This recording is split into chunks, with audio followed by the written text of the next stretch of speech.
Good Monday morning, everybody. John and Lance along with Dell for the next 3 hours here, commiserating just a crappy weekend of football, and I don't. It Well, was a crappy weekend of football. Yeah, it was awful. Why was it awful? I had all of my guys off on my fantasy team. I mean, everybody. I had all my guys off, and I lost my. In both leagues. Texans. I get the Texans, but I thought the rest of it was pretty good.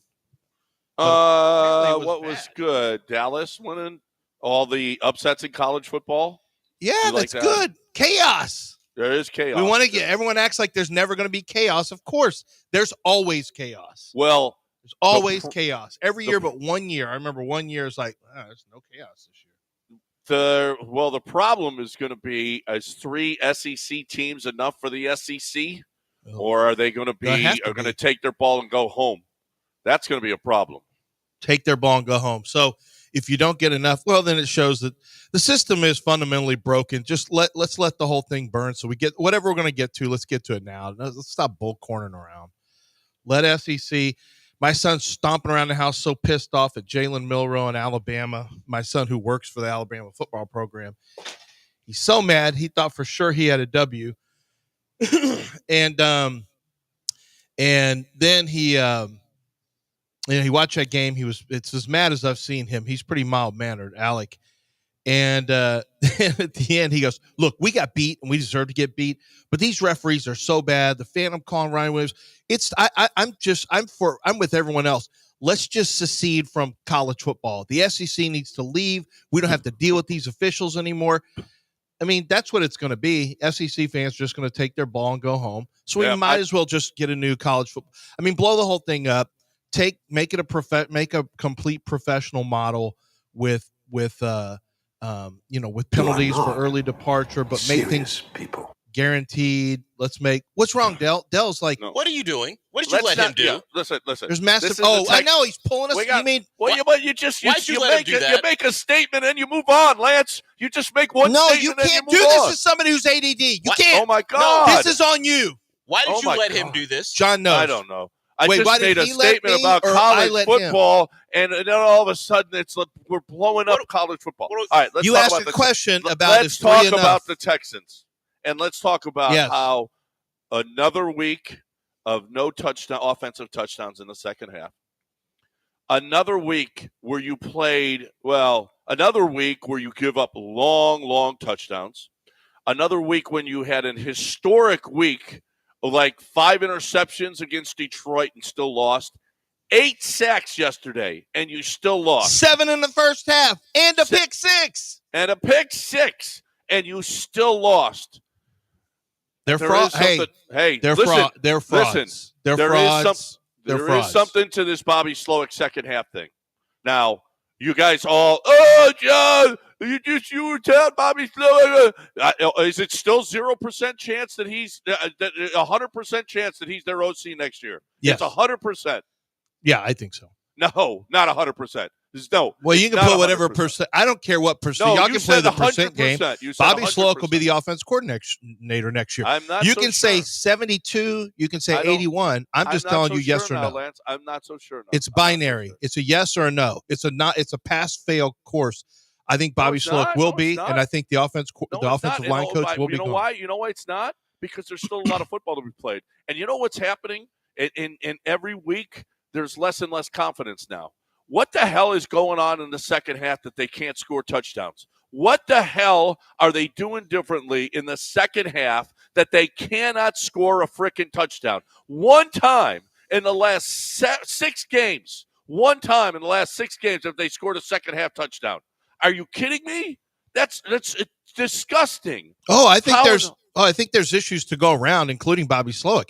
You just ask a question, and I'm giving an answer. I do not think he'll be gone. I think a new offensive line coach will be here. I do not think a new offense coordinator will be here. I do not think maybe a new defensive coordinator. Maybe D'Amico will say, you know what, Matt Burke, you take over because what I'm doing just isn't working. I mean, this is getting kind of weird that D'Amico doesn't get any. There's nothing because of the pressure rate, I guess, is everything you need to know. And yet this is a season-long concern. Why in the hell are safeties on primary receivers. This is insane. They don't have enough corners. What they do we don't do? have They've enough got corners. 3 corners on the field. Why is Jimmy Ward on? Why is Jimmy Ward on singled up on? No, they love John, to why is Petrie he in the slot. Why is They Jimmy love Petrie Ward in the slot? Then why is there not a slot corner on him? Because Why? they don't have a slot corner. Jalen Petrie's on it. Then why are you not playing too high safety like other teams do? I have no idea. I mean, I'm just telling you, this is D'Amico gets this weird free pass when his secondary gives up bomb after bomb after bomb every game. And when they're not going for touchdowns, they're just missed, just past the fingertips. This is an offensive problem. It's a quarterback problem. It's a defensive problem. It's a special teams issue this year. It's a CJ regressing problem, and that's where Bobby Slowick's problem is. CJ is regressing. And when your star quarterback regresses, then somebody's going to have to pay for it. Yep. And it might be I'm not advocating Bobby Slowick get fired. I'm just saying there's a chance now, because if he continues and he has regressed, something is wrong with CJ. I don't know what D'Amico. D'Amico. It's the offensive line, and the pressure that is getting to him. He is not the same guy. He is not the same guy standing there, taking the hit, throwing it accurately. What happened to his accuracy? The first interception was just, you can't, that wasn't on Mechie. Mechie sat down in the zone, and CJ just flat out missed him. Well, and the way the body language for CJ was, it was on Mechie. They were clearly on. I don't know whose fault it is. He put his hands on his head. I know, because I think he wanted him to keep drifting through that route. He threw it behind him. No, he threw it in front of him. No, he didn't. It was behind him. Go look at it again. Mechie stops right here, and the ball's right here to his left. No, it wasn't. It was over here. It was on his right. It was off his right hand. It was off his right arm, not that one. He was coming from the left, and I'll pull it up now.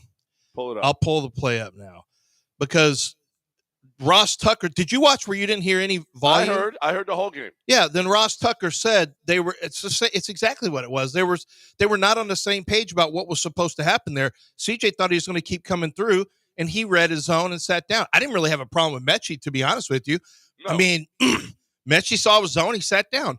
CJ wanted him to keep doing something else. They were not on the same page. The second interception was the same thing I saw in college a lot, which was can't recognize, doesn't do a good job of throwing against coverages underneath that he misses. This is so much like the tape I saw before the Georgia game that I thought was gone.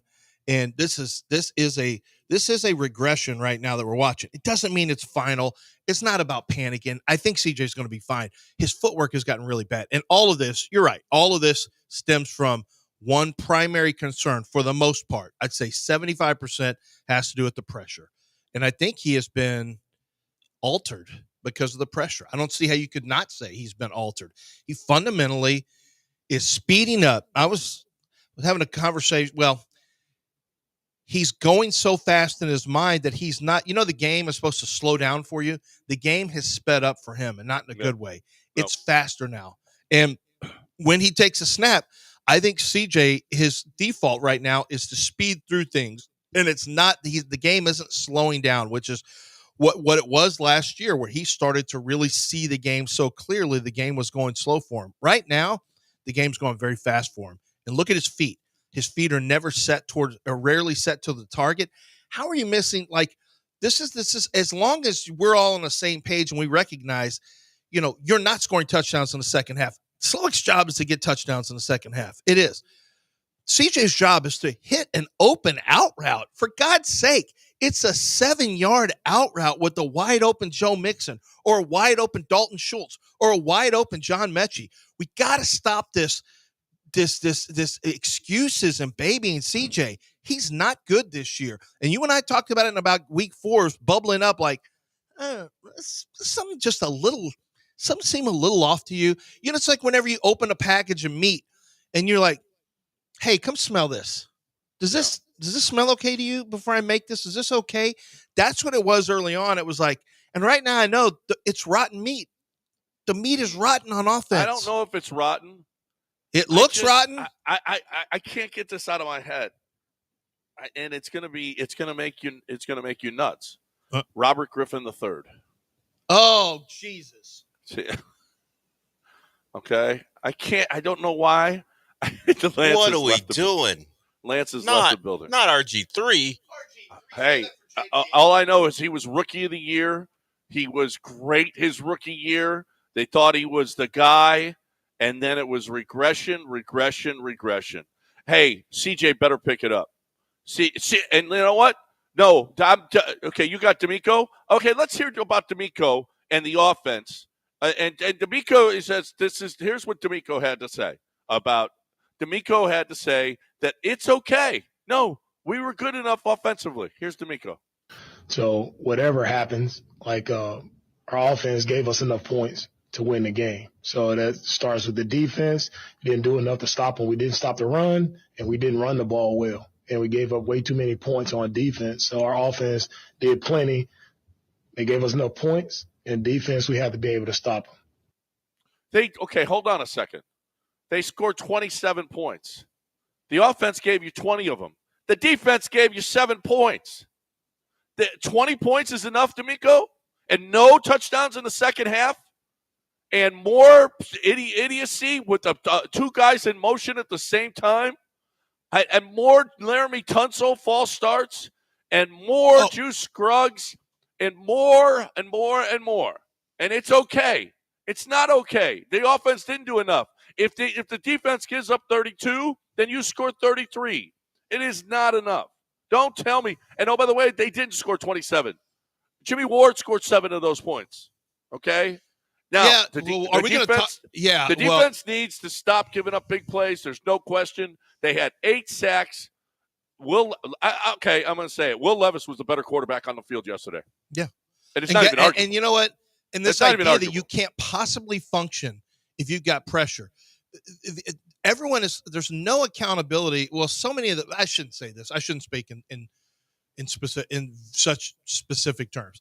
In a general sense, I see a lot of people who just want no accountability for CJ. It's just they're afraid that if they acknowledge CJ's accountable for some of this play, that I don't know what they're afraid of. It's just they don't want to face this reality. And the reality is, like somebody said, why is CJ Stroud can't possibly all this pressure? I'm like, Will Levis got sacked 7 times in the first half. They were up 20-17 at the half after being sacked 7 times in the first half. Will Levis is under duress worse than CJ was the entire game, and he found a way to win. We all know offense got to get better, but we all have jobs. My job is to sit here and talk. But CJ's job is to complete throws. It's to move in the pocket effectively when you can. I thought that he ran into one of the sacks. You're right. CJ got outplayed by Will Levis. Levis outplayed him. And, by the way, I think it was the most duress that a quarterback has faced this year. You're talking about Will Levis? Put more, and he put up 30. Oh, by the way, not only did the defense score for the Texans, the Texans offense scored for the Titans with C.J. Orlovsky running around on the back line. C.J. Orlovsky. You've hit him with RG3 and Orlovsky. You got any other NFL ESPN quarterbacks you want to throw out there? What did that listener give you for D'Amico? The nickname? He called him D'Amico Bryan. All I said was, I just said on Twitter, I said, God, this is feeling like the Bill O'Brien teams that had, pretty good records and won divisions, but you knew watching them like they're not that good. You knew that? He goes, oh, you mean like D'Amico Bryan? I'm like, oh no, D'Amico Bryan. By the way, we got more. There's more. And Hannah's going to catch hers too. Okay? Hannah's catching bullets. Yeah. Hannah's going to catch a bullet too. Not literally. Not literally. Well, figuratively. Yeah. Okay. Verbal bullets. Yeah. Whatever. Verbal. Yes. Verbal. But first, I need a shot at Maestro DeBell. Oh. Should have had that yesterday. Why is it so bright in here today? Maestro DeBell, this is a chance for you to enjoy one of the best tequilas on the market. And there's a lot of different ways to consume it. You have the Reposado. I got my day started off on Friday with the Añejo, and my wife said, I just had a little 2-ounce pour at work, went home. We were getting ready to go to a basketball game, our son's basketball games, and we went and had a great dinner after that. And she's like, "Hey, I can smell that tequila on you." I said, "Yeah, it's not any old tequila. Next time say I can smell Maestro Dobel, because that's what it was. That's what it was. It was the Añejo, and Cristalino, Añejo, Reposado. Those are 3 examples of tequilas with different flavor profiles that are all available through Maestro Dobel. Years and years of distilling some of the top flavors that you're going to taste. It's huge in Mexico. It's getting bigger and bigger in the States as they've decided to come over. And the silver and the smoked silver are 2 of the absolute hammers for them. Silver is going to be your kind of your standard tequila, if you will, for your margaritas, etc. And the smoked silver has a nice smoky. It's the silver with a nice smoky flavor to it and hints of smoke to it that elevate your cocktails just a little more. It's Maestro Dobel. Wherever fine liquors are sold, you're going to find my friends from Maestro Dobel.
Linville, what? That's my guy. Doc Linville's my guy. Love what he did for me with my hair. So you're gonna love what you did. I had a lot of holes. I was mangy. When a dog gets mangy, they got holes in their hair, and it just looked terrible. Well, Doc filled it in nicely. It's not that easy. It's a big job, and Doc did a great job for me. He will do a great job for you, but do it early, okay? If you're seeing that your hair is receding, now's the time. Let Doc stimulate the growth of your own hair with the PRP. If he needs to do the neografting, he'll do the neografting. There's all kinds of other stuff he could do too. He can help you with your body fat. He can help you with your skin on your face. He can help you with the hair. I'm telling you, there's so much that the doc does over there for guys. It's all women, women, women. No, what about us? We want to look good, and especially guys, if you're younger out there and you're feeling like, wow, I'm starting to lose it. Don't lose it. You don't have to lose it. What you need is Doc Linville, 975hair.com. Tell them that you heard it right here, 975hair.com.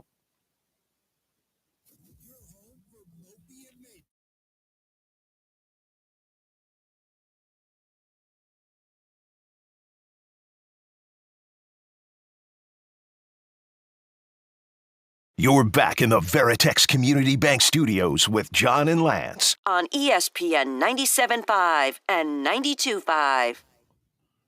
All right, welcome back here on ESPN 97.5 and 92.5. So CJ said the penalty that nullified the Nico Collins TD was on him. He's lying. It was not on him. It was on Joe Mixon. I mean, everybody saw it in the building. He went over. He had patted him on the head. Well, he said he told Joe to go in motion when he shouldn't have. That's what he said. Yeah, that's what he said. And you don't believe he him. was covering for Joe. Maybe.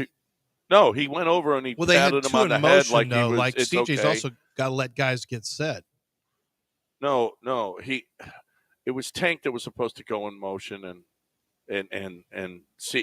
Joe went in motion too, and it nullified a touchdown, and it just yet another f up by this offense that they constantly do in the second half. It's ridiculous. It's ridiculous. He should have had another pick too, by the way. Back before we went Orlovsky, he threw one right at a guy that cut across. There were like 3. Yeah. There were. I mean, he's not been good. He's not been good. Do you want to apologize to all the quarterback poor teams you were taunting earlier this year, Lance? Yeah, Lance. Maybe this is on you. I'll have a statement coming up later this week on Wednesday. And maybe CJ won't. It won't be every day he's on a different podcast telling everybody that he's a top 5 quarterback. I saw a lot of that. I hope this humbles him. I did see that. And by the way, I went and looked at it. I was right on that. He did not run through. I got the video if you need evidence, John. But CJ thought he was running through, and I mean, it's another miscommunication between quarterback, and we're too far in to have these kind of miscommunications. Last week, it was supposedly people were saying, fans are saying as miscommunication between Nico Collins and CJ Stroud. I just know it turned into an interception. I don't know what it was last week where he threw it right to a defender. I guess it was a miscommunication, but there's another one. This time it cost you points down by your goal line because you have another miscommunication. Like, this is an issue. And yeah, the podcast stuff, I mean, let's be real. I don't think it's him going on podcasts hurts him, but did he read too many of his press clippings? My son once again reminded me, yeah, he's been real good ever since big broing Caleb Williams. Now that thing is, to me, is just kind of funny. Yeah. But it does show, I mean, I thought it was kind of cool. He tried to say, hey, man, hang in there, but it looks so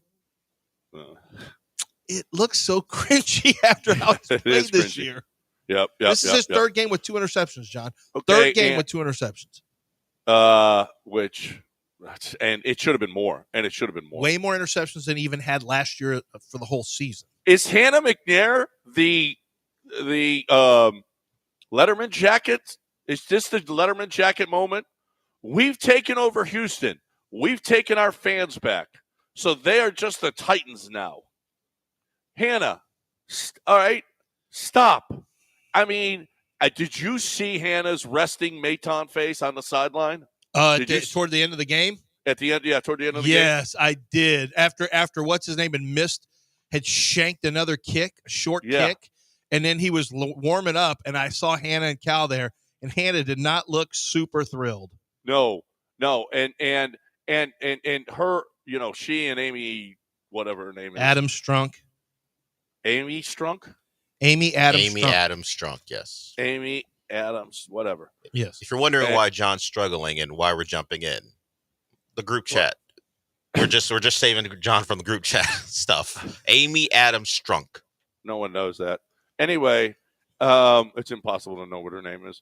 Anyway, Hannah has something I've never seen. You remember the last year when Case Keenum went to Tennessee and we won? And did you remember Hannah coming into the tunnel and just like she was dancing. It was like, holy cow, we beat the Titans. She has got such a Titan hatred from this uniform thing that and a hatred toward the Titans because they were the Houston team that now how she goes out of her way this week to just denigrate them. And here we are getting our ass kicked by them.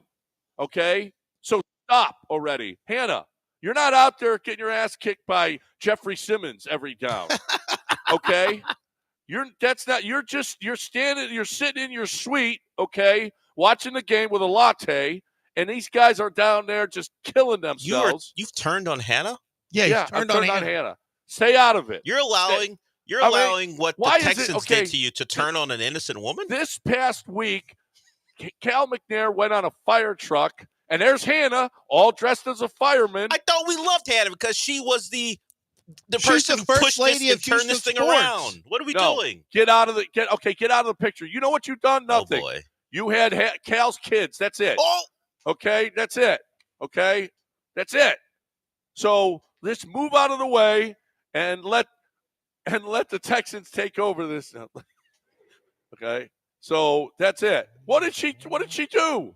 she was the one who started getting the movement going. She's the one who made it, not Cal. Yeah, I thought we were thanking her for stepping in. Remember? Whatever happened to thanking her for the rebrand? Okay, thanking she her did. for getting rid now of Jack what? Easterby. Now You take a need to step show back. some respect, and you Take need a to step thank back. her. Remember, we were so I worried ain't thanking her for her about service. what's the other guy's name? Carrie McNair. And Carrie was blaming her for, I guess, stealing the franchise away, and they won the lawsuit, and he's gone. Guess what? And Guess what? we were, Behind the scenes, guess what? guess what? What? What? There's a fear We're no it's longer. It's Hannah's. You're taking allowing over the whole, CJ, who broke your heart yesterday, Is that to what get Bob you to worked turn. for all those years? That's what Oh Bob my worked gosh. for. This is a microcosm of the fan base. It's in shambles. What is he talking about now? John is in shambles now. Yeah. Now she's He's not a saying positive crazy influence. things today. Now she's not a positive influence on the franchise. All right, I got to she say did her it. part. CJ She changed- Orlovsky. She rebranded I Cal. gotta say it. Now let Cal go with Bun B on the stage, high-fiving, showing his chains. Let Cal go, okay? Let Cal go. What do you mean, You rebranded, now move aside. Ooh. That's all. So yesterday was her fault. Well, Yesterday Yeah. was her fault. Yeah, yesterday she incited just standing there. the Titans. Yes, she incited the Titans. I don't know. And holy Amy hell, Adams. Johnny Wood going scorched earth is the message coming from Yeah. the Well, guess coming what? from the chat. That's what this team. Okay, I got a little thing here. You're a little riled up. You're damn right I'm a little riled up about this team. What the hell happened? What happened to our quarterback? And the Rams What happened to lost. our offensive coordinator? What happened to our defense? I don't know. What happened to our running game? 40 yards? 40 freaking yards on 26 carries? Well, or did you whatever? see what Jared Patterson said?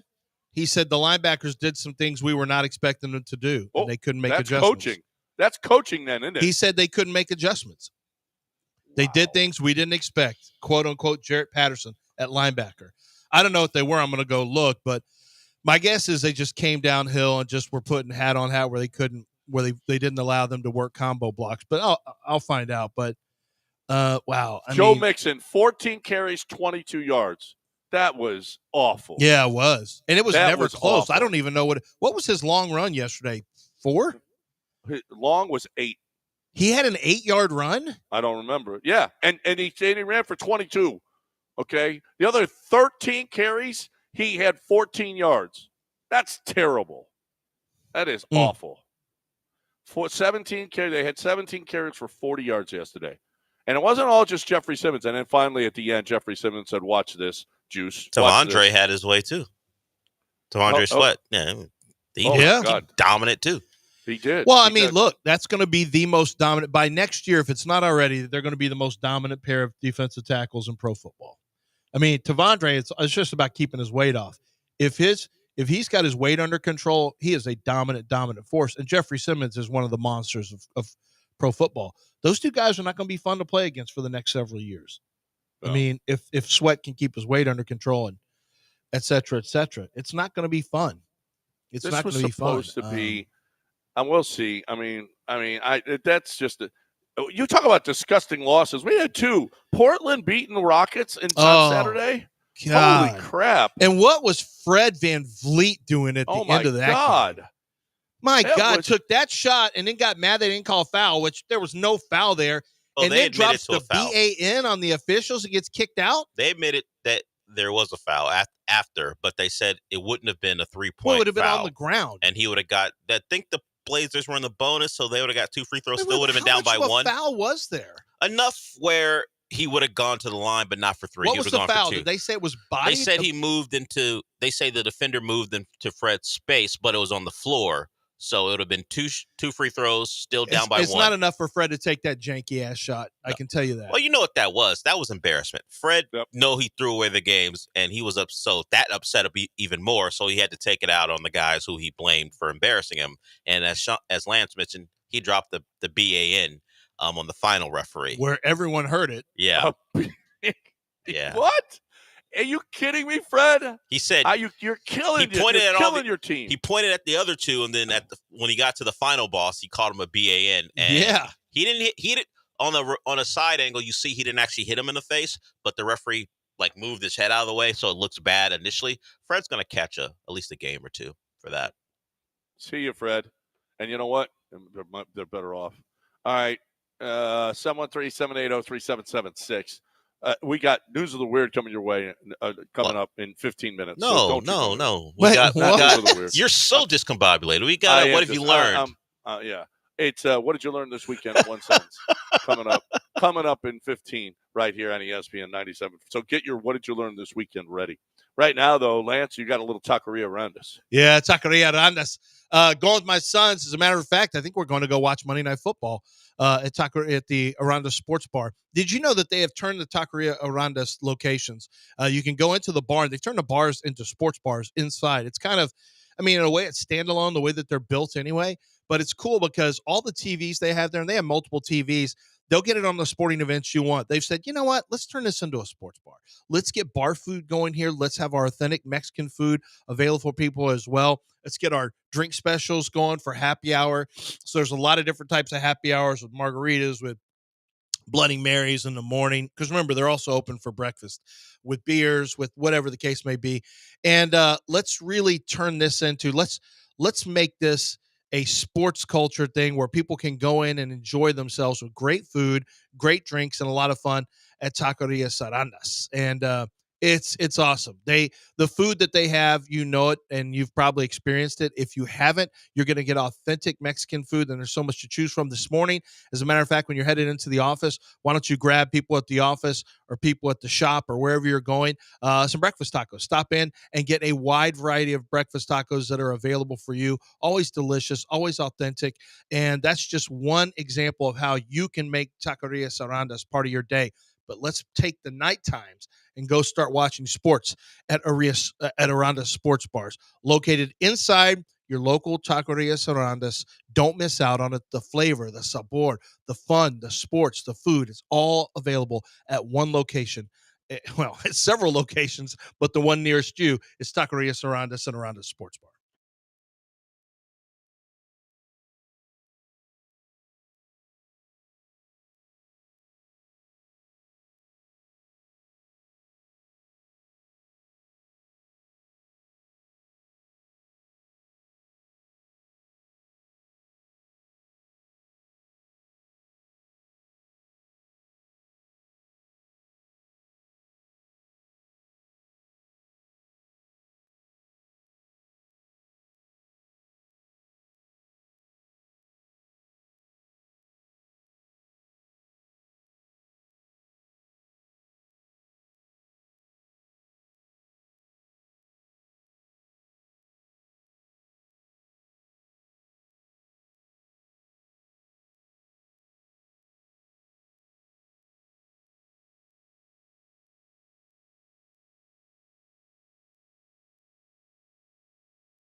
All right, Hogue Landscape Services. How about this holiday gift? Because you got enough time to do it. What do you guys want? You want a basketball court in the backyard? Do you want a swimming pool in the backyard? Mom, you want an outdoor kitchen? Dad, you want an outdoor kitchen? Dad, you want to set up a great watching? I hate man cave, but with the TVs and the whole setup and the couch and everything else, you want that in your backyard? You want a pit? Well, what is it? What does the family want? Let's do that this holiday season. You know what? You got time for them to put that in and have that ready for Christmas Day. You got time to call Hogue Landscape Services and start the process. Pickleball court, basketball court, whatever, bocce ball court, whatever it is that you want. Okay? You got time to get that done. Mom wants to redo the backyard. How about this Christmas present, Mom?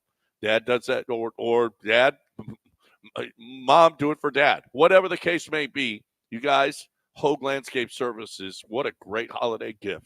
Give the gift to the family. HOGUELS.com. HogueLS.com. They're special. They're different. They are going to make your backyard something special. HogueLS.com.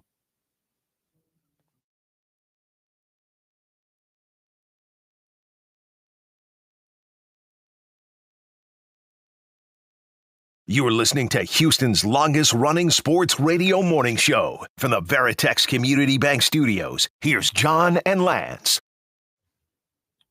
All right.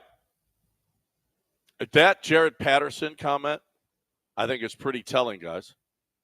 The linebackers were doing something they didn't expect, and they couldn't adjust to it. That is pretty telling.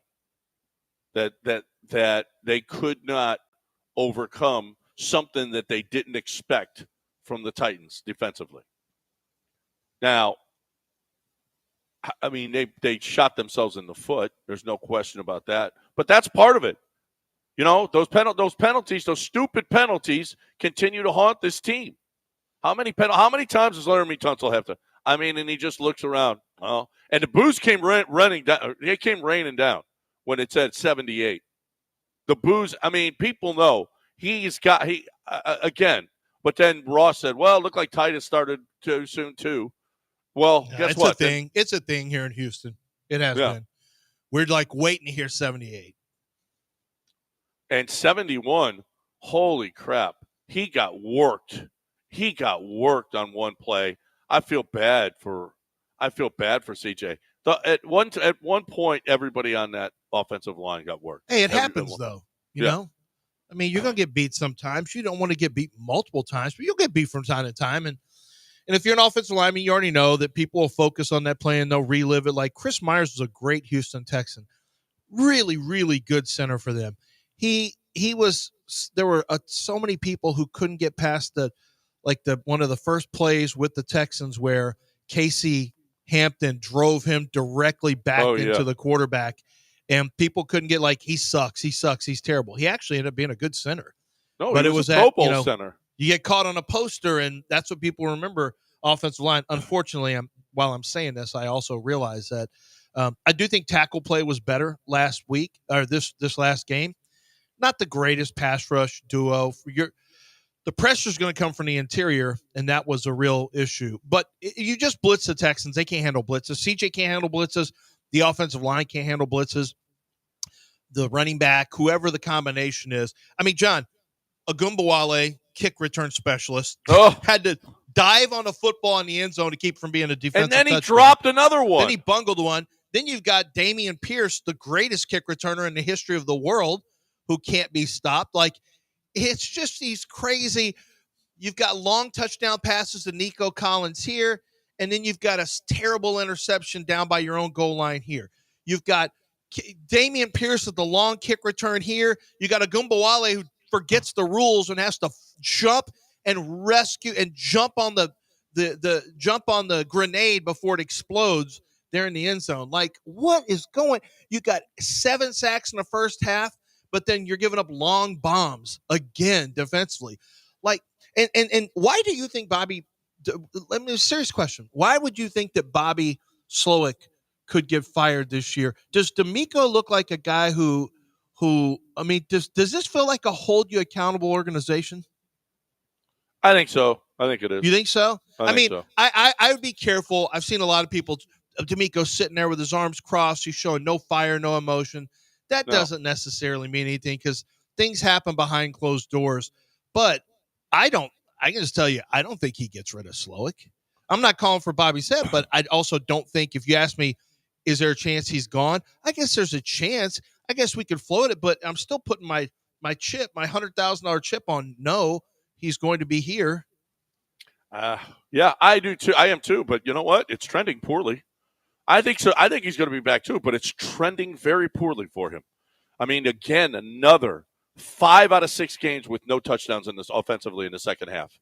They have one offensive touchdown in the last 6 games in the second half. That's ridiculous. That is ridiculous. And it was the one was against the Cowboys. It doesn't really count. I mean, that crappy team. Holy, you've lost. Let's like this. This has been a fraudulent season so far. I hate saying it, but I mean, you lost to a 2-win. Are they still at 2 wins? The Jets. Aaron Rodgers they have 3 wins. Were you their 3rd win when they beat you? Or okay, so you lost to 2-win teams, the Jets and the Titans. You beat the Cowboys. I mean, everybody beats the Cowboys, except Washington yesterday. So maybe I need to check myself. But you've lost a game where the other team had 5 interceptions. You lost a game where you had 7 interceptions in the first half, 8 total, and a pick 6. You somehow lost that one. You lost to the Jets, who have had 2 good games. Aaron Rodgers has had 1.5 good. He's had 1.5 good games.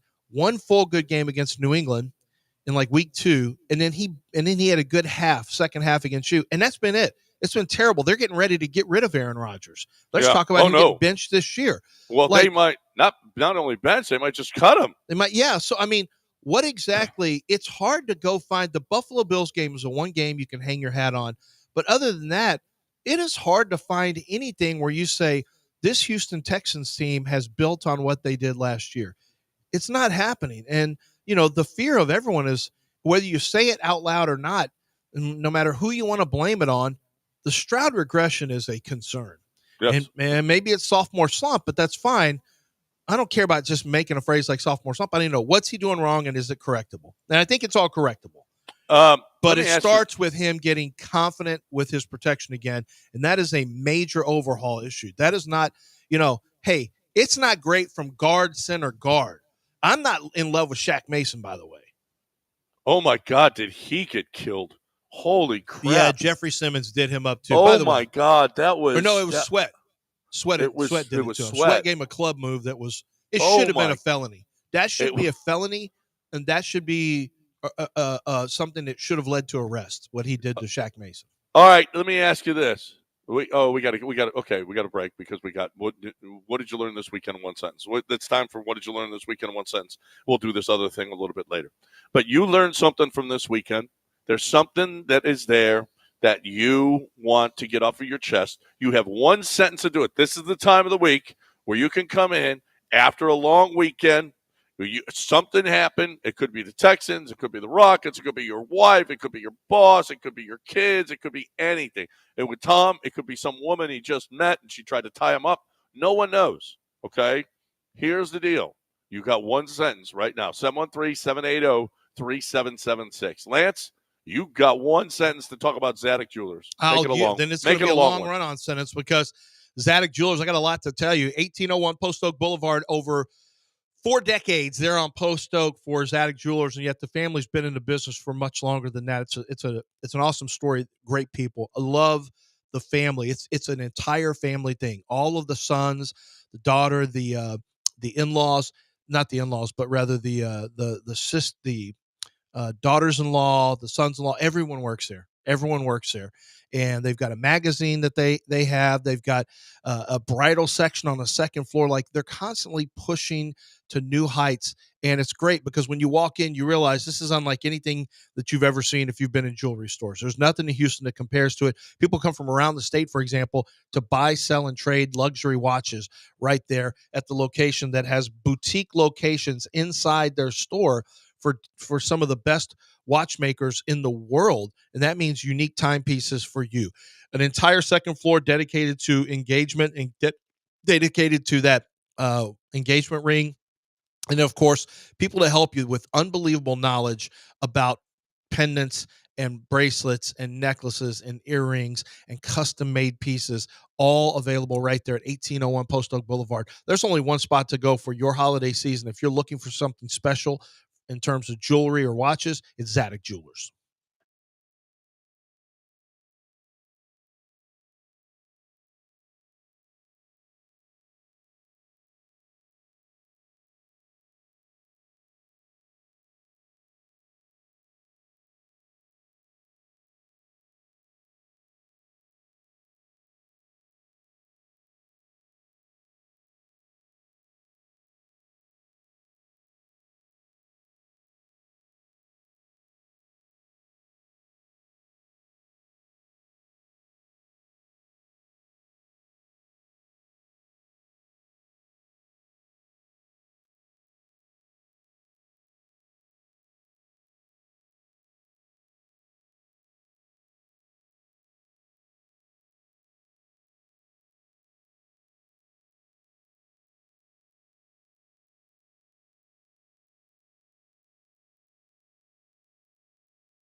All right, look.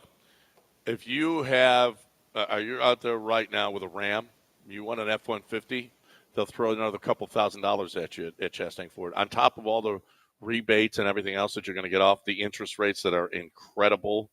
If you own a Jeep right now and you want to switch to the Bronco is totally sweet, man. And there's a big difference when you're talking. Go ride the Bronco as compared to the Jeep. Get a couple $1,000, trade your Jeep in, and get a couple of thousand more that off on the Bronco when they've got incredible deals going on. 5.9% for 16 months, 7.9% for 72 months on the F Series, 1.9% for 60 months. I mean, these are deals that you're not getting elsewhere.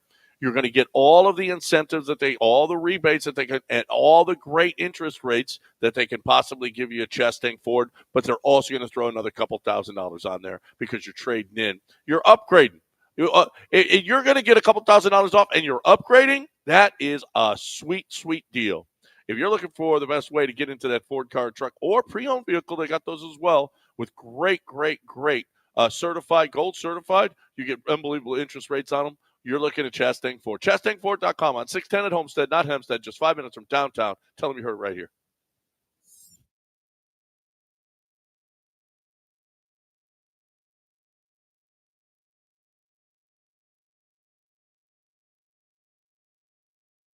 You are listening to Houston's longest running sports radio morning show from the Veritex Community Bank Studios. Here's John and Lance.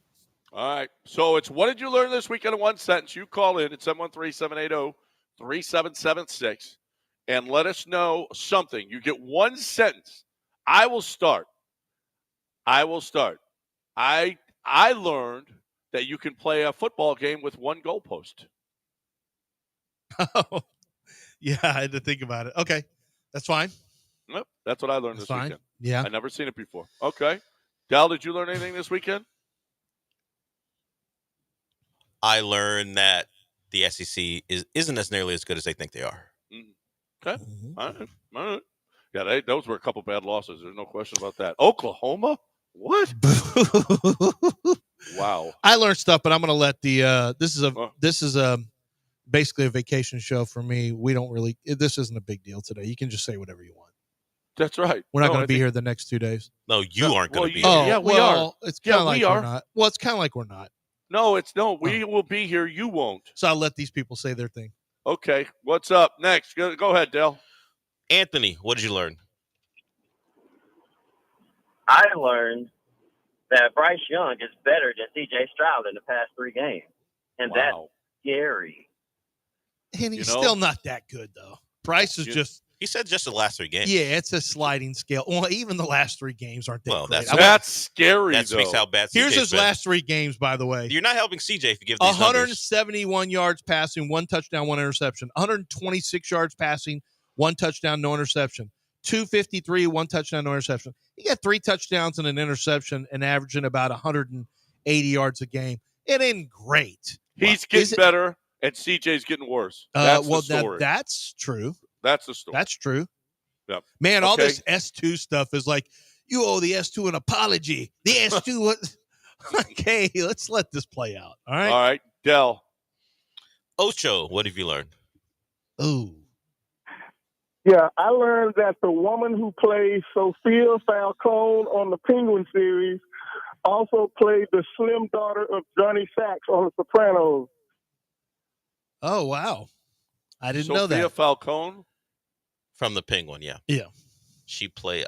I didn't watch a lot of Sopranos, so I can't recall that character. But I did see the picture floating around that she was in that show.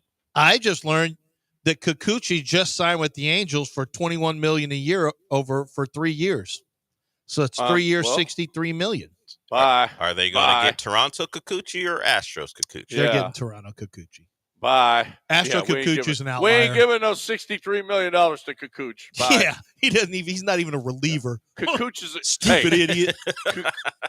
Kikuch is expensive. I know that, but not that expensive. Okay. Pay a premium for that Kikuchi right now. 21 million Nah, per. too late. They put Montero on a pedestal already. I know. Montero is on a pedestal. Who's up next?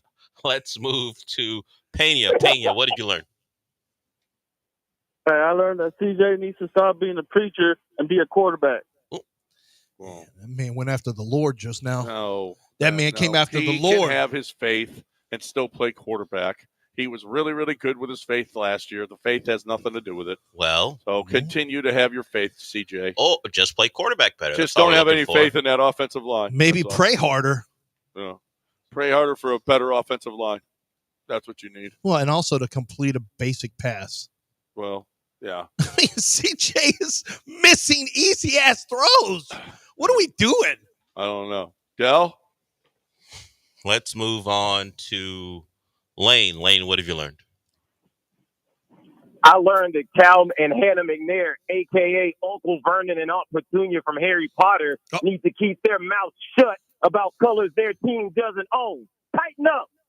Oh, Wow. no. He just said tighten up. Tighten up. I mean, I'm kind of a Victor go the spoils person.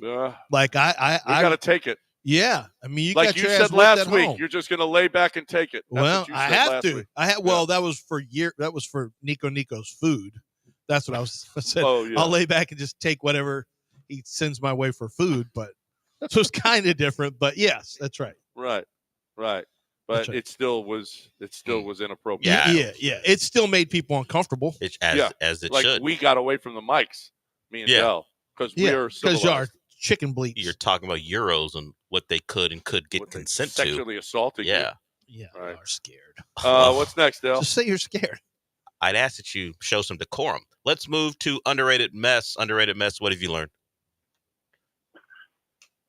I learned that former 5-star Alabama recruit Keon Cute slid into Kalen DeVore's daughter's DMs and asked her if she wants this horse. No, that was That's- by the way, that was not real. correct. That was fake. You just got ball sacked, Yeah, basically. He went into the transfer portal after being suspended, and people assumed the suspension was because he slid into the and a coach's fake daughter's account DMs. and Yeah, a fake account yeah. created a graphic and Sure. you bit into the graphic. yeah, that did not happen. Okay. Well, we learned that underrated mess got work this weekend. Yeah. That's what we worked. Let me That's tell what you, we learned. the internet tricks Twitter is Gets now tricking everybody. everybody on everything now. Everybody. That's not scary at all. No, no. Who's next, Dell? Tom, what have you learned? Morning, gentlemen. I learned when you're on a first date with a woman, your ex-girlfriend will decide to tell you she's on the way to the emergency room. Oh, no. Does she get that type of... Should she be able to do that? Your ex is. Why does it matter? Should I be there? Do you want me at the emergency room with you? I'm trying to figure out. How tight are you? Why are we so close that you think that that should matter to me right now? I have no responsibility to you anymore. Right? I don't know. What were we? Oh, No One Wants That. Did you guys watch No One Wants That?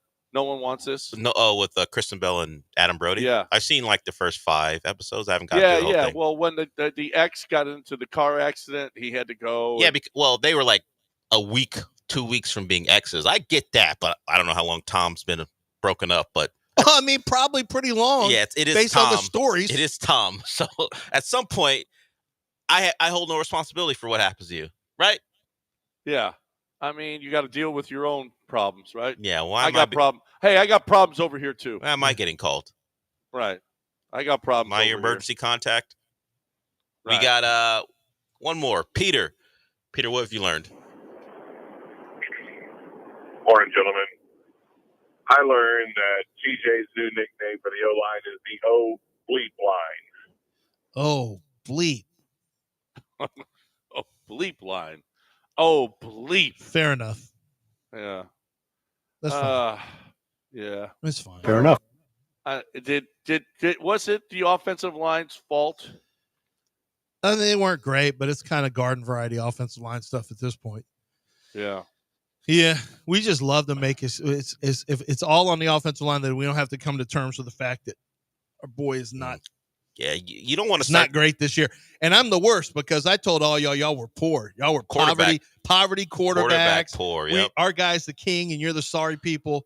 And now I'm like, we might be the sorry people. It's not a good feeling to go from we got our guy to we got our guy. Yeah, I'm not looking for another quarterback, but I just somebody mentioned that he was Robert Griffith III. Somebody named you in the first segment.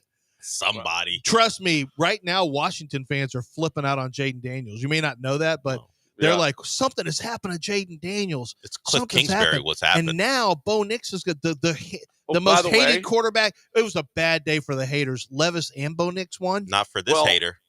No. Yeah, you like Bo Nix. It's time to bet on Bo Nix, Rookie of the Year, because down the stretch, Denver's going to win, and the Commanders are going to lose. They got to play the Chiefs, the Chargers, and there's one other tough one. They should have beat the Chiefs already. Well, that doesn't mean that'll happen again. But you didn't beat them, and you still got to play the Chargers. I think they still got to play the Bengals too, who might still have something on the table. We need to put that man down. Oh, the 3-12 Bengals. Well, if you beat the team with 5 losses, the Broncos, you could still be in it. So he may not win, but he's pole position for him right now. Looking at how the rest of the quarterbacks are doing. The odds are good. The odds are good to take him right now. Or last week you should have taken him, because that's going to pay pretty well if he continues to play well down the stretch.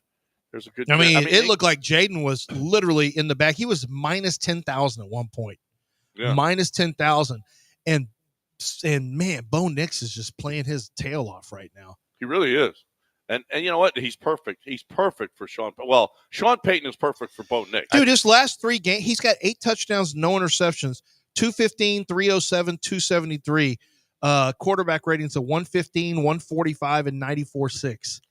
It's been Chiefs, Falcons, and Raiders. 2 of those 3 are division leaders. Well, I don't know if Falcons still are, actually. Bucks may be catching them. But, yeah, he's been good. I mean, yeah, I liked it better when I could make fun of everyone else's quarterbacks. That was a whole lot cooler. You're poor. Your quarterback poor. You're poor. I mean, I remember saying that like it. God, just like it was just yesterday, I was calling other people's quarterbacks poor. Now look at you. Now we got one more, and I'm only going this one because of the name. Check Snacks. What have you learned, Check Snacks? Ooh, I love checks. Hey, what's up, guys? Good morning. I learned that there's a coach that coaches the team in the National Football League. That no matter how undisciplined and without accountability that team is playing, that coach is always smiling. Hey, you're not in Gotham City. Don't apply for the Joker. Stop. That's more than one sentence. but I think we What's know even referencing? he's talking about D'Amico. D'Amico. Always having a smile on his face. What was he talking about? Gotham City. The Joker. No. He doesn't always have a smile on his face. No, but did you see his expression when CJ pulled Orlovsky? Did you see his face? It was a nothing face, right? No, it wasn't. It was what did you just do face? Oh, it gave you a chance, I guess, because then you could onside kick. I was like, does this give them a better chance or worse chance? Maybe it was a better chance. To reset. Like, do they have a better chance? Did anyone think you were going to have time to do anything there by the goal, your own goal line? And you had to complete. How many times were the Texans in 3rd and 15, 3rd and 14, 3rd and 16 yesterday? 17, 18? Right.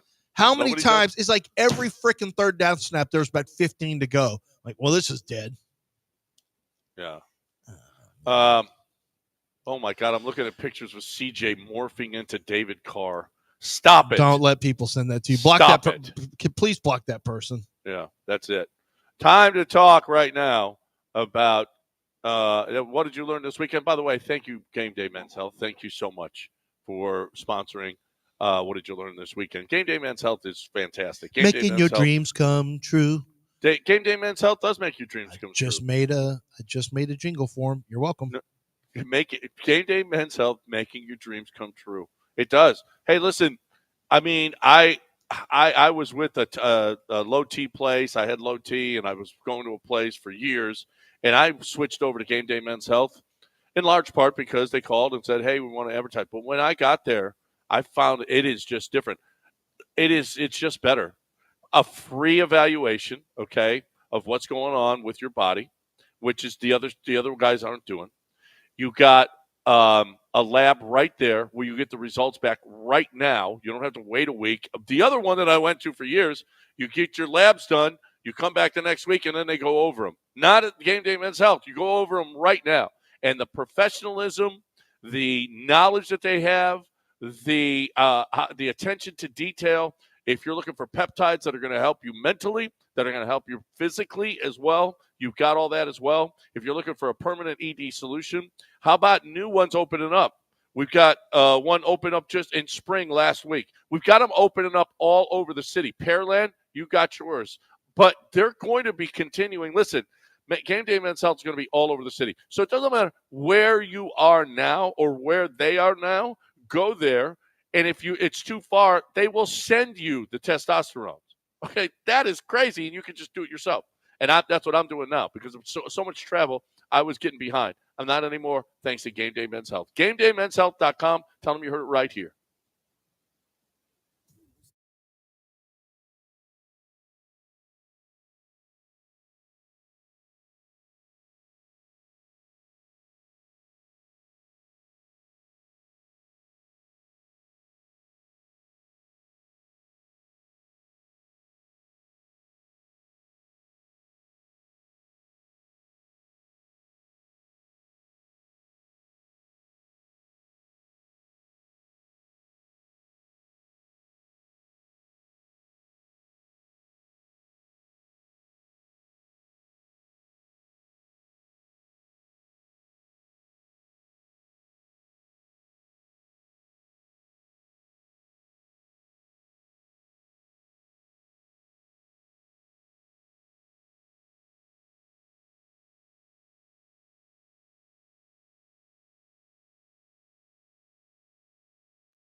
Hey, Maestro Bell, let's go. Let's get these margaritas going. How about that? How about we get some margaritas going during during Thanksgiving? All right. One of the things that we know when the Pilgrims came here, one of the things that they were discovering was margaritas. And that's actually not in the history books because it didn't happen, but it could. You could say that on Twitter and people will believe you. I just know that Maestro Bell is the hammer that you need this Thanksgiving. This Thanksgiving, you're going to be watching a lot of football. You got a lot of food. Some of you are going to be dealing with family you may not like, or whatever the case may be. That's why you need to bring that bottle of Maestro Bell for all of the above.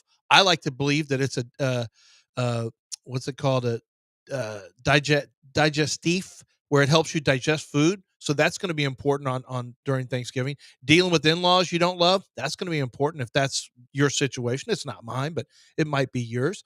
Or maybe you just want something to sit back, relax, and watch your football on Thursday, and then once again on Friday, and then again on Saturday. It's always going to be Maestro Dobel. Wherever fine liquors are sold, get a premium tequila at a reasonable price with Maestro Dobel.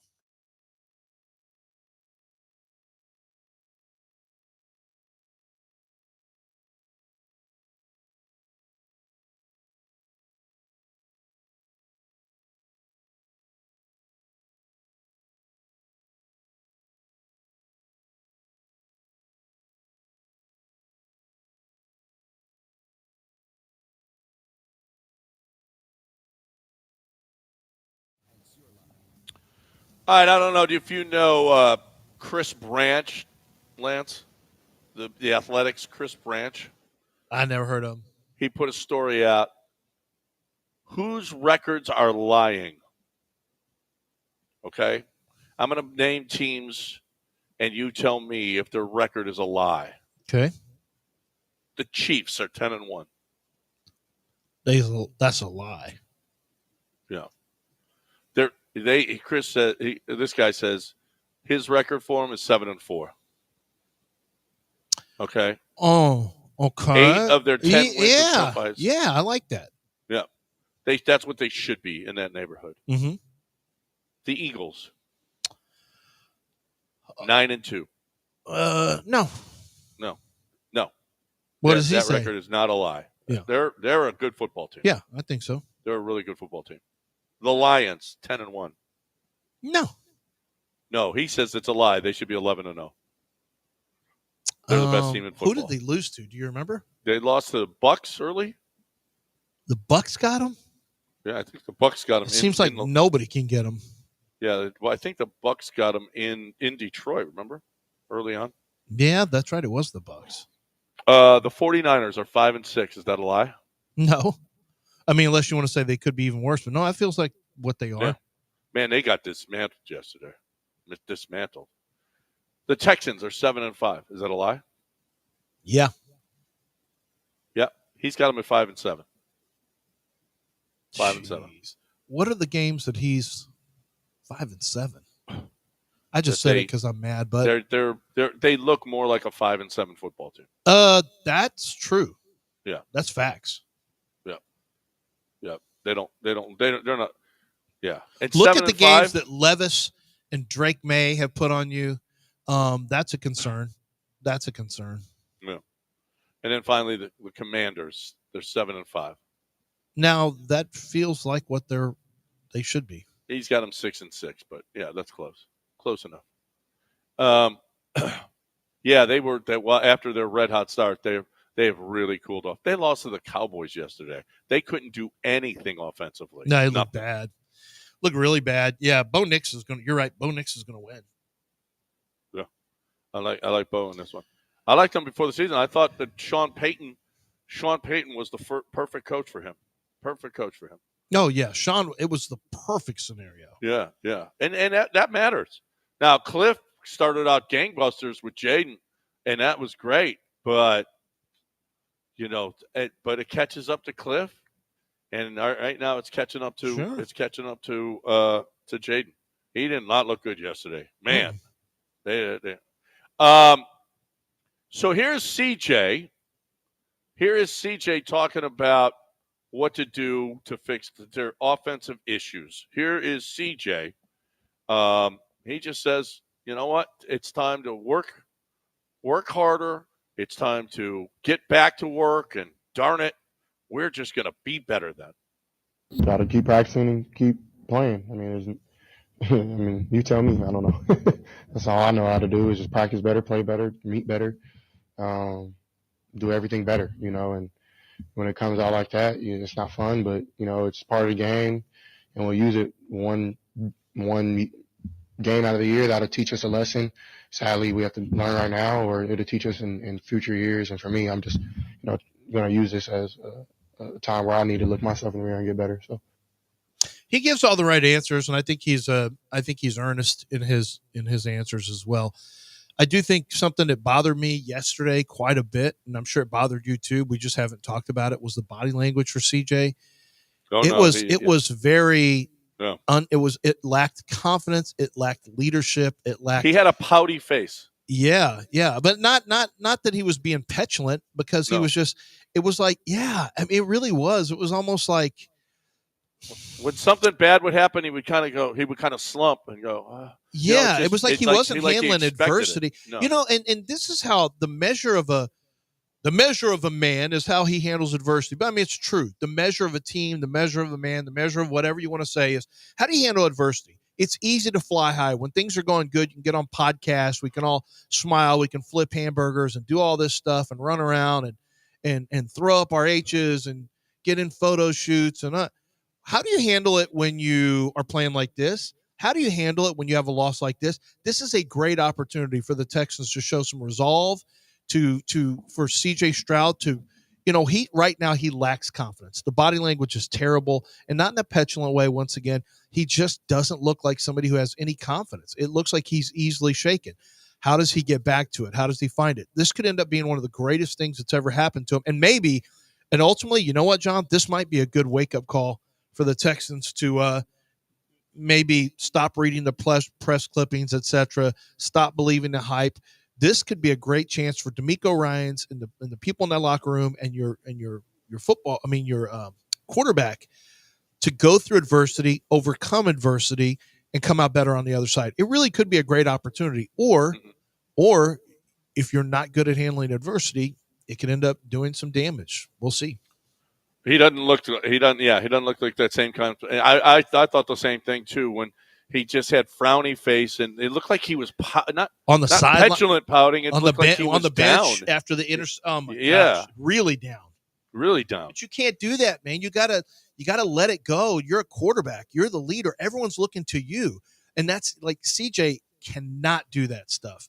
And all I could think of was, man, this is like, and they got a pick six, and he got off the bench, and he was trying to shake himself up and like say, okay, everything's fine. But it's like, I don't know, man. Right now, he is really in his own head. You can see it. It's like he's like a major league pitcher who's going through a rough patch and doesn't trust his stuff. You see how he's guiding the football too. He's not just throwing; he's guiding everything. And the second interception looked just like the one with the Lions, where he just tried to throw it up, and as opposed to firing the football or he needed to put a little bit more air under it, but he kind of just short armed it. And it was like, wow, dude, you can't do that. You gotta put some zip on it. You can't. He's trying touch passes when you can't have a touch pass. Thank God Will Levis didn't come over and big bro him. Hey, man, hang in there. It's tough when you have pressure on you. You got to, you're gonna fight through it. You're better than this. I know you are. Everything's gonna be fine. Stop taking out them sacks. Keep your head up.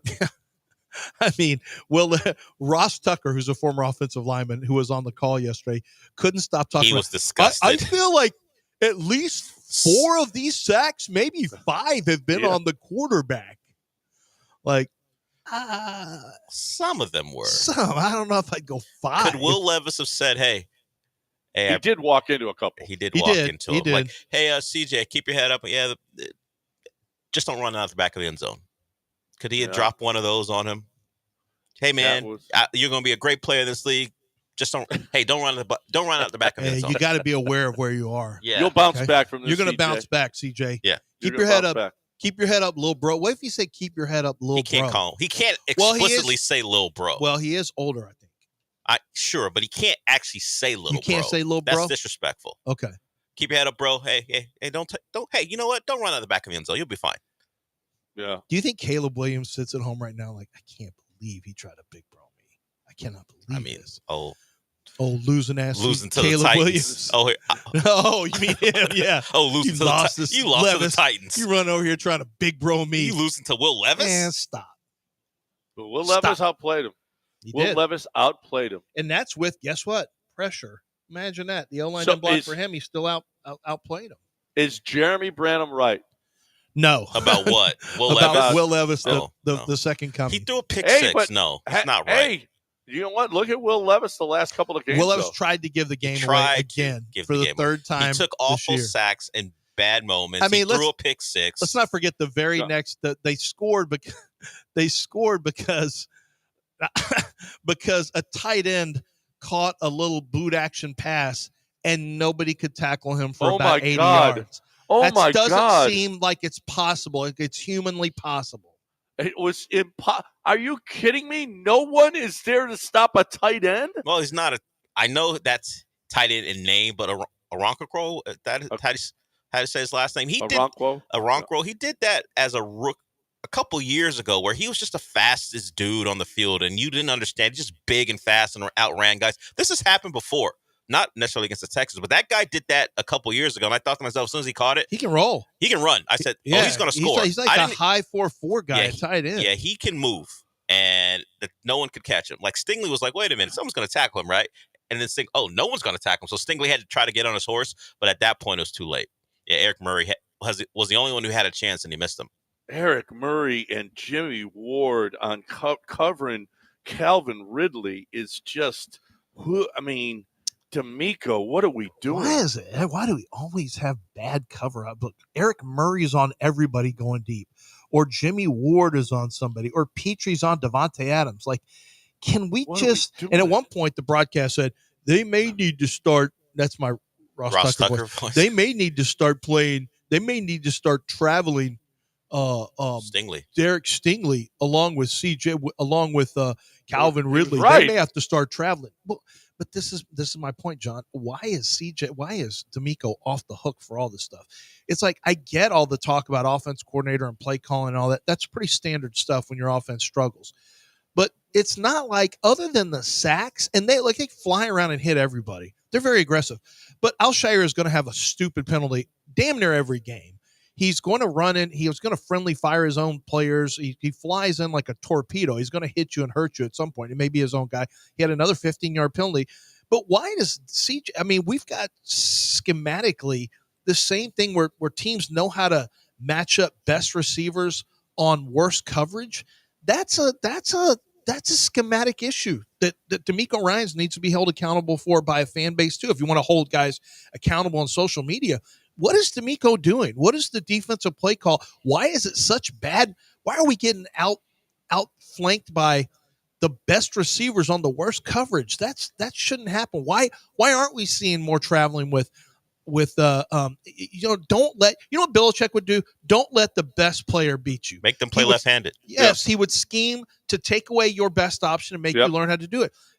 We don't do that at all. This team doesn't do that. It looks like the Texans try to beat you like in the first 2 seconds of a play on defense with their pass rush and their pressure. And if they don't do that, they're toast because they can't hold up in the back. Yep. All right, let's break it here. Man, we got to talk a little bit about this college football weekend. I want to share a stat with you that is incredible. SEC. But first, I want to share John Daspit with you. John Daspit is helping us get to Selvin Young and Vince Young, I think, are going to come on the show tomorrow with John and Dell at about 9:15 to talk about Texas A&M and Texas. It's going to be a huge game coming up. And John Daspit helped line that up. He's good friends with Selvin. He does a lot of different charitable endeavors with Selvin Young in the community. And John, of course, went to Texas, got 2 degrees there, went and got his law degree at University of Houston. He's from here in high school. Like, John is John's Texas. That's what he is. He's got locations all over the state of Texas. He's a personal injury lawyer who really looks out for the small guy, and no one else is going to look out for you. And the the insurance companies are the big guy. They're the man, to be sure. They are the machine, and they will squeeze and squish you and intimidate you if you try to act alone. And you're trying to get your medical bills paid for. You're trying to go see the doctor. Some of you will be intimidated to even go if you don't have insurance, or if you think it's going to be too expensive. You try to tough it out and not go after you've been injured at the workplace or injured out on the roadway or in the water or wherever it is. I mean, John Daspit when you call him, he'll make sure you get to the doctor. He'll make sure you get seen. He'll make sure you get all the tests that you need, the physical therapy, the surgeries, whatever needs to happen for you to get fixed. Your money that you're going to lose from missing work, that's going to be accounted for, John Daspit. Your pain and suffering is going to be accounted for. John Daspit is going to win for you and make sure that he passionately pursues justice for the injured. He's got a phenomenal win rate, and around the city of Houston, he's known as the best. as the very best. And that's John Daspit. The phone number is 713, call now, or go to daspitlaw.com.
All right, H&P is what we're talking about right now. Talking about your business, talking about the bottom line, talking about how you can make your business better, talking about how they've made our business better, how much we appreciate HRMP, how much they do for us, how we've become. I mean, and it is a key that they're right here. Okay, you guys, your building is here, your business is here. If you've got 15 or more employees in that neighborhood, find out how they can make your business better, how the bottom line can be better. Let's say your business is struggling. Well, maybe you're just not doing things right. Maybe you're not getting your payroll to your people right. Maybe you don't have the right 401ks and people don't want to work for you because you don't have the right benefits packages or the right 401ks. Maybe you're spending too much money on you doing your taxes. I mean, maybe the bottom line could be much better. And just let HRP take a look at it. They will. They'll look at it and they'll let you know how they can make your business better. It's pretty simple, and they do it absolutely free. HRP.net, 281-880-6525 or HRP.net.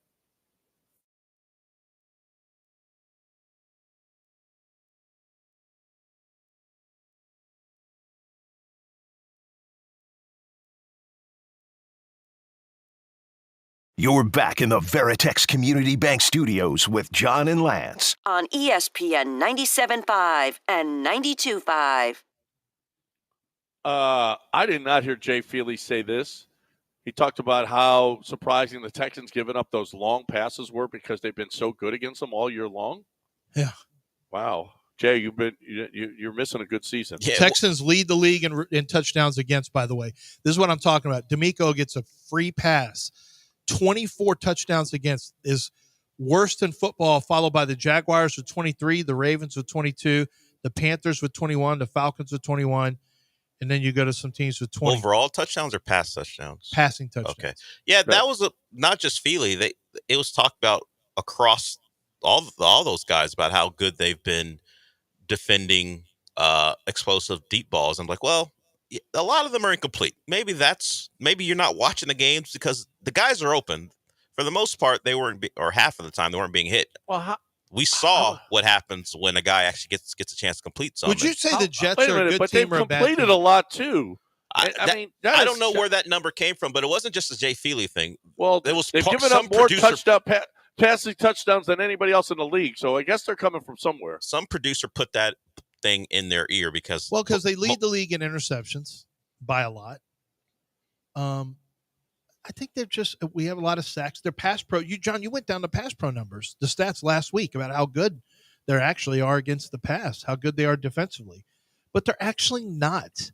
Like, it's tricky because they're stats that make them look good, and yet they give up a crap ton of touchdowns. Yeah.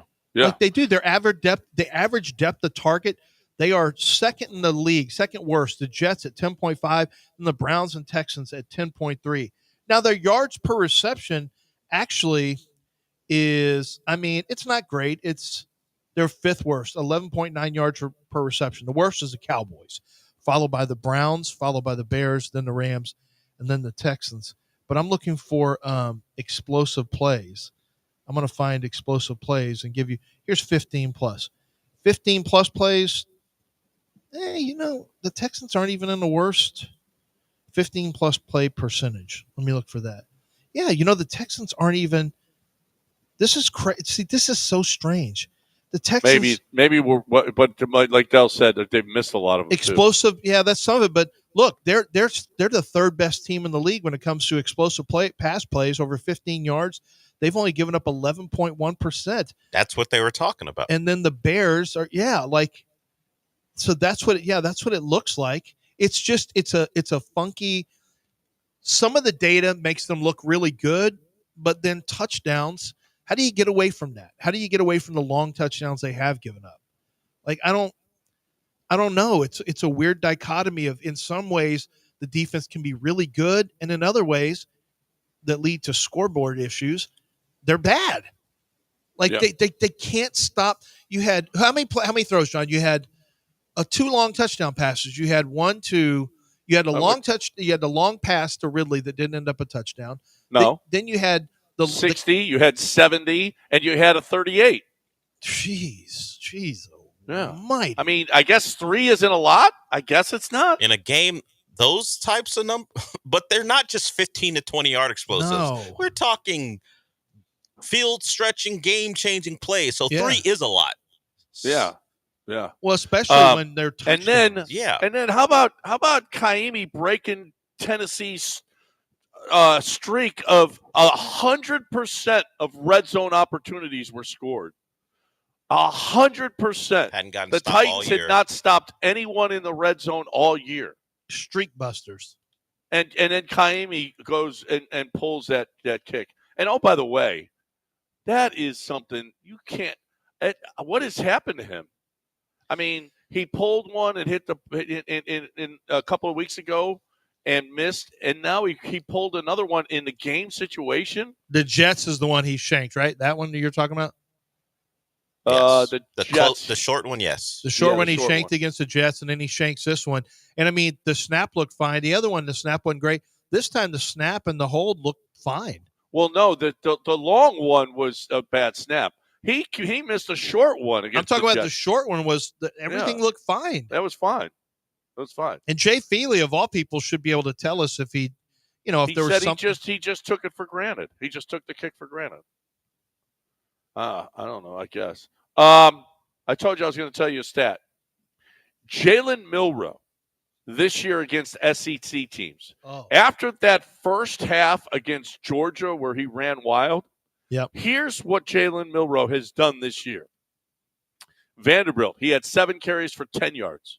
South Carolina, 18 carries for 36. Tennessee, 14 carries for 11. Missouri, 11 carries for 50.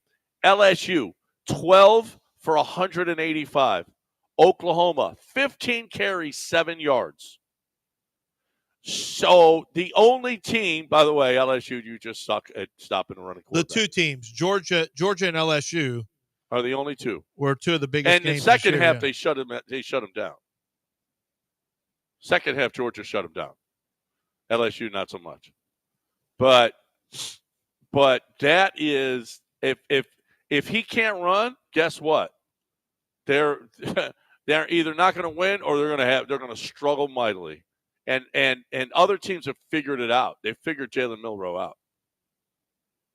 I don't think he's a first rounder anymore. No, that's all I'm saying. He never was. Well, not going to be. He never was. He doesn't throw well. He fooled people. It's a bad quarterback draft. Thank God I've got my quarterback here in Houston. I'm not worried about mine. My guy's just, you know what? Jose Altuve was 0 for 27 one time. And is he going to be a first ballot Hall of Famer? Maybe he should be, but you may try to have people keep him out because he was wearing buzzers. Apparently, that's what Carlos Beltran's niece on Twitter told somebody who wasn't actually his niece. Is just some dude who likes to touch himself in his basement with Cheeto fingers. So, yeah, my guy Jose Altuve struggled at one point, and he was fine. My guy C.J. Stroud's going to be fine. And soon enough, I'll be calling other people poverty quarterbacks and poverty teams. C.J. Stroud, your guy? I thought he was RG3. No, John said that, and that's not a good comparison anyway. RG3 ran way better. He did. CJ was running yesterday again, though. For his life. He did. He did have a couple of runs yesterday. Hey, how many? Where do you think the Texans? So one of the things that stops big plays from happening, John, is the cover 2 look, right? The too high safety look. Yep. The safety shell, the shell coverages, cover 4. We don't do that. We put our safeties on the slot receiver. Well, the Texans, you say that, but it's actually true. The Texans have run cover 2 5% of the time. It's the third lowest. The Eagles don't run it really at all. They've had 4 snaps like that. The Jets are next. They've had 7 snaps at 1%. Then come the Texans. They don't run too high safeties, and it shows with 24 touchdowns, including a lot of long ones. They do run some cover, the cover 3, which is, the single high and the 2 corners playing off and shuffle coverage. They'll do that actually more than most teams. They do some of that. And the quarters coverage, they'll run some quarters coverage. But, in terms of, I'm looking at 2-man. I'm looking at all the different coverages they run. And they just are not really all about trying to keep someone back there to prevent big things from happening. No. And it speaks to, look, D'Amico wants to attack. He wants an attacking. But at some point, you're going to have to maybe, as you're sitting there in one of your meetings, say, you know what, let's make an adjustment. Let's start showing some. Now, Jimmy Ward is not an ideal cover 2 corner or safety. But Bullock is. Bullock is, yeah. Well, you can go Bullock. Then you're basically talking about going Bullock, Eric Murray, and then sitting Jimmy Ward? No. Well, who are you going to play?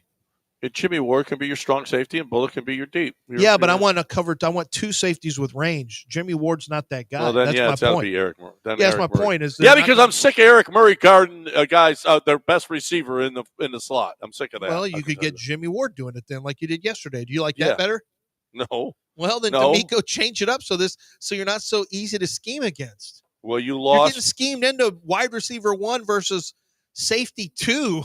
I mean, your worst cover options playing wide receiver 1 more than once. It's no good. It's no good. It happened when Bill O'Brien was here too. It's not like it's, remember when Eric Murray was on or Justin Reed? It was always Eric Murray. Did the Texans lead the league over the last 3 years in safeties covering top wide receiver options? Yes. Why is it always happening where it's Justin Reed or Eric Murray or Jimmy Ward covering wide receiver 1s? That doesn't. Why is this happening? If I'm an offensive coordinator, I love this is so good. We're going to mismatch the Texans here, and before you know it, we'll have a 71-yard pass. Man, and as hard as I've been on Jalen Petrie, he misses a lot of tackles, but he's flying all over the field. He's having a better year this year, much better year than he has than last year for sure. Boy, they're going to miss him if this shoulder is going to be any amount of time. And once again, it's one of his own guys that did it. Holy crap! They fly and they just fly out of control. Wait, who was it that did it this time? The Toa got him. Okay. Yeah. I mean, it just holy crap! It just is. I mean, they're killing each other. They're killing us, Whitey. All right, time for you to talk a little taqueria around us, Lance. Yeah, let's talk about. I want to tell you about the breakfast option today. You can go to any of the websites, as a matter of fact, at Taqueria Sarandas. You can go to any one of the locations near you, or just go to taqueriasarandas.com and go to the menu. I want you to take a look at the menu. And I want to talk about your breakfast this morning. Have you had breakfast yet? Are you hungry? Are you getting ready to go out? Are you or you headed into work, why don't you stop by and get one of their breakfast tacos, like the egg a la mexicana breakfast taco, or the chorizo and egg, the bacon and egg. You're looking for non-spicy sausage because you got a sensitive mouth, then a non-spicy sausage and egg. They've got spicy sausage and egg for real people, potato and chorizo. They've got it all, bean and cheese, the machado. There's so many different breakfast tacos to choose from, but it doesn't stop there. If you really want to go in, grab the chilaquiles, the breakfast plate, which is also served with refried beans and tortillas. And oh my gosh, I love that dish. The desayuno completo, 2 eggs, 2 pancakes, bacon, ham. This is your spot for not just your lunches, not just your dinners, but also for a great breakfast, a heavier breakfast, or just breakfast tacos on the go. Make sure you stop in at Taquerias Arandas. Locations all over the city of Houston. Stop in there and grab yourself some sabor. Let that flavor sink into you with Taquerias Arandas.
All right, time to talk about Champion Energy. Champion.energy/1560. It's the place to go to get your electricity. I've been in with them for I don't know how long. It's been forever. Look, if you're looking for the best way to get your electricity to your house that's going to be more affordable, you're going to love it. You are going to love Champion Energy because it's just going to be less expensive. I've been with them forever. I mean, it's so easy. I mean, I've never had the service is second to none. Never had to worry about anything. Is always perfect. You're looking for an electricity company. If you're not completely satisfied with yours, if you think, wow, this is really, really high, go check out Champion Energy. Champion.energy/1560.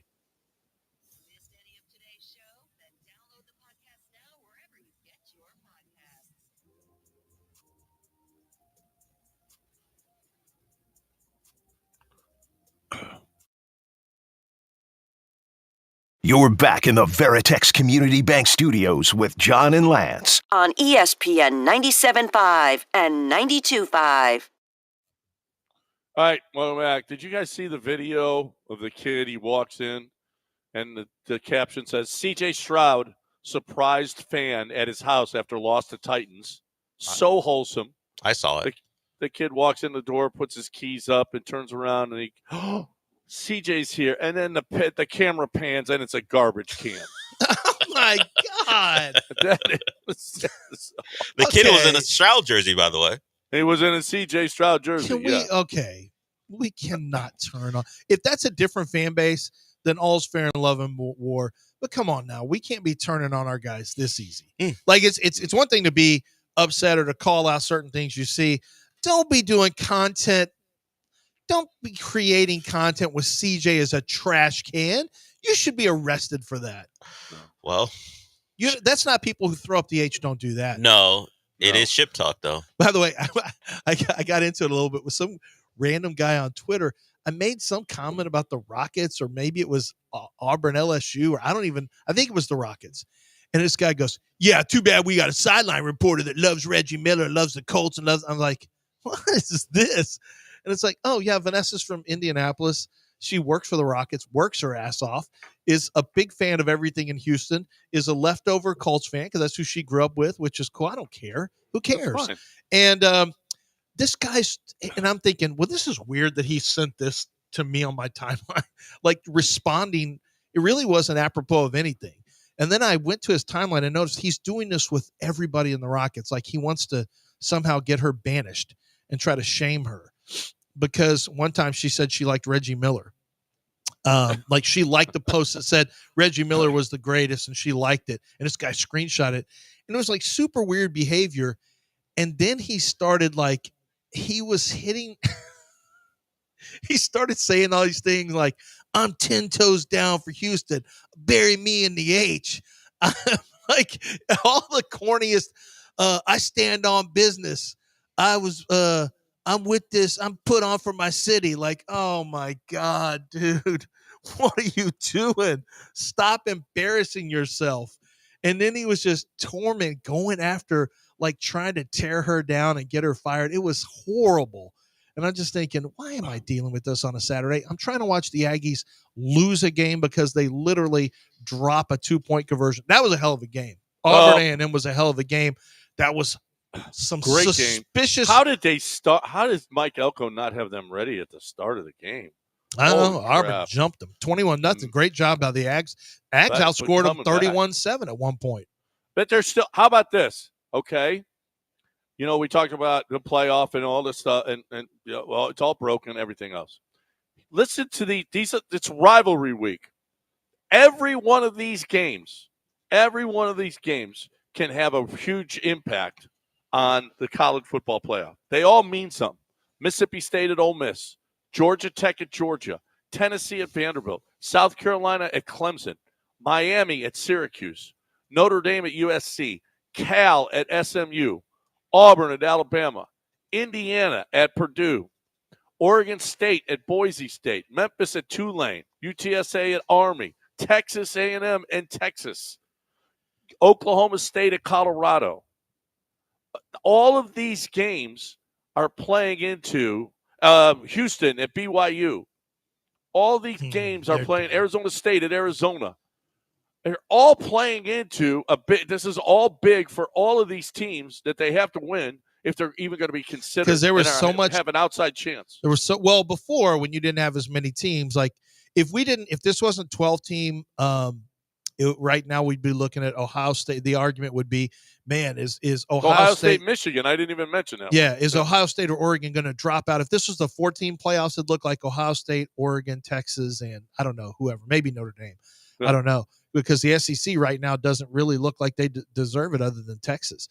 But that would be the argument. Now that you're in 12, there's all this, and it's been chaos inside the 12. This weekend had a fair amount of chaos. I don't know if you saw, Colorado was sitting there they had a great opportunity, and they got their asses kicked.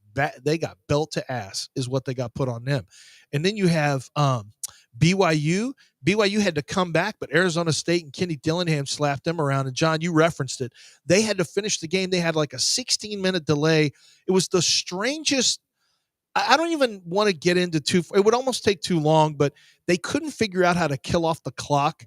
They could have had a chance to score a touchdown earlier and didn't do it. Oh, my God. It was terrible. It's just terrible. Like these teams getting too slick with, well, let's find ways to if you got a chance to score, go score. Well, two things about that. Now, first of all, I could see him throwing the ball up in the air. You're talking about the last play. There was very last play. So there was 7 seconds left. I don't mind that play at all. It's fourth down, and you're at about midfield. After you took a sack, you ran backwards, and then you ran backwards again and decided they were inside the 10-yard line with the 1st and goal, and they run backwards. And instead of killing, and so here's another thing: the referee should have called intentional grounding on that. He's inside the pocket and he threw a ball into the stands. He intentionally grounded that ball inside the pocket. That should have been a penalty. They should have gotten the ball at about the 35-yard line. That's how bad Dillingham messed this thing up. And instead, if he had thrown the ball in the field of play, I could see it. What are we talking about? Snap it and punt it.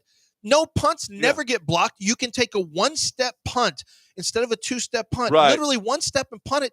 Why are we acting like punts are all going to get blocked? You could have lined up 2 yards deeper. Right. You could have ended up 2 yards deeper, grabbed it, punted it with one step, and the game's over. Yeah. Like this.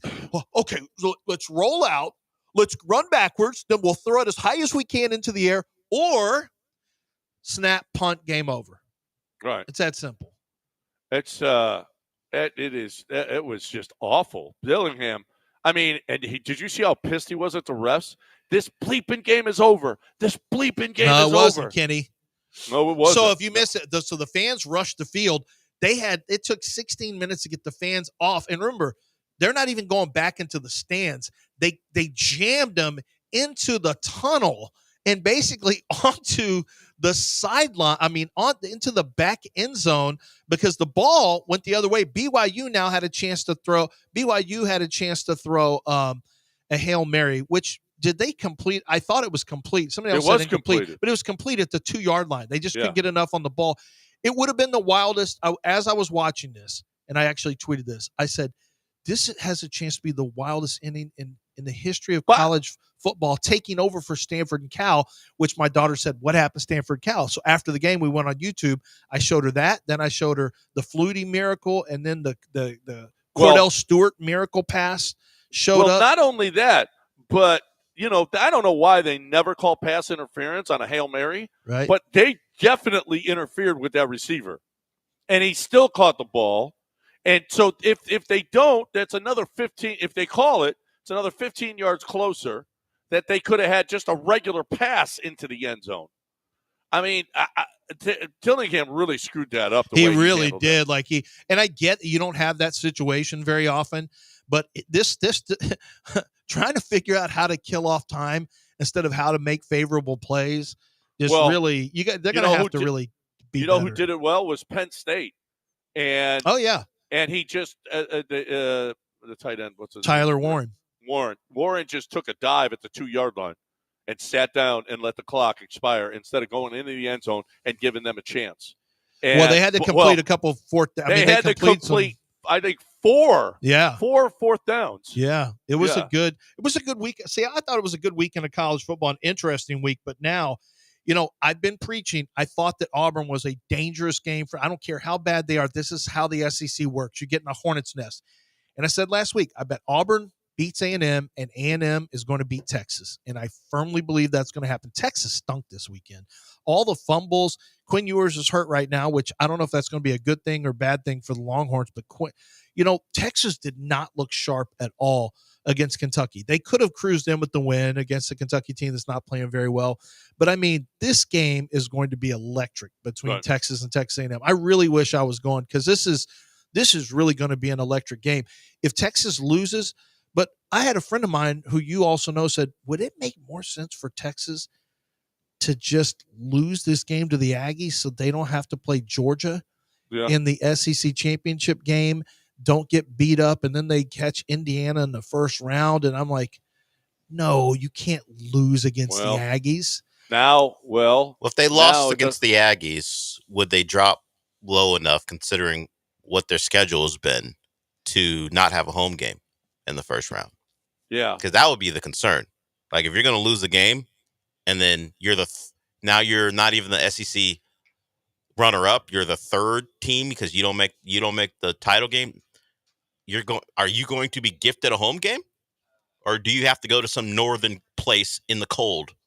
That would be a possibility. They could fall away. You can't lose that game. That means too much. It means too much to fans. You can't lose it. But the fact that we're already having these conversations, like, I don't care what any SEC honks like our boy Josh Pate says or what Feinbaum says. I'm sorry.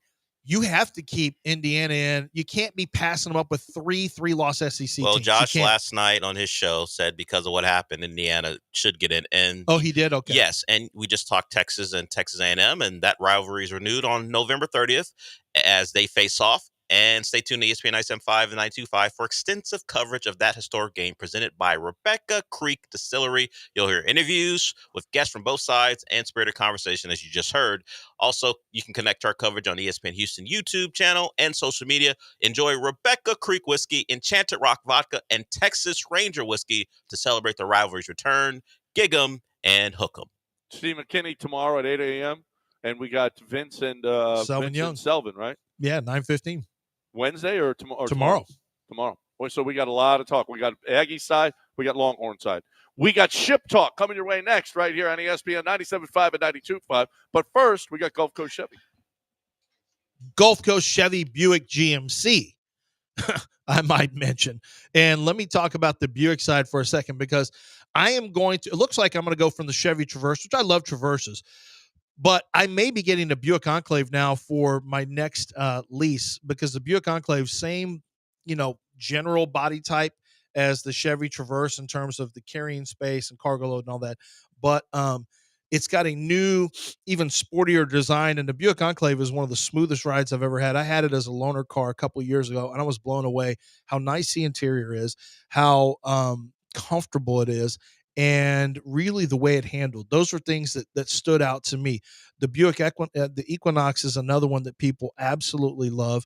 The Enclave is what I'm going to drive. The Envision is one that my son drives, and it's his first car. It's his first car by himself. He got and he keeps it really clean. I'm very happy about that. He takes good care of it, and that car takes care of him.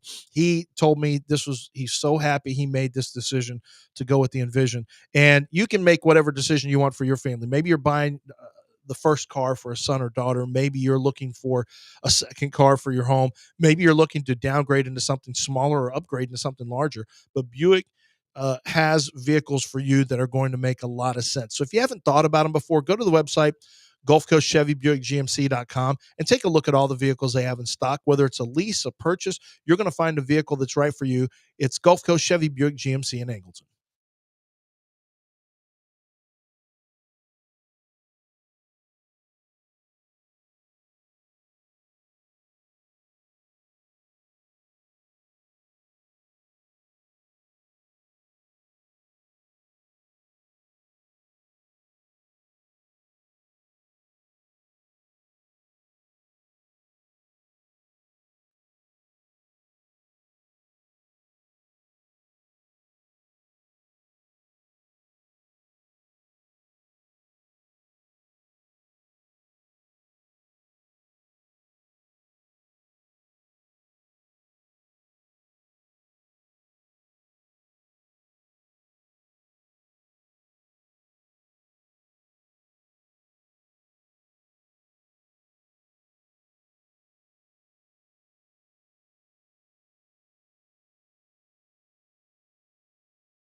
You're back in the Veritex Community Bank Studios with John and Lance. On ESPN 97.5 and 92.5. After kicking ass on Friday, boy, did the Rockets look like crap on Saturday. I'm like, you guys are reading your press clippings. I don't think that was it, though. But although they weren't the Rockets, you know how many offensive rebounds they gave up? 16. They're the best in the league at giving up the fewest offensive rebounds. And they gave up 16. They lost the rebounding battle. I know he's big, but Klingon really 19 rebounds? Yeah, really? Before he got hurt. Yeah, 19 and then they were rebounds. So then they were going to Alperin. Guys, can we finally admit that something like Alperin has no lift this year? This is a guy who would sneaky dunk on people left and right his first 2 years. This man's getting his shot blocked by everybody this year. You didn't like Denny Avdia putting the ball back in his face? Right there, and like they kept going to, all right, we're going to our big man. They don't have Klingon in the shot blocker, and Alpi can't get shots off against these guys. I don't know what has happened. He's totally grounded now. He's got no lift, and Albion just he tried to shoot a fadeaway, and it couldn't even leave his hands. And I'm just thinking, what has happened with this? Like, has he gotten much heavier to where, like, just muscle? I don't know. People aren't going for his fakes anymore, and he's had more shots blocked this year than I think I've ever seen him have. How about, but the only guy that showed up offensive, well, two guys. Amen. Well, he did have, Alperin also had some points in that game. He had 22 points, but he on 7 of 17 shooting, 8 of 11 from the free throw line. He's getting to the line. He's getting fouled. But Reed Shepard showed up in 11 minutes. He's got 2 threes. He's got 8 points. He's just 11 minutes. Tari Eason, 0 for 7. Jalen Green, 3 for 14. Fred VanVleet, 4 for 13. Jabari Smith, 3 for 10. What the hell? Kind of 35% from the field, 25% from 3. And giving up offensive rebounds on top of it. What the hell? I mean, were they reading their press clippings?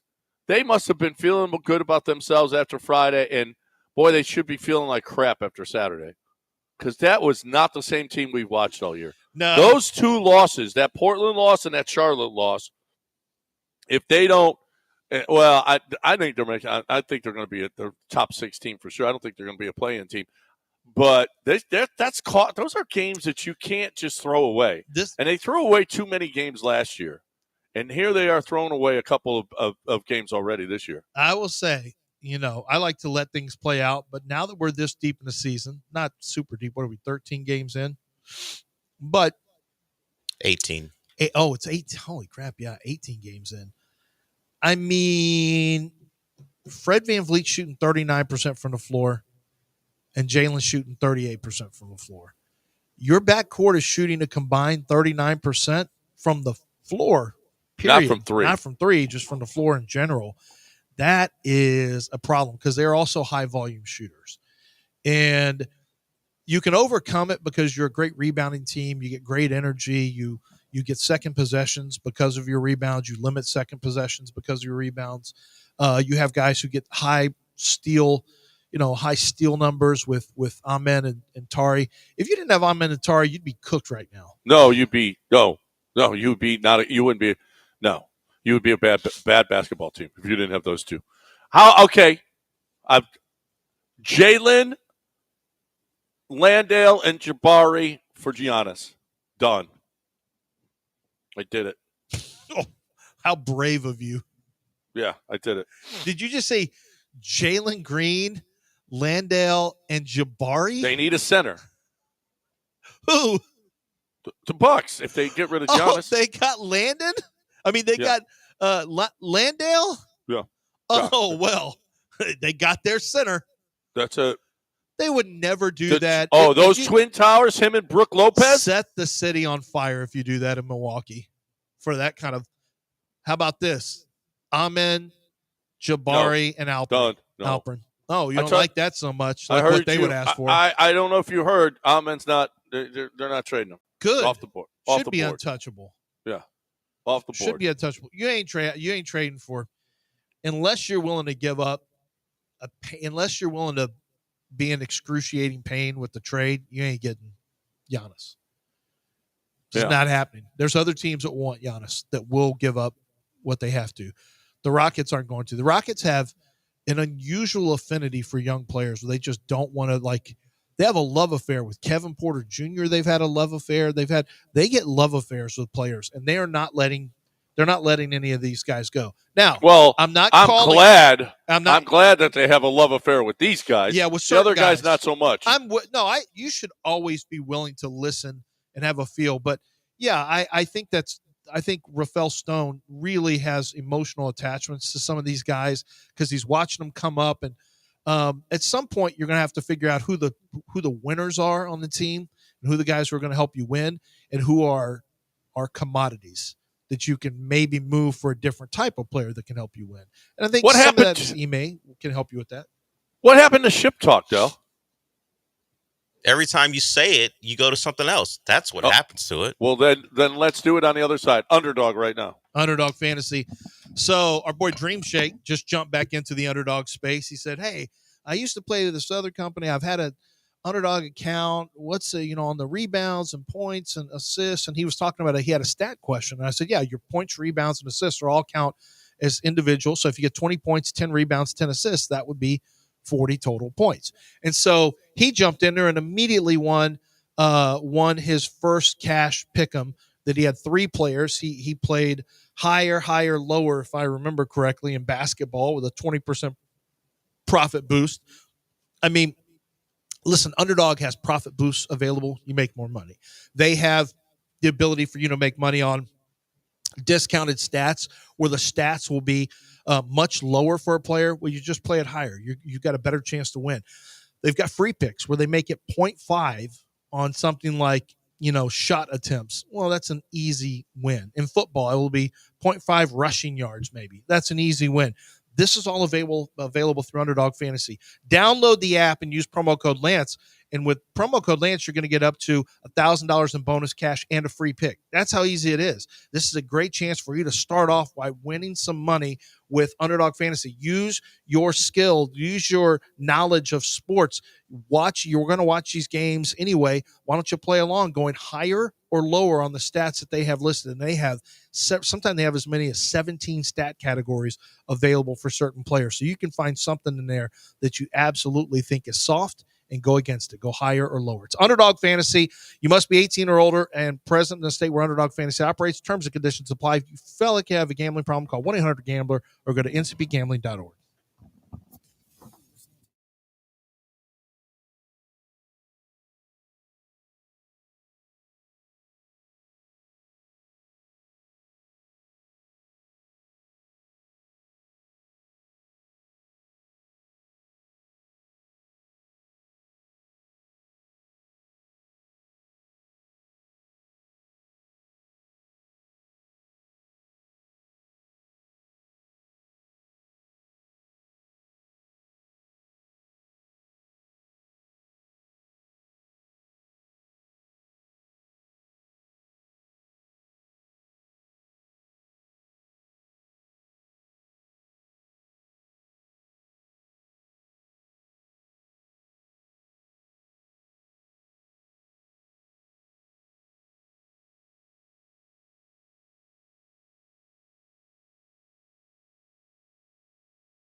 All right, welcome back here. ESPN 97.5 and 92 time to turn it over to Dell and let him give us a little ship talk. There must have been some good ship talk this weekend because there was a lot of ship going on, especially in the college football world. You got anything? We'll begin with a man we talked about quite a bit earlier, Kenny Dillingham. John talked about his rant on the field when discussing the overturned 1 second left on the clock scenario at the end that he put himself in by mismanagement. But here's him after the game discussing his players being underpaid.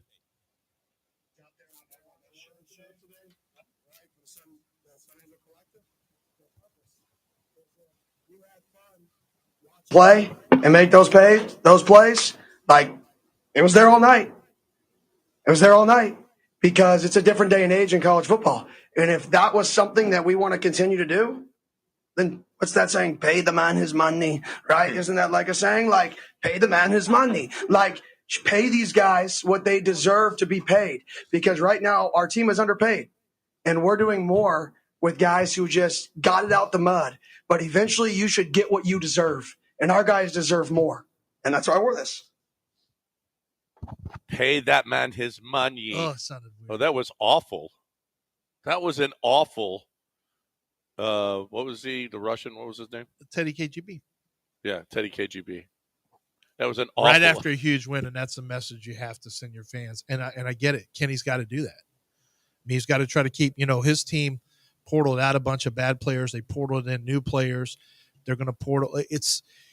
The problem is for a lot of these coaches who live in the portal, you die in the portal. Like if you don't have a good portal, it's just like with JUCO coaches. We've seen this. You and I have seen this, John, before when there used to be coaches like Bill Schneider.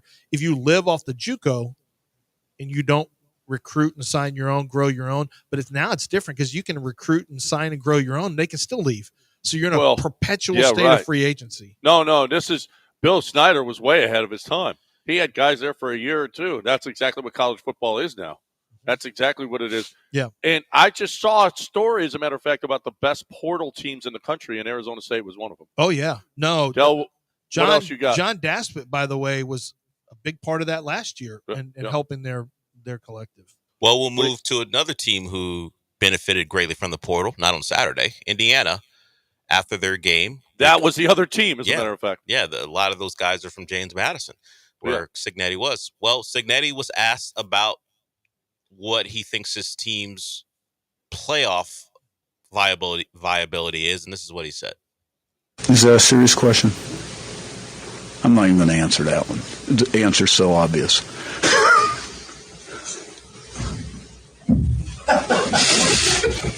He gave a little wink and a nod and said, yeah, we're a playoff team. We're a playoff team. A lot of the questions surrounding – that was before all the SEC losses, but – because that game was the early game.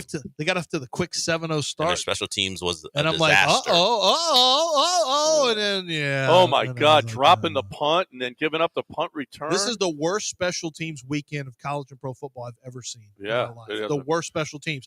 Did you get a load of Washington versus we got Dallas? more. We got more ship talk. Go. Yeah, let's get to Malik Neighbors. Malik Neighbors didn't have a great game. No one on the Giants did. Here's Malik Neighbors being asked about the overall Giants team. What words today would you use to describe this loss? Soft as How disappointed are you? Very. What are you most disappointed about? I mean, solve it, man. I'm tired of going out there and losing. Like, it's just that. I mean, I don't know, bro. Can you translate mumbles for me? Well, soft as F is what he said. F and soft is what he said. That's what we are. Okay. And he was chewing gum at the same time. But, yeah, that's what he said. We're soft. It sucks. And he also went on to talk about – they asked him about his lack of targets early. And he said, ask Dave about that. See, that's that ship stir stuff. What are your thoughts on your amount of targets that you're getting right now? Yeah. You know damn well what you're doing, New York media. Yeah. That's Dave's 30-0. I don't get targets the first 3 quarters. In the fourth quarter, I start getting targets. Talk to Dave's. What else? Oh, is that what he said? Dave's? Yeah. Oh, I assume that he didn't say Dayball, so I think he calls him Davis. He must say Davis. I did too. I thought Davis too. I thought who's what Dave? did Davis?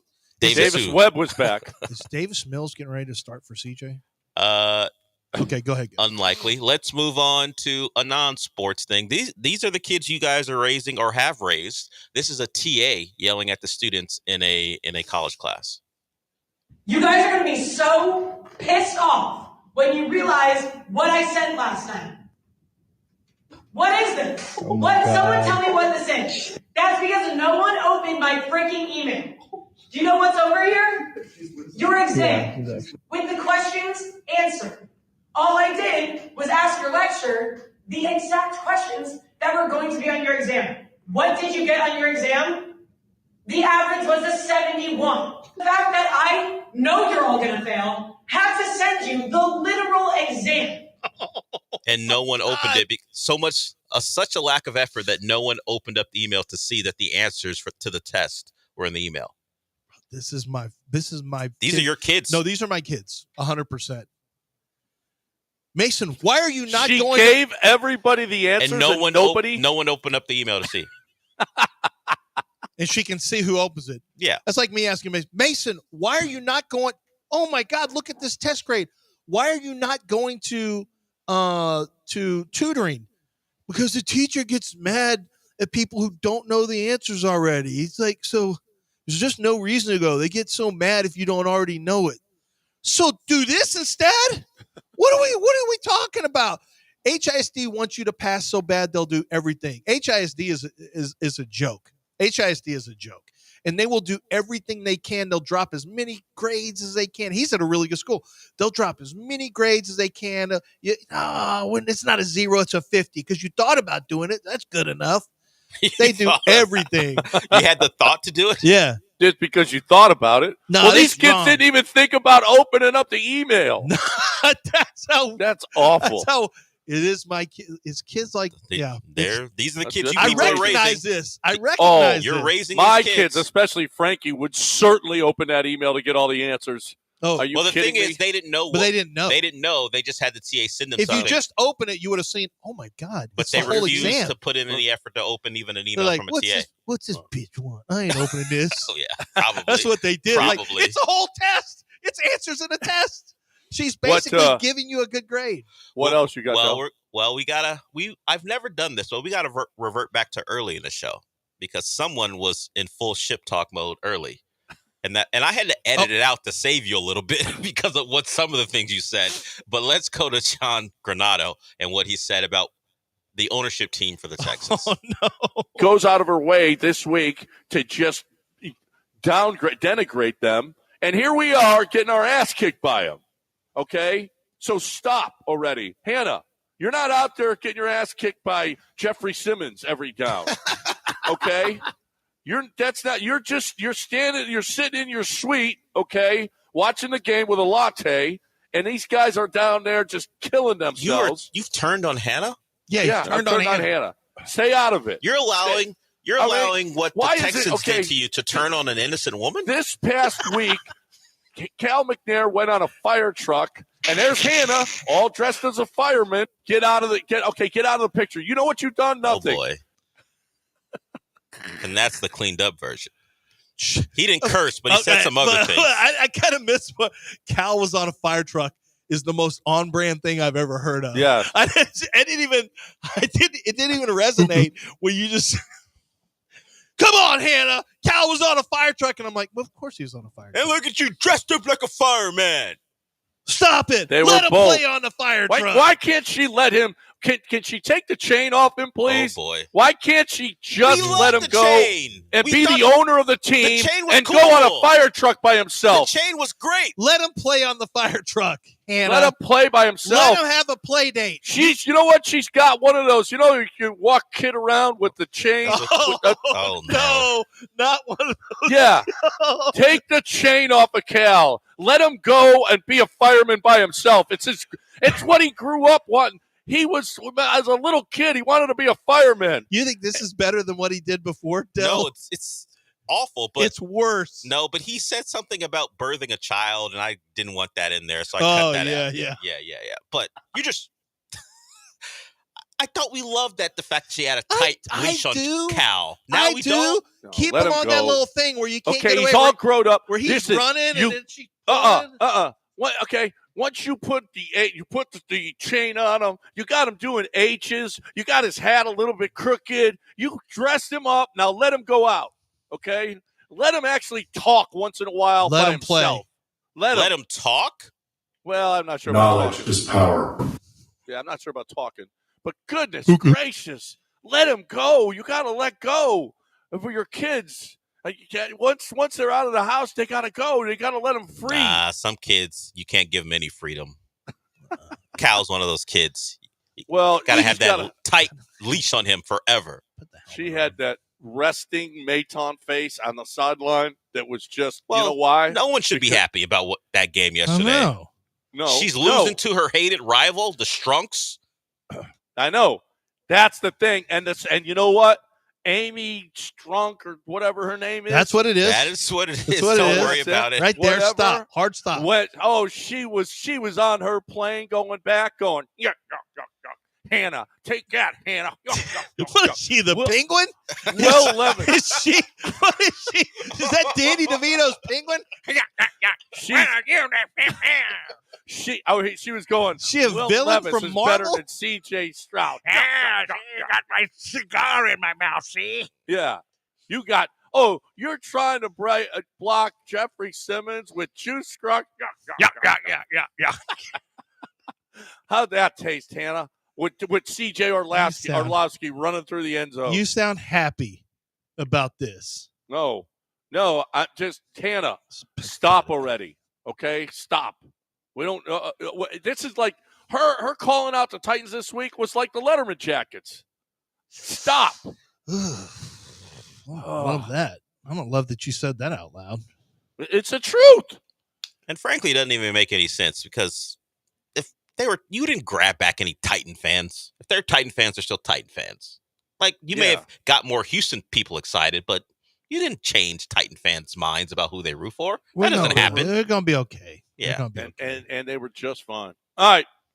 It wasn't a great week. It wasn't a great week. It's a little bit of a tough run. You got but the Jags be coming okay. up. Relax. I was told they were going to be 9-4. You did say that. I was promised. You know what this is? This is like when Fred VanVleet got pissed off because he got embarrassed. This is John. John's same way. He got embarrassed by what happened because he was so confident. He didn't say that. He didn't call anybody that. He didn't call anyone that. But this is his version of it. He's pissed off. His team embarrassed him, and he's attacking. Like Hannah's that ref for him. He's not going to drop. He's not going to do that. He's not going to do that. No, never. No. But I am going to stop at Taqueria Aranda to watch some games. Okay.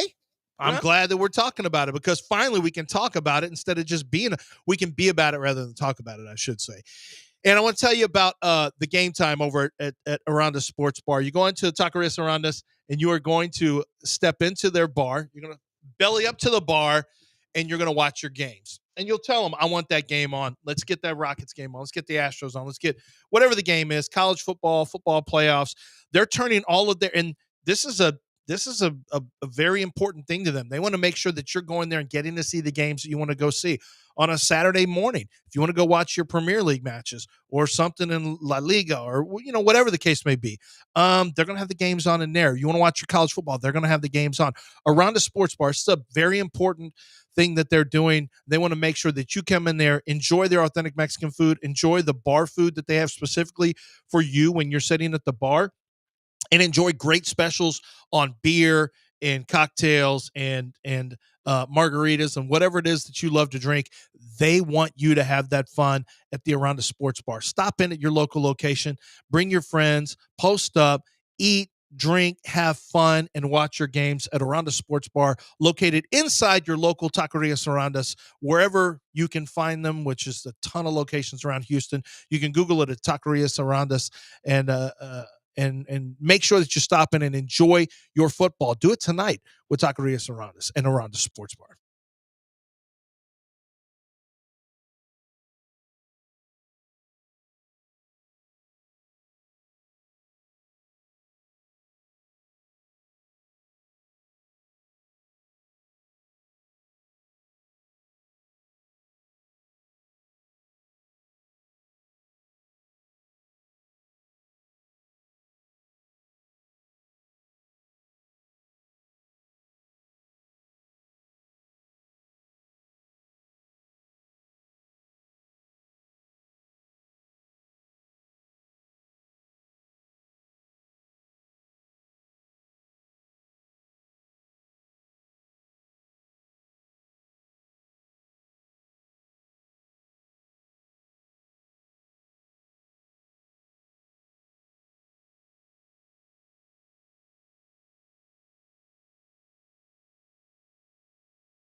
You're back in the Veritex Community Bank Studios with John and Lance. On ESPN 97.5 and 92.5.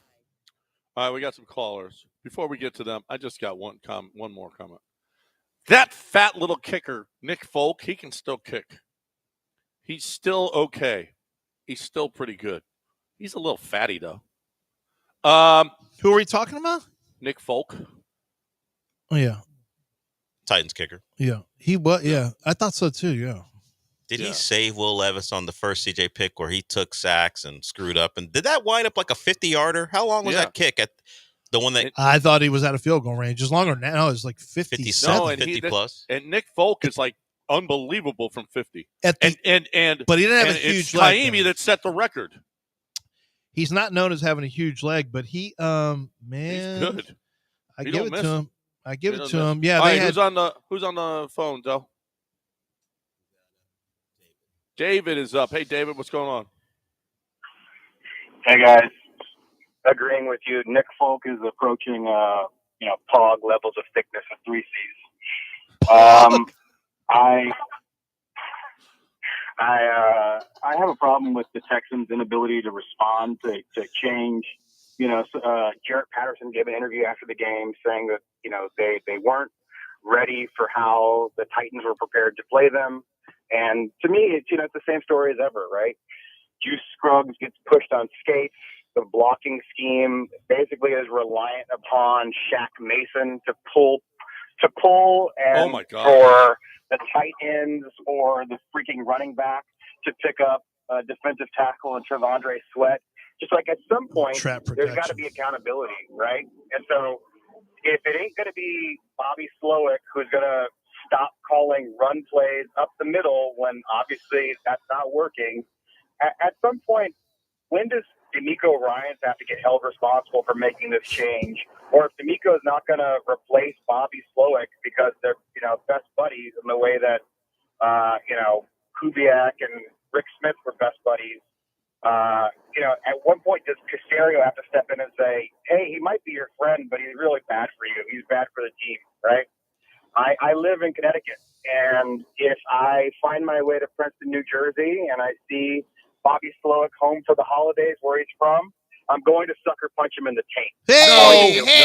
No, not in the taint. And we're not sucker punching anyway, and we're definitely not in the taint.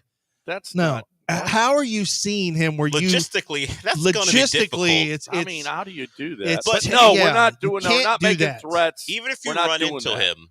Now, I will say this: how you stupid of it! And hit him that trap protection with Shaq Mason trying to come across and get an unblocked defensive end. It's not the first time they've done that either. Now that's a poor design, and that is on Slowick. That is terrible. You cannot design it hoping for your guards to be able to range over and do that. What the He's hell? done that with Juice as a center, where he rolled his center over there as well. They're not athletic enough to do that. I know. I'm really not smart. Why is it that we can't? There's a guy standing over you, and you, and you, and you, and you. Why can't we just block those guys? The ones that are standing right over us. Instead, we got to block down right. We got to bring Shaq across the field to pick up a guy that's running up the field at a 4.4 speed, and we got to get what? How about the tackles right there, and he just blocks him? Well, it works for other teams, but not Does here. It? Yeah, the Titans were running trap plays and trap protections. I mean, you use it because you want to boot action. You want to make it look like a guy is actually. CJ was in the pocket. There was no boot action. Pull black. Well, I mean, but you want to make it. You want linebackers to read the key on the linebacker that they're pulling, so they are out of the way. But it's like it doesn't work if you got a defensive tackle that's too quick for your guard coming over, your defensive end. Actually, in most cases, coming over. It's a bad. It's a bad design. It's too much stress on an already overstressed offensive line. Yeah, I mean, it is. That's what it is. I mean, we're fooling around doing that stuff instead of blocking people. Well, they can't do that either. So, well, all right. Who else you got? It's your choice. You want to go Jared or you want to go Gilbert? It's up to you, Jared. He didn't. We didn't get him the steak, but he also didn't demand it. No, he didn't demand one this week. Yeah, so I mean, it's not our fault. Yeah, Jared, what's going on? Double rugs, fellas. How you doing? Good. First First off, Lance, I got to say that your brother got robbed against Willis the other night, and as a coach that coaches against Willis High School, they're a pretty damn good football They're a team. really good team. I thought Tom Ball was better. Yeah, I was happy Tom Ball played that closely. Like there was a terrible in our little coaching group chat. There's like a terrible freaking, they called it complete pass, and it literally hit the ground. I don't know where to get these refs from, but being a guy that coaches 6A football, we see terrible officiating all the damn time, but you figure it'd be better in the playoffs. Mm-hmm. But going with the Texans, sitting here watching this game yesterday, I was so frustrated. Like, I'd rather lose to the freaking Cowgirls than lose to the Titans. I can't stand the Titans. Titan Rick, all those dudes you used to call all the time. Those guys are losers. It's like you're sitting here and you got these Titan fans. Like my buddies at the game, he's like, got these Titan fans. It's like they're sitting around like still wishing their wife from 30 years ago would come back to them while she, with another guy. But the thing is that bothered me the most was the safety play. Like, how many big bombs are we going to give up to freaking Will Montana? That guy was throwing bombs on us, and our safeties were just out of position. It's absolutely terrible. And I wanted to get your take on it, Lance, because I was rewinding in the video, like, oh my God, that one play that they threw, it was like freaking 80 yards. It's like the safety was like took such a bad angle. Like my high school kids don't even take that bad of an angle. It's terrible. Are you talking about the Eric chick? Murray? That was the Aquanquo. Eric Murray. Yeah. It was awful. Awful. No player should be able to run unaccosted down the field for 80 yards. Nobody. Yeah. Not when it's a short pass and he gets to run and you split the safety. Yeah. The safety pursuit, like that's a terrible angle. It was Eric Murray gave an Olay. It was terrible. It was awful. That was awful. I mean, that should never happen. That should never happen. Eric Murray's played pretty well this year. I think they're asking him to do way too much, putting him on guys in the slot. I mean, they're just asking him to do. They need another cornerback that can actually cover somebody in the slot. That's what they need. That's what they've got to have. Enough with 4 safeties on the field at once. Okay? It's Jimmy Ward covering Calvin Ridley is stupid. It's just ridiculous. It's unbelievable. It is unbelievable. All right, break it. We'll see if we get Gilbert on the other side. You got Maestro DeBell right now. I've got Maestro DeBell, the tequila that is going to make things go just a little bit easier. If it's a tough Monday, if it's a great weekend that you're getting started on a Friday, maybe you get started on a Thursday. Is it your Thanksgiving? Do you want to have a little something ready for all the football and the food that you're going to have this Thanksgiving? Make it Maestro DeBell. Wherever fine liquors are sold, you can stop in. And what you're going to do is you're going to ask where the Maestro DeBell is. They'll take you there. You don't have to ask. Just go yourself and start looking. Maestro DeBell is distilled in Mexico. And they've had generations. I think it's 11 generations or something crazy that has been doing this. Their process is flawless. Their flavor profiles are incredible. Reposado, Añejo Extra, the Cristalino, Añejo Extra Cristalino, which is their expensive bottle. The silver and the smoke silver. Smoke silver is called Humito. The Cristalino is called the Diamante. These are all different types of tequilas that are going to be in the tequila family, but there's different flavors with each one. So you might want to grab a couple different types of bottles if you're a big tequila person and enjoy yourself. Have it there for the holidays or for Thanksgiving, for Christmas, whatever the case may be. Have it available for yourself or for when people come over, but you're going to love having a top shelf tequila in your home for very reasonable prices. Wherever fine liquors are sold, you're going to find Maestro DeBell.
You're listening to Houston's longest-running sports radio morning show. From the Veritex Community Bank Studios, here's John and Lance.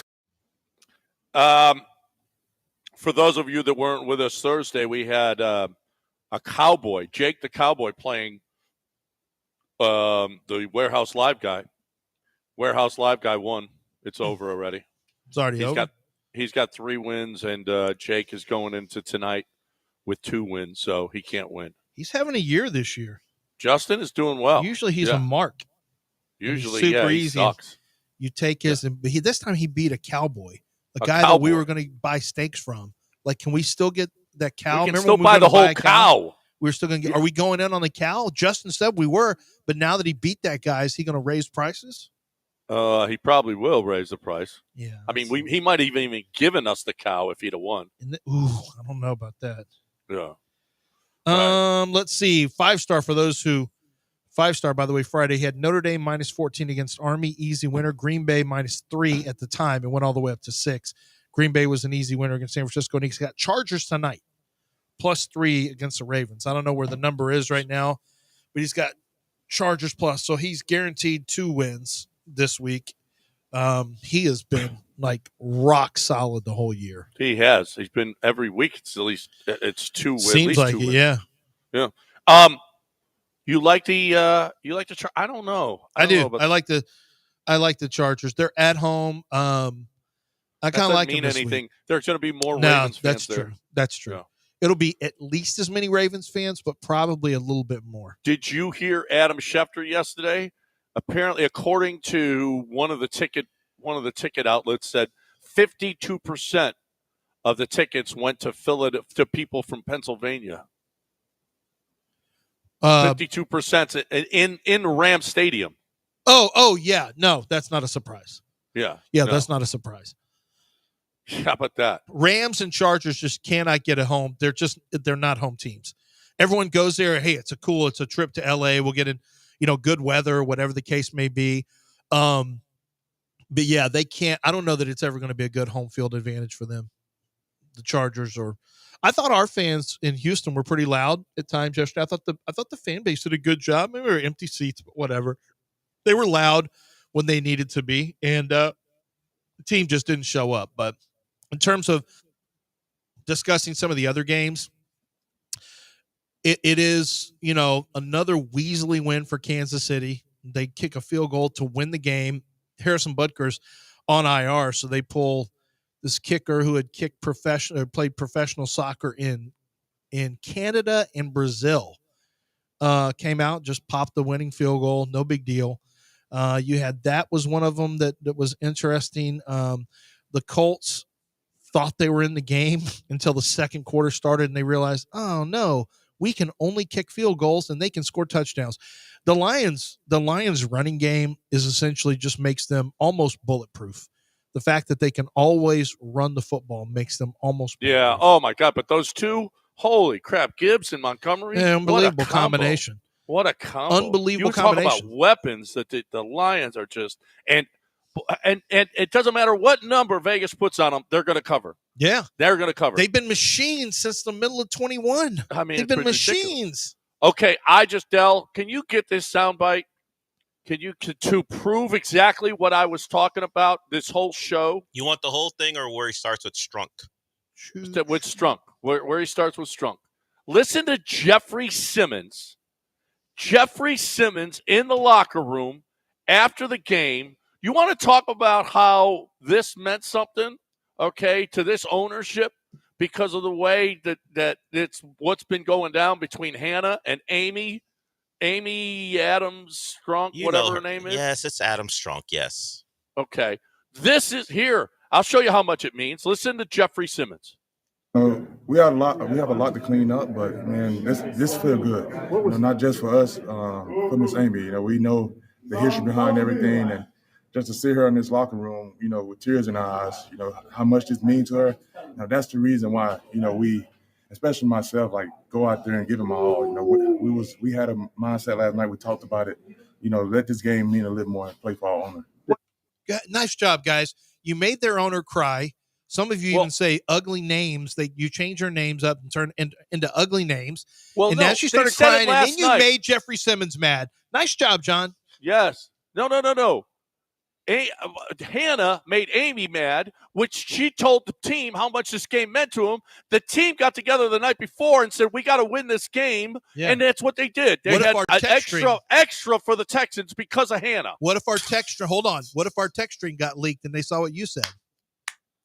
What do you mean? What if you were responsible? What if Jeffrey and she goes, and look what was said about me in the text string by John Granado and Jeffrey That Simmons was said, during the game when they already kicked our ass. Well, that was already when they kicked our Well, ass. you can go. We can go on the go past. further It didn't back. have to be yesterday. The Yeah. texturing didn't just start yesterday with the Amy Well, Adams. no, stuff. I don't do it publicly, okay? Unless Raheel is leaking this stuff to the Tennessee Raheel Titans. could be leaking it to the Jeffrey Titans. Simmons. Yeah. Yep. No. It's I possible. don't do it publicly like Hannah does, okay? All she Hannah said walking was, "This is our." Wait a minute. All she said was, "This is our city now." No. Last year, dude. What did Are she you say? kidding? She's been talking about blue uniforms. They went after one, and then she was last year when Case Keenum You beat did them. too. You said, she "Ha-ha, was B.I. she was You look at the ecstatic. Cougars, B.I. You said that. Yeah. You've been When very the Cougars public. are wearing blue, you're very public about it. Yes. Okay. So blame and now yourself. Amy, and it ain't me. She don't know me. And you know what? Okay. It ain't Hannah either. It's Scruggs. It's Patterson. It's your quarterback. Leave the owner alone. Play better. How come it didn't matter last year? Well, how come it mattered so much to Amy? It will always matter And then because of this it back and trickled forth. down to the players. How come it didn't matter last year when Case Keenum went in there and won the game? The players stunk yesterday. That's why they lost. Yeah. Well, Case was. You know what? Maybe Case should start. Oh, you think Jeffrey Simmons was going to have an average game against Juice Scruggs unless the owner cried? No. Right. That was going to be an ass kicking from 3 years ago. You could see Wait this a cast. minute. So you're telling me that because Jeffrey Simmons is on the field, that the Texans are going to get their ass kicked? I'm saying they suck. I'm saying the left guard The is. Titans suck, and they came in here and beat you. Exactly. The Titans suck, so don't blame it on Hannah because Hannah was talking trash for like a year and a half now. You didn't think it was going to happen. You didn't think they're going to be so motivated. You were just doing Your this. team stunk. Hannah's my queen. That's what you kept saying. No. We ain't the sorry people. She ain't the queen, and we're the sorry people. We are the sorry people. No. Right now, we're playing like the sorry people. Well, we are kind of. We are a sorry. Hannah McNair, Queen of the Andals, and the First Okay. Men. That's what he's talking. We was treating her like Daenerys Targaryen up until this morning. Yeah, we don't need to be Bowing we down, weren't. No, we acting weren't. like Tyrion, all in love, and now your quarterback plays like crap, and now you want to blame her for stuff. No. You better watch yourself. She's gonna light you Who's up the like guy? you like. Who's the guy that turned to stone? Who had a love? He Oh, loved. Jorah. You're Jorah Mormont. That's who he is. You're Jorah Mormont up until this morning. No, that's not Yes, true. She's my queen, and I will do whatever it takes to protect no, her. you guys have no. He's You got don't have any he calls idea. her Khaleesi in No. private. You do not call Hannah Khaleesi. I got stories. Y'all don't know. You don't have any idea. Y'all don't have any Stories. idea. Stories. I got stories. Okay. I I know don't even know things. what that means. Neither I got stories About you, about what happened to Amy Adams Strunk. Yeah, that's right. Amy Adams, whatever. This is just going to be quick. Gilbert, real quick. I just got to make sure it wasn't us. Gilbert, is everything fine? No, it's not. What's the matter? I fell down last night anyway. You fell down? Yeah. Are you okay? Then you get up anyway. The nurse helped me get up anyway. Are you okay right now? What? Are you okay right now? Yeah, I'm okay right now anyway, yeah. All right. Well, Where did you fall? What happened?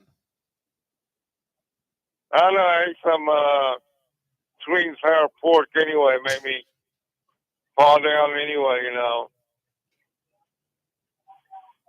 Overeat anyway, you know. You overate? Yeah. Hold on. You said sweet and sour pork made you fall down? Yeah, fall down. Yeah. And you're blaming it on the sweet and sour pork and not Bobby Slowick? Yeah, I know. Okay. I'd say Bobby Who Slowick brought had you? Who brought more you to sweet do and with sour you pork? Yeah. Where did the sweet and sour pork Who got you the sweet and sour pork, Gilbert? They don't have that in that place. It's like I know. Anyway, like I didn't ask a question. I wish you all happy Thanksgiving anyway. Happy Thanksgiving, Happy Gilbert. Thanksgiving, Gilbert. Hope I feel better anyway. No, I definitely hope you feel better. Did you hurt your leg or something? Your hip? What? No, I know. Every time I eat, my right hand keep on shaking anyway, So I'm not feeling so good anyway. I thought it was pork. His right hand. Oh, shaking. I thought you said chicken. Oh, okay. Yeah. Well, Gilbert, I do hope you feel better, for sure. And then, watch out on that sweet and sour pork thing. That's don't fall over. That can be tricky on that. Do you one. think sweet and sour pork was leaning him one like it was on the right side? He said he overate and fell down. Yeah, He blamed it on sweet and sour pork. Mm-hmm. So to me, we were off the hook as far as I'm concerned with that loss. Yeah. Okay. Happy Thanksgiving, Gilbert. Happy Thanksgiving. We hope you're feeling better. Yeah. Okay, talk to you later. Bye bye. All right, we'll see. All right, Gilbert. I thought the board says Texans. He didn't mention the Texans once. Yeah. He never mentions he does that to trick Allen. Yeah. You think Allen's been tricked? Yeah. Allen got fooled again. He thought Gilbert was actually going to talk to Allen. us. In your final evaluation, I told you I wasn't going to write needs to improve on anything because I'm not a snitch. Well, now I've got something you need to improve on. Stop being fooled by Gilbert. Yeah. Over and over again. And over, consistently being tricked by Gilbert. I thought this was the time he wanted to talk Texans. We get tricked too, Alan. I don't know how you guys weren't more shocked when Gilbert said, we said, what happened? He goes, I ate. Why? How did you fall down eating sweet and sour pork? I have never I think that's the first time ever that a Chinese dish has been blamed for someone falling. Yeah. Like, he didn't slip on Unless anything. You slip on it. Well, yeah. Like, did he No, drop he it on said the he floor and slip? overate. He said he overate and fell. It messed with his equilibrium. I mean, Thanksgiving will make a lot of people fall down if that's the case. Yeah, that's the case. Yeah. All right. That was weird. That's in all of our years. I fell down anyway. What happened? Ate sweet and sour pork. Oh, okay. Well, no wonder you fell. Well, that's starting News of the Weird right there. Right here. That's the start of News of the Weird right here on ESPN 97.5. Man falls down after eating Chinese food. Yeah, that sounds like News of the Weird. That's News of the Weird. You know what isn't weird? You know it's really, it's different. I can tell you that. Game Day Men's Health. Game Day Men's Health is totally sweet. They got a new one. They got new ones in Pearland. They got a new one in Spring. They've got them. They're starting to pop up all over the city. I think they're going to have 5 new ones by the end of the year, which is totally cool, which is totally sweet for you. I know in Katy, they absolutely have one right by 99 for those of you that are out there. But I drove up. It didn't matter to me. It was about a 30-minute ride, and I'm so glad I did. Because I've been going to a place and it hadn't been good for me because I'm traveling so much. I needed some consistency, and Game Day Men's Health gave me consistency. They said, listen, if you want to take it home and give yourself the shot, that's fine. You got to come back in and get tested to make sure that you're doing it right and everything is great. But that's not a big deal. Every 6 weeks or so, that's great. Listen, you're looking for a great way to get that testosterone. And if you're somebody that has never gotten it before, if you've never been tested before, absolutely free. Game Day Men's Health will test you, and they'll tell you exactly where your testosterone levels are, where everything is, all right? I'm telling you, I love it. If you're looking to, slim down or bulk up, whatever it is you're trying to do, Game Day Men's Health will get that done. And especially if you have ED problems as well, Game Day Men's Health is here for you. You're looking for a great way to feel better, look better, all of those things. GameDayMen'sHealth.com, GameDayMen'sHealth.com.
I don't know if this is a common practice, but in Upper Pradesh, women fast.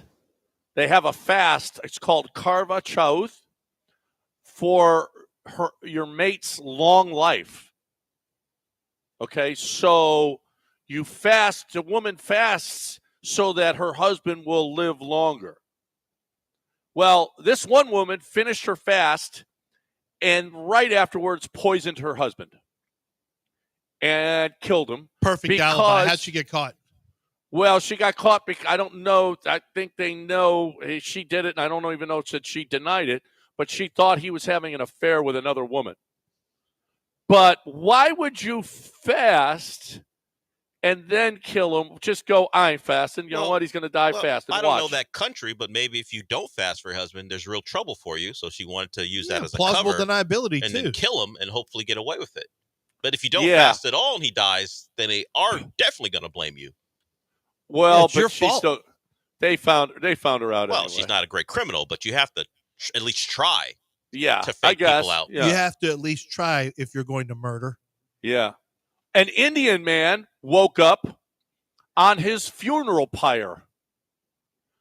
Apparently, they put him on the fire, and before he was set to be on fire on his funeral pyre, he all of a sudden woke up after they thought he was dead. Doctors had declared him dead on arrival at the hospital. Turns out, not so fast. Be honest, friend. John. You thought of Faramir, didn't you? You nerd. I thought of what? You thought of Faramir from Lord of the Rings. You nerd. Yeah, I told you. Yeah, I knew it. I mean, that's not a bad way to go, but at least make sure I'm dead. Yeah, well, if you're already dead, it's not. You don't know that they're burning you and honoring you that way. Not a bad way to go. You're already dead. Well, you're already dead. Well, so yeah. It's a bad way to So go they if you're push not you dead. out to sea, and then they shoot fire arrows. Remember at when you the Red Witch burned that lady? See, I go to the one that's not nerdy. Game of Thrones. Remember when the Red Witch burned that guy's daughter? When she was still alive? Yeah, she was still alive. Or in that same show when the Tully couldn't make the shot. Remember, he was trying to shoot the fiery arrow to. Yeah, he couldn't make He couldn't make it because I'd have someone else do it. Oh, that's right. Yeah. Yeah. Yep. Hawaii has seen more snow than New York City this fall. Did you guys think Hawaii would have more snow than New York? I did not. Wouldn't have suspected. We got some funky weather patterns going on. Apparently, it's no longer cold What's in New York. the dew point in Hawaii? That's the question. Hold on. No, that's not a question. I got you the should phone ask right him. here. Why would you ask him that? Terrible question. What part of Hawaii? See, he's looked it up. I don't care. It's actually pretty high. It is. Yeah, see? Hold on. Let me get to No, don't hold on. Keep moving. No, we don't If care. you ask me, you're going to get an answer. No, we don't don't mess care. with me Well, on dew point. you know what? Give it to us after the show. A South Korean man dodged the draft by binge eating.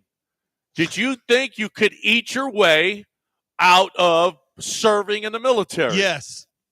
It's already happened. Excuse me, sir. How come you've been disqualified? Well, Porky, hog, fat ass, double wide, butterball. I love that. That'll never get old, Dell. Well, particularly in the context that people don't know. Some kid was being bullied at school. He was on this daytime talk show, and the guy was like, "What kind of names do they call you?" And he goes, just they're rough. They just said some really rough stuff. Oh, you mean like Porky, hog, fat ass, double wide, butterball. The kid was like, Actually, no. No one called me butterball, double wide. None of these things that you're saying, sir. And wow, that hurts. So after Russian cosmonauts apparently docked at the space station, and when they got out, they reported a foul smell. Do you think farts linger in outer space?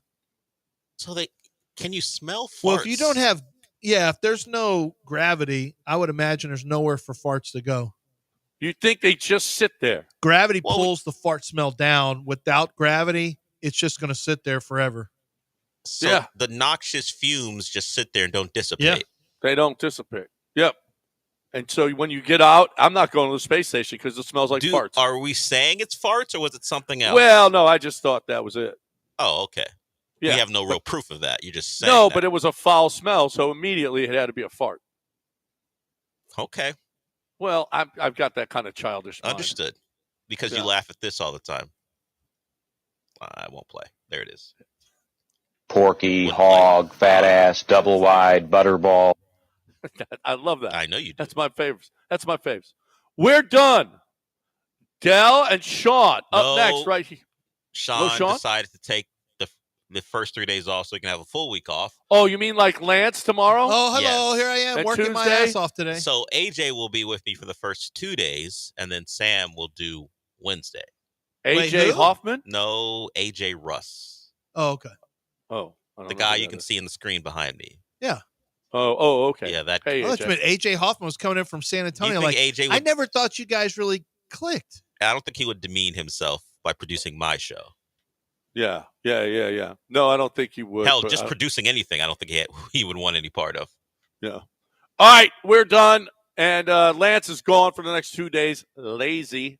So Dell and I will be bringing it to. Oh, Jeremy Branham's going to join me. We think so. That's the plan because, a lot of producers like Sean are not going to be available, so we need to move some stuff around. Oh, and of all weeks, with Will Levis outplaying C.J. Stroud, of all weeks for Jeremy to be joining the show. Oh, my God. It's going to be insufferable. All right, Lance. What a beat it. welcome. Hey, thanks for helping us out, Jeremy. Yeah. Hey, Lance, beat it. Are you? Get out of here, Lance. No Get outta commercials here. on how to tell anybody anything? No, I got Coors Light right here. Out of so here, beat it. Lance. We'll Yeah, see we don't you need in like around a week. Anyway. Yeah, we don't need you around here. He will be back next week right here on ESPN 97.5 and 92.5. Right now, I'm talking about Coors Light. You think I didn't have any this weekend? You'd be wrong. What's wrong with you if you think I didn't have any Coors Lights? There's something wrong with you. I'll tell you, there's nothing wrong with me because I love my Coors Lights. Cold, clean, crisp, and refreshing. I love me some Coors Lights. I'm going to have me some Coors Lights over these holidays. Well, cool. I mean, I know it's cool outside, right? I got a sweatshirt on. It doesn't matter. I'm going to try to keep it cool here. I'm keeping it cool. I want you to keep it cool. Chill. You got to keep it chill with cold, clean, crisp, refreshing Coors Light. You're looking for the best way to keep your life, to keep your area, to keep everything chill. Cold, clean, crisp, refreshing Coors Light. I want you to climb on, brother, this holiday. Make sure you got those Coors Lights. Anybody comes over, I want you to have Coors Lights for them. Cold, clean, crisp, refreshing Coors Light. Climb on, brother.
Welcome into the show.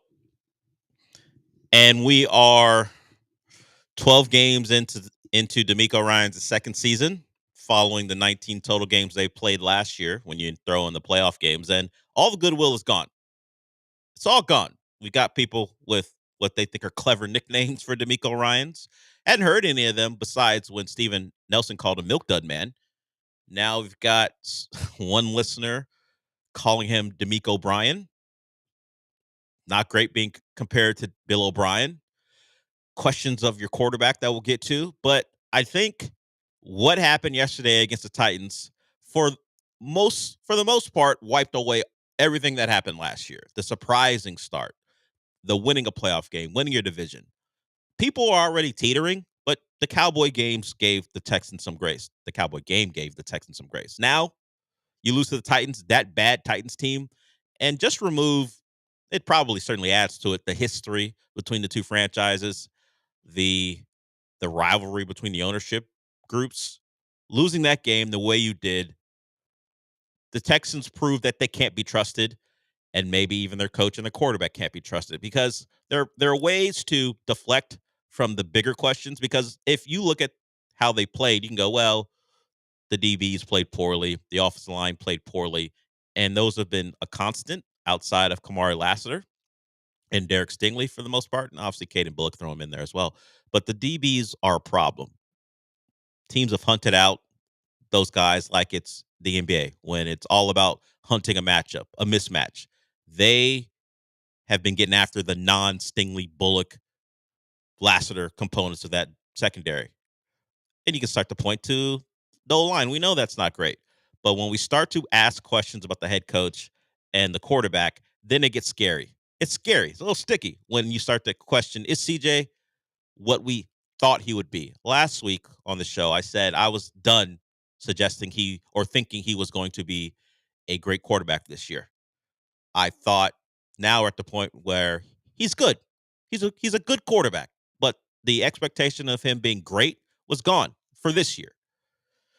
After another disappointing game, now you have to question, is he an average quarterback right now? Not for over the course of his career, not for the future, but how he's playing right now. Is he an average quarterback? Because yesterday, and some of it has to do with the defense, Will Levis outplayed him. Will Levis got punished because of his own misdeeds when he's walking in the sacks, and sometimes, frankly, their offensive line blew assignments and just got beat man for man. But Will Levis outplayed C.J. Stroud, and that can't happen. The one thing you could lean on was, in this division, we have the best quarterback. When we see those opponents 6 times a year, we know our quarterback's better than them every time they get out there. And yesterday was not the case. And that's where it gets a little troublesome, where you start to get a little shaky about who this Texans team is. We're done talking about them as contenders. Their ceiling, I don't know if it's high enough, and their floor is very low. The Jets game you can excuse because in some ways it's a Thursday night, short week. You've got the Jets who are talented but stink, but on any given play they may have a better matchup because they put a team together that they thought could be a contender. They have just not coalesced. A lot to do with Aaron Rodgers, and they fired the coach. You know the story there. But that one could be excused. There's nothing to excuse what happened. Now, the Titans have some matchups. The Sweat Simmons matchup inside is a problem for the Texans. And Juice Scruggs talked about, I believe it was Juice Scruggs, maybe it was Jared Patterson. He talked about after the game, the Titans did things different to disrupt their running game. And the main thing they did was, you can't block our 2 guys. So we don't think we have to flow to the front side of plays, because there's no way you're going to block those guys and keep them from being disruptive. So when you try to come back, our linebackers are going to be there waiting for you. And that's what happened. That stuff, not surprising. You just thought you'd get enough from your receivers, and Nico Collins did his part, and your quarterback to make up for it and know that the Titans weren't good enough to play with you. And that was the case. It started off great. You had the kickoff return from Dameon Pierce, and then the touchdown on the next play to Kate Stover.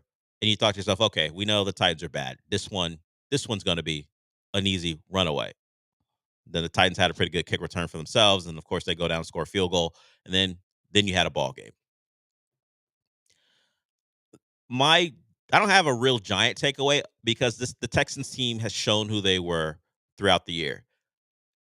Game by game, you've seen that they're not who we thought they were supposed to be, at least in what they thought they were supposed to be. And you beat the Cowboys, and there's some emotion there, and you think, at least they did, that we can still be who we thought we were going to be before the year. I don't know how they approach the rest of the season thinking that.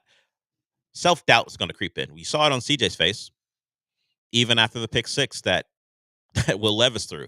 CJ was down because he made a poor play, and really a poor series of plays before the pick six. So I think that's the worst I've seen him look on the sideline.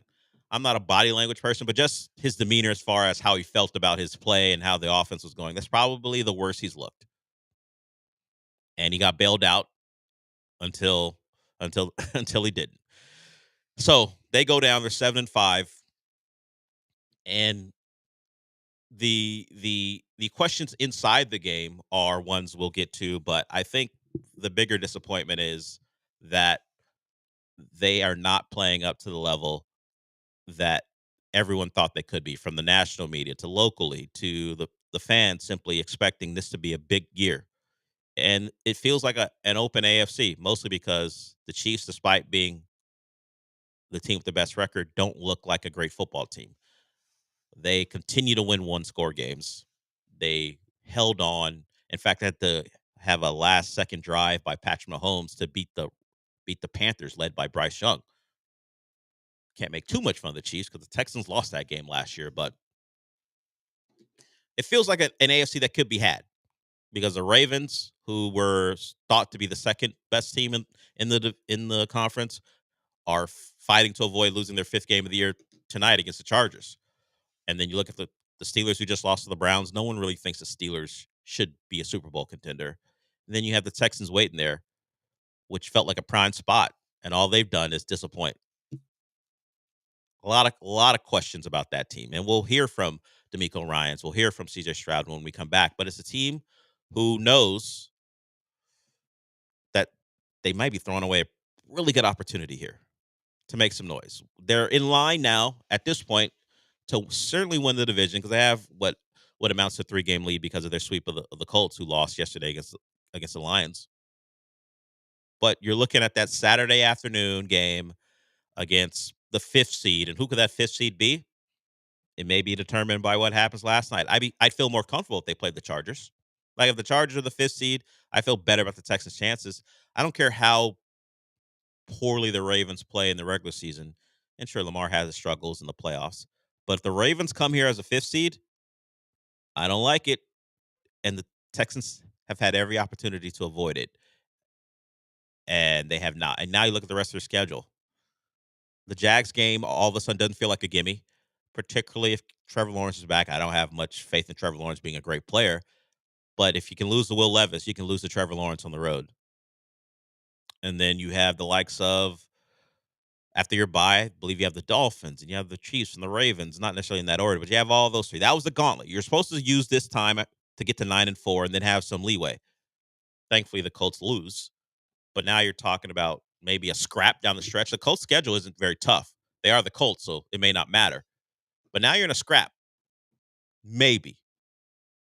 Particularly if you lose to the Jags. And you look at that 3-game stretch of teams either comfortably in the playoffs or fighting for it, with quarterbacks who are much better than Will Levis, and on any given day can take apart Texans secondary, who doesn't want to travel Derek Stingley and appears to be a team with big concerns down the field.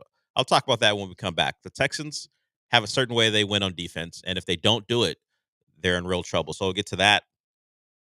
We've got some news regarding a former Astro, and I say former for a reason. He was an Astro last year. news is broken about him not being an Astro, and it's not Bregman. That will still have to wait. But an acquisition that was great for the Astros is no longer on the table. So we'll get into that when we come back. AJ's here because Sean isn't. If you're wondering who that is, someone said, "Why is RG3 sitting behind Dell?" It's not RG3. That's AJ. He was here That's crazy. Yeah, he was here last week. He'll be here tomorrow as well, as things are shuffling. Thanksgiving time. People are taking time off. That's why you're probably going to hear Jeremy Branham on not this show, but the morning show starting tomorrow. We're making moves. We're trying to keep the shows afloat while everyone's going on vacations. That's why AJ's in the building. We'll hear from CJ and D'Amico when we come back. We'll talk about the NFL as a whole. And I gotta credit Fred VanVleet, because if you're gonna go out the way you went out. So we'll get to that. That goes back to Saturday night. But Fred VanVleet, after a rough one, has some things to say to the rest, and we'll see how much he'll have to pay, and maybe he'll miss some games as well. But we're just getting started here. You want to get in 713-780-3776. You know the deal on Mondays. It'll be Texans heavy unless you don't want it to be. You can always call in about other things. I know we got people who root for other teams in this town. So we'll welcome your calls. But Texans focus. We will be back.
Olaleye Show. On ESPN 97.5 and 92.5. Broadcasting live from the Veritex Community Bank Studios, here's Del Olaleye.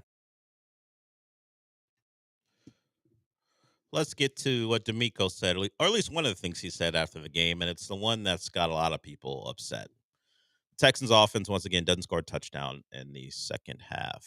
The one touchdown scored was that pick six by Jimmy Ward. Jimmy Ward makes that great play, but it's hard to say he was a net negative when you have a pick six, but getting that man in coverage down the field is a problem. And I'll speak to the Texans' problem with their defense in a little bit here, but let's listen to D'Amico Ryans on. I won't say he placed blame on any one unit, but he did point out what he thinks cost his team the game. So whatever happens, our offense gave us enough points to win the game. So that starts with the defense. We didn't do enough to stop them. We didn't stop the run, and we didn't run the ball well. And we gave up way too many points on defense. So our offense did plenty. They gave us enough points. And defense, we had to be able to stop them. Well, your defense did give you some points.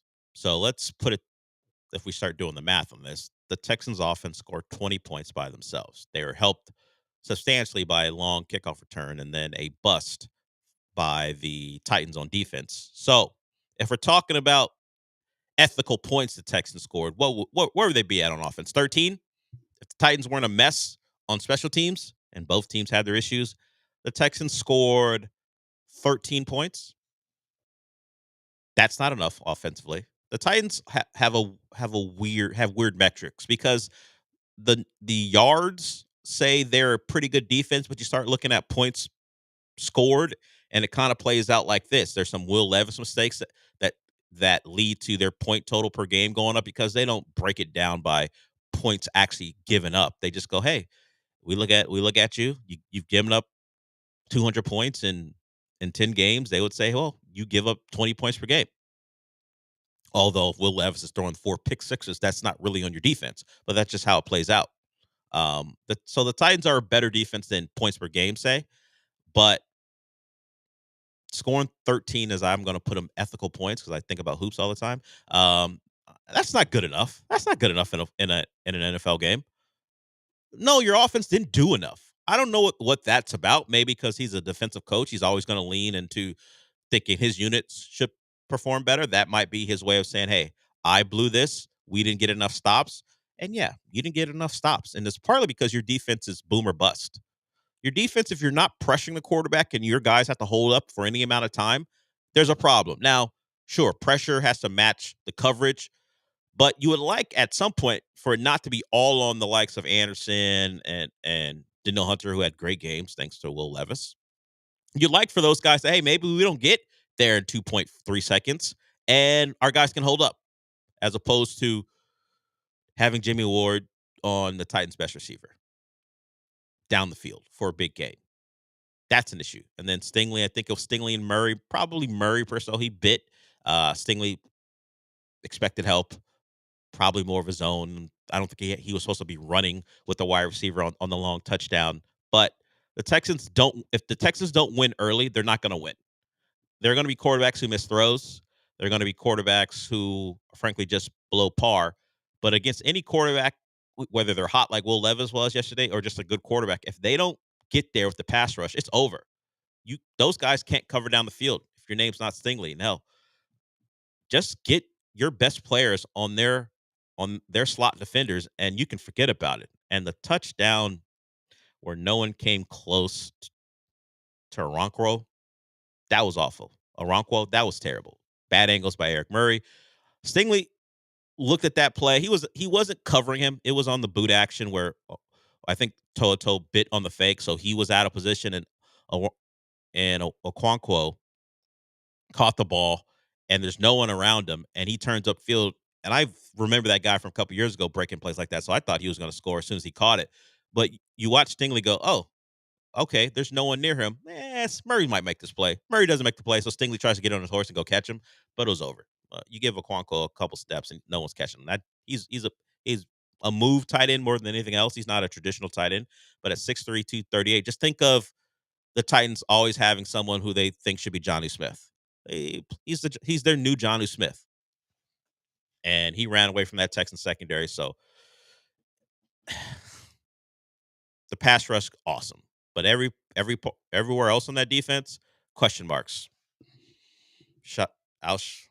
Aziz Al-Shair, a thumper, but he's got to get there and get there on time. If he doesn't get there on time, there's either going to be a penalty because he's late and out of bounds, or there's a play to be made. So, sure, your offense didn't do it. Your offense, at least in your eyes, did enough. No one by any real metrics would say that, or just hell, my human eyes tell me your offense was poor. Your quarterback threw 2 picks, bad ones. Whether you want to put it on miscommunication for the first one or not, cool.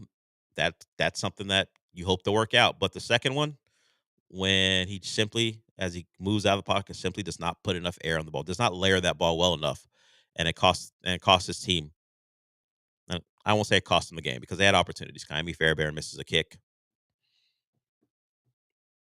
Their defense didn't get enough stops. All around, it was an all-around loss. And I don't know what Dare was doing.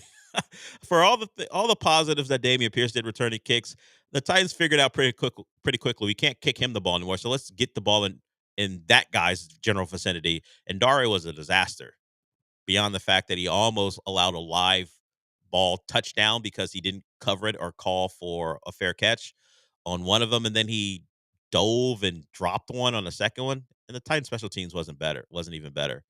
I mean, they set the Texans up for points too because of their bad special teams play. So, look, the Texans lost to a bad team who didn't even play well beyond Will Levis throwing the deep ball and getting those explosives. The Titans didn't play well. The Texans played even worse. And now you're 7-5. Looking across the league going, we're just one of these teams. We're just an average football team who's benefited from a soft schedule and the Buffalo win. And hell, you didn't even play a complete game in that game. You played a half of football. You were good in the first half and early into the third. And then the Bills just couldn't do enough because Josh Allen was having his worst game of the season. I think John brought up this morning that someone evaluated some of these teams in this area as far as 7-5, 6-6, whatever they might be, and how good are they really? And one evaluator said the Texans look like a 5-7 football team. Who's going to argue with that today? Who thinks that team plays good football? I don't think anyone does. So that's where we are. That's where we stand. You're an average football team who's benefiting from the softness of the AFC South. And it might be enough to get you, I don't know if it's NBC or ABC who's going to hold that game. It might get you that Saturday afternoon game, the customary Texans game where you play the Chiefs and the Bills and the Colts, and last year you played the Browns. You're right in that mode again. Maybe you won't be on Peacock. Maybe you will. I don't know. Hell, the Chiefs were on Peacock last year, but that was trying to get people to the app and get people to sign in for the service to get the Chiefs, the defending champions. I don't know if they're going to relegate great football teams to that space this year. Maybe we treat that like True TV does the NCAA tournament, or my team on True TV. Yes, because you're not one of the premier teams in college basketball. Maybe that's where the Texans go. Maybe they'll get to Peacock. We know they're going to be on Netflix as one of the featured games coming up here during the holiday season. Right now, I don't have much faith in them beating that Ravens team the way they're playing. Lazy J, I see you. You want to talk football? What a weekend! What a week for you. Texans beat up on the Cowboys. We'll put him on hold. We're due for a break. We'll get to Lazy J and anyone else who wants to get in when we come back. 713-780-3776 is the number. Lazy J had a full week. Loses to the Texans, beats the Commanders. We'll see what else he wants to talk about. But first, let's talk about my bookie. If you had some money on the Texans, sorry. My bookie's not going to apologize for taking your bet, but they do things to, if you miss out on something on a Thursday, they'll refund you. That's what their bet-free Thursday is, but that's for a later time. If you just want to bet on tonight's game, got the Chargers versus the Ravens, you can do that at MyBookie. Just go to mybookie.ag. From college football to the NFL, they have it all for you. Certainly the NBA, college basketball, all that. Check it out, mybookie.ag. remember that promo code is Bet975. And when you use it, you can sign up and they'll match up to $1,000 on that deposit. So whether you're a new bettor or an experienced one, they match what you put in. Take advantage of that. And of course, if you love playing card games, they have the live casino option for you too. You can play poker, you can play blackjack, you can play it all at MyBookie. Remember, you can bet on anything, anywhere, anytime with MyBookie.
You're listening to the Del Olaleye Show. On ESPN 97.5 and 92.5. Live from the Veritex Community Bank Studios, here's Del Olaleye. 713-780-3776 is the number if you want to talk really about anything. Of course, football centric, but a lot of things happen. We'll still get to Fred VanVleet's crash out over the weekend. He matches only one person. Like, they both happen on Saturday. Kenny Dillingham and Fred VanVleet. If we're trying to go crash out of the weekend, we can look at both of them and measure that. But let's get to Lazy J first. He wants to talk. What's up? Yeah, buddy. What's going on, brother? What's up? Yeah, right? What do you mean, am I? The real Texas team came in there and whooped some ass this weekend. Tennessee Titans, aka Houston Oilers, the real team. I thought you were the real team because you're a Cowboys fan. So you ceding over Texas control to the Titans? We took a year off. We let y'all get y'all little hype up. We took the year off. We'll be back next year. It's all good. But I just wanted to get your thoughts on that. And then also, I know we love soccer talk. What you think about that move, switching position between Vinny and Mape? You think that's the way going forward? I mean, they look good when they switch. I know Mape's been struggling all year in that striker position, but he looked damn good at left wing. I know he was playing that with PSG. So I just want to get your thoughts on that. Love the show, Dale. Appreciate it. Yeah, I'd never seen Killian as a 9, a flat out striker. I don't want him playing in the center of the pitch. I know because of how much talent that Real has, you got to find spots for these guys, but that dude's a winger. I didn't understand it when I know why it had to happen, but I was never in favor of it. So hopefully, I don't care if Real Madrid wins. I'm going to take that back. I don't care if they win. They win enough. They don't need me rooting for them. I'm not even a fan.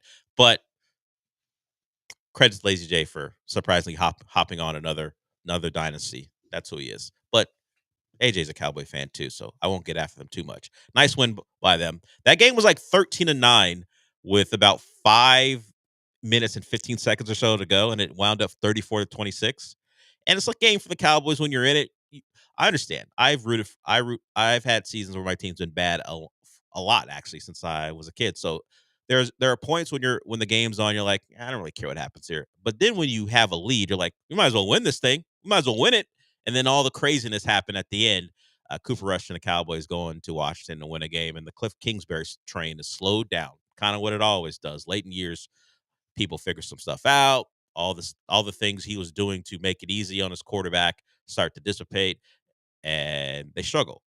Had a big closing kick thanks to the McLaurin play, but the Commanders still in the playoff chase, certainly still in the playoffs, but that's a team who looked like they could win their division, and now you see the class of that division as the Eagles as they beat down the Rams last night. So who would have thought, given the Eagles in that offensive line, even without Jason Kelsey, like a all-pro back, who would have thought that might have helped? Cowboy fans can hate the Giants for a lot of things, but allowing Saquon to get to Philly should be the biggest thing to hate him for the next 5 years, however long Saquon is thriving there. Why? Over Daniel Jones, who's no longer on the roster anymore. Credit to the Eagles for not listening to the whole running backs aren't that important thing. They went out and got their guy, and it's paying dividends. And we'll see the other big signing. This one the Cowboys had a chance at, but didn't go grab. We'll see that guy tonight. And Derrick Henry. We'll see if the Ravens can bounce back. They've had a little extra time after their Thursday night loss to the Steelers. Was that Thursday night? Not this past. No, it wasn't Thursday night. It was last Sunday, right? I think, or I think about that. I don't remember exactly that day was, but they have the game tonight against the Chargers, a big one in the AFC. You've got two teams in the playoff picture right now.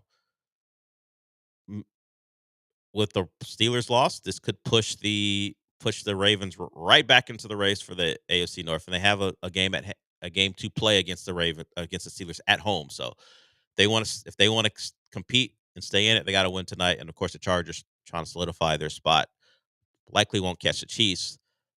But if you're that 5 seed, you get to see the Texans. It's not a bad spot to be in. So it's a good Monday night game tonight. And I'm not buying into the team in Texas thing. First of all, I think that's a dumb thing anyway. Who cares? Texans play the Cowboys 4 times a year. Who cares who the best team in Texas is? That's for a week. How does it feel? You're the best team in Texas, then you lose to the Titans. How does that feel? Like all that talking that was getting done by not only the Texans fans, but the Texans players about, hey, the Cowboys are talking a little reckless. We beat them, so we had to show them. How does that feel today? What does it matter? Best team in Texas. Then you go lose to the Titans. And I'm not even talking about the Titans history. You lose to any 2-8 team. How does it feel? That's how dumb the conversation is. 6 days later, or now a full week later, since it's Monday, you feel miserable because you went out and blew a game to the Titans, a bad football team. If it's college football, like if it's this week and Auburn's playing Alabama and South Carolina's playing Clemson, I get the whole, hey, we're the best team in the state. It's part of the lore. It's part of people talking trash to their coworker because one of them went to Clemson, the other went to South Carolina. But for the NFL, get serious. Be a serious franchise. Reveling and beating the bad Cowboys and then go dropping a game to the Titans. Cut it out. I'm not going to credit the Cowboys for much. But if they had beaten the Texans, I'm not sure it would have been like, oh, look at us. We beat the Texans. I mean, maybe it comes from past success, and maybe just a flat-out arrogance of never believing the Texans were a real rival for you anyway. But unbelievable. All that talking about how great it was to beat the Cowboys and the trolling and the L-shaped thing that fell off the Cowboy Stadium. And now look at you. You got Amy Adams Strunk crying in the locker room because she beat you. Her team beat you. Okay. Don't lose to the Jags. Don't get to 7-6. Then you got real problems beyond what you're dealing with right now.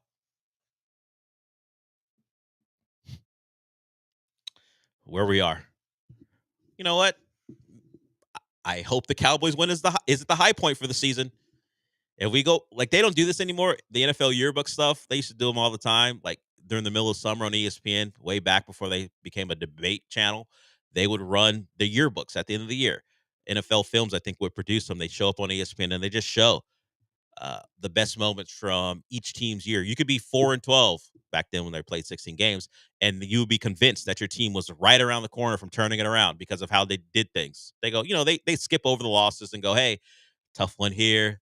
Texans go down to so-and-so by a score, but they showed promise. But they would feature you, particularly if you didn't win a lot of games. You get like in a 30-minute show, well, with commercials like 22 minutes, you get like 5 minutes on a win if you were like a bad team. I don't need a 7-minute thing on the Cowboys win if we're doing this yearbook thing. It better be a small plateau and not a peak for the Texans this year. Better go win a playoff game at this point. That's probably the best they can do. Winning a playoff game, which is a far cry from what we thought they could do. Okay. We'll come back. I mentioned some college football stuff randomly. We'll get to that and the fallout from what was a very interesting weekend, but not a great one for the SEC. For all the thoughts of getting 4 or 5 teams in, now you may be lucky to get 3. We'll get to that at some point. We'll talk about the crash out from Fred VanVleet. The Rockets split the series or the 2-gamer with the Trailblazers. They started that on Friday, ended it on Saturday night, and much different outcomes from one night to the next. So we'll get to that when we come back.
You're listening to the Del Olaleye Show. On ESPN 97.5 and 92.5. Live from the Veritex Community Bank Studios, here's Del Olaleye.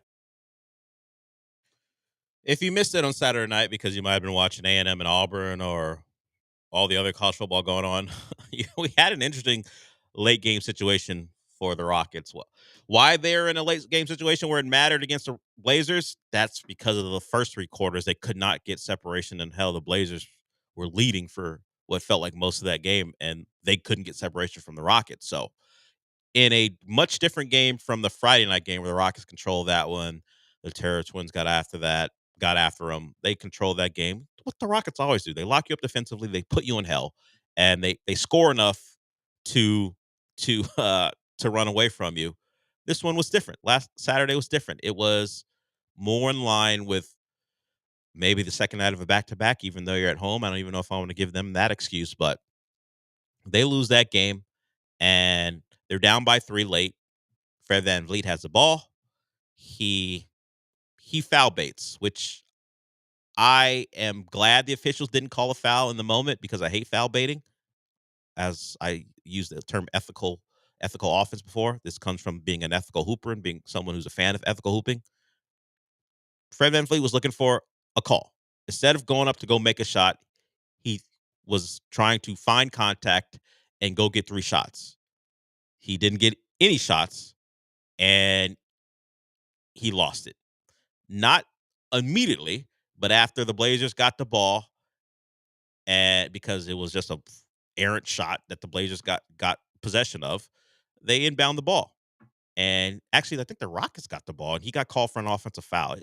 In the series of events, eventually the Rockets had the ball. They're down by double digits, or not, 2 possessions, excuse me. And Fred VanVleet gets called for an offensive foul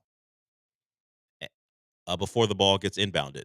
And he was not going to go out that way. So he points at one ref. You can say whether he called him trash or you a B or you a B, but he saved the, as you might say, the coup de grace for the last ref, where he pointed at him. Well, he pointed at all of them, but he got to the ref who didn't call him, who didn't give him the shot, and then called him for the offense foul. He dropped the BAN. He called him a bitch ass, and then there's one more word. If you know, you know. If you know, you know. There's a word I can't say, but it's, for the most part, if someone calls you that, it's over. I mean, generally there's a fight, but the referee's not going to fight him. It looked from the initial angle like he poked the referee in the face. He did not. There's another angle that shows he did not make contact. You saw the referee dodge out of the way. But Fred VanVleet, who's had like press conference rants about referees, this one was on the court. I would just type in his name. It's the only thing of note for him for the last couple weeks, I would say. It's the one thing that's out there, the viral clip of Fred VanVleet getting after the referees. And it was just frustration. Look, it's embarrassment. We all know the deal. If something happens and you get embarrassed, you want to lash out. It's kind of the same thought in a different way. Like if a corner gets burned, immediately he's going to look up and go, "Where's my help? Where's my help?" This was Fred VanVleet version of that. I threw up a shot that cost my team the game. You didn't give me the call. I got embarrassed here because I was foul baiting. I'm going to yell at all 3 of you. And I think after the game, he said, "Hey, you kind of saw what happened out there. I'm already in enough trouble as it is. I'm not going to say anything else about it." Now, the referees did say he got fouled, but they weren't going to give him 3 free throws. They said the foul was on the floor, and he would have got 2 shots. I think the Blazers were in the bonus. So the Rockets would have been down by 1, would have had the foul or steal the inbounds and hope for misses. So they would have been in the game if the referees made the right call, but they wouldn't have tied the game with 3 free throws from Fred VanVleet. And he did not take kindly to that. I appreciate the random crash out. The question is, when you point at each ref, you call it each of them the B, and then you drop a BAN on the last one. What's that going to get you? Kelly Oubre did that was it last year? He was like, you a B to all of them. And I don't remember if he got suspended or not. Obviously, he got a heavy fine. But the points, and the particular point right in the ref's grill, that might be one that gets, if Fred VanVleet was only going to get a fine, that might get him a game because they're going to probably some type of conduct they can't allow, even if he did not make contact. Trying to think. I was trying to look back and see if Kelly Oubre was suspended last year, but I can't pull that up. He's been suspended enough times where we were going back to like 2017. So I'm trying to figure out whether he was or he wasn't. Oubre was fined $50,000 for yelling at a ref following a non-miss call. Well, to be fair, he yelled at all three of them. But I don't see a suspension. So maybe he will avoid the suspension, but the direct point in the ref's face might cost him. That all overshadows what was another concert date night for Jalen Green. It's been rough for this man. I don't know. We're now like 18 games into the year. If we're doing a percentage, that's a little over 18%, under 19% of the season. So sure, it's early. The Rockets have played well, but it's not like it's a small amount of games. It's about the same amount of games he was being credited for in that month of March. In fact, it's more. When he was playing like one of the best players in the league, and everyone's like, "This is Jalen Green. We think can be unleashed at some point." Now he's having the worst stretch of his career, pretty much since the month of November started. He's been a bad shooter. He can do other things. He can play defense when he wants to lock in, but we know the deal with him. I like to see Jalen Green be a more of a secondary creator, catch the ball when the defense has been tilted and attack the rim. The whole we're going to shoot jumpers thing. Nah. He's a bad volume shooter, and that's a bad combination. Being bad at shooting and then shooting a lot of them, it's rough. The Rockets will overcome. They've got a below average backcourt, which makes what they've done remarkable. They're 12-6 with a bad backcourt. In a league that's full of good perimeter players, they have bad perimeter players starting, and it has not affected their record to the point where they would even think about benching one of those guys.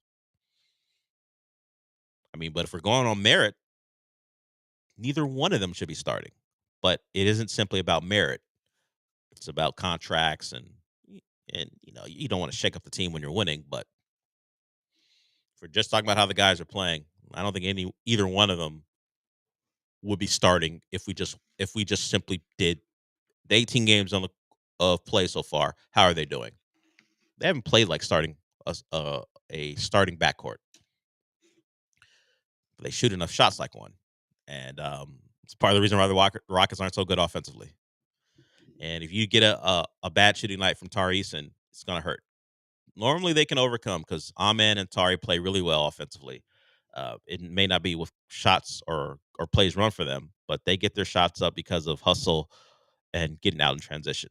That was not the case on Saturday, partly because Portland rebounded the basketball. Got offensive rebounds. That is not something the Rockets generally do or allow. And it's one of the reasons why they can get out and run. They defend their board so well, their own backboards, or you might say defend their yard so well. Not the case. Portland with 16 offensive rebounds. Rockets have 14 of their own. But when you look at 7 for 27 from your backcourt, and then Şengün didn't have a great night. 22 and 5 is fine. 5 and 5 is fine. But if you look at 7 to 17, Denny Avia playing defense on him because Klingon got hurt. It's a rough night all around. So they go down, and they're now 12-6. Really good record. Some things to clean up. Disappointing loss, but a funny moment at the end of the game. And we'll see if Fred VanVleet's available for the next game against a Minnesota team who struggled. Minnesota's now 8-8 on the year. They lost a good one in Boston last night. So what seemed like a daunting task, Minnesota's not playing well, but you do have to go in there. And the last time you played a team that people thought could contend, well, you just look at it. The Bucks aren't great right now. They're playing better. They went into Milwaukee and lost by 1. And, of course, we go back to Oklahoma City. They got demolished on the road. So this is another test for them on the road. We'll see how they play. They'll have a couple nights off after they're playing the back-to-back, so they won't get into action until tomorrow. All right. Hour 1's done. We'll get into hour 2. And we'll talk some college football. A lot happened over the weekend. The Aggies dropped one in a most predictable way. All the talk was they'll probably lose this and then beat Texas. And that's the way it went down. And speaking of that, the rivalry's back. The game's on Sunday. The game's on Saturday. It'll be November 30th. The rivalry renewed between Texas A&M and Texas. And we're going to be talking a lot about that on the station on ESPN 97.5 and 92.5. And it's brought to you by Rebecca Creek Distillery. You're going to hear interviews. You're going to hear us, at least on this show, we're going to play some clips from some of the best moments in the rivalry Sorry, Aggies, you're probably going to hear the Justin Tucker kick, just the way it has to be. Maybe that Ricky Williams run that won him the Heisman. You're probably going to hear that too. We'll have some Aggie moments in there as well, but it's all brought to you by Rebecca Creek Whiskey or Distillery. And if you want to continue to listen, connect with us on ESPN Houston YouTube, our YouTube channel there, and of course across social media. You can enjoy Rebecca Creek Whiskey and Channel Rock Vodka and Texas Ranger Whiskey to celebrate the rivalry's return. Gig 'em and hook 'em. So a big weekend of college football, a big week to talk about that game, and that game will decide who plays Georgia in the SEC title game. That has to do a lot with all the fallout in the SEC, so we'll get to that when we come back. But first, I want to talk about Monument Chevrolet. Monument Chevrolet is the place you go to, obviously, when you need a new car, and of course, if you want a Chevrolet, it's the perfect place. They've been in business for 50 years. What does that mean? They they keep the customers happy. You can't be in business that long without doing a great job. They treat you like a family. So if you walk in there, they're going to learn your first name and treat you like you're one of their own. I was out there maybe a couple weeks ago now, and I met Jeff and Chris, and that's the motto: family owned. They want to run like a family, and they want to treat you like one as well. They are friendly, and they want to get you your car as quickly as possible. They understand everyone wants a new car, but they don't want to be in there forever with the dealer.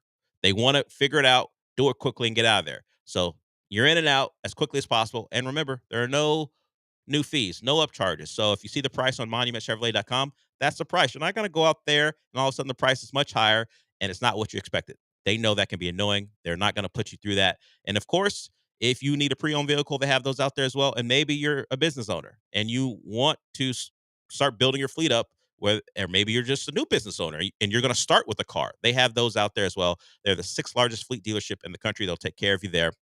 And they have a great deal going on right now. Right now at Monument Chevrolet, you get 1.9% financing on a new Chevy Silverado 2024 1500 Crew Cab Rally Sport truck with a 5.3-liter engine. And of course, maybe you're into an electric vehicle. They have all new electric vehicles with 0% financing for 60 months for well-qualified buyers. And also remember this. This is a Black Friday week, so they have Black Friday deals on top of the existing promotions on both new and pre-owned cars. So go to monumentchevrolet.com, and of course you can go out there at Monument Chevrolet. It's at 3940 Pasadena Freeway off of Beltway 8 and 225. Chevrolet. Together, let's drive.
It was a rough weekend for SEC playoff contenders. They also ran out a great weekend. Auburn beats A&M in overtime. I hate to jump on trends, but yeah, the 2-point conversions deciding overtime games is pretty stupid. And it's an overreaction to like an LSU A&M game from like maybe, I don't know, maybe 6-7 years ago now, when it went to like 7 or whatever however many overtimes it went to. It's a blatant overreaction. You are deciding that football, the way it was played for the better part of 60 minutes, and even moving it out to the 25 for the first 2 overtimes, is no longer something you want to do. It's dumb. And A&M loses in the second of these turns trying to get 2-point conversions because I think it was Amari Daniels dropped the ball that Marcel Reed put right on his hands. It's a running back trying to make a play out in the end zone, kind of in the flat area, but in the end zone. It should have been caught. He's open. He had to go down a little bit, make the catch. Game's tied. But it's a stupid way to decide something. It's even worse than like penalty kicks. Like people hate penalty kicks because that's not really soccer. And what they do in college football games once they get past second overtime is stupid. It costs A&M because their running back couldn't make a play, and Auburn gets the upset. Wasn't the only one that was happening at that time. Oklahoma demolishes Alabama. So now you look at it. Alabama's lost to Oklahoma, who just became bowl eligible with the win. They lost to Vanderbilt, and they lost to Tennessee. They have a Vanderbilt team who was a great story, but they are hoping to get to 7 wins by beating Tennessee in their final game. So that's either a 6-win or 7-win teams, or in the case of trashing Alabama's resume, either a 5-loss or a 6-loss team, depending on how the final game goes. A&M has removed any chance of them being an at-large. They got to beat Texas on Saturday and then go win the SEC title game. I don't think teams should be punished for playing in the SEC title game or any title game, and that being the reason you don't make it, and another team making it who didn't play in a title game. But if you enter with 3 losses, and one of them is to an Auburn team who isn't very good, then I think a 4-loss team doesn't get any of the benefit of the doubt. You set yourself up for this because of the way you played against Auburn. If you beat Texas, if you had beaten Auburn, beat Texas, you lose to Georgia, or however it would have turned out, depending on tiebreakers, I would say, okay, you lose 3 games, but one of them is in the SEC title game to Georgia. I'd be okay with you getting in. Not this way. So Texas gets by Kentucky. Quinn Ewers a little banged up. We'll see how healthy he is for the game. So that the winner there gets to play Georgia, who was fine against UMass, didn't play great, but it's UMass, so they pulled away. So I think the biggest winner over the weekend was the ACC, because the SEC had those losses. I didn't even mention Ole Miss. Ole Miss goes on the road and loses to Florida. So because the SEC contenders lose, and we'll find out where they rank tomorrow night, and then you look at what happened in the Big 12. Colorado loses to Kansas, where they could not stop the run. I mean, Travis Hunter may have solidified himself as a Heisman winner because of the 2 touchdowns he scored on offense. But if you just run the ball, you can eliminate him as a potential threat on defense. And that's what Kansas did. Kansas is scrappy. We talked about it last week. That they, for the first time in history, they're the first team ever to be unranked, under 500, and then go beat 3 straight ranked opponents. They out-physicaled Colorado, and Colorado had no answers. The flash and the speed of Colorado on offense and somewhat on defense. It doesn't matter if you get hit in the mouth over and over again, and that's what Kansas did. So Colorado loses, BYU loses, Arizona State has a path. I think Iowa State now, if they win, I think if things hold and Iowa State and Arizona State win, they're the teams who are going to be facing each other in the Big 12 title game. Not exactly a glamour matchup, and it may be a path to where the Big 12 just gets their 1 and the ACC finds a way to get 3. Here's the setup for them. Miami wins, SMU wins. If they win again, well, SMU's in. They're locked into the ACC title game. If Miami beats Syracuse on the road, I think they're a double-digit favorite. They would get in. And I don't think if each team walks in there with 1 loss that they are going to drop a 2-loss ACC runner-up out of the playoff after what's happened this weekend. I mean, they could find a way, but you think about it, are you going to punish them at 2 losses because they played in a title game and gift some team who didn't play with 3 losses, namely from the SEC, a berth? And then you look at Clemson. Clemson has South Carolina. They beat South Carolina as a 2-loss ACC team. That could be the ACC's path to 3, where it looked like that conference would be a 1-team league or a 1-bid league. They've got a real shot to get 3 thanks to the SEC carnage. And then, of course, Indiana, who got blown out at Ohio State because their special teams and, of course, their offense did nothing besides the first and last drive of the game.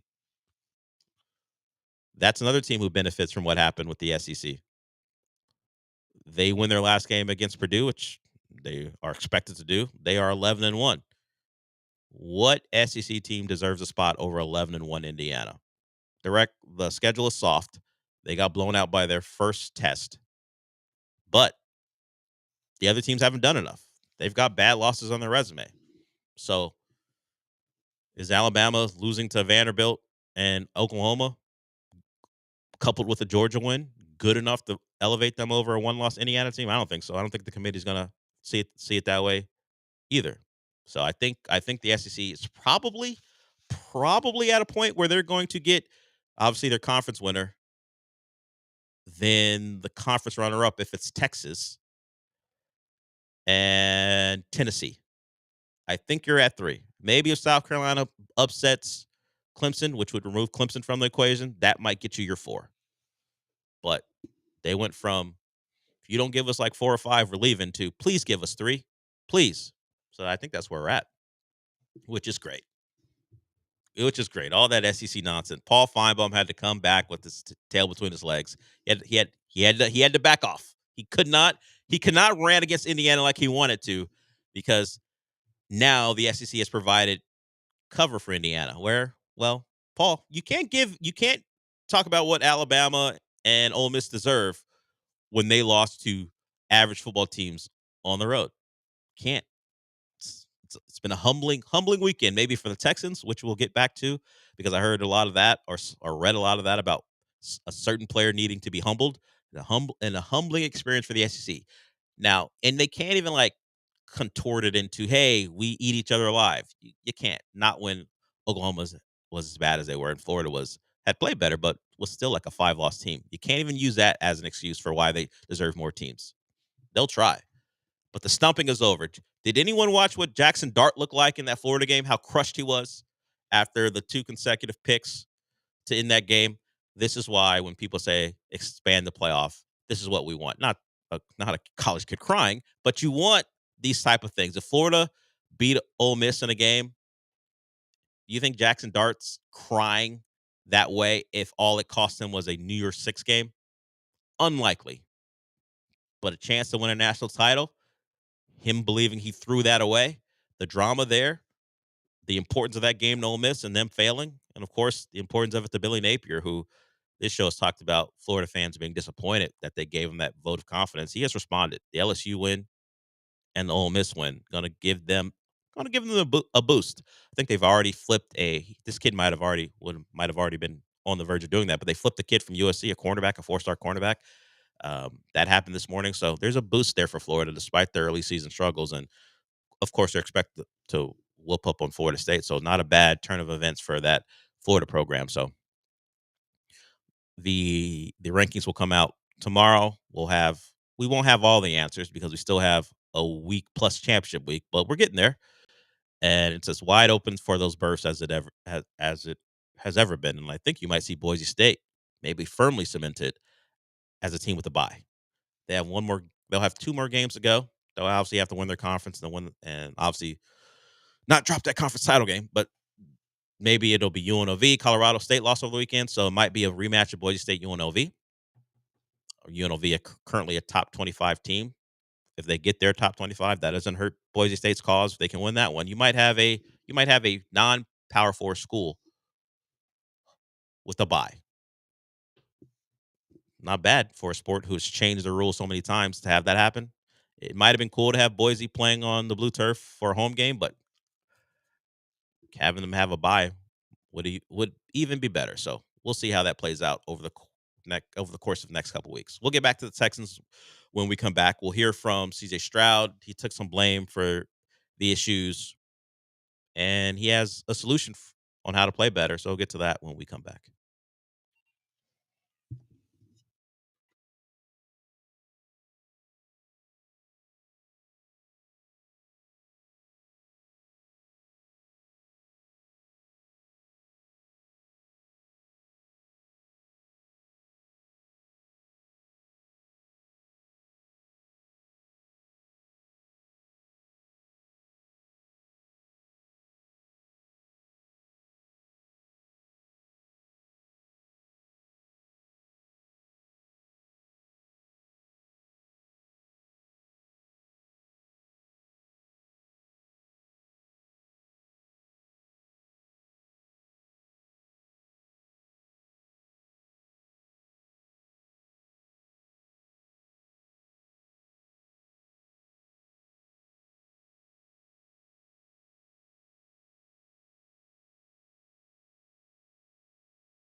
This is the Del Olaleye Show. On ESPN 97.5 and 92.5. Broadcasting live from the Veritex Community Bank Studios, here's Del Olaleye.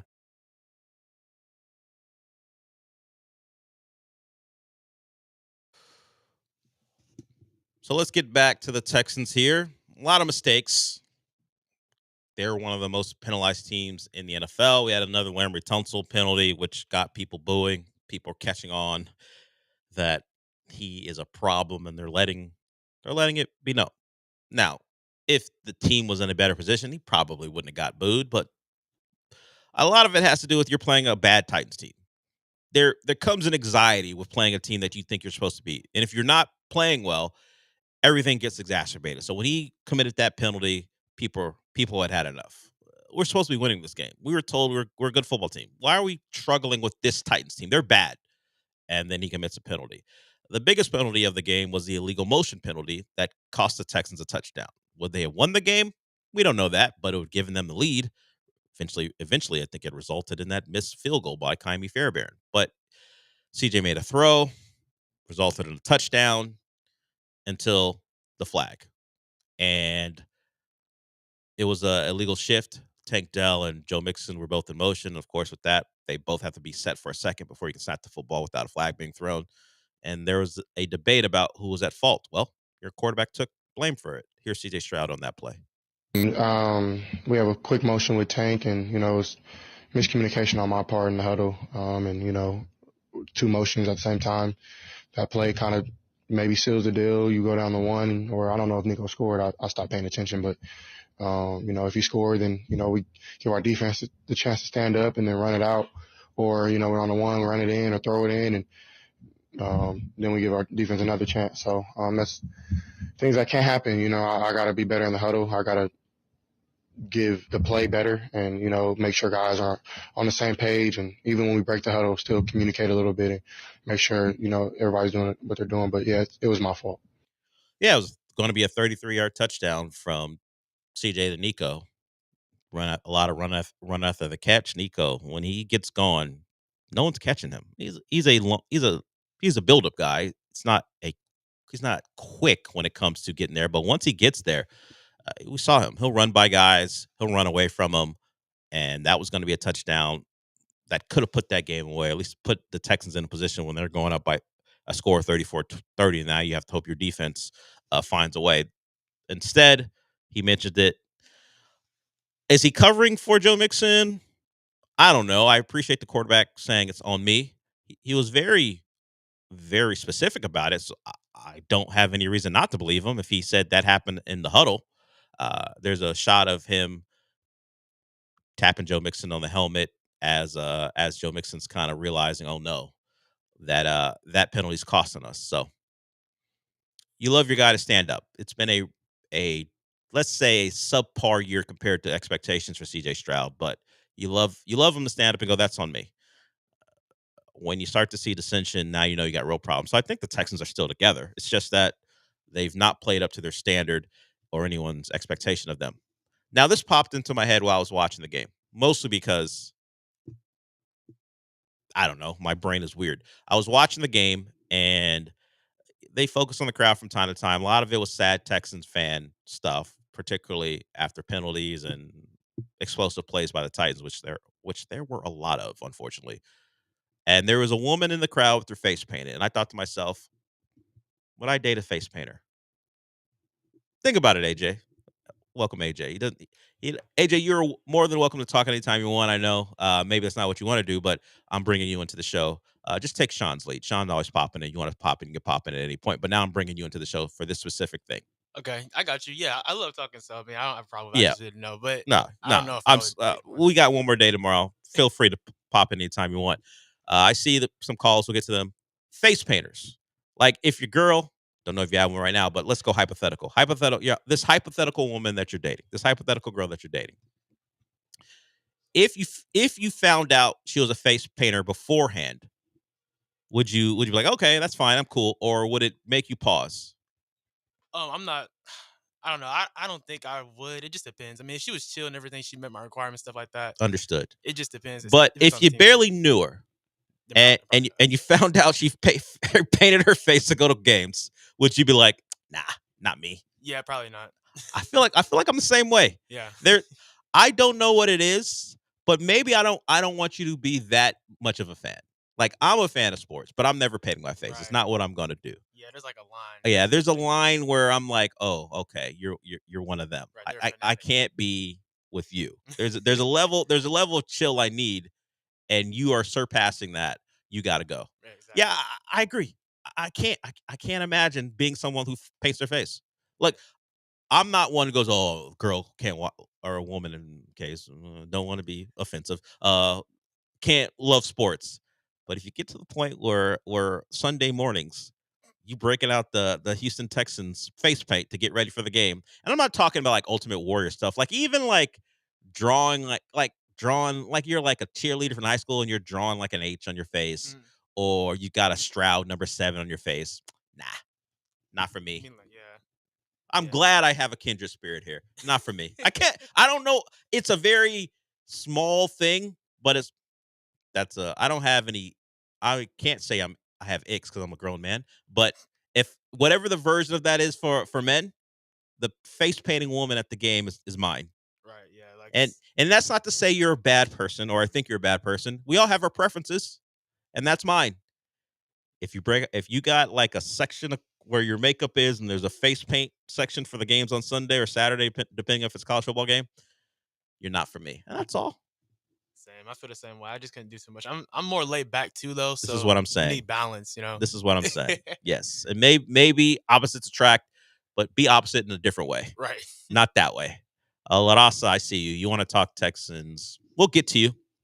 You just sent me something, I think, and I didn't open it because whatever you send me, it's just going to be a distraction. So we'll get to that in a little bit. Maybe that's what you're calling about. But I'm glad AJ and I agree. Now Joe's married, so I'm not sure where he would be on that. But I don't know anyone here who would. I don't know anyone here whose significant other is a face painter. Like I don't see Nicole with Lance as a face painter. Wendy don't see her as a face painter. Hell, I don't know anyone in my life who's a face painter. I don't have anyone, man or woman, who paints their face for football games. It's a unique breed. It's the same ones who bedazzle their jeans with Texans related stuff. It's the same. Like, look, just wear some regular jeans. What are we doing? You want to put a jersey on or a jersey? Cool. You're at the game. Understood. But if we start face painting, putting on bedazzled, what do you feel about bedazzled jerseys? I mean, I'm indifferent on them, I guess. I mean, for women, I guess it's cool. You wouldn't prefer it though. Yeah, probably not. Yeah. It's not something you're focused on, but you wouldn't prefer it. Right. Understood. That's all. I just saw a couple face painters and thought to myself in the middle of this Texan slog, you ain't not like us. That one right there, not like me. All right, Lodas, I'll get to you when we come back. Anyone else want to get in? 713-780-3776. We got a couple more segments to go before we wrap it up here. Anyone want to talk about anything? This is your chance. I told you, Mondays are football-centric, particularly Texans, and when it's a game like that. But if you want to talk about something else, you're more than welcome. We'll get to you when we come back.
Broadcasting live from the Veritex Community Bank Studios, it's the Del Olaleye Show. On ESPN 97.5 and 92.5. Now back to Del Olaleye.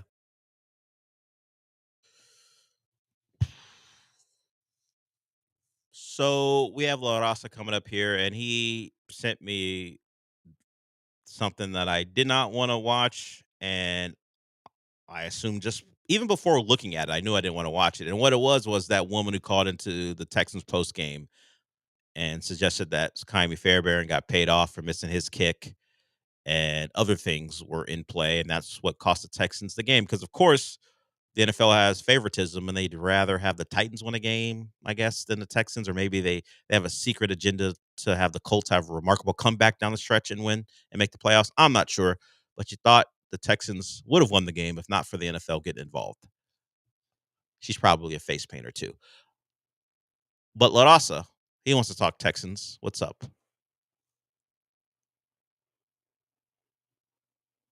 Yep.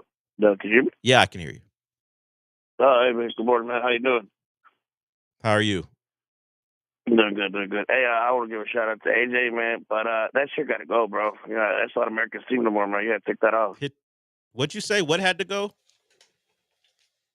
His shirt, the Dallas Cowboys. Oh, his shirts. Oh, his shirt had to go. Okay, we thought you said something else. His shirt had to go. No, his shirt. His shirt Okay. got to go, man. I'm a reasonable Cowboys fan, team no bro. It's more. fine. He says he's a reasonable Cowboys fan. That's his stance. That he's not crazy. He's reasonable. Okay. Well, I was gonna say, isn't it the same crazy lady that called you a racist son of a bitch? Isn't that the same one? No. Now I gotta explain the story That for wasn't people. her? No, it wasn't to her. But now because you brought up, I gotta explain this to people because no one knows all the lore from the station's past. I am not a fan of El Tri. El Tri is the name of the Mexican soccer team. I'm a U.S. soccer fan, and just like any other sport, you have rivals that you don't like. And I was very open about not liking the team because that's my right as a fan of U.S. soccer. She made it seem like I didn't like Mexican people as a whole, as opposed to just the team itself. And then she called me a racist son of a bitch. And that's what La Raza's talking about. But no, it's not the same. See, that's lady. why it ties to the whole cartel thing, because I'm like, I think this is the same chick that called you a racist son of a bitch. Because, like, not she's the talking same. about, like, how you're racist towards Mexicans and all this other stuff. And I'm like, that's the same crazy chick that called the racist. No, they're just a lot of crazy women who call radio shows. That's all. That's all. Hey, no, but she had a fair point, though. What's going on with the kicker, though, man? How do you get up in the history books scoring 12 straight 50-plus yard field goals, but you miss a 28, 29 field goal? How? Well, Jay Feely, the kicker on the broadcast, said he took it for granted. He opened up his hips. He wasn't as focused as he would be on a 50-yarder because he just assumed he would make it, and he just lost concentration. That seems more common now, Dale, doesn't that? Like, these guys are going like 50, almost 60 yards now, and they're making them like nothing but a simple field goal, like 20, 30, even 40 yards, completely like to the left, to the right. What is going on, man? Can you explain it? No, other than it's a player who it's like when CJ misses a throw that's short, like the one he missed to Joe Mixon. The feet get bad, he doesn't lock in, and I would probably say that's the same thing that happened to Kyrie Fairbairn. He relaxed on that kick. His training and his technique waned, and he missed. And he's done it a couple times. So you would think after the first miss, he goes, you know what? I'm more than capable of missing a short field goal. I'm not going to let it happen again if we go back to the Jets game. And he did it again. And you can see it on him. When he missed that kick, he immediately fell to the ground. It like a lot of kickers will grab at their head or shake their head or look down at their feet like their feet were the problem. He just collapsed because he knew. It's rough, man. It came after the touchdown got called back, and then he misses that kick, which we all assume was a gimme. And that's the way you lose a game to the Titans. And this is our ending right here, man. I think me and Lady J had a conversation about how CJ Stroud and Michael Parsons were going on these damn podcasts and talking before the season started. And you know, I think it's just a jinx that he put himself up there. That he was one of the top 5 quarterbacks. He was just talking about. I think CJ this is his sophomore year, but man, for whatever reason, I wanted him just to stay humble. Just kind of just play football the way he did last year. But I knew it was going to happen, man. This year I had a feeling because that safety in that game was an embarrassment, bro. I'm sorry, man, but he just took a major step back. He should just stay out of podcast until maybe 2 years from now, and don't even mention that he's in the top 5 because he ain't even close to that stuff. Yeah, you're not alone. So a lot of people say, get off the podcast. Hopefully this humbles him and just go out there and play football. I don't know if there's a correlation, but it's a bad look when forget about even just putting yourself in the top 5. It's when you do that many things, even if it's the off season, it makes people think you're not as focused on football the way you should. What right or wrong? Like these guys have lives. If he's not on a podcast, he might be in a tropical location hanging out. Whatever it might be, people thought that's clear evidence that he wasn't locked in on football. And right or wrong, the season has looked like a clear regression. So I don't think we'll see him on a lot of podcasts next offseason, mostly because I think just optics wise, you can't do it. Not after I blame Amber Rose for that one. All right, though. All right. It used to be podcast. Now it's Amber Rose.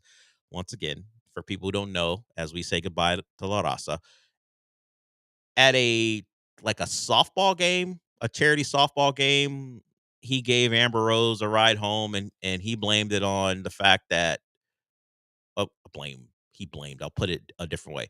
He said the reason he gave her a ride home, or at least maybe even she said, it was because her Sprinter van left her, her ride left her, and she didn't have a way to get home, so he gave her a ride, which always seems suspect to anyone with any sense. But we just let her ride because CJ is a great quarterback. We just let that ride. But anyone who believes that, all right, you want to be naive. Oh, Amber Rose couldn't get home, so CJ had to give her a ride. Okay, sure. Oh, he's just a nice guy. They left me and he gave me a ride. Okay. Okay. You think I'm dumb? That's fine.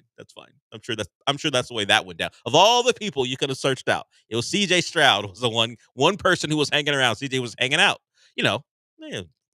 Putting his bat away, putting his glove away, and Amber Rose was like, "Hey, they left me." He's the one guy who would have taken you home. He's just a nice young man. I'm sure he is. I mean, if you want to lie, you got to be better at lying.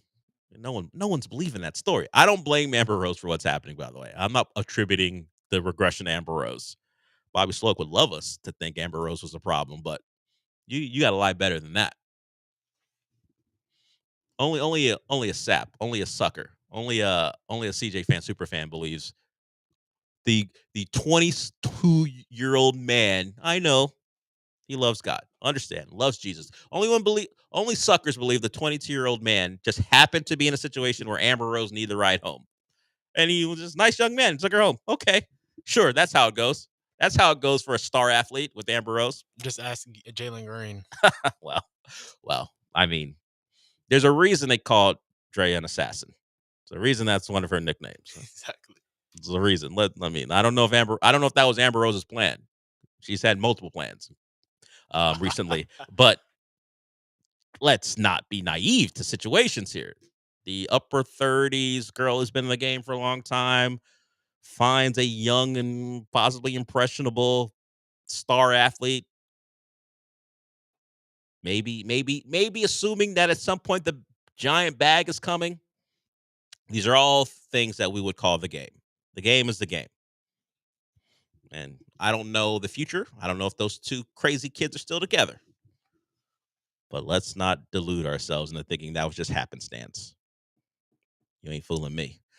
All right. One thing I did want to get to before we go to break here. The Jets are hiring a consulting firm to help them with their next big hires. The 3013 has become pretty prominent when it comes to media. They are a football site. They'll break down film. They'll rank your quarterbacks. They'll rank your teams.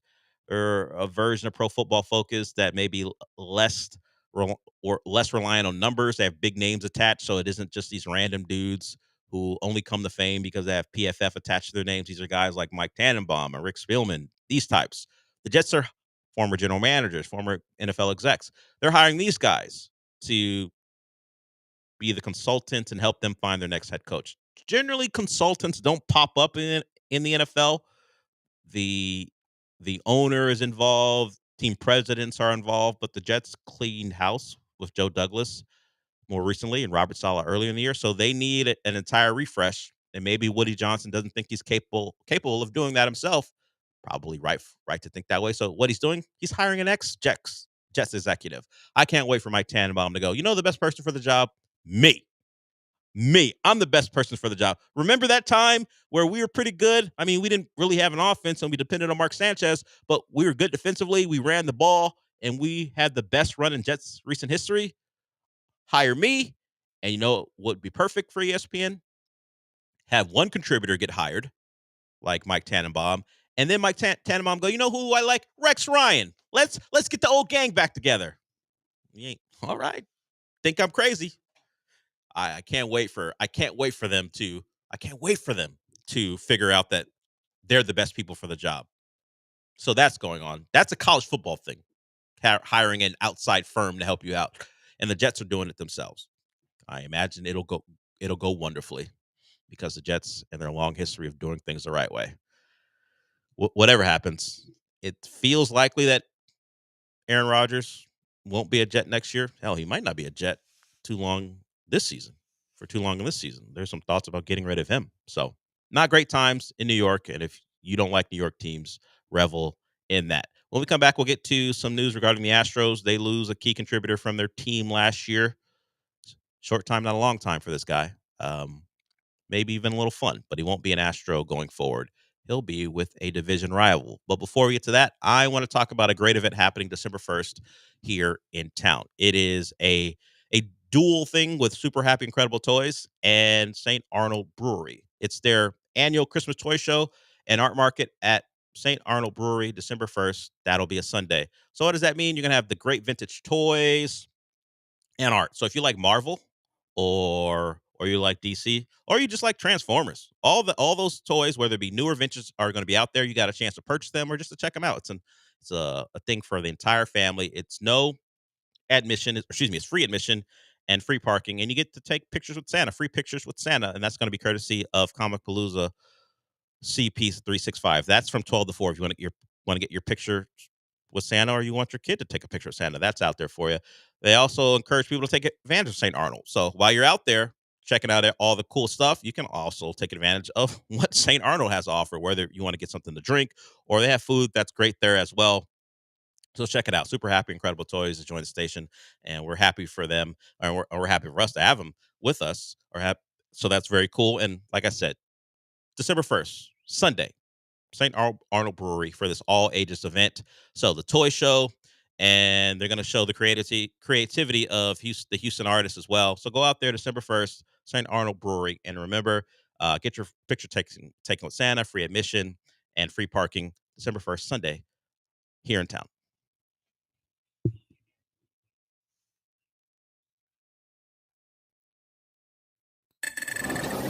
This is Ron Ansana with your market scoreboard report on ESPN 97.5.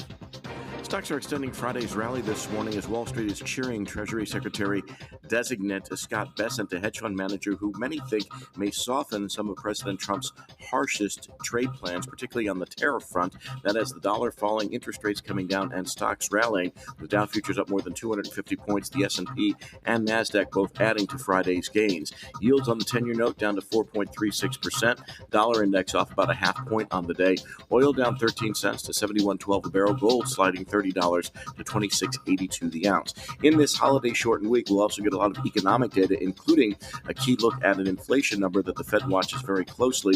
So a lot on the table as the president's cabinet is being rounded out, the president-elect, I should say, and Wall Street, of course, most closely focused on the Treasury Secretary pick, whom they deem a very positive pick so far.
This is the Del Olaleye Show. On ESPN 97.5 and 92.5. Broadcasting live from the Veritex Community Bank Studios, here's Del Olaleye.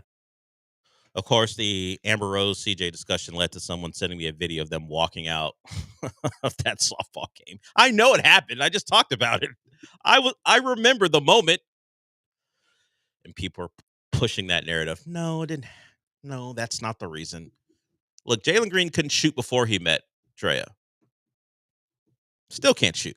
I mean, can't put that on her. He was an inefficient chucker back then. He still is now. So I'm not going to point the blame at maybe another assassin in town. Not going to do that. We don't even know if they're still just taking rides home together. We don't even know that. All right. He was at Minute Maid for that event. So let's talk about someone who won't be at Minute Maid this year. Kikuchi. He is an Angel. The Angels signed him, and that news broke either last night or this morning. I think it was this morning. You say Kikuchi, now an Angel. It was a deal the Astros were never going to meet. There's no chance of this happening, which is my fear when it comes to Alex Bregman. He gets a 3-year deal at $63 million a year. So the Angels went out and got a pitcher who was a star for the Astros. There are questions about Kikuchi coming in because of, let's say, mediocre results in Toronto. He got the Astros and became, maybe you don't want to call him an ace because that would go to a guy like Fromber as far as title is concerned. But he pitched like one. He was one of their best pitchers. And the price tag was far too high. This is one of those things where I imagine the Astros would tell you, yeah, we had discussions, and then we realized it's too rich for us. Not going to be something we want to dive into. So he goes to the Angels. Not that it'll matter so much, and maybe he reverts back to being Toronto Kikuchi, and he's not a factor when the Astros see him. But I think this is what we're going to be dealing with. Teams willing to spend more than the Astros, and the Astros have a line, and for the most part, that those lines have worked out. They either had a capable replacement for someone who's gone, or that person, whoever it might be, didn't live up to the contract or isn't living up to the contract they signed when they left Houston. The test for this team will be when the numbers eventually come out with Bregman, and will people be willing to accept it? The Kikuchi thing, we barely knew him. He was great. It cost you some prospects, and I stood on this throughout. If he doesn't pitch in the postseason, is it worth it? I asked that question, and I got consistently yes from people. It is worth it if he doesn't pitch in the postseason because he helped us get there. Because of the way the Astros went out in the first round of the playoffs against the Tigers, he never threw a pitch. And whatever you think of Loperfido and Wagner and Bloss, those are three prospects that the Astros had a little bit of hope for. Two of those guys were on the major league level, and they were sent away. So right now, it's easy to say for some it was worth it because you don't expect much from that trio. But if one of them hits, and Wagner had a pretty good start to his Blue Jays career, if one of them hits, it ain't going to be the Freddie Garcia thing. It ain't going to be the Randy Johnson trade. I think Carlos Guillen was involved as well. But don't let one of them hit. It'll be a mark on the resume of whoever you want to blame for the trade. I think Bagwell doesn't catch blame for this one. That's probably more of a Dana Brown, Jim Crane thing. But the importance of that trade and how much it may or may not hurt will be determined by how those guys do in Toronto, because the Kikuchi portion of this is over for the Astros. He's moving on. You had a rental for a postseason potential run, and the run didn't even really get started. So there we are there. Kikuchi, an Angel, will probably become very anonymous there. The Angels aren't going to win any games, or not enough games, and I'm not going to root against Kikuchi unless he's pitching against the Astros. But it'll be interesting to see if that Astros magic, the Astro dust wears off and he becomes what he was in Toronto. Because if that happens, then the Angels made another bad signing, which is not surprising at all. That's what they do. I don't think the money and him going to the Angels is the problem. It's the fact that it might have cost you quite a bit, depending on how those guys show out. That'll be determined years from now, I guess, at this point. So we'll wait on the Bregman thing. We'll wait on certainly maybe the Verlander portion of this. There are talks, and that's kind of how the Astros and Dana Brown always put things. We talk. We have had discussions. We found out last week that a formal offer was made for Bregman. We'll see if one is made for Verlander. If Kikuchi is making that much money, I imagine Verlander is going to want something close annually, although he has been injured for the most part the last couple seasons. It feels like another guy who's out the door. And in this case, rightfully so. I don't think the Astros should be investing more money in Justin Verlander at this point. Had a good run. We'll take the 2 World Series. We appreciate you. Going to be an Astros legend, but no more contract route for Justin Verlander. They have enough pitchers you can't count on to be healthy. Still got a number of them on the roster who are working their way back. I'd love to see Verlander in Minute Maid in the stands. You want to when your time is done, you want to make Houston a second home and hang out. Cool. But I feel like at this point, part ways, move on. And if the Astros need to be aggressive signing a free agent pitcher, good, then do it. Because at this point, you're looking at Fromber, you're looking at Hunter Brown and Arrighetti as guys you can expect to be healthy to start the year. And of course, it's the Astros, so I shouldn't say expect anything. But right now, you're still waiting on Javier Garcia and the other one. He's like Voldemort on this show. We don't mention him, AJ. We don't mention the other one because it's almost pointless to mention him as an addition. Can you guess who Voldemort is from Astros pitchers? Can you guess which one I'm talking about? And if you can, just nod your head and don't say his name because we don't say his name. Nah, I don't think I can guess. He runs a coffee shop. Oh. Yeah. We don't invoke his name because we just assume he'll get injured again. So we don't invoke his name. So Voldemort is crazy though, but I understand. It's a name we don't mention. Yeah. There's no point. Always talking about him doesn't lead to anything. So we just decide not to. Although we're saying Voldemort a lot, but he has a different name, so we just don't say it. So there it is. You're a little bit weaker, but that was expected. And that'll kind of wrap it up for us today. Want to thank AJ for filling in. AJ is going to be part of the morning show tomorrow. As I said, we're moving things around. AJ will be part of the morning show. He'll do this show as well. And then Sam will do the same thing that AJ did, or as AJ's going to do tomorrow. Sam will work from 7 to 12. She's already asked for help, so we'll see how that goes. I trained her a little bit, but don't blame me for everything else. I'm not going to blame you. She has acknowledged that she forgot some stuff, so we'll get her squared away. She'll be here. I'll be here, and John will be in LA. So it'll be a little bit different for both of you tomorrow. So you tomorrow and her on Wednesday. So we'll figure it all out. But it'll be me and John from 7 to 10 with AJ in my normal spot, and then Sam in that spot on Wednesday. So we're done. We will talk more Texans. Certainly, it'll be their press conference day today from D'Amico Ryans. We'll likely hear from him. We'll see if after watching film he has different answers than what he had. I can't imagine he's going to watch the film and go, yeah, the offense did enough. Or maybe he deflects blame from them and puts it on him as a defensive coach. So, AJ, since we're done, what does that mean? Or what does that mean we did? We did it! We did do it. Gallant George up next, followed by the Killer Bees. I'll talk to you tomorrow.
Hello and welcome aboard Gallant and George on a Monday, November 25th of 2024. I am Paul Gallant and he is Joe George. Let's just say that the last 2, 3, 4 days when it comes to sports within about a 2-hour drive of Houston, Texas, let's just say it hasn't been good, Joe. Yeah, things are bad. The Texans are bad. Well, we'll get to them. I'm not leading with someone that wasted my Sunday. Okay? Yeah. Let's just talk about everything that happened. Rockets had an NBA Cup victory on Friday. Saturday, they lose to one of the worst teams in basketball. And on top of that, Fred VanVleet might be getting suspended. The Texas A&M Aggies aggied. Good God, it was quite an aggying, and I didn't think the aggying was possible. And on top of that, today we find out that the Astros traded for Yusei Kikuchi for naught. Yeah, he's on the he's an angel now. Yes. Or maybe, they convince the Angels to take a pitcher that's going to be bad for them like normal. And they'll be beating the crap out of him. That's a great spin zone. I'm not allowing it. Okay. Things are awful right now. And yet, in a weekend where all of those things took place, you lost to the goddamn Titans. AJ, you got to press the dump button for that one. That is something that I cannot believe. And I'm just throwing AJ into the fire in for Sean, okay? Everyone's going to have to bear with this. You lost to Tennessee Titans. This is one of the worst teams in the NFL. One of the worst. So what does that make you? Joe, it makes you an F-bomb. Not that one. Not the other one. You are frauds. Losing to the Tennessee Titans, a team that has been dead in the water for a very, very, very, very long time. That offensively hadn't scored over 20 points in a 18-year record drought. That had been since September 30th. They had scored 20 points. You made them, with Will Mayonnaise and his coffee Levis, look like Jesus himself. You allowed a running back to score for the first time. What was the stat they gave out? 27 games the Tennessee Titans had gone. Oh, no, sorry, that's a different team I'm thinking of. Sorry, wrong team I'm thinking of in the moment. But what a disaster it was. Will Levis just chucking the ball over the place. A tight end in Okonkwo who's done nothing this year. And I remember, because I'm a fantasy football nerd, when he was the apple of everyone's eye. And they're just letting this guy run down the field like he looks like Tyreek Hill out there. Just running down the field. No problems. They can't tackle. They didn't try to tackle, which is the worst part of all. They didn't even try to tackle him. Listen to the radio broadcast of the call. And I know we're giving publicity to our competitors. Don't care, because Andre Ware was right on the money there. Those guys looked like they were watching Gladiator effing 2 as this guy cruises down the middle of the field. He is a tight end. He is a tight end. I mean, Paul, it didn't even look like they were trying to go after him. It really looked like it was almost like they thought the play was blown dead in the way that he ran down the field with these. I would never say that I'm as athletic as an NFL player, but I'd like to think that I would have tried to chase Okonkwo a little bit harder. I wouldn't have caught up to him for sure. That's just one of many moments in this game that all points back to something that I know the Twitch is super pumped about today. This team is a bunch of frauds. And I think we all told ourselves that at some point this year, they would fix the many issues that they have created for themselves. Because you thought to yourself, they're too talented. And I still believe in the talent. But to go back to something that I was called racist for, what is DeMeco Ryans doing with this team exactly? And to go to CJ Stroud, a guy who I had in the top 5 and you had in the top 5 of quarterbacks, bye-bye. You have been kicked out of the top 5 quarterback club. You are out. I mean, we might have to do a how far is too far before the Thanksgiving break here to see how far he's dropping. I'm cool with that. He's out. He's definitely out of the top 5. That's not to say I'm out on him. I'm not so crazy as to say I want Deshaun Watson back or Brock Osweiler back or Case Keenum back. I'm not doing that, okay? I guess some people did. I don't take it seriously. But the things that he is doing, the mistakes, the misfires, the feeling pressure that isn't really there, the interceptions. If you're not concerned, I don't get you.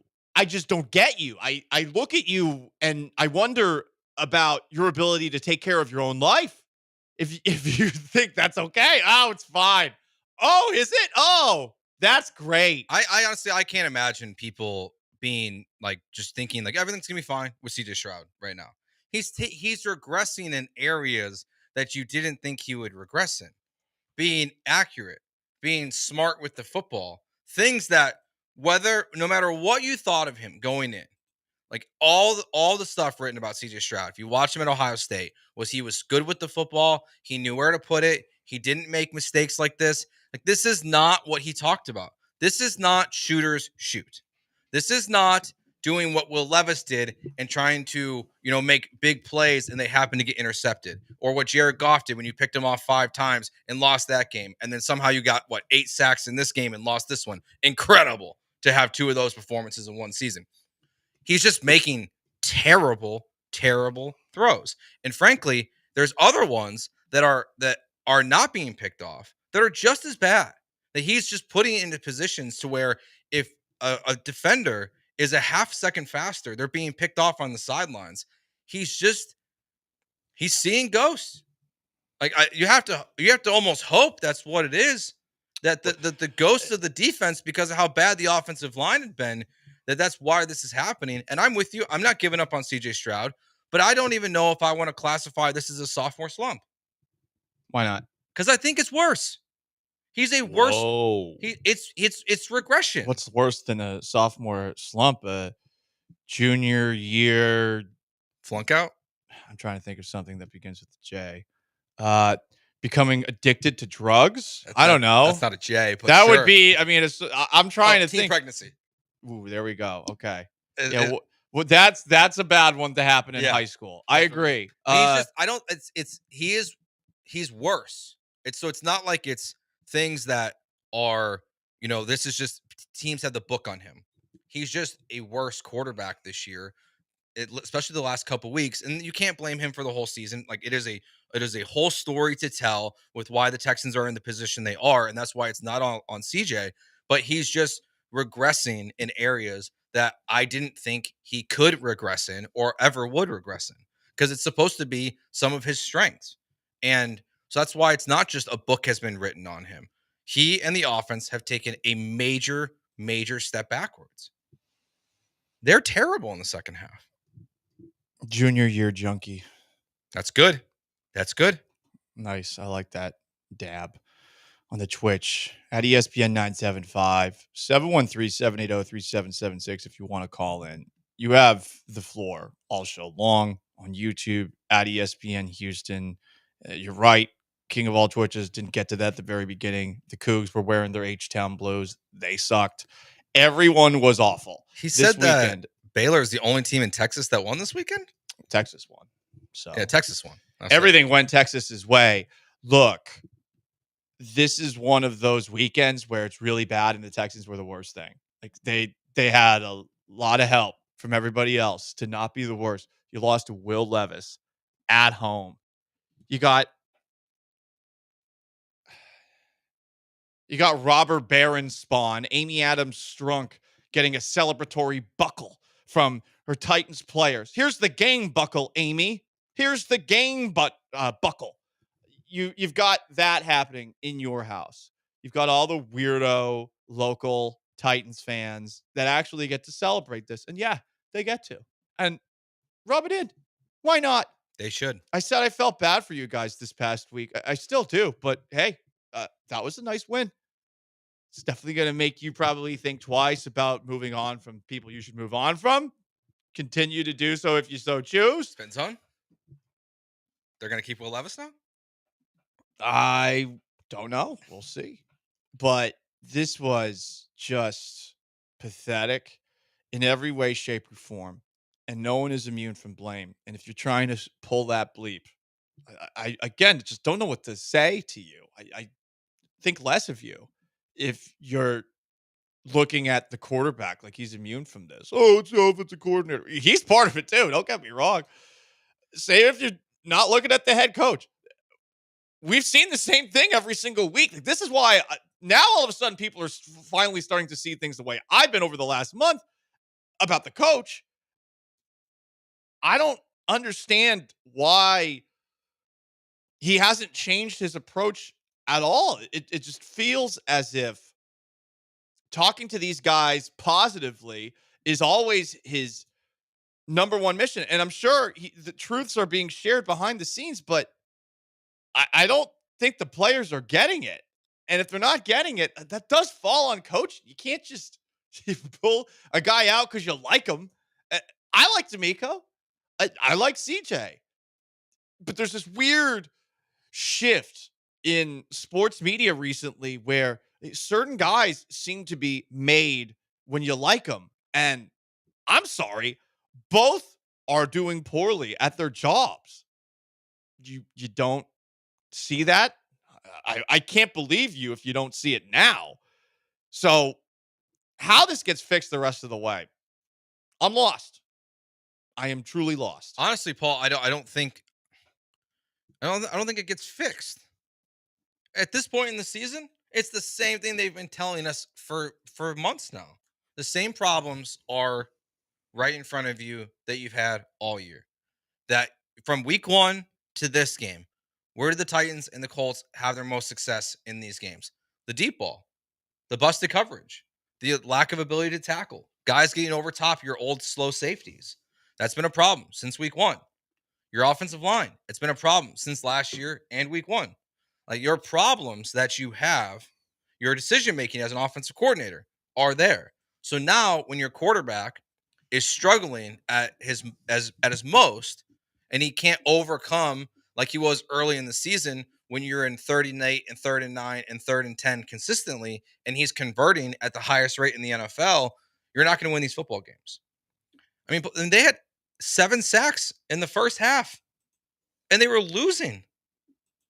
The defense has more touchdowns in the second half the last 2 weeks than the offense has in like a month.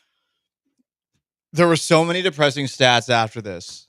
I had a Google Chrome window open with a good 73 tabs of things that I wanted to force in.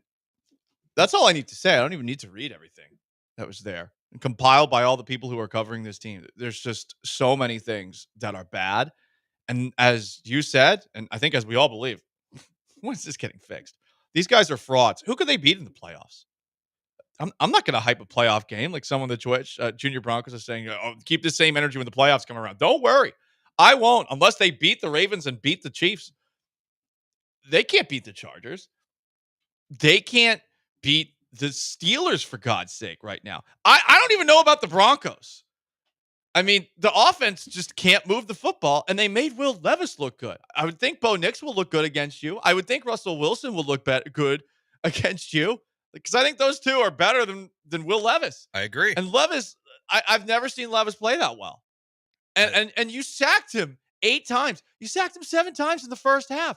And by the way, every other play that you didn't sack him on, the Titans won. Like, that's what your defense did. By the way, who runs the defense? Is this where people are going to start pointing at the defensive coordinator instead of D'Amico Ryans? Because that's what you did. You did that with Bobby Slowick. Okay, well, now the defense blows too. They're not even chasing down tight ends as they run 70 yards practically untouched for a touchdown. I hope we're all awake.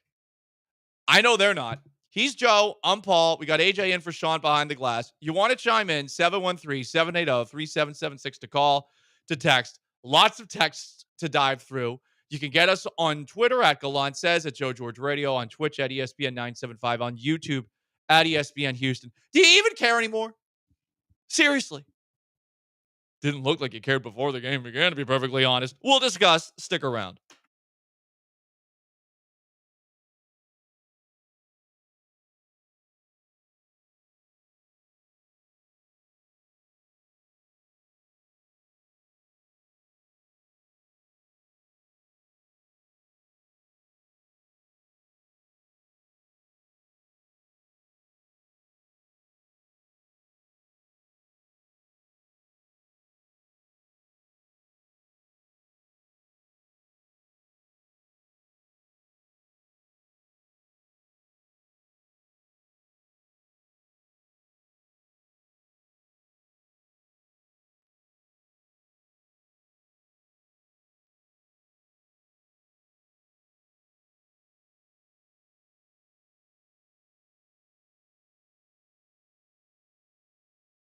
Okonkwo, he's got some inside Texans. Levis has it.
You're listening to Gallant and George on ESPN 97.5 and 92.5 from the Veritex Community Bank Studios. Here's Paul Gallant and Joe George.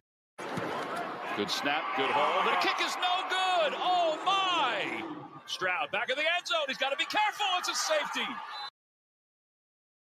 I mean, what's worse between those two? You missed a 28-yard field goal. Kaimi Fairbairn, who set the NFL record for most 50-plus yard field goals in a season with 12, with 5 games left, misses his second less than 30-yard field goal of the year. Or CJ Stroud, who was going to be tackled, runs out the back of the end zone before being tackled for a safety. It's not quite Dan Orlovsky running out the back of the end zone, because Dan Orlovsky did that with no one near him. But what's worse between those two, Joe? I mean, he ran out the back of the end zone. Look. 1 foot. Orlovsky was both quarterback. feet out. You got it. You're a quarterback. Like you can't run out the back of the end zone. But he was going to get sacked. He was going to get sacked regardless. So that's where it is different. Like I remember Jared Allen was the guy chasing after Orlovsky when Orlovsky ran away from it. I think it's Kaimi, honestly. Like it's running out the back of the end zone, but you're right, because he was going to get sacked is bad. It's very bad. It's low S2. That test kind of coming back into the fold here a little bit. But the field goal, it's 28 yards. Like that's you're a highly paid kicker. You're one of the 3 highest paid kickers in the NFL. You're knocking them down from 50 left and right all the time, but you're missing a 28 yarder. I mean, whether it's Kaimi or Tommy Townsend, if it was a hold issue, whatever it was, like the operation of it just can't happen. And look, kicking's a disaster right now in the NFL. Like all of a sudden, it is just there are guys missing easy kicks left and right. There's a ton of blocks happening, but I just don't. It's not acceptable. So I think the Kaimi one's worse. It's a toss up though. Which one's worse for you? A Fairbairn miss, especially when you remember that they scored a touchdown. Nico Collins, he has 3 touchdowns since returning from a hamstring injury. 2 of them have been called back by penalties that literally had no impact on the play, which makes it that much more frustrating. And, we talk about the little things for the Houston Texans that they can't figure out how to clean up. It is a big thing. It is a big old wart. You should have taken care of it. Should have gotten some proactive. That's still on the players. Like, that's not even coaching. Stop making stupid penalties. Please. Stop making costly penalties. I mean, they're shooting. That's why they're not a good football team. It's not just frauds or anything. It's what you said in the last segment. Like, who would they actually beat? And honestly, I think the way Tua played this weekend, we can no longer put Miami. Definitely in that list. can't. Miami has won 3 in a row. They're 5-6. They're not that far off from a playoff berth. Yeah, I mean, so we can't act like this isn't Skylar Thompson at quarterback for the Dolphins. Like, that is realistically. I mean, if I set the over at 2.5 the rest of the season for the Texans and wins, I'm taking the under. You're taking the under on 2.5? Yeah, that's surprising. Jags, Dolphins, Chiefs, Ravens, Titans. They win 3 of those football games. Yeah, like if I had to bet money on it, I bet on the under with the way they're playing right now. You put it like that, yeah. Hard to imagine that. Like, and Trevor Lawrence is back this weekend, most likely. So, who well, knows? that might help you. Well, it's Will Levis, man. Like it's Will Levis, and you let him just move the ball at will. You let the ghost of Tony Pollard run all over you at times. Yeah, I don't think it's his fault. He's been struggling this year. No, not at all. It's just that's a good player. Yeah, I mean they couldn't tackle him. Some of the worst tackle. That one play. Which one play? You could say one play. I think the one where they're backed up on like the 4-yard line, and he runs into the line of scrimmage, and then he ends up breaking it out and he bounces outside. Run. Yeah, that was bad. There's no real tackling there. There's a bunch of like running into him with your body, but there's no attempt to bring him down, and it just takes the Titans out of the danger zone right there. Question, do you care? 713-780-3776 to call, to text. Or are you checked out? A texter says, what's exciting about an 8-9, maybe 9-8 playoff team? I do love this city. I do love this city when it comes to the sports. It is so bandwagon-y. I actually do respect it. I'm not trying to diss it. I really respect how people just get so checked out when this team struggles. But I don't blame you for being checked out right now. Not at all. And I guess fans at some point in the third or fourth quarter, after I think the Texans had been stopped, punt the football, some fans, I guess, got into it with Joe Mixon. This is a report from the CBS sideline reporter during yesterday's game. Guys, talk about an energy shift. Things were bad on this Texans sideline before Boyd had that recovery. Tank Dell was slamming his helmet in frustration. Joe Mixon was yelling back at fans who were talking trash. All of a sudden, Boyd comes over, stands up on the bench, holds up the football, and it was kumbaya, everyone. Let's get back at it. At least momentarily. The Titans tried to give you this game, too. They muffed that punt. You have a fumble on a handoff. You have a fumble while a receiver is running in motion. Will Levis throws a pick six where I don't think I've ever seen someone jog 60 yards. I know. But Jimmy Ward, there was no one near him that whole time. Tennessee bent over backwards trying to help you out in this one. They had some very good moments in this game, for sure. First half, especially on offense, but they tried. Will Levis kept getting sacked, making the Titans have to take super long field goals. Nick Folk's a pretty good kicker, so they at least had that going for them to bail them out of those situations. And you coughed it up more than they did. Mm-hmm. And yours were more costly when you would make your mistakes. The Texans made the Titans probably played the worst game for a majority of the game. It felt like. I don't know. I think the first half, I really think they were close to being perfect on offense. And I know they got sacked 7 times in the first half. I felt on the first half, they played so well. Yeah, the Texans, it's like you said, Paul, it's the little things that are not being fixed. And they keep telling us over and over again. Look, when you hear guys talking after the game about communication and what's going wrong, how has that not been fixed? Like that's coaching. It is a coaching problem on defense to why these big chunk plays keep happening. Why, and then, now with what happened on the other side of the ball, besides just CJ, I mean, when it's been good, it's been awesome for Joe Mixon. Yeah. But my gosh, this game and the Lions game, it's so bad.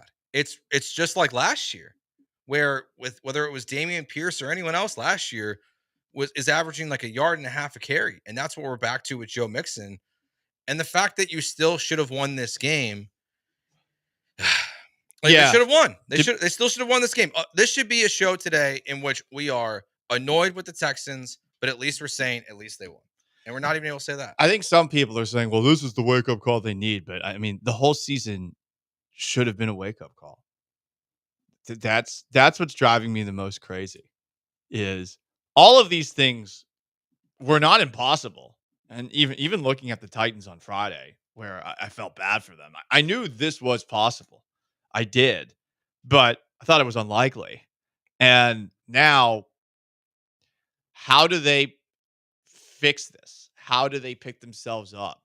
How do they go in a different direction? I don't know. And I'm sort of at the point where, since I do expect the next 5 weeks to be relatively similar, I am wondering as a show what we do here. In which way?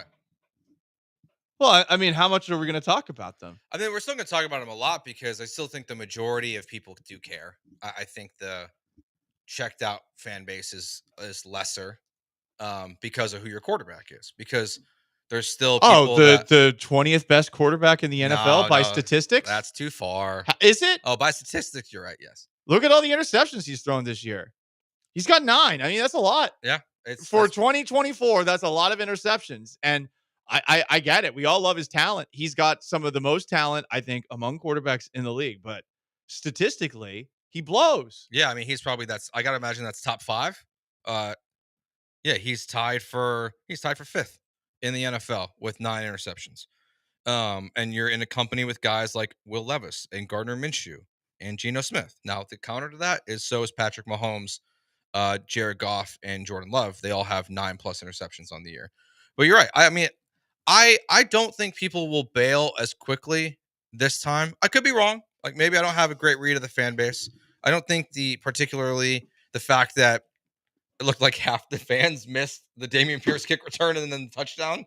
Like, I don't think half the fans missed the whole game. Was it that bad the whole game? No one showed up. Yeah. No, and again, it's the Titans. I get it.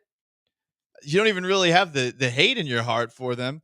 The prices of tickets are expensive. It's in a crap part of town, but it's still a winning football team with a lot going on, and I just don't believe many people care right now. I think a lot of people are checked out, and I don't even blame them.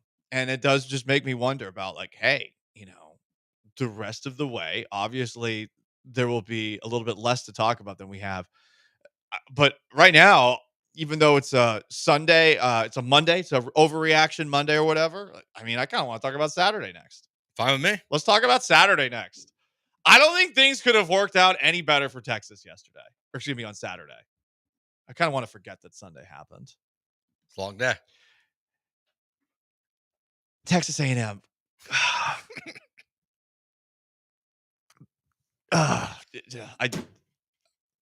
Hang in there. We'll talk about you next and everything else that went down in college football. First, let me tell you about my friends at MyBookie, mybookie.ag. You enter the promo code BET975.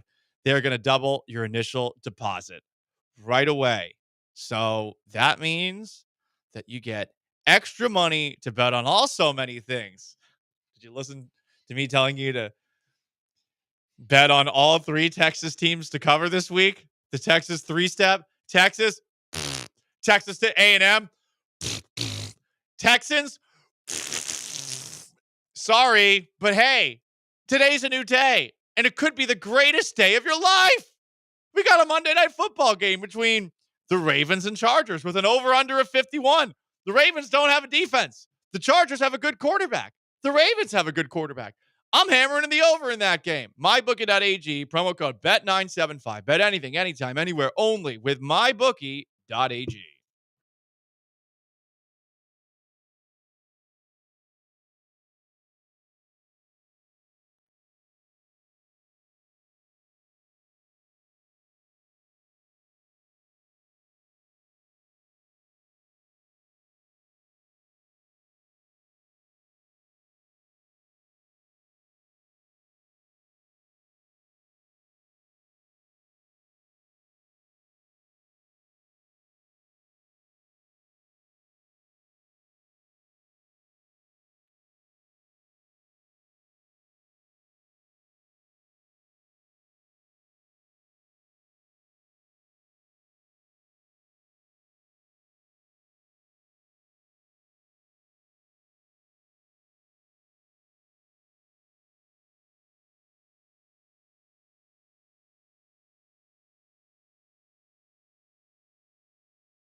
It's Gallant and George. On ESPN 97.5 and 92.5. Broadcasting live from the Veritex Community Bank Studios. Here's Paul Gallant and Joe George. So the Texans lost 32-27. Brief reprieve. As one texter from the 512 says, fans in this city suck. Absolutely suck. We suck. The team sucks. I'm bummed. You should be bummed. That's the collective feeling, and I get it. The other owner's crying because she got a buckle after this game. First of all, that's stupid. To cry after a regular season game? It was big for her. I mean, did Cal cry last year when he beat the Oilers? It's just another game for the McNair family. Yeah. Although I would say for Hannah McNair, it's probably now a game again. That's true. The next time these two teams play, I think it's going to be a game again. Rivalry back on. Hey, you know what? We needed some juice back in this rivalry. So Titans did their part. What a weekend of college football. From start to finish. We talked about it on Friday. It was one of those games where it didn't look like there was one amazing matchup unless you were into Ohio State, Indiana, which was close for a little bit, but Ohio State has more horses, and they ultimately ran away with it. But my God, what a Saturday in terms of everything that went down. If you're watching on our YouTube and Twitch, the team that I grew up rooting for, the Florida Gators, somehow they beat Ole Miss 24-17. Oklahoma finally showed up and kicked Alabama's ass 24-3. Both of those things helped out Texas a little bit. Texas beat Kentucky 31-14. It's one of those games where you still felt like they could have done more.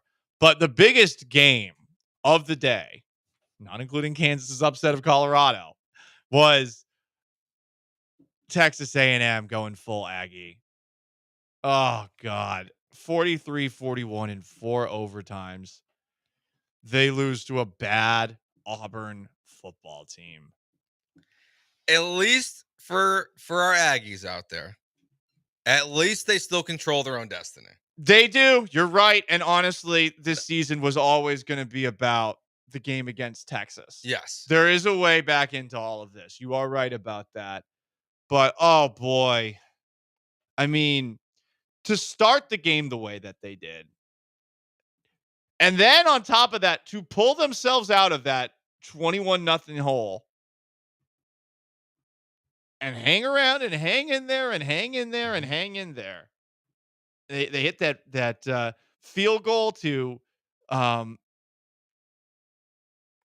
tie the game. I mean, there are a lot of moments in this game where you're thinking to yourself, through all the Aggieing that's taken place, they're not going to Aggie it, which I thought was impossible to happen. And this is on me. I'm not trying to troll here. I'm really not. I know a lot of Aggie fans are going to think otherwise. I really thought, and I said this on Friday, they just Aggied against South Carolina. There's no way they do it again. Yeah. The only thing I want to get, I want to give the Aggies, on a scale of like a little Aggieing to full on Aggieing, I'm going to go, it was not as bad for one reason. This is the dumbest way in all of sports that we choose to determine a winner. What, overtime? To go to 2-point conversions. It is dumber than the Manfred Man rule. It is dumber than taking guys off the ice for overtime in hockey. It is dumber than only one possession in the NFL. Why is it the dumbest? Because it's not real football. It's not. Like, and the reason why they did this was because, what was it, Texas and Tennessee or something like that played a 6 overtime game, and they tried to talk about player safety. But 2-point conversions, I hate it. Go to the way the NFL does it. Go to the way that it used to be done. It's one play. Ties? No, just like normal. Sure, honestly, sure. No, don't do that. That's like un-American. A 2-point It's the worst part about college football back in the day. I just don't understand how you let a meaningful football game like this. And think about it, this is what's different about this rule than any of the other ones is they don't change it. So there's a world in which a national championship game is determined by back-to-back 2-point conversions.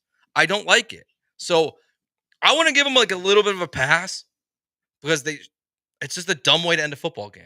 I do not like it. I didn't like when they announced the rule. So they still went almost full Aggie, but it's weird some of the things that are done with the idea that player safety is in mind.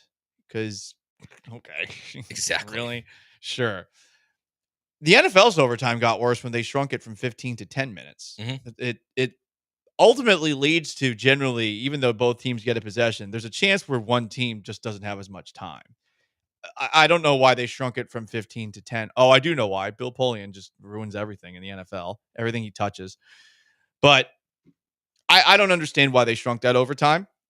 I'm with you in that it's not ideal for sure. This is kind of candy ass. Exactly. But ultimately, I mean, it was right in the Texas A&M guy's hands. You're right. It was right there. I feel so bad for him.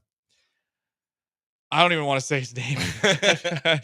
Yeah. He was in the end zone, ball hit him in the hands. I know he feels terrible. Like he's a kid. I feel bad for him. Yeah, when you're gonna get into a hole that much in a game, like at the same time, like even though I hate the 2-point conversion, it's what you get. Like you can't get down that many points early in a game, and the fact that they even got it to overtime is impressive. I mean, it's 21-7 at the end of the first half, and they do a great job clawing back into the game. And Marcel Reed, like he was much better in the second half, obviously, than he was in the first half, but it sucks because it takes a little bit away from this game coming up this weekend, but because it still determines who goes to the college football playoff or who goes to the SEC championship game, it still has juice, but not. It does feel like it lost a little bit. I don't think it takes away a single thing from this game. Really? I don't at all. I went out with some of my Texas fan friends and Texas A&M fan friends. They were already past the game, and we're talking 2 hours after it was done. I mean, that was a crushing loss for A&M. They're already past it. They are. I give them credit. There were a couple people that were like, oh, God, I can't believe what happened. And I just told them the same thing that some of the other Aggies were saying. This is all that matters. They were doing horns downs already.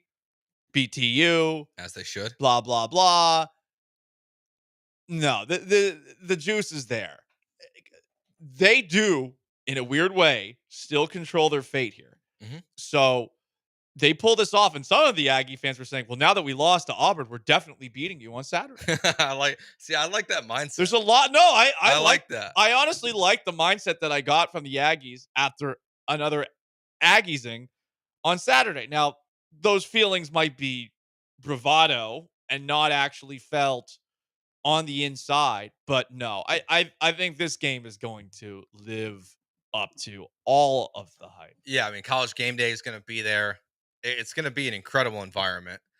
If you're in College Station, Friday from 3 to 7. Oh, yeah, you're going to be there. I'll be at Angry Elephant from 3 to 7 on Friday. Angry Elephant. With sponsored by our friends Rebecca Creek. Yeah, Rebecca Creek is setting this whole week up for us where we're going to be giving you as much of a breakdown on this game as we possibly can. And yeah, I think this is going to be an awesome one. I really do. I'm so excited for it. I am purposefully flying back from Thanksgiving early. Sorry, family. So that I can witness how people interact with one another watching this game. Yeah, I know. I'm trying to figure out what I'm doing with the kid this weekend to get him out of the house so that way I can go to a bar and watch this game with people. Because I want to be in the environment. Like, I want to see the chaos. I do too. And here's the tricky thing, because I have made amends with my friends who were mad about horns down. Yes. Are you going to watch the game with them on Saturday? I don't know. They might ask me over. Because every time I watch a game with them, they win, and they're a little superstitious. Oh. I've been the good luck charm. Like this is something that they've brought up. Hold up. You've been the good luck charm, and they didn't talk to you for like 3 weeks because you put up horns down? It was 2 weeks. That's insane. Like you would think you would college football, man. If you've got a lucky charm, you would deal with anything. You want to make sure he's around. But I mean, I told them, like, listen, I don't know that I want to watch this game with you guys. And the last game, I think the Texas-Florida game, I was like, I'm not watching with you guys. I'm not. I know it's going to go horribly. It did. Now all of a sudden Florida's good. What the hell? Weird. But anyway, to bring it back to this, I am coming back because I want to see everybody interacting with each other. I'm very excited for it. It's look. This is the first time I'm going to have seen it. Yeah, I mean, I moved here in 2011. I think I did my second radio show right after the Justin Tucker game-winning kick. I didn't understand it at all because I didn't know any actual Texas or Texas A&M grads. I didn't know any of them. Now I've known them for years, and to see the dynamic of two fan bases that don't play each other slays me. It's so funny. Texas acts like they don't care about Texas A&M at all, but they probably root more for Texas A&M losses than they do for Texas wins at times. Don't deny it. That is a fact. And I feel like Texas A&M fans want this more than anything. Of course they This do. is a successful season / give Mike Elko a lifetime extension that Jimbo Fisher got if they pull this one off. Look, Texas A&M has a chance to beat Texas, which would be the ultimate just like victory for them. But for Mike Elko to then make the SEC championship game in his first year, to then play a Georgia team who has been up and down. They at are times beatable. this year. They're still Carson Beck 100%. stinks. Like they're beatable. They could be a 3-loss team in the college football playoff. They could still very easily have a bye in the first round of the playoff. For sure. They're going to be in front of Arizona State or whoever wins the Big 12. They would be in front of Boise State. Like they still control everything in front of them. And this game, and that's why I wasn't sure how I felt about the 12-team playoff at first.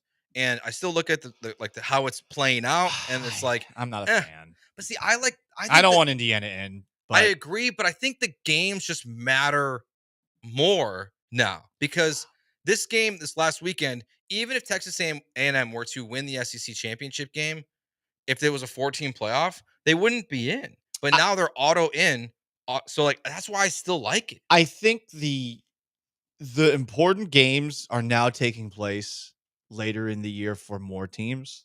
I think that's the change. Are you cool with that? I think for the average college football fan, it's new, and I would say it's probably 50-50. I don't like that there is a possibility of, and I've seen some very funny memes about this, of a 3-loss Alabama somehow sneaking in. Like, I don't like that. You know, I feel like the teams that have lost a couple of times, the punishment should be that you lost a couple of times. That's it. And I think what's really going to be interesting, and I know they're going to do the college football playoff rankings tomorrow, as they do on every single Tuesday. How transparent are they going to be? At what point are they going to pick the fan bases that they know people are going to watch? Because do not get it twisted. It might seem like it's about the best 12 teams. To a degree it is. But it's also going to be about who are people going to watch. 100%. I mean, the funniest thing in the world, those also still in front of us with this game this weekend. What's that? Texas A&M beats the University of Texas. Mm-hmm. And then they lose to Georgia. And they missed the college football playoff as a 4-loss team, but Texas still makes it in without having to play in the SEC championship game. Oh, God. But like I liked how That's much possible. I loved how much I cared about Colorado, Kansas this weekend. The Colorado's the 16th team ranked in the country. The game shouldn't matter, but it mattered so much because they're pretty much out of the Big 12 playoff game. I cared about BYU, Arizona State. They looked like a bunch of punks in that game. Yeah, even though one of I the hate to say dirtiest that. hits I've ever Oh seen yeah, in my life. Sanders took a ridiculous God. hit, but I gotta say, like a lot of these Colorado guys, like dude, like stop. You're not that good. Like we did this last year. Who have you played? No one. Like all of a sudden you're cocky again. Mm-hmm. I don't get it. Yeah, you cover a lot. Yeah, that's cool. Why are you cocky again? Yeah, they played pretty poor in that game. But yeah, I mean, the way it's set up for this last weekend, it's great. It's been, I like the extra chaos that comes with it. Seeing, like you said, Oklahoma beat Alabama. I mean, I don't think a 3-loss team, unless you win your conference championship, should be in the playoff. I do think that's the one thing where I'm with you. I don't think that they belong in the mix there, but I'm fascinated to see what the rankings look like tomorrow because me too. It is very clear who's at the who the top 5 teams are at this point in the season, but 3 of those teams are in the Big 10. Yep. So there's still a lot of insane things that have to happen in front of us. Was nice to get away from talking about that disastrous Texans loss for a moment, but they did lose. And if you want to weigh in on it, you still can. We will hear your thoughts. 713-780-3776 to call, to text. You can join on YouTube at ESPN Houston. You can join us on Twitch at ESPN 975. Up next, we are 79 days away from the Astros having catchers and pitchers report to spring training in West Palm Beach. One pitcher will not be reporting. And I wonder how people feel about Yusei Kikuchi, who the Astros got on a rental deal, leaving for the Los Angeles Angels of Anaheim. We'll discuss that next. Stay put.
"79 days away, and Yusei Kikuchi will not be one of those Astros pitchers and catchers reporting." Not surprised. I think we all talked ourselves into the possibility of it happening. I think we all believed it was more likely than not because of what they gave up, because of how the Astros helped him become a better pitcher. I don't know why you'd pick the Angels. I don't know why. I saw our guy Jeremy Booth tweeting out, like, hey, the Angels are quietly putting together an impressive offseason. Doesn't matter, Jeremy. You know what this team is. They know what they are. I'm sure that he likes the idea of playing in LA. And maybe that is a bigger deal to him than pitching in the postseason. But especially since he didn't actually pitch in this past postseason. But now you look at that trade, and while Kikuchi did help you down the stretch, what was it for? They should have been more aggressive. They should have signed him. They could have given him a contract. You would think. Like they should have tried to because once he hit the market, and the first report we got this offseason was that he's going to have an expanded market and a much hotter market than people anticipated. Well, as soon as I heard that, like we knew Kikuchi was not coming back. 3 years, $63 million. That's not in the Astros price range, especially when they have to play the waiting game with Alex Bregman. Like you can't sign Kikuchi if it then stops you from signing Alex Bregman because of how much money your owner is willing to spend in an offseason. So because he's signed now, you're kind of you're SOL. And I don't love the trade because I hate the idea of losing prospects and then losing a pitcher, the guy you got in return, and you got nothing out of him of value. He helped you get to the postseason, but that's still lower than expectations for Doesn't the matter, Astros. Joe. AL West champs. AL West champs. Pitched 0 games in the playoffs. The hope was that he would pitch in game 3, and you would have felt pretty good with him on the hill against the Tigers in game 3 of that wild card series. The offense didn't show up. But yeah, ultimately, the rental was for naught. You lose on this trade. Much like, I know people don't like hearing this, the Stephon Diggs trade was a loss. You gave up a second-round pick for a player that, yes, got hurt. Injuries happen. You don't blame the Texans for making that trade because an injury happens. But ultimately, what does the short-term rental get you? It did not get you further in the playoffs. And I think now, in fact, it might be highlighting some of your offensive issues a little bit more. His departure. I guess at the very least, you tried to make that offense better this offseason. But I think it's similar to the Kikuchi trade. Yeah, I totally agree. It's a good point because you got nothing really out of it. Now, at least for the Texans, the Vikings are not the team we thought they were going to be. Because I thought when the Texans made that trade, they were trading away like the 34th pick in the NFL draft that they got from the Vikings.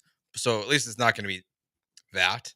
But for the Astros, you got questions in your outfield. You got questions at third base. And not that, Wagner and Loperfido fix all your problems, because they definitely don't. But they could have been options. And now you just don't have those. And now your rotation is worse again. And you have to figure out what's next, because you had to acquire Kikuchi for a reason also. So you would think that maybe this means they're back in the starting pitcher market. And they might have to trade for someone else or sign someone else, or they're just going to hope that these injured guys come back and contribute. But it doesn't make the trade a total failure. It just makes it a total bummer. Mm-hmm.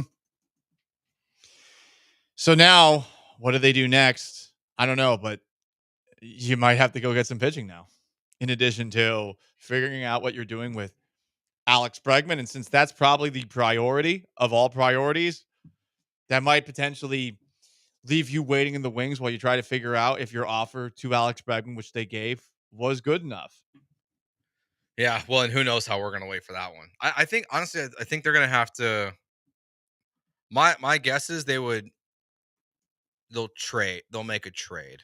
Yeah. To solve some of these problems. And it's trading maybe some of these potential starting pitchers or a guy like Jake Myers or Chas McCormick, combining them together to a bad team to help them fill their roster and be a little bit more competitive. And you get an okay guy, maybe similar to Kikuchi in return. Like we do have to give the Astros the benefit of the doubt.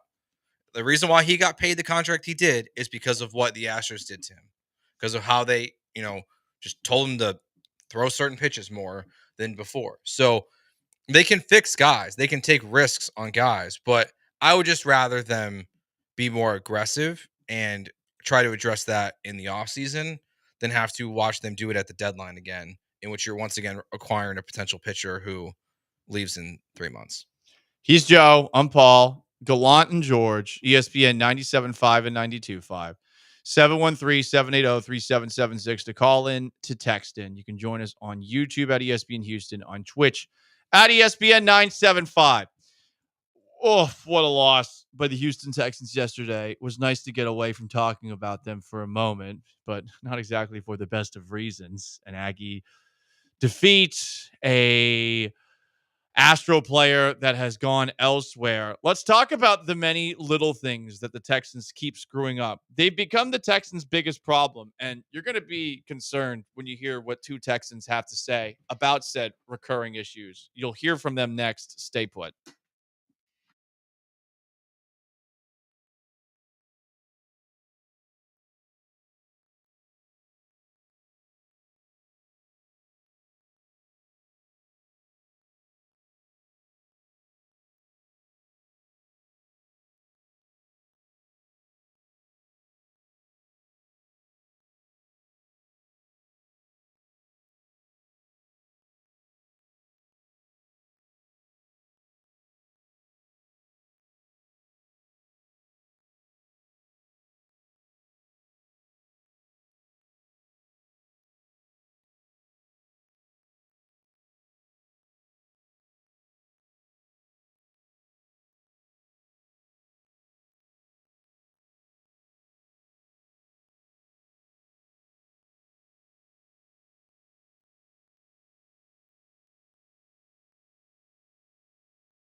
Stroud. Oh, inter.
Stroud.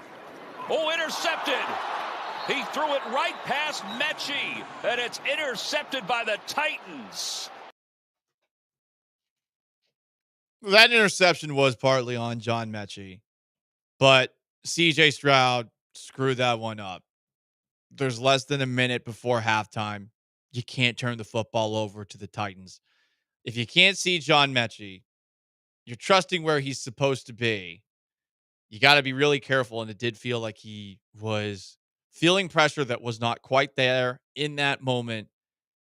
I think he could have waited another split second and then potentially given it to Mechie in the open spot in the zone. Whatever the case, the ball goes right to a Titans defender.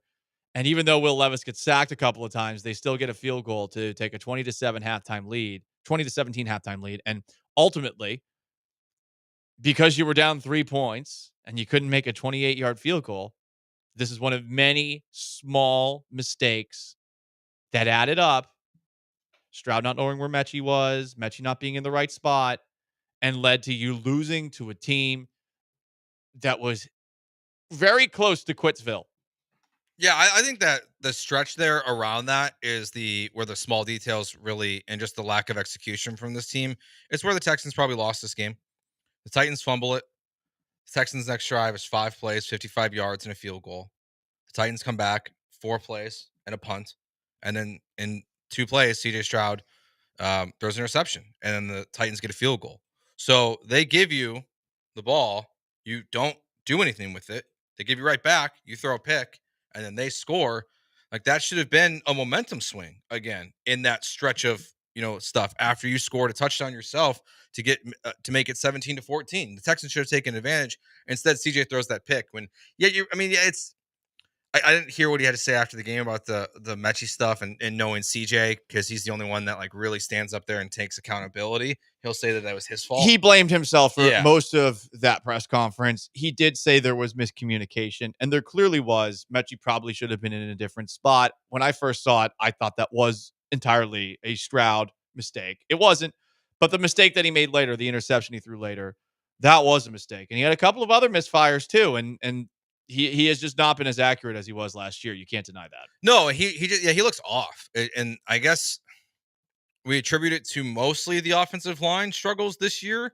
But even at some point, like that, he has to overcome that. For him to be the quarterback that we thought he was going to be, you have to overcome that stuff. You have to, and that's what's been the most disappointing part for me for CJ is like I expected more. I expected, because he did it last year. He did it last year where the offensive line gave up 11 sacks in the first 2 games, and they settled things down for the next couple weeks. But again, at the end of the season, even when they're getting pressure again, and he just looked more comfortable. And for this year, he just looks a lot less comfortable in the pocket overall. Here are all the little things that together snowballed to become a big thing. And every single week problem for the Houston Texans. I'm just going to run through a couple of them. Daria Gunbowale. Did you see him just leave the football in the end zone on a kickoff? Remember when a Texans player did that against the Bills back in the playoffs in 2020 and the Bills recovered it and they did not give them the touchdown? They should have. That's one of the stupidest things you can do on a field. Dumb. It's a live ball. That's a bad play. That's a very, very bad play. That's the kind of play for someone like Daria Gunbowale that like gets you off the team. Bad play. And I mean, yeah, he's Mr. I do all the little things. Whoops. Yeah. Because he also muffed another kickoff. Can't do that. Dameon Pierce is the only person that should be touching kickoffs for the Houston Texans. He had the big return to open up the game, but guess what? Another little mistake. MJ Stewart called for a hold that doesn't affect at all Dameon Pierce's second big return of the day, 48 yards, where he runs up the middle and he runs through a bunch of guys. That's the worst part, is that it has nothing to do with it. Nothing. Nothing to do with the play. No reason to make that penalty. Just stupid football. Little thing. Someone completely forgot where someone named Westbrook Akeen was for a 38-yard touchdown on the Titans' second drive. I don't know who it was. Don't care. He was wide the bleep open. Mm-hmm. Jimmy Ward is somehow guarding Calvin Ridley 101 deep downfield. I don't know how things led to that point, but he had no chance. He looked so slow. Shouldn't be doing it, and they've been doing it all season. 62 yards. They give up so many big plays. I saw Lance Zierlein just tweet out a list of all the big passing plays that the Texans have allowed this year. We haven't even gotten to the 70-yard catch and run by a tight end. Almost swore there. There's been so many, and hell, there's been so many that have been missed by quarterbacks that were off with their throws downfield. Trevor Lawrence, Anthony Richardson had multiple. More little mistakes. Back-to-back false starts after a screen for a loss on their 9th drive, which set up an insurmountable 3rd and 16. Mm-hmm. Tank Dell dropping a pass on third down. The Titan defender made a nice play, but Dell's hands were on the ball. An illegal shift that nullified a Nico Collins catch and run for a touchdown on the second to last drive, which, by the way, ended in a missed 28-yard field goal and also featured a holding by Jarrett Patterson to make it 1st and 20 from the 21, leading up to that field goal. There are more mistakes than this. These are just the ones that came to mind the most as I went back through my game notes afterwards.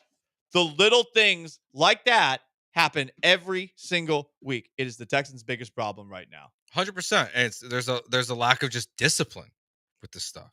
And look, and it didn't kill the Texans, but we got our traditional Laramie Tunsil false start in this game as well. But it's Titus Howard also false started on that play. That's one of the false starts I mentioned. Yeah. And then there was another false start right afterwards. And the Nico one, 2 weeks in a row, touchdowns taken off the board. Yep.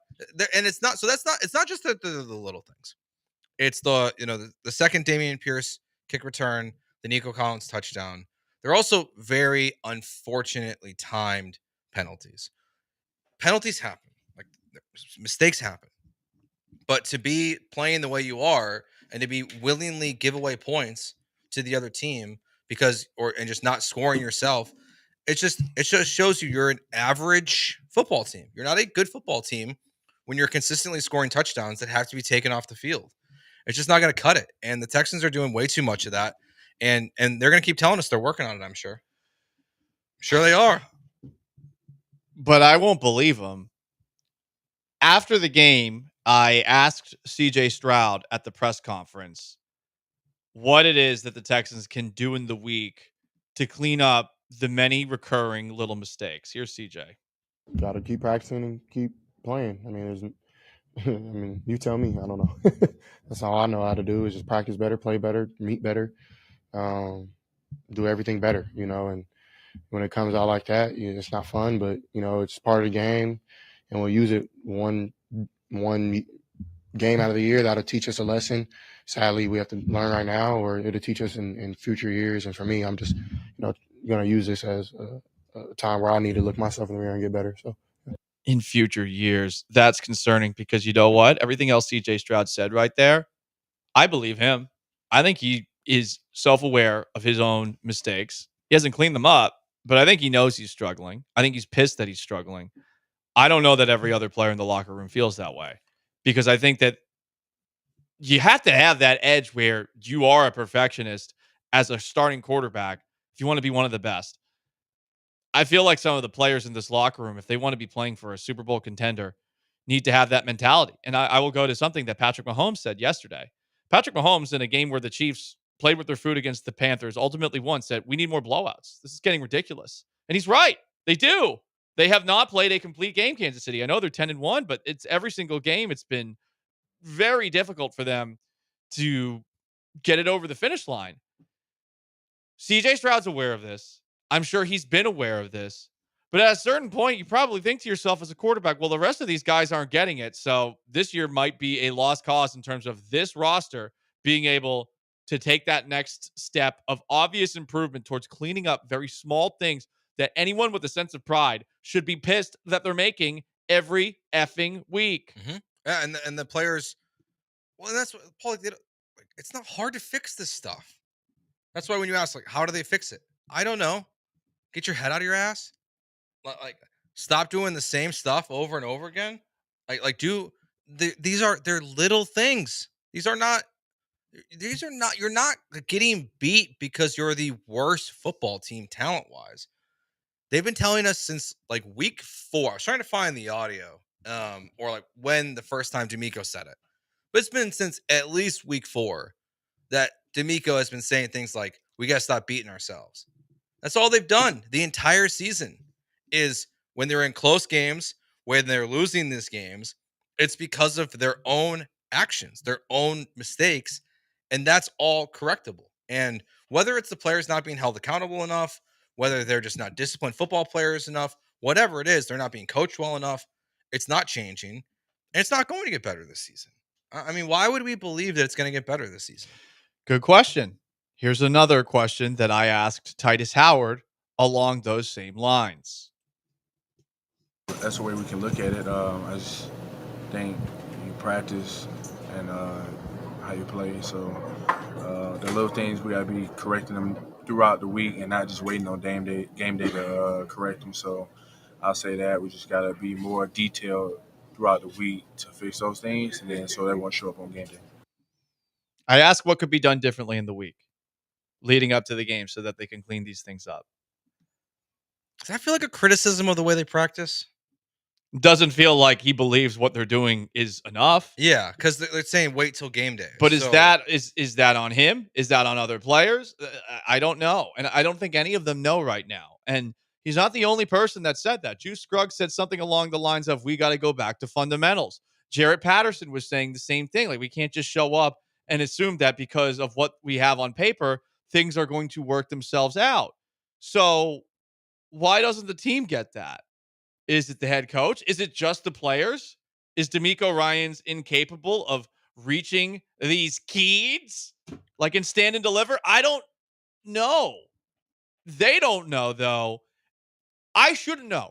That they don't know is a massive problem, and there's no one immune from blame here. Everyone is a part of this in some way, shape, or form.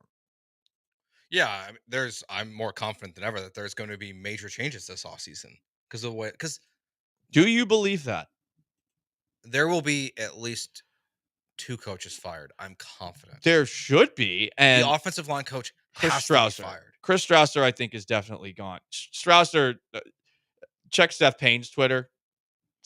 Seth's been saying some very interesting things about him, basically along the lines of, this guy never had coached with this system before. Now he's trying to teach these offensive linemen how to block for this system. And they're all the ones saying about the little stuff. You just went through 3 quotes of guys, Titus Howard, Juice Scruggs, and Jarrett Patterson, of fixing things during the week, of fundamentals. They're basically telling us we're not being coached well. Whether it's Scruggs is saying about other guys or saying about themselves, they're telling you without saying directly that we're not fixing our problems during the week. We're not adjusting. And every single week, these teams, they're unprepared. They're unprepared for as soon as the Titans do anything differently from a blitzing perspective or any kind of stunt or whatever, they have no idea how to fix it. And that's your offensive coordinator, and that is your offensive line coach. Like, they're the number one problem. And if you were going to make a change with at least the OC, I would do it this week. I would have done it today. I guess you could wait for the bye week next week if you really wanted to, but it is Jacksonville this week. So that means they're not making a change. But this offseason, I'm confident there will be changes. He's Joe. I'm Paul. I don't feel that confidence. If you do, 713-780-3776 to call, to text. You can join us on YouTube at ESPN Houston, on Twitch at ESPN 975. You want to weigh in on the raging dumpster fire that the Houston Texans are after a 32-27 loss to the Titans yesterday, you can. Stay put.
It's Gallant and George. On ESPN 97.5 and 92.5. Broadcasting live from the Veritex Community Bank Studios. Here's Paul Gallant and Joe George. Time in the pocket. He's going long. He's looking for Ridley. He's got him. And Ridley will run into the open field, out of bounds at the 15. Jimmy Ward couldn't keep up. Pollard bursts inside the 5 toward the goal line. Touchdown, Titans. Ugh. A lot of that. Big plays and the Titans offense doing things that it hadn't all season long, snapping an 18-year high drought. They have no 20-point game since September 30th and a 32-27 win over the Texans. Tennessee's 3-8. The Texans now 7-5. We did get some news today because the L's keep stacking up. Jalen Petrie, their nickelback, who is so good in run support, got an MRI on his pec, which he injured during this game. He did tear it, but it's not a full tear. We'll see if he ends up having surgery. That's from Aaron Wilson of Channel 2. Not great. Nope. Also not great. The rear view mirror. You got a car that's coming up on you quicker than you might believe. Objects in the mirror are what? Closer than they might appear. Mm-hmm. So the Texans wrap up the year. They play the Jaguars this coming Sunday. They get a much needed bye week. They play the Dolphins, Chiefs, and Ravens over a 10-game stretch and then wrap up the year in Tennessee against the Titans. The Colts' next 5 games: Patriots, Broncos, Titans, Giants, Jaguars. Oh, I didn't realize their schedule was that easy, Paul. So you have already a 2-game lead on the Colts, and they're going to need to win out to make this happen. But to what you were saying earlier, what's more likely? The Colts win out against that schedule, or the Texans falter, losing 3 of their next 5? I feel like if we're asking what's more likely, the losing 3 of the next 5 is more likely. Yeah. But the 5 wins in a row by Indianapolis, that's not an impossibility. And both of these things could very well happen. And you could be on the other end of what happened at the end of last year with that Saturday night game where you clinched the playoff spot over Indy. That'd be crazy. Yeah, look, I can't imagine right now. It's the NFL. Anything can happen. Duh. But the Broncos are clearly a much better football team than the Indianapolis Colts, so that will help you. As long as the Texans need to win three games, that basically secures them. That secures them a playoff spot. Then, no matter what happens with the Indianapolis Colts, so you have to find a way to win one of the Dolphins, Chiefs, and Ravens games. I don't know how they're going to do that. The Dolphins one seems to be the one that would be the easiest to get a victory in, just because you're coming off of the bye week where you're going to play obviously the Chiefs and the Ravens within a period of 4 days. Mm-hmm. But the Colts, if you were in any other division, I would be predicting the Texans to not make the playoffs this year, to be honest. Yeah. Whether it's the NFC South, if you're in a division with Atlanta and they were tight with you, or you were in the West where there's a bunch of solid football teams, the Texans are just the king of the smallest kingdom right now. And that is the AFC South. Luxembourg. Lane is a Titans fan. He wants to weigh in at 713-780-3776. This ought to be interesting. Lane, what's up? Lane. You got to push him through, AJ. Lane. Lane, sorry. Let's start over the call Hey. one more time. How you doing, man? Good, no problem, man. I had this question for you. What's up? Yep. Yeah. I asked you this question because I saw you on Twitter X, talking a lot of good trash. You know what I mean? So now that the Titans have won, does that mean J.J. Watt, like he said, we get the colors back? Because whoever wins gets them, right? Maybe we should ask Hannah McNair. I haven't heard much from her today. No, up. she has been quiet. Tighten up at the very end. That's a funny call by Light. Look, they get to talk trash. That's how bad it is. You just lost to the effing Titans. I actually was a little bit concerned. I don't know how many people saw me at NRG Stadium yesterday, but I was wearing my Columbia blue linen jacket, and I was a little bit afraid that Amy Adams Strunk was going to sue me. I'd lose in court. I have some lawyer friends who are very good at their jobs, but she is the spawn of a robber baron. I mean, she is a strong, independent, successful woman with money, and she would theoretically beat me in court. But the other part of me was afraid that she might hire some goons seeing Houston media wearing those colors and just have someone beat me. Just pull a billy club to the back of my calf and hit me. You weren't more worried about if Hannah saw you wearing it? No. Why? Because you're looking like a Titans guy. Am I? Well, it's Columbia blue. I mean, it's also Italian blue. That's the H-Town blue that the Texans are wearing. That's a good point. 713-780-3776. We got Gary in the Heights. Gary, what's up? Hey, what's up, guys? Just want to say I'm assuming Slowick is out after this year, kind of regardless. And so I would really like to take a look at Dayball if he's available. Also, if we don't make the playoffs, I think D'Amico should enter the next season firmly on the hot seat. And I don't think that's like a hot take or anything. This year has just been it's a head coach's job to kind of fix, make adjustments. This thing is going off the tracks. We lost to the freaking Titans. They suck. Will Levis sucks. And if it wasn't for the defensive touchdown, they might have took us to the woodshed. Same thing with the Cowboys game. Actually, if we didn't get that defensive touchdown, things would have got a little dicey. So, long story short, I love D'Amico, even from when he played here. But if we don't make the playoffs, or if we go to the playoffs and get destroyed, he should be on the hot seat entering 2025. Interesting. I will not co-sign that. Because still of where the Texans were when he got hired. We overshot expectations for them. We overhyped them. People predicted them to go to the Super Bowl. We knew what the flaws were, and we willingly ignored them. We knew that Nick Caserio did not address the safety position, and you knew that Jimmy Ward was going to get burnt like bad toast by guys like Calvin Ridley. Whole defense does too. Yeah, but you're right. I mean, they didn't address it. They didn't get a third corner. Now you've lost Dalen Petrie for probably the rest of the season, while Desmond King, who could have been on this roster, is tweeting out crying emojis. And that was your replacement for Jalen Petrie if he got hurt. Your flaws at the offensive line, we knew what they were last year. They were not addressed this last offseason. I don't think D'Amico would be anywhere near the hot seat. And also, it is more complicated because of what he means to this franchise. I don't think he can be, as to what you said. Yeah. The first year, it still happened, and it buys you some borrowed time for sure. I think Brian Daboll with the Giants, it's the same thing. He overachieved, and then everything's kind of hit the fan. I still feel like he's in a good position there. This is his first time as a head coach. I don't think he's done anything that makes us think we need to take the keys from the car away from him. But I am concerned that the things that keep happening.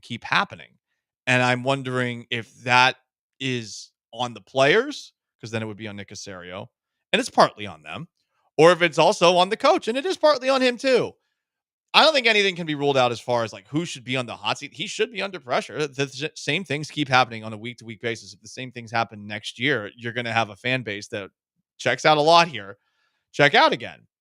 So, to what he was saying, Gary, our caller, too, I mean, he talked about the almosts in that Cowboys game and what could have happened if not for that interception return for a touchdown. What happens if Anthony Richardson hits more of those throws in week one, or any of those throws in the game against the Texans, the second game? What happens if Josh Allen hits some of those throws? What happens if Trevor Lawrence hits some of those throws? We might be talking about 3 more losses, 4 more losses, because there were a lot of missed throws in games where the little things, specifically just letting receivers get behind the defense, keep happening. Well, what if the quarterbacks were accurate? And I guess you can give the pass rush credit for making those throws maybe not exactly where they needed to be, but woof. I think Gary, but he started with the right point of Bobby Slowick not being here. That's where if D'Amico were to be on the hot seat, it starts with willingly bringing him back as your offensive coordinator. That to me shows a flawed head coach. You're the CEO of this football team. That is your main job. Not to call defensive plays, is to be the CEO, the architect of this football team with Nick Caserio. And if you employ Bobby Slowick into 2025, when you've seen all the flaws with this, and now you're seeing people, talk about the offensive line coach and why he doesn't fit this system, and maybe CJ Stroud doesn't fit this system. It's so obvious they need to make a change. It's so obvious that making a change now might help you. Isn't it? It's worth the shot. Look what's happened last year in Buffalo.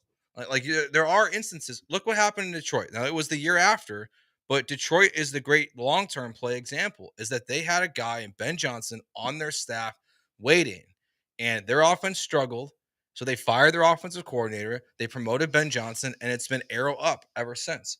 If D'Amico is the coach and the CEO that I think he can be still, not saying top 5 coach, but you have to recognize that you have a flawed coach on your system. You got to get rid of him. I think you fire the offensive line coach now.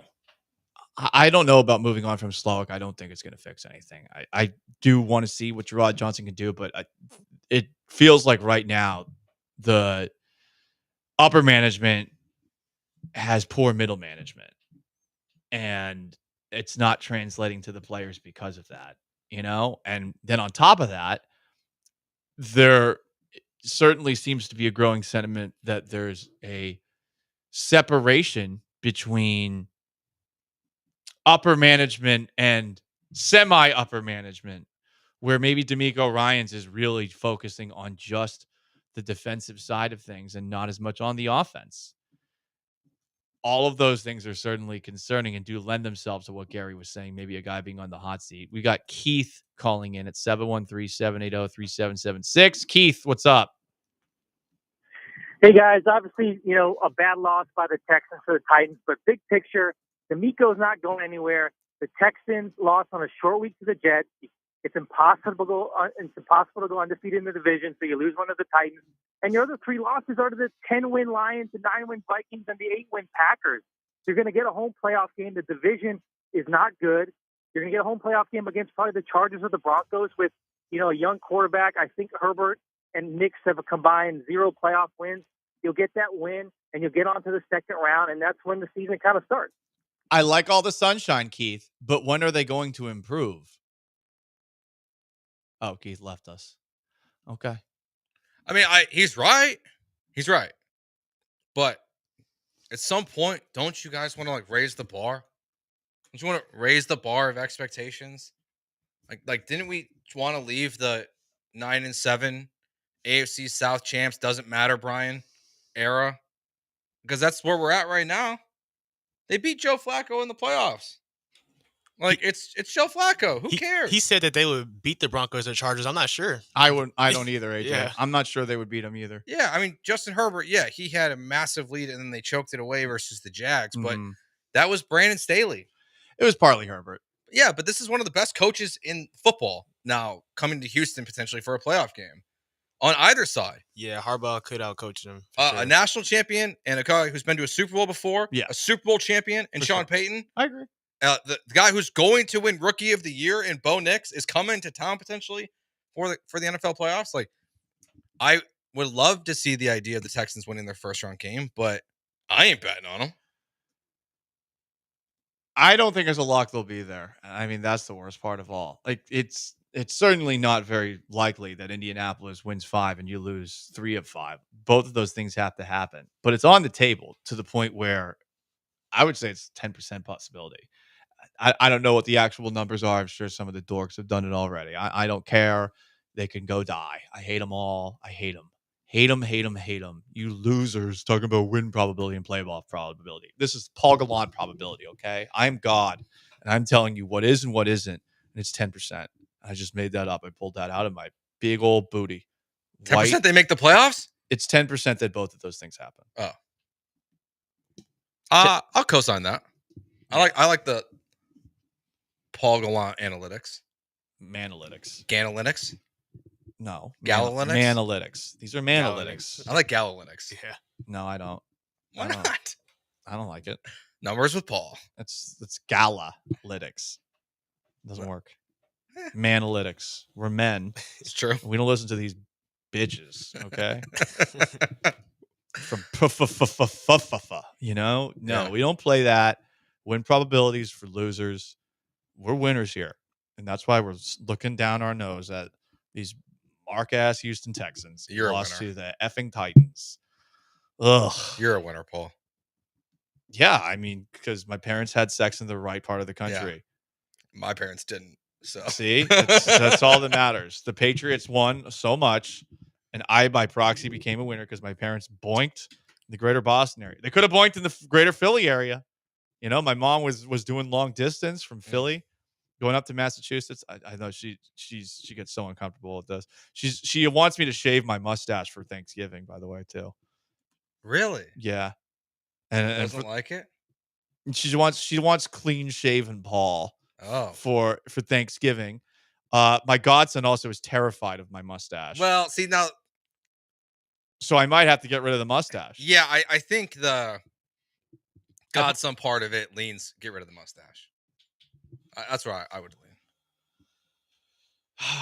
It looks so good though. I saw Travis Johnson yesterday on my way out of the stadium, former Texans, and he's like, "Paul, you look like a porn star." And I was like, that's exactly what I was going That's for. what we want here. That's what I was going for. By the way, pick me first in the media game. And by the way, give me the effing ball, Travis. I love you, but I need the ball. Feed me. Yeah, listen, I think I'm at the point now where I don't really want to talk about the Texans. So let's do the 10-minute drill on the other side. What else went down in the National Football League yesterday? There is a team that won in ugly fashion that the Texans should take a note from. Stay put.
the Texans lost to the Titans 32-27. I've accepted it at this point. More scores across the National Football League. The Kansas City Chiefs are 10-1 after barely beating Bryce Young and the Carolina Panthers 30-27.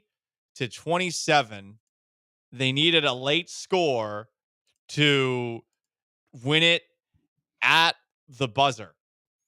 Woof. Bryce Young looked good. I mean, Bryce Young back? Yeah, he did. Maybe that sitting down helped him, I guess. Interesting. Benching a quarterback isn't the end of the world for them? I guess not. Who would have thought? Yeah, Chiefs are a weird team. They just keep having to battle these games out. But other than the Panthers, I mean, Chuba Hubbard's like 5th in the NFL in rushing right now. I think it is. Mhm. He's been really good for them. Their fans should be happy with the direction they're heading finally. I mean, Like- sure, dude. They're owned by David Tepper. I know, but like they should have like a little bit of like a, oh, it's not as bad as it was. I guess he's still the owner. Let's talk about the craziest game of the day. So, I really don't know what the Dallas Cowboys were doing in this one, but they had a 27-20 lead late on the Washington Commanders. They had the ball at the 50-yard line and punt it to the Washington 14. So you think to yourself, oh, I mean, Cowboys got this one in the bag. The very next play, Jaden Daniels, for the second time this month, pulls one out of his ass, throws an 86-yard touchdown pass to Terry McLaurin. So you're thinking to yourself, oh, man, this one's going to overtime. They missed the extra point. Kickers. That's brutal. That's why they shouldn't be in the league anymore. Just get rid of them. Do you remember? I think it was a Saints-Jaguars game where the Saints did a ton of laterals and they score a touchdown and it would have tied the game and they missed the extra point. And this was when the extra point used to be from the 9-yard line. Mm-hmm. Yeah, this is essentially the same thing. And by the 9-yard line, I mean like held at the 9 or the 8 or the 7. Oh, man. And they got to be on missed playoff watch. The Washington right now, they're not playing. They do. By the way, it wasn't done. I mean, the Cowboys actually gave the Commanders a second chance because the onside kick, they recovered it and returned it for a touchdown, and then they gave it an 8-point lead. So then the Commanders had it again with a chance to theoretically do something crazy. And I mean, for what it's worth, they got to the 42-yard line for a Hail Mary at the very end. Yeah, I thought they were going to pull another one off. But there you go. So Washington also 7-5, like you, the Houston Texans. Yeah, they're not playing great though. Their offenses, they're getting that second half Cliff Kingsbury fall off pretty quickly. Yeah. Like Jaden Daniels' stats look okay in the end, but he had like 100 passing yards going into the third quarter. He's not been very good the last couple weeks. He hit the rookie wall. By the way, Kyle Shanahan and the 49ers have perhaps not just hit a wall. I think they might have fallen off a cliff. Shanahan's getting crushed after a game where the 49ers didn't have Brock Purdy. They lost 38-10 to Green Bay. Mm-hmm. They are killing Shanahan online. I don't know what he was supposed to do when you're scratching your quarterback last second. Would be a real shame if he got fired in San Francisco. You do not have the money to hire him. In Chicago. I was about to say, yeah. I know. Yeah, like because AJ wants him on the Cowboys. Everyone wants him. Joe wants him on the Bears. I want him on the Patriots. We all want him. I mean, look, he's just going to be Andy Reid. So I hope the 49ers don't do that. Andy Reid couldn't get it done in Philly. Kept coming up short.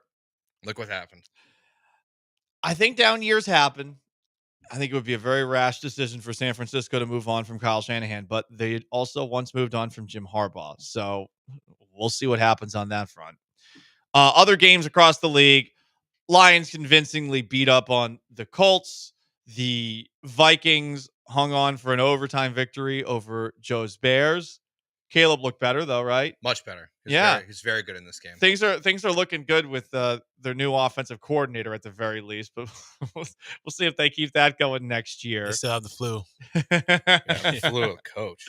The Eagles, they took down the Rams in Sunday Night Football, which has led to Saquon Barkley MVP conversations because he ran for 255 yards. He's unreal right now. He's got to be. Is there a quarterback that's like definitively winning it this year? Is it Josh Allen? No, I don't think there is. Like with the way with I Lamar. think that it's about time we give it to somebody who's not a quarterback. I feel like there's been wide receivers at times who have had a chance. I remember a couple of years ago, DeAndre Hopkins with the Texans. I thought at least had like a top 5 MVP candidacy. And obviously JJ Watt should have won it in 2014. But hey, if it's not going to happen there, at least in this moment right now, I will fully endorse Saquon Barkley as MVP, a guy that the Houston Texans could have had this offseason. He's moved into third in the odds. Going into this game, he was plus 4,000. Who is he behind? Josh Allen, plus 150. Lamar Jackson, plus 275. Then Saquon Barkley. Allen's the front runner. They did just beat the Kansas City Chiefs. By the way, Buffalo did not play, nor did Cincinnati as far as other frisky AFC teams. The Texans play the Jaguars next week. The Jaguars were on the bye. Other odds and ends. That's pretty much it. Rather uneventful NFL weekend. Drake May had a good throw. Sure. 4th and 15. Cool. I don't care. 3 touchdowns. Lost to the Dolphins. Lost to the Dolphins convincingly. By the way, the Texans play the Dolphins. 34-15, they beat New England. They look sneaky. Everyone's asking about the head coach of the Patriots. The Dolphins look like the Dolphins again. The only one I was like truly surprised by, I was going through our pick 6, which tough week for you and I. Yep. Seahawks surprised me. 16-6, like I thought we would see a little bit more from Kyler, and obviously he's going with Trey McBride, but the Seahawks, defense finally showed up. Yeah, they destroyed the Cardinals. The Cardinals only had 49 rushing yards, and they got most of it on like 2 plays. Yep. So that was a good win for the Seahawks, and right now they're the 3 seed. They're a weird team. Up and down. Geno Smith has 12 touchdown passes to 12 interceptions on the year, but he leads the league in passing yards. Yeah. How does that make sense? I don't know. Geno is an interesting player. People in Seattle get mad at you if you say that you could do better than him, but you could. He is exactly where you know you can do better, but you don't know how to do better. Those are kind of like Jameis Winston numbers from like 2019-20 season. Yeah, when he was 30-30, Yeah. 30 picks, 30 touchdowns. He's got a long way to go to get to the Yeah, 30 for sure. number for both, but you're right in that. Yeah, it is kind of pick your poison with him. So there you go. That's everything that went down across the NFL. Let's just go straight through here. It was. Do we want to get back into the Texans? Do we? Do we? Not really, but we can. Hmm. What made you the most mad? What made me the most mad? Yeah. In the Texans game?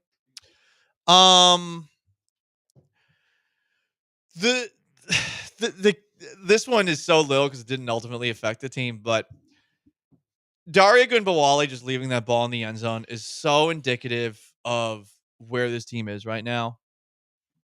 It's just such a dumb mistake to happen, and it's a smart player, at least we think, just because he does all those little things. It seems like he's one of those players that he's on the roster because he's a smart player. That's one of those moments where you're like, what the hell, bro? You've been here a while. You're relied on to do a lot of different things, and you mess up on 2 different kickoffs, not just one. Yeah, It's a symptom of a larger problem, which is that this team doesn't really seem as on top of things as they need to be. Well, that's why, we see teams like this all the time in sports where it's like once one thing starts to roll downhill, it just kind of continues. And it's, the CJ Stroud interceptions, the penalties, the Daria play, they just start to add up and just kind of becomes your identity. And that's why it's so hard to break it in the season. There's no excuse for that. To allow a ball to hit like that and then having to run and dive on top of it and nearly give up a touchdown to the other team. If it was the old rules, it might have happened. But since those guys are just standing there when the kickoff starts, which I still hate, even though we actually saw we saw what it could be in this game, because we saw the Titans have a couple good returns and the Texans obviously had theirs. So I guess that's what the intention of the rule was originally, but it's just not playing out that way. But yeah, that's a disaster play. That is. For me, it's that one. It's the one we talked about earlier.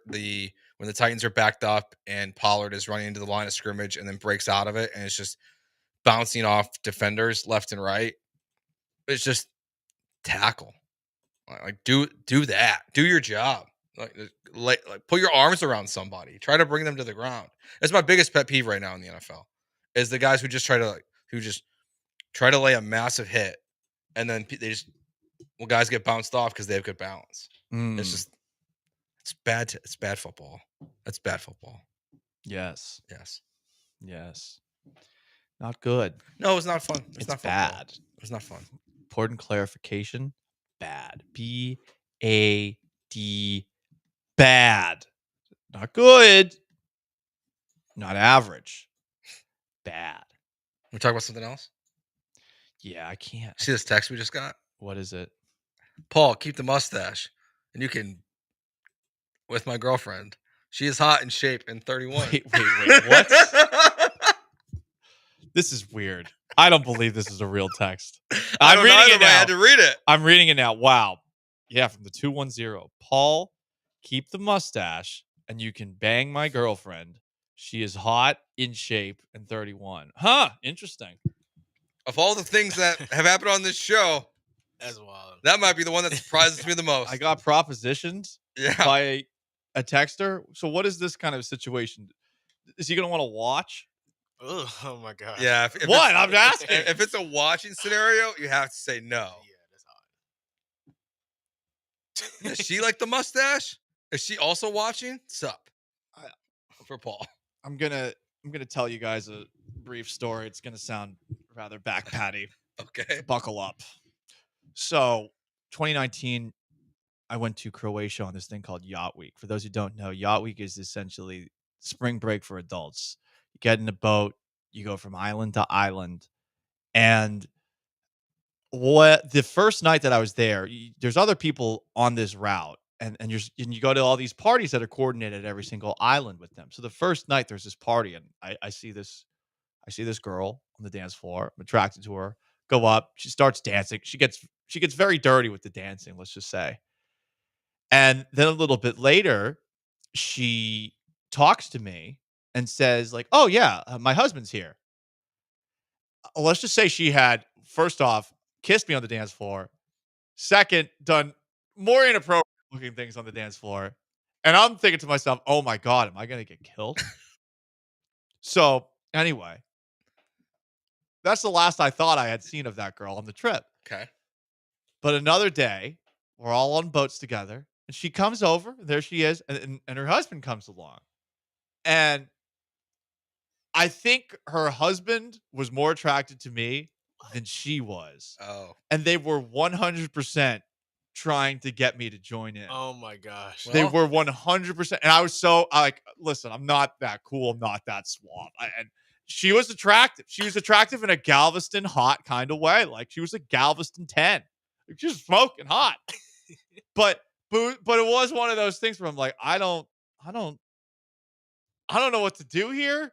I don't know how to get off this boat. I don't know why the husband is kind of like touching my upper thigh. Like this is a little. So I got up, and what I did was I got off the boat. I literally jumped into the Aegean Sea and swam over to my boat, which was like 20 feet away. We were all docked. It was fine. I said like, it's been fun. I'm out. Jumped off, swam to another boat. Just imagine seeing that on video. What a story. As one does. That's What a story we got today. Thank you, Texans. Thank you. Well, yeah, it's better. If it wasn't for the Texans, we probably never would have got this story. No. So I'm glad we got it. That was a lot. Yeah. That was a lot. Thank you, Paul, for sharing with the class. Yeah, I've never had someone bite me on the dance floor. Like that was the weirdest part. Never had that happen. I'll stop. This is too much. Not surprised you also went to Yacht Week. Well, yeah, I'm gonna go again probably. Yeah. Is that the only time you've gone? No, I've been twice. Okay. I'll probably go again. I went in 16. I don't know how hard I can throw these days though. I think you have to find out. Go with the mustache, see what happens. When are you shaving it off then? Before you go? Yeah, probably Wednesday. Probably Wednesday after the show's done. Because I guess the good thing is, I mean, I'm not gonna technically. It'll be as if I completed Movember with the mustache, and I guess I'm gonna be naked, pasty white face mole rat when I come back. Oh, so you go full shave? Yeah, I'm gonna go full shave for a little full bit. clean face. We'll see. We'll see how it goes. That's gonna be funny. When was the last time you did like a clean shave like that? Probably like 4 months ago or so. Oh, okay. I vary it up. Oh yeah, weren't you clean shaven for your cat photo shoot? No. Is that your Christmas card this year? If I ever send it out, yes, probably. Okay. One of many. Anyway, guys, there you go. And good God, good God. Texans need some. It's Gallant and George. He's Joe. I'm Paul. AJ in for Sean behind the glass. Stay put.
Good snap, good hold, and a kick is no good. Oh, my.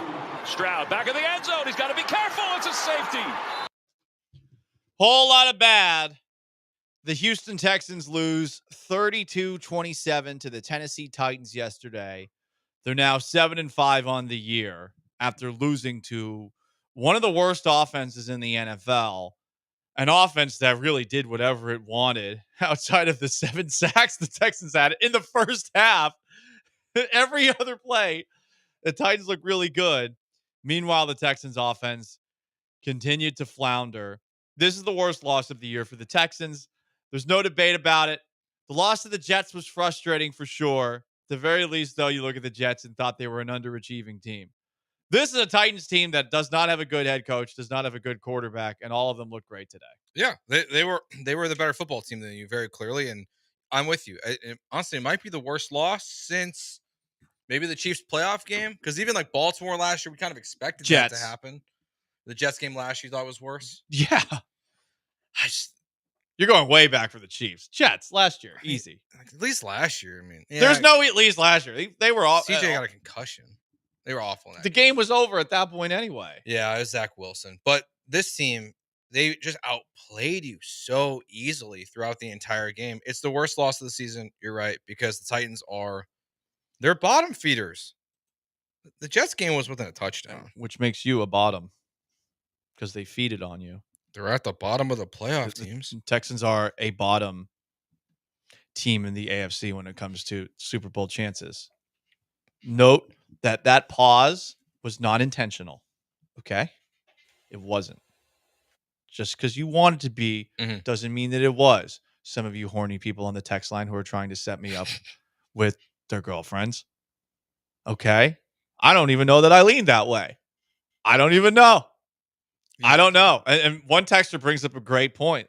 But there's one little misfire in his text. This guy from the 409, he texted, for someone who swears he's not gay, he sure brings it up. I've never sworn I'm not gay. I've never sworn that. I've never done that. I guess that's true. Yeah. I guess that's true. You guys will never, ever know.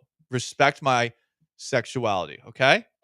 I'm allowed to keep it to myself. I don't need a parade like some people do these days. People love parades right now. A lot of people love parades. Especially the ones leaving Twitter. They really like parades. They do, but they like to tell us they're leaving. But listen, people don't know what to do what I do. Maybe I don't do anything. Mm-hmm.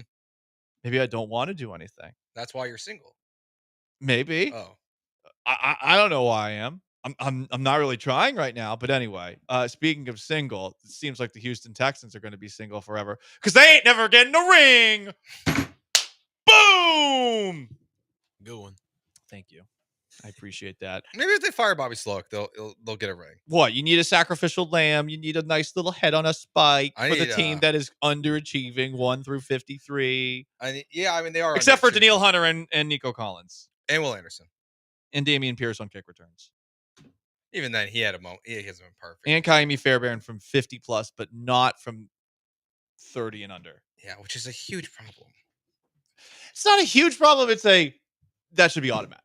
He's 4 for 6. Yeah. That should be automatic. Bleep ups happen. He's 12 for 15 from outside. Which is 50, great. Which is insane. Yeah. That's an NFL record. He did set that yesterday. I don't quite understand how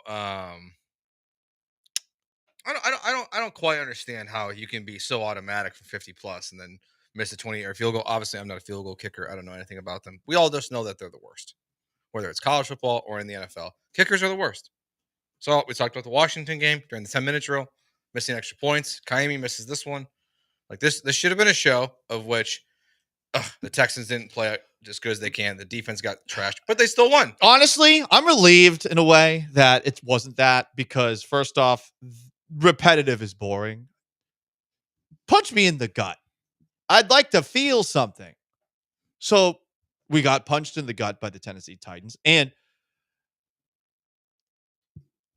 I don't know what was going to wake him up other than this. This sounds like a spin zone, but I know that just given the way DeMeco Ryans talks after that win over the Cowboys, all the positives, guys, that was not a very convincing win.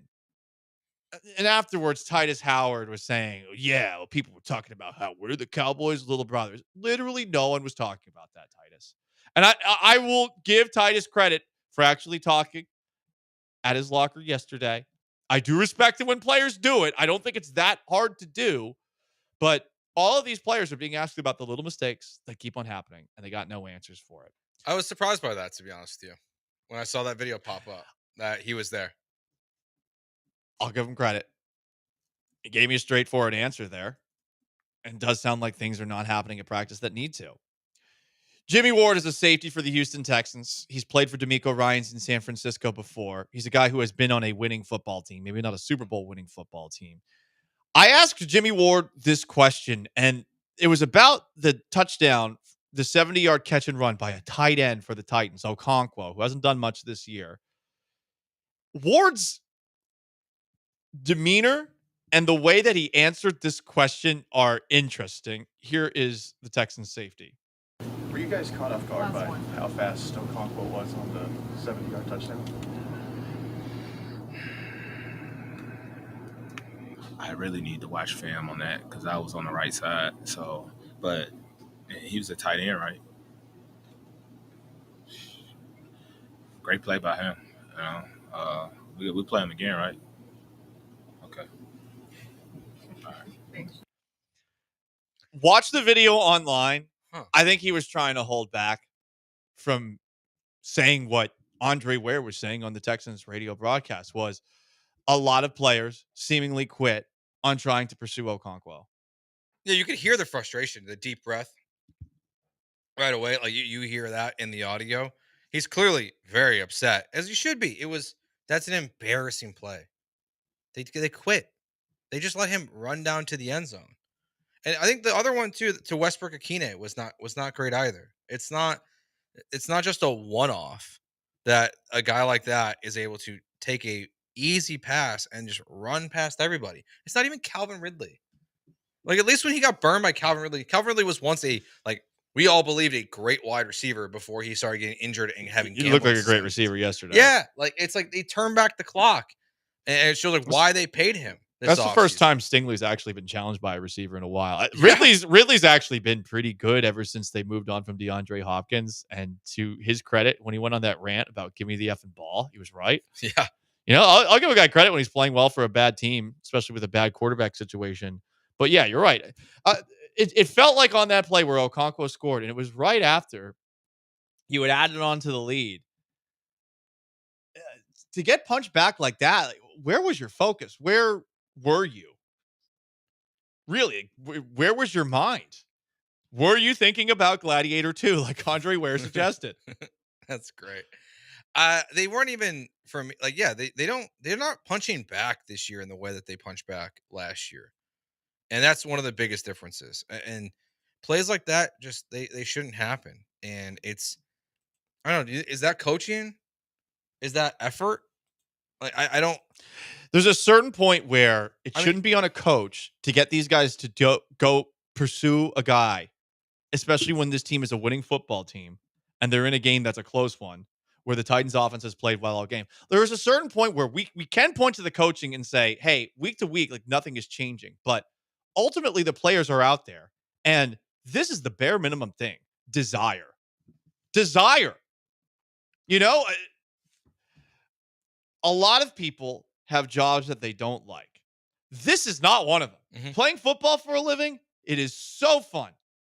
Anyone who's played the game, you know how awesome it is. It doesn't always get fun when you are losing, but this team's not doing that.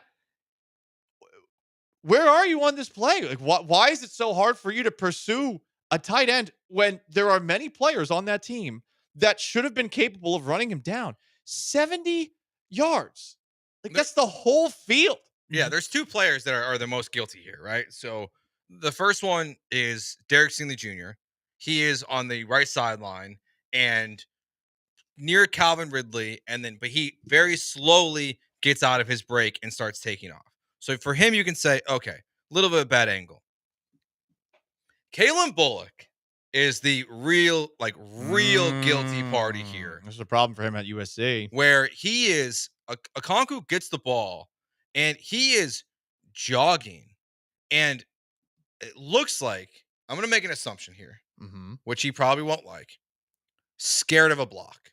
Scared? I don't know, like if he's like afraid he's about to get blindsided as he's coming across the middle of the field, but it'd be the only excuse because there's literally no effort happening as Okonkwo is running past him. It should have been an easy tackle for him, and he just is slowly jogging after him. Like, to me, that's you bench someone for that lack of effort. You don't let them. Now, he's not starting all the time anyways, but there has to be, it can't be rah, get him next time. We'll play him again in a couple weeks, like Jimmy Ward is saying there. It's an embarrassing football play. And it's really the reason why you lost this game, because of lack of effort. That's what's different about this game than every other game, and why it's the worst game of the season is because you have plays like this, plays like Westbrook Akine, where there's just massive breakdown in the communication. There's lack of chasing down a guy. It's a terrible loss. Plays where you just leave the football in the end zone, a live ball. Yeah. And you barely recovered it.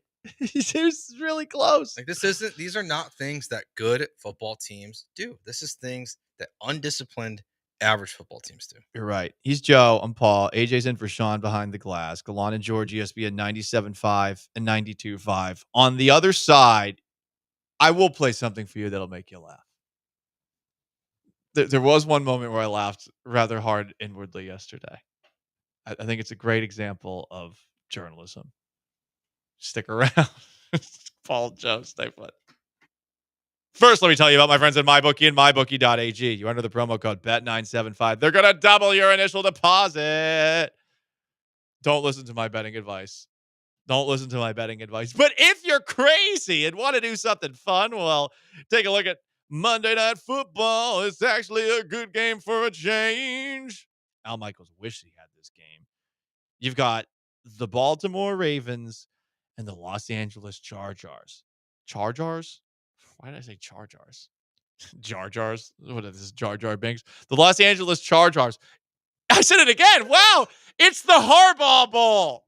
I think I'm thinking of Harbaughs, and I'm thinking Chargers, whatever. You know what I'm trying to say here.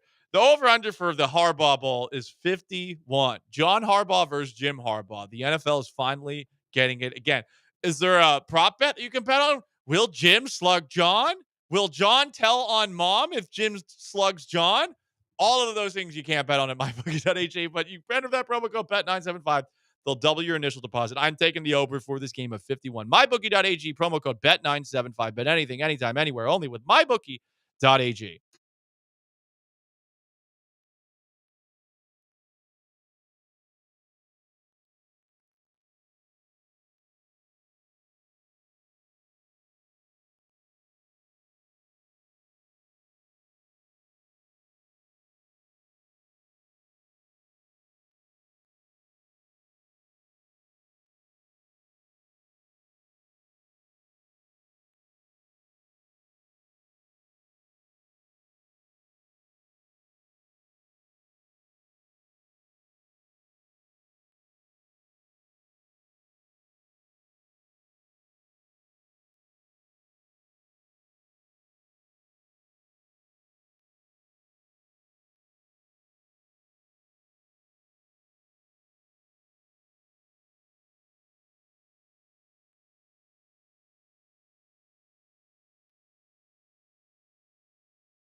You're listening to Gallant and George on ESPN 97.5 and 92.5 from the Veritex Community Bank Studios. Here's Paul Gallant and Joe George. Levis has it intercepted. Jimmy Ward. He could go the whole way. He's got Levis to beat. Into the end zone. Touchdown, Texans. The game has flipped. The Titans really tried to give you this game, and you still blew it. 32-27. Yeah. I thought right there, oh, okay. Well, they're going to win. And to what you were saying, we're going to have the same show that we seem to have every single week after a Texans win. Yeah, but instead, we get this. Yeah, what? But yeah, I'm with you. I thought the game flipped there. I thought it was over. I thought they were going to run away with it there. Because Will Levis typically compounds his mistakes. Like when one of those things happen, usually another one is around the corner any given moment. And I actually want to I give him a little bit of credit for this game to get sacked that many times, to make the throws he did. I was impressed with Will Levis this weekend. Will Levis played well. He did all he could. This journalist did all he could. There was a moment at yesterday's press conference, and I want everyone to know that D'Amico Ryans didn't intentionally bring up the positives from yesterday's game. There's this guy who shows up at the Texans press conferences, and this question just tickled me. He strikes me as kind of a Buddy Garrity type. If you've watched the TV show Friday Night Lights, you know, he's like a Texans booster, and he comes in for the press conferences. And I like his presence there because yesterday everyone was getting pretty pointed with their questions at D'Amico Ryans and at CJ Stroud. And just when you feel like everyone's about to continue to call out D'Amico and someone might ask, should you be trusted with this team? This guy asks this question. Well, D'Amico, obviously, it's real easy to see the bad things that happen, but you did have a couple of good things, and one of them was Chris Boyd recovering the fumble on that muff punt. Yeah, a lot of positive things happen. I mean, for us to get a turnover, we talked about throughout the week for special teams, create a turnover. We did that defensively to get a pick six, get 8 sacks in the game. It was a lot of really good things that happened, for our team. But the negatives just right now just outweigh the positives. So, our guys continue to do good things, but we have to string it together to where we can finish and celebrate those positives right after the game. He didn't intentionally bring up the positives. That guy asked him about the positives, specifically Chris Boyd recovering a muff punt. I guess that's the lead story for this person then, is at least there's some positives. I don't know. I don't know if he's putting stories out there. And again, he seems like a nice guy. He's been at press conferences for the Houston Texans for years. He's always there. And I feel like he's got a good radio voice. I don't know much about him. Yeah. I'm just glad somebody was willing to ask about some of the good things that happened in the game yesterday. There were good things. Because sometimes you got to remember that life, it's not all rain and clouds. It's not all doom and gloom. Good things happen in this game too. Yeah, good enough. Not good enough though. Higher expectations. I didn't even like the talking about the D'Amico, talking about the offense and how the offense scored enough points to win this game. I mean, they almost did. Yeah, because I don't agree. Well, yeah, because they scored 27 points. Yeah. And the Titans scored 32. And they can't score in the second half. They didn't score 27 points. They scored 20 points. The second half numbers are so jarring. Will Kunkel from Fox 26, go to his X, Twitter. Just go to it. I don't even want to read them. Because they're sad? I don't even want... No, there's so many. Oh, yeah. There's so many. Yeah, he went on like a tweet rampage yesterday. Everyone did. The knives are out. The data is there. For the love of God. Why do you think people so long to catch up to us, though? We took a while. We took a while to get here. We even took a while to get here. Everyone took a while to get here. But I don't care about who took a while to get here as much as I care about the people in that locker room. Hopefully finally realizing, oh yeah, this ain't good enough. But they know that. They know that, being literally incompetent for a half a football game every single week is not good enough. They know that. They have to know that. Well, if it keeps happening, how well do they know it? How aware are they of it? How can we say that? I mean, the 0-16 Lions knew they sucked, but they couldn't stop it because they sucked. No, I hope the 0-16 Lions were like, you know what? We're one play away. We're making a lot of great things happen. Like Micah there. Parsons last week when he was like, we're a good football team. Well, they won against the playoff-bound Washington Commanders. That's true. In week 12 of 2024, the Dallas Cowboys were better than the Houston Texans. Mm-hmm. There's still time for the Cowboys to catch the Texans. There's still time. Now, the Texans have to lose a bunch, and the Cowboys have to win out. But I think the Texans have to lose out, wouldn't they? Probably. Oh no, because the Cowboys have 4 wins. They're 4. Yeah, they're only 3 games. Well, I guess 4 games. They're only 4 games back of you. Mm-hmm. Good thing they're in the other conference. We've got Cowboys watch. We are trying to get a high first-round pick. Here comes Daniel Jones. No. AJ speaking on behalf of the Cowboys. Nope. You got to sign Daniel Jones, and you got to go for it. I really think they should. Yeah? Come on, give me Daniel Jones versus Tommy DeVito on Thanksgiving. That would be awesome. Like, if you're going to do it, just one game. You can cut him after one game. Cut him. I guess that'll be entertaining. Yeah, but give me the redemption arc. That would be the aggression Jones. that the Cowboys fans wanted this offseason. It'll be in the season. Yeah. The Cowboys are signing a former Pro Bowl quarterback because I'm sure he made a Pro Bowl because so many people opted out. He could be a running back. I agree with that. Like, he can run. That is true. He might fall down on his way to the end zone, but he can run. He can run. Yeah. He's a little athlete. Yeah. Yeah. The stats for the Texans are in the second half. That's why the idea that they just know that it's wrong and they're going to fix it. There's no reason to believe that because they have to know. They shouldn't be. I hope you're right that this is some kind of wake up call for them losing the game in which they did. But how have they not been woken up yet? Yeah, how many how many nightmares do you have to wake up? It's really funny. Like how many more wake up calls can you miss? I honestly would be impressed if they kept doing it. Because I'm looking for the positives, just like that reporter is. I'm looking for the positives, the silver linings. Where are they? Find them for me. I want to keep looking at it through that lens. It must be so awesome to go through life thinking that way. No, I'm thinking about the positives. I'm not thinking about the negatives. Yeah, because I'm normally a very positive outlook but then once you're a Bears fan. Yeah, but once you make the playoffs, it changes. The expectations are different when you make the playoffs. I just don't understand how anyone doesn't hate themselves at all times and are constantly second guessing themselves. I don't get it. I'm envious. I truly am. Yeah. This is why I see a therapist. I mean, that's why I'm annoyed with the Texans. I feel like they made me look stupid. Why? So they're going to win 10 games and go to the AFC Championship game. That's a bad take. They can still win 10 games. CJ Stroud, top 5 quarterback. Right now, it's a bad take. They can still go to the AFC Championship game. And you know what, Joe? You're not being positive enough. It's the time to be positive? It's always time to be positive. Did you hear that reporter's question? There were some positives that took place in the game. I'm not being sarcastic at all. A lot of people think I'm always sarcastic. No. I've never been sarcastic. There are a lot of positives in this game. Yeah, man. I agree. Danielle Hunter, 3 sacks, yes. bro. Will Anderson, awesome. They're like Legolas and Gimli at the Battle of Helm's Deep.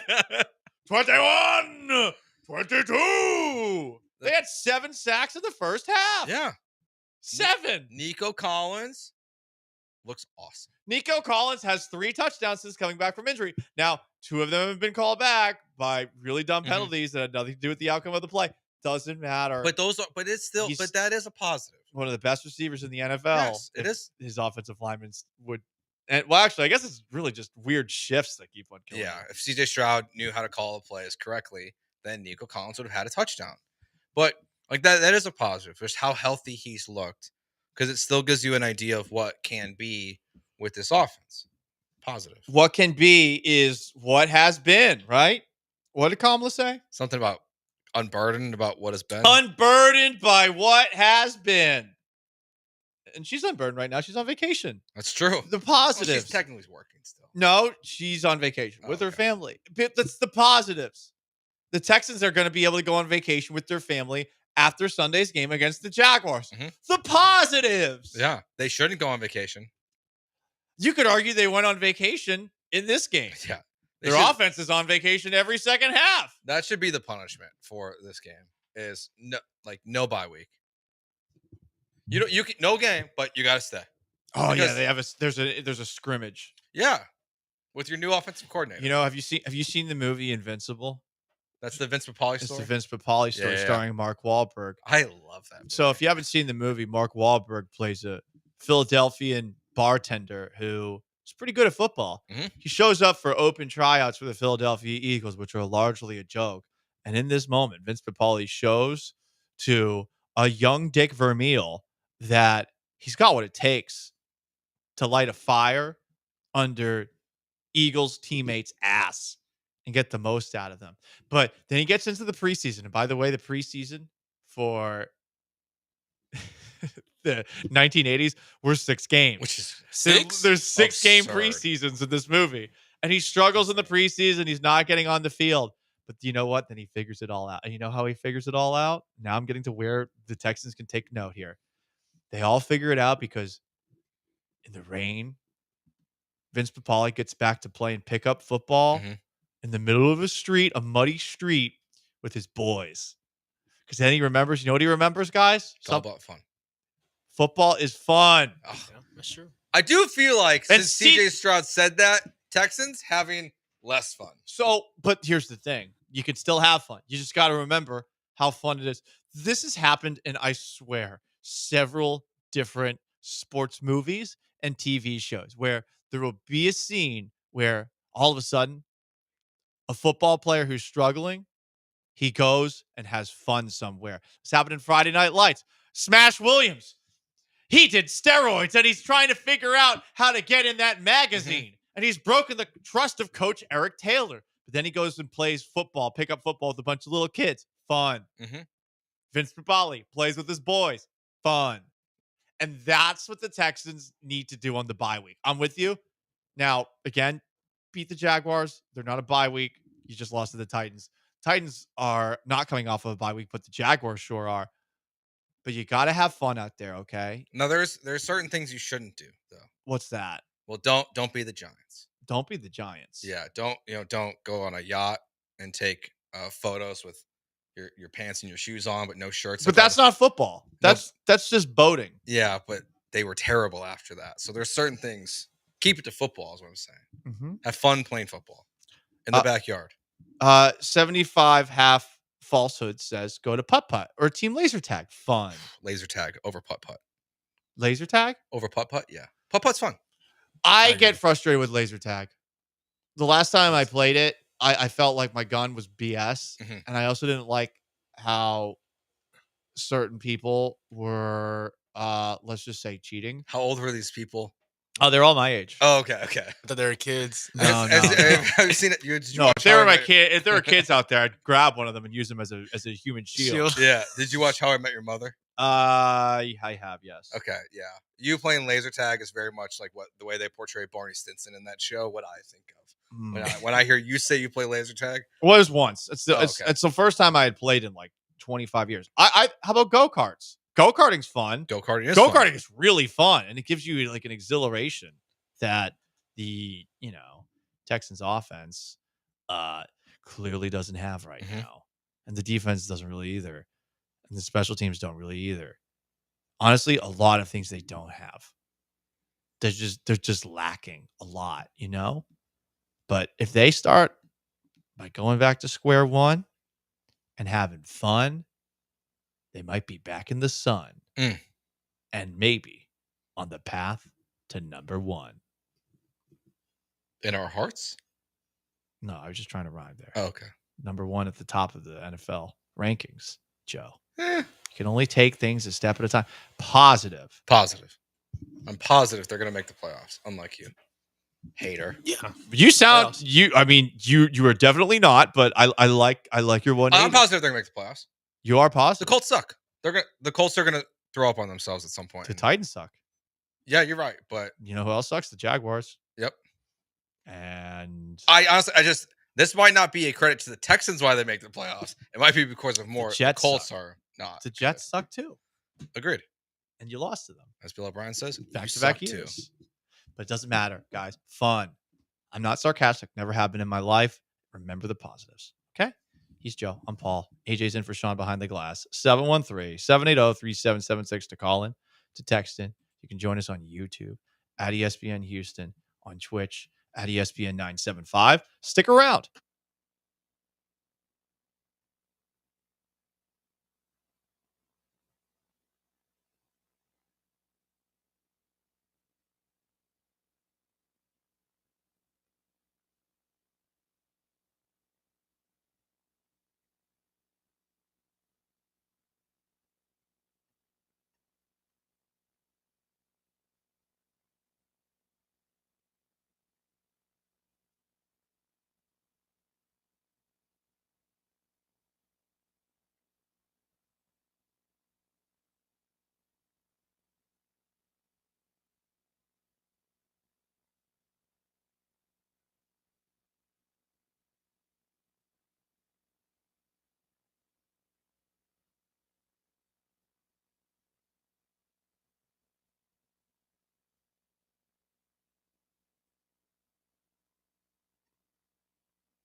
You're listening to Gallant and George on ESPN 97.5 and 92.5 from the Veritex Community Bank Studios. Here's Paul Gallant and Joe George. Yeah, man. You know, it's the second half of the show. And It's the fourth quarter. We got to close out in a way that the Houston Texans offense can't. We got to close out strong.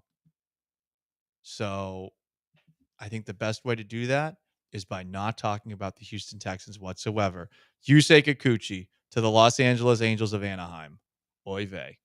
Yeah, it's a bummer. But you know what? Like, would you expect him to be like what he was for the Astros there? Like, doesn't it also feel like this is the kind of deal where it blows up in their face, and it's like, it's the Angels. Yeah. It bothers me because I would like to think that somebody who plays a game for a living wants to win. You go to the Angels, you're going to get paid. Mm-hmm. You're going to live in LA. Well, you think like the Mets could have paid that potentially? Like what do you? I just don't. I don't get it. Like I would like of all the franchises in sports, if I was an athlete, the ones I don't want to play for, like they got to be towards the top of the list of bad organizations you don't want to be at. It's like it's them and even Oakland. Like not that they would pay you, but at least they're trying to win in the future. The Angels are just always a disaster. So it sucks that he's not going to be back. The rotation should be okay though, as long as the only counter move to this is not more on the Justin Verlander stuff. That I still don't want to see. No interest in Justin Verlander being back. So I hope that that is not the reason why Kikuchi's gone. The Bregman offer on the table, by the way, not a lot. 156 for 6 years, right? Yes. He's looking for 200 million. 156 divided by 26 million a year. Mm-hmm. Yikes. That ain't gonna get it done. I don't think he's going to take it. No. Now, will there be another offer? Because if you think back to Carlos Correa, there was very similar to this. And that's the vibe I'm getting right now. This reminds me a lot of Carlos Correa. As we got the leak report of what the Astros offered Carlos, and it was a low number. And then there was never another deal, another counter at that point, it seemed like, from what was reported. So that's kind of what this feels like to me, is the low-level Godfather kind of offer of, hey, take what we give you and stay so we can get more guys. But if I'm Alex Bregman, why would I do that? Why would I not explore my market and take $26 million a year for 6 years when I can hit the open market? Because the problem with Jim Crane, the way he operates, is it's not like he can go to him and say, hey, you take a little bit of this discount here. We're going to take care of Tucker. Mm-hmm. We're going to take care of, XYZ pitcher and bring them in. We're going to pay Fromber with this money that you don't take. We're going to make sure that we continue to build this team up. No, it's you take that deal or you leave it. And he's going to get a better deal than that. So if they're not going to counter, then Alex Bregman is gone. Not a great day if you're an Astros fan. Not a great day if you're a Houston Texans fan. Not a great day if you're a Texas A&M Aggies fan. And yet, if you are the latter, don't be down. I think they still have the most reason to be the most positive. That loss sucked, but it happened on Saturday. You had all Sunday to realize that the Texans are more disappointing than you. Yeah. You didn't have expectations going into this year, and you still have a chance to play in the SEC championship game against a underwhelming Georgia team if you take care of business Saturday at home against a Texas team that has been rather underwhelming with a banged up Quinn Ewers under center. It's on the table. Feels like we're still Arch time. Still, see how bad this injury is.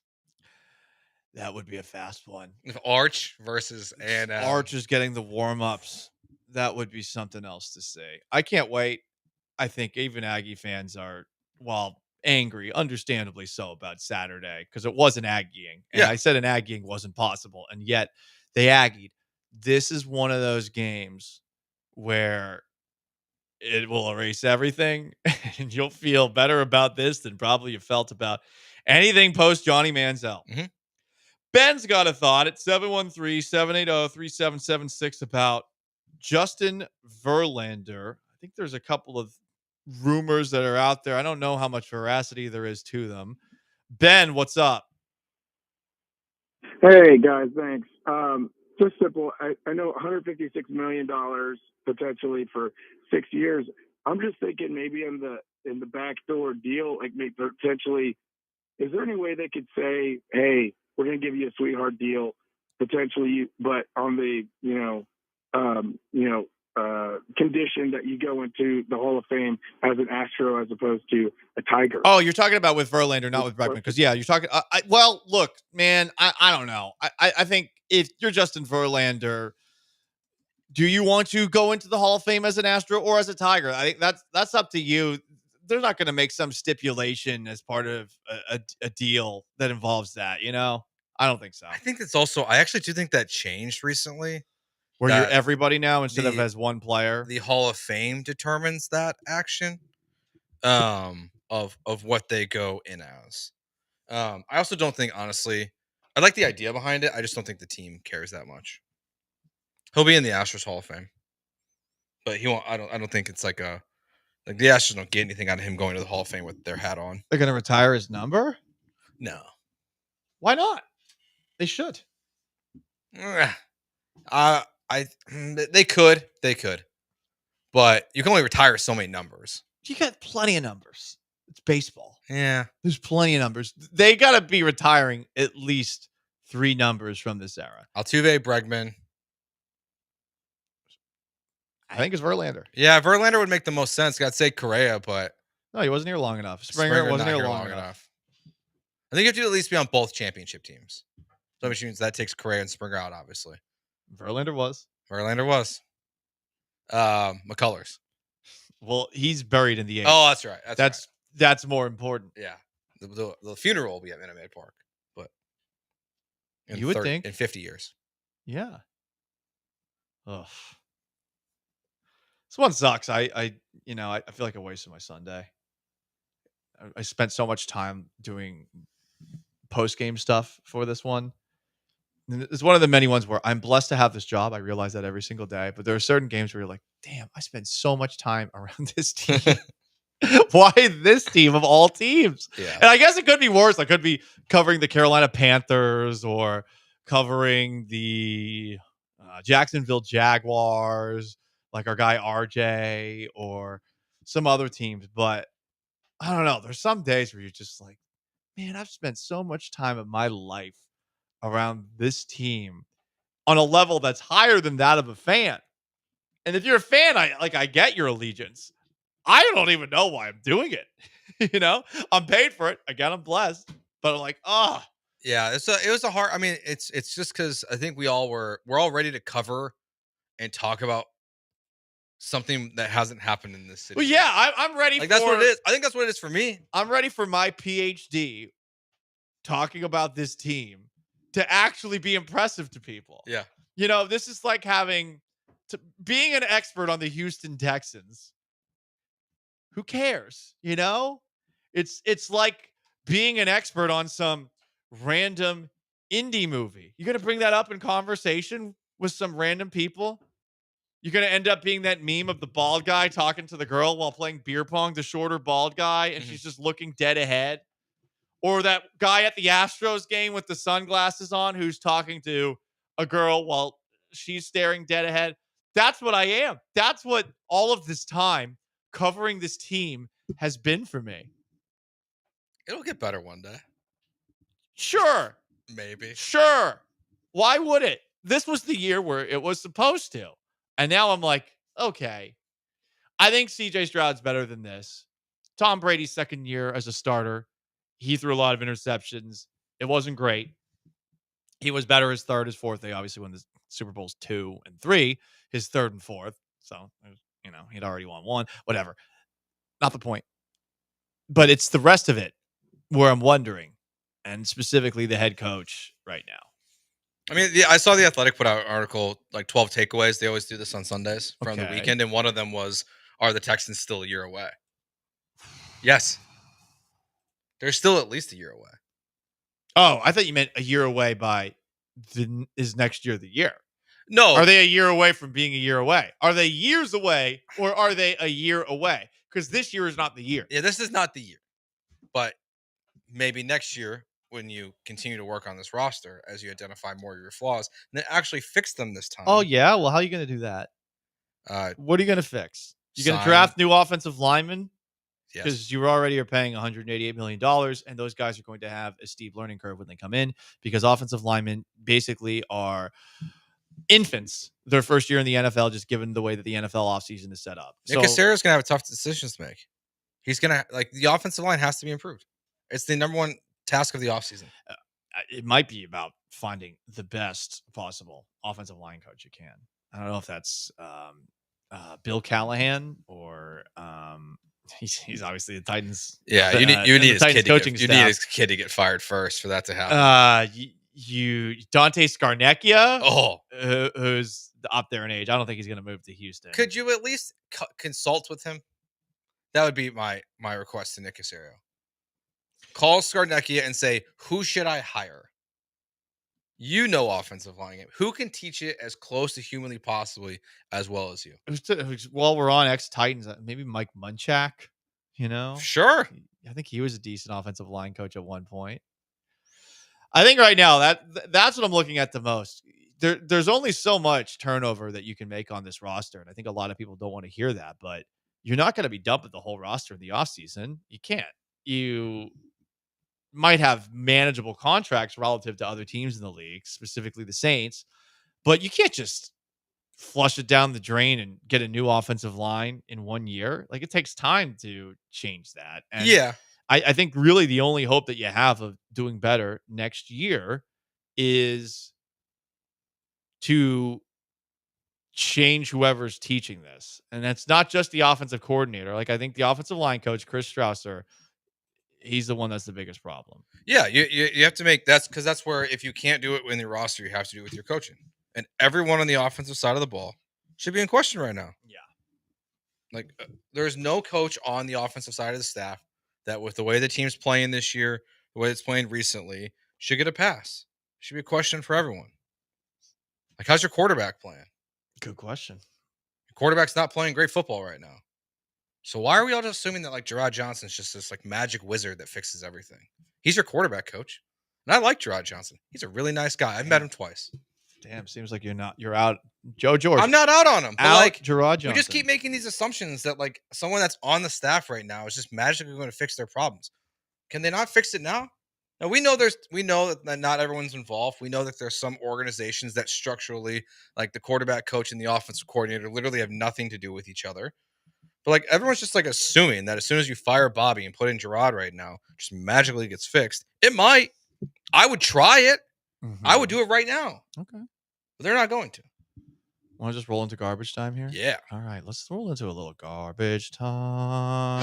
Oh, I love trash. Garbage time. It's garbage. Starts now. I'm the trash man. This is garbage. Oof. I'm not looking forward to playing the audio of this, but Ryan Williams, the Alabama wide receiver. Yeah. He posted a video where he is teaming up with, get this, Baby Gronk. Baby Gronk and Ryan Williams posted a video together online. Not great timing, given Alabama just got stuffed in a locker by, of all teams, OU. People chasing that clout. But, like, why? Why, baby? I'm glad the Texans don't have any TikTok stars, at least. There's no Juju Smith-Schuster. I mean, there's Sketch. Oh, you mean off the field? There's Sketch? You mean on the field? Well, Sketch is an OnlyFans creator. That's true. How dare you? You mean limit him to just TikTok? He's also on Twitch. You're right. You meant players that are TikTok stars. Right. Well, listen, there's some TikTok stars at our station. We got fitness instructor Abigail here, of course. Like we got super TikTok stars here, and there's none on the Texans, and I'm happy about that. That you know. That I know. Yeah, I know. You're gonna start scouring TikTok. Oh God, I don't want to. See, like find that out. Laramie Tunsil just dropping TikToks all of a sudden. You never know. So it could be worse. You could be. The one kid who's making music videos, TikToks for the 76ers, McCain, their rookie.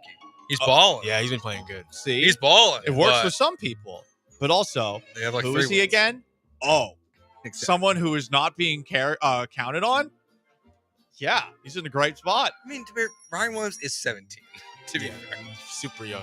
So, why do you want Baby Gronk attached to you? That's more of like the question is why Baby Gronk? Just cloud, I guess. I don't know. What cloud? Well, yeah, exactly. I don't know. I'm gonna sound like an Don't a-hole understand. here, as I always do. I want to truck stick Baby Gronk.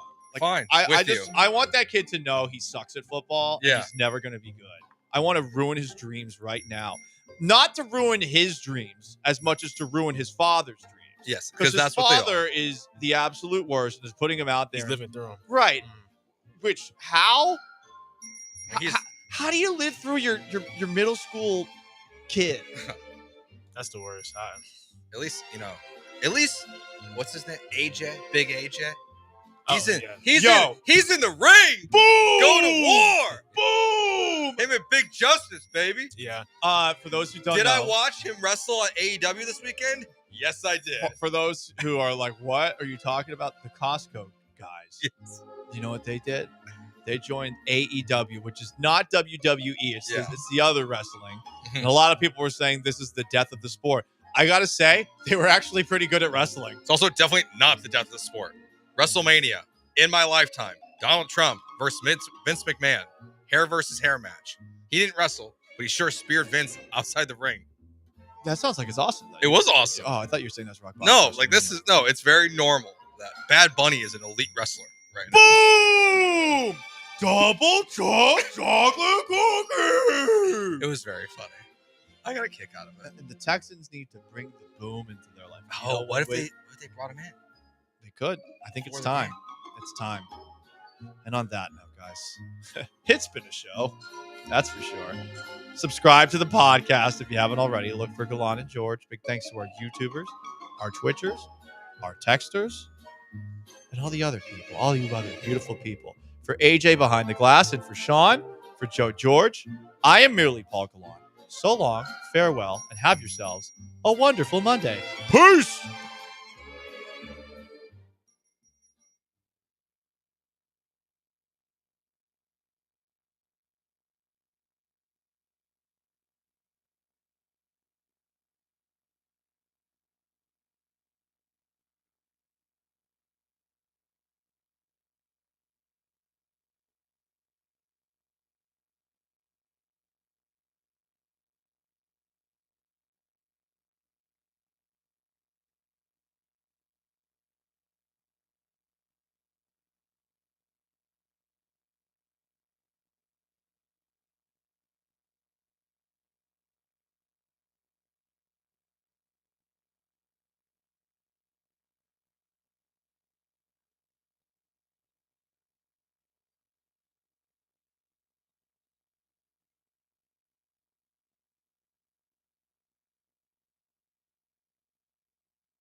Ooh, what up, H-Town? Hey, how we doing? He's playing on Branham. It's Abigail behind the glass. It is a Monday edition of the Killer Bees on ESPN 97.5 and ESPN 92.5. And it's a Texans day after disappointing performance. Lose to the lowly Titans. 2-8 coming into this game. Will Levis, he's a bum. He's no good. Looked pretty good yesterday. Amy Adams, I'm not even going to call her bad things today because you can't do that after defeat. You just have to tip your cap. Give credit where credit is due. Amy Adams, Houston resident, comes into Houston wearing an Oiler belt buckle, wearing the Love You Blue pants, and they punked the Houston Texans yesterday in their own stadium, Blankers. Jeremy, it was so disgusting to watch just simply because of the fact that I think everybody had this high and mighty attitude that we kept discussing in terms of like, where do we think this team is? And everybody, even DJ and DJ Bieneme covering the team every day was like, we're going to win these next 3 games. We're going to beat the Cowboys, the Titans, and the Jags. And then you guys are going to see, with 9 wins in their back pocket, just exactly what they can be. And I'm like, what if they don't? What if they slip up? And then you look at not only the slip up, but the fact that the way they slipped up was consistent with what you and I have been talking about all season long. It's the same problems that haven't been fixed. It's the same issues that the coaching staff says we've got a hold of. We're taking care of it. We're working it out at practice. You're really not. And now there's more things to address and talk about and point fingers at than there are to talk about the positives of a defensive front that was devastatingly effective and fantastic for the most part. But overall, everything else was like, what the hell happened there? What was this? What was that? Why did you do that? And when you're at this point in the season and there's more questions than answers, it's beyond frustrating. It'll piss you off in a hurry because you don't have that much time to fix it. Yeah. Grinding saying they're a fraud straight up. This is it's just a tough one to break down because look, the Texans are 7-5. Like they haven't been a good football team, and we can argue the potential, and they could play with anybody in the NFL. And there's certain areas of the team that's really good, and I'm not quitting on C.J. Stroud long term. Now this year might be too far down the road, and there's too many areas that you need to fix in terms of being able to fix them by the season's end. But you look at, there are anomalies that happen over the course of an NFL season. Like if you go back and you look at all these Super Bowl champions in the last 10 years, there is a few games where you're like, oh, okay, what happened in this particular week? What happened in that particular week? So I do believe that anomalies happen in the NFL. Now, do I believe yesterday's game was an anomaly for the Houston Texans? On one hand, I do. I feel like, okay, this is one of the worst games that they've played. Tennessee was ready to go. They wanted to win for their owner, win one for the Gipper. On one hand, it's like, okay, I can understand that. But on the other hand, it's to your point, where you have so many questions. There are so many red flags. There are so many holes. And you're 7-5. You got 5 games left to play before you're even in the postseason, should you still get into the postseason. So it's kind of like time is running out fast in order to fix these mistakes, to fix these huge red flags, to fix these holes. And the same red flags and the same holes that we're talking about today, we were talking about in week 5. Mm-hmm. It hasn't seemed like a whole lot of improvement. I was watching Juice Scruggs in the locker room. I think it was Landry Locker that posted it. And Juice is like, oh, yeah, we just got to be on our P's and Q's. We have to pay attention to detail. We have to execute. We have to be better. Do you think you can do those things? Yeah, we do. Why? Why should we believe that based on what we've seen for the last 10 weeks, where the issues in week 5 are still the issues in week 13? Fool me once, shame on you. Fool me twice, shame on me. I can't believe them anymore. I can't believe them with the whole sense of, yeah, we're going to fix this area. We're going to fix that area, when they've been bad in those areas all year long, and they've had 2.5 months to fix those areas. Here's the thing, too, Jeremy, is the fact that when we started talking about all these things, we were led to believe, like the boy who cried wolf, they cried wolf by saying, we're fixing it now. We're fixing the penalties in practice. We're fixing the offensive line issues at practice. Everything is, we're working on it. We're fixing it. It'll be taken care of by next week. Well, okay, we have no choice but to buy in, believe you, and then say, okay, then it'll be behind us. We'll be able to see progress, and then we'll know at a certain point it's behind us. But now it's almost as bad as it was when it first started in so many different areas that you're going, what the heck did you do in the first place to try and rectify any of this? And that's why when I was on, I made the stand after the Cowboys game. Look, I feel like they're closer to being where the Cowboys are than they are to the top of the AFC. It's because we really hadn't seen solid evidence that they had done a bunch of the stuff that they were supposed to have fixed. And they really weren't playing to the level of football that everybody kind of anointed them to be expected to play this entire season, when we are, we'll constantly look back at who they lost to or who did they beat, but by how much. It's like they just aren't stomping teams out like they're supposed to. And now you're losing to teams you're supposed to beat. And with it, the game within the game and all those things that we've been harping on all season long seem to be right back where they were when they were almost at their worst. Yeah, see, I can live with the losing a game you're supposed to win in the NFL. Like that's going to happen from time to time. It's about the areas where you're weak. It's about the areas where you're bad. Well, the offensive line got beat like a drum against the Tennessee Titans deep. We knew that was coming. We knew that was coming for two reasons. One, Tennessee's better defensive line than your offensive line, and it's been an issue all year long. C.J. Stroud, you were trying to hope that he would get it turned around and he would fix it. The inaccuracy is there. The turnovers are there. The sacks are there, and that's mostly offensive line, but some of that is on him. The penalties have not only been an issue this year, you go back to last season where they were also an issue. So it's the continuation of the struggles. If it was like a one-off, like the Texans are not a heavily penalized team. The Texans' offensive line has been really good. C.J. Stroud has been taking care of the football. All of those things. If it was all of those things, the Texans had been doing well up until yesterday. It's easy to live with the one-off. Okay, chalk this up to be in the NFL, and you're going to lose one or two games in a year where you're not supposed to lose one or two games in a year. I could live with that. But to me, it was more how you lost it. The context of how you lost it mattered more to me than actually losing the game. And I'm closer to your side on things now too, about being closer to the Cowboys. Now the Cowboys did beat Washington yesterday. They got themselves a pretty good win, but yeah, it just doesn't feel like the Houston Texans are in the conversation with the better teams in the AFC. And I think the AFC teams are flawed, quite frankly. I mean, the Chiefs barely beat Carolina, and that was a road game, cross country, all of that. But the Chiefs look flawed. The Ravens look flawed. I don't think the AFC is as dominant as we thought they would be, which leads to more of the frustration, because maybe the AFC is gettable this year. And when the AFC is gettable this year, it doesn't seem like you're going to be the one getting it. Here's the other thing, too, is the fact that when we were talking about it, we're talking about position groups. We're talking about areas of weakness. We're talking about breakdowns. But the one thing that continues to be a big topic of discussion is the fact that you had a Tennessee team, you squashed a New England team you were supposed to beat early in the season. That's what you're supposed to do.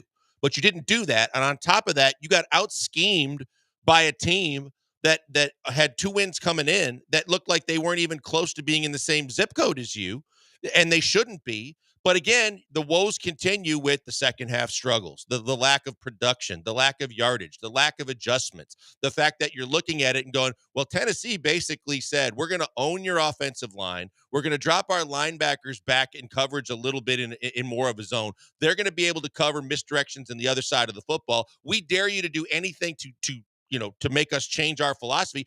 They didn't do it. They had their way. Will Levis, we knew in the last couple of weeks, was getting the ball out of his hands quicker. He wasn't, hanging out. They were trying to prevent him hanging on it, basically turning games over and costing games to the other team all by himself. For the most part, they were able to do whatever they wanted to do, because as good as your pass rush was, your secondary wasn't as good as we thought that they were supposed to be and had been. So it's like you look at it and go, where are you scheming? Where are you adjusting? Why is the second half still an issue? Why? And from an offensive line perspective, we've been talking about the fact the only reason why Strasser's name is the fact that because the offensive line has sucked and we wanted to know who was coaching them. And now you're wondering even more, are they working on any of these things? Because you see blatant, lack of communication, blatant lack of coverage. It looks like you hear they're practicing all week and you're going, but what are they really practicing? Yeah, that's why I'm tired of hearing that. And look, I'm not a big press conference, locker room sound. If there's something entertaining, then we're going to play it. But I'm tired of hearing 10 weeks in a row, oh, yeah, that's an area of concern, but we're going to get better. That's an area of concern, but we're going to get better. And I understand they're not going to say anything different, but I'm just not going to believe it either because I haven't seen them getting better. 713-780-ESPN. So the word that I best use to describe this game to me is embarrassing. I think it was an embarrassing performance for a variety of different reasons. And as I was rewatching the game earlier, I just took notes on all of the areas that were embarrassing. And I think I could have put together a thesis on why the Houston Texans got embarrassed by the Tennessee Oilers yesterday. You know, the Titans gifted the Texans like 16 to 20 points. Like they gifted them 16 to 20 points, and they still lost the football game. I know it was a 5-point margin of victory for Tennessee. It was really a 3-point game because the safety wouldn't have happened if the game's tied or you're leading. So the Titans gifted the Texans 16 or 20 points. The very first play from of the game yesterday, Dameon Pierce, huge kickoff return. The Texans had a one-play touchdown drive. A one-play touchdown drive. So, like, you can make the case that the Texans were gifted 7 points there. If not 7, at least 3. Because, you start to give the Texans credit for scoring the touchdown. Okay, fine. So that's either 3 or 7 points, however you want to see that. The Titans fumbled the football in field goal range. They fumbled it in field goal range for the Titans. They would have had an easy 3 points there. There's another gifted 3 points. Will Levis, bless his heart, and he played pretty well yesterday. He was the best quarterback on the field yesterday, has the highest quarterback ranking of that draft class in the last couple of months of the NFL season. He threw you a pick 6, so 7 more points gifted to the Houston Texans. And yeah, he was in the right spot, right time. You have to give him credit, all that, whatever. Gifted 7 points. Then the Titans muffed a punt deep in their own territory that gifted you another 3 points. You were gifted either 16 or 20 points, whatever you want to look at that first series, and you lost the football game. How do you lose a football game where you're gifted 16 to 20 points? It makes no sense. Well, and take it a step further. They had 2 forced fumbles. They had 8 sacks. We go back to the Detroit game and say you're not supposed to lose a game when you force the other team into 5 interceptions. When you continually do the things that they're doing to put yourself in an advantageous position to win games, and teams aren't supposed to lose those games, you are reinventing ways to lose said games and make yourself look worse. And insult to injury is a couple of those were on national TV. You looked less than stellar. You're just completely peeing down your leg every opportunity you get. But yet we're supposed to believe this is one of the better teams in the AFC and one of the better teams in football. And that's where at a certain point you got to cry fool's gold and go, schedule be damned and injuries be damned. The fact is that we're hearing a whole lot of, we got this and we're fine. And the players saying, we know who we are and no one wants, that we're a team that can be reckoned with. But yet when we see the performance on the field, we're like, well, you're not playing like what you're saying, because that looks terrible compared to how you want us to believe that this is a upper echelon football team. And you're finding ways to lose when the script says you shouldn't be in the stratosphere of losing those games. Yeah, I was trying to figure out how many teams in the NFL have lost a game in which they had 8 sacks, and I couldn't find it. But I bet you it's not many. I would think you're right. And 2 forced fumbles of the league. Yeah, I mean, and they handed you 16 to 20. Titans tried to tighten that game. Levis tried to Levis that game. As good as Levis played, he tried to give you that game. He gave you the lead when things were looking bad. The Titans gave you either 16 or 20 points. You sacked him 8 times, forced 2 fumbles. You lost the game. You lost the game. Especially, Jeremy, when you basically, CJ, gifted them the opportunity to almost solidify the game. They gave it right back to you to erase that pick and said, hey, we'll one-up you so that you still could be in the driver's seat, and you still found a way to lose. Yeah, it was embarrassing. Best word that I could use to describe it. I have a bunch of other reasons why it was embarrassing in yesterday's game. Why do you think it was embarrassing? 713-780-ESPN. Busy show. We'll talk a lot about the Texans. What do you believe after the college football weekend? Mailbag Monday, we got to dive in on where C.J. Stroud is at in his sophomore season. And the Astros also lost Yusei Kikuchi to a division rival. 713-780-3776, the HRP listener line. We're on the twitch.tv/ESPN 97.5. We're on YouTube at ESPN Houston. Also on Twitter at ESPN 975. Blankers at Pac-Man Joel on Twitter. I'm at Jeremy Branham. We are the Bees, ESPN 97.5, ESPN 92.5.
You're listening to the Killer Bees with Joel Blank and Jeremy Branham. On ESPN 97.5 and 92.5. Broadcasting live from the Veritex Community Bank Studios. Good snap, good hold. The kick is no good. Oh, my. Fairbairn can't believe it with 1:53 to play here in the fourth quarter. We just talked about him being in the record books on 50-yarders, and he missed a 28-yard. Embarrassing for the Houston Texans. 713-780-ESPN. I got a bunch of reasons why yesterday was an embarrassing loss. What are yours? 713-780-3776. Let's go out to the HRP listener line. Christian, you're in the Hive with the Bees. What's up, Christian? Hey, guys. Thank you for taking the call. It's extremely embarrassing. Just the whole game, I expected us to kind of be on a rebound from the Lions mishap, and we had a decent or above decent game against the Cowboys, and this was supposed to be another one of those get-right games to kind of, curb the projection towards being positive, and then I feel like it's just squashed a lot of things, and where we was like at the low point, we kind of hit further, especially since it was at home. There's no excuses for it.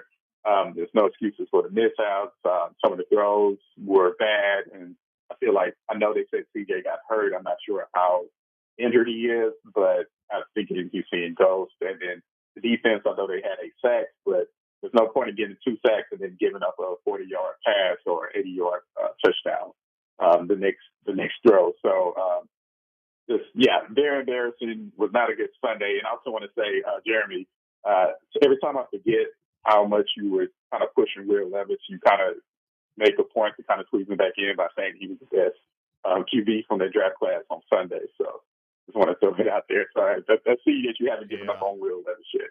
Thanks for taking the call. Yeah, I mean, I appreciate it, Christian. And look, I've changed my mind. I think C.J. Stroud's a better talent than Will Levis. And I thought that Levis was the best prospect based on tools coming out of the draft. Now, he's got some serious holes to his game, which is why he struggled. And I think it's part of the reason he's taking 8 sacks. Like they were bashing him on the broadcast yesterday for taking all those sacks. I think that's part of his development, actually, because he has a very bad habit of drifting in the pocket and drifting further and further away. And I think they're trying to coach that out of him. And part of coaching that out of him is taking a good amount of sacks because you're never going to drift backwards. And they're also trying to eliminate turnovers. So he's willing to err on the side of taking a sack versus to be intercepted. I'm not going to put Levis ahead of Stroud after a year and a half of games, a little over a half in games, but he is starting to show the potential that I saw in him. I mean, he had a way better game than Stroud yesterday. He's got a cannon for an arm. He's a very good athlete. He's got a lot of positives to his toolbox. I think but he's also got some negatives. I think that the one thing that a lot of fans forget is the fact that when you're drafting guys, especially the quarterback position, and especially with the guys who are coming out earlier and earlier, is that there's a maturation process that goes with it. And you can't just close the door because they don't get off on the right foot all the time. Sam Darnold's a perfect example of that. Not that he's going to have longevity doing what he's done for Minnesota. Josh Allen. What's that? Yeah. Josh Allen. Yeah. Look, you're right. There's been several examples where they don't get off on the right foot right away, but it's almost the Alex Bregman effect of you might start 0 for 25 to start your career, but that doesn't mean your career is over with. And the fact that when you say, like you said, Josh Allen, when Sam Darnold has shown that when he gets solid, reliable, steady coaching and his OC and his coach haven't changed and they just are able to tap into the talent. Like you said, if you got a guy like Levis that's got a big arm, can use his legs, is athletic, and maybe he was in the wrong system and he was immature enough to think that he could still try and do it all like he was trying to do it at Kentucky, that it might take some time. But if you give them time, you can see that you can still resurrect and find a career of a better than average quarterback. If he has all the arm talent and the skill set that he has, and he just has a system built around him to kind of keep him in between the lines, he can win football games with that much talent, especially if he has talent around him. And I think he's that's still got a long way to go. I understand that, but I'm saying, like this year's draft class is the perfect example. Everybody said, well, Caleb Williams was drafted number 1 overall. He's the best quarterback head and shoulders above the rest of them. Right now, you could make an argument for several of the other guys. Jaden Daniels, until the last 3 weeks, has been fantastic.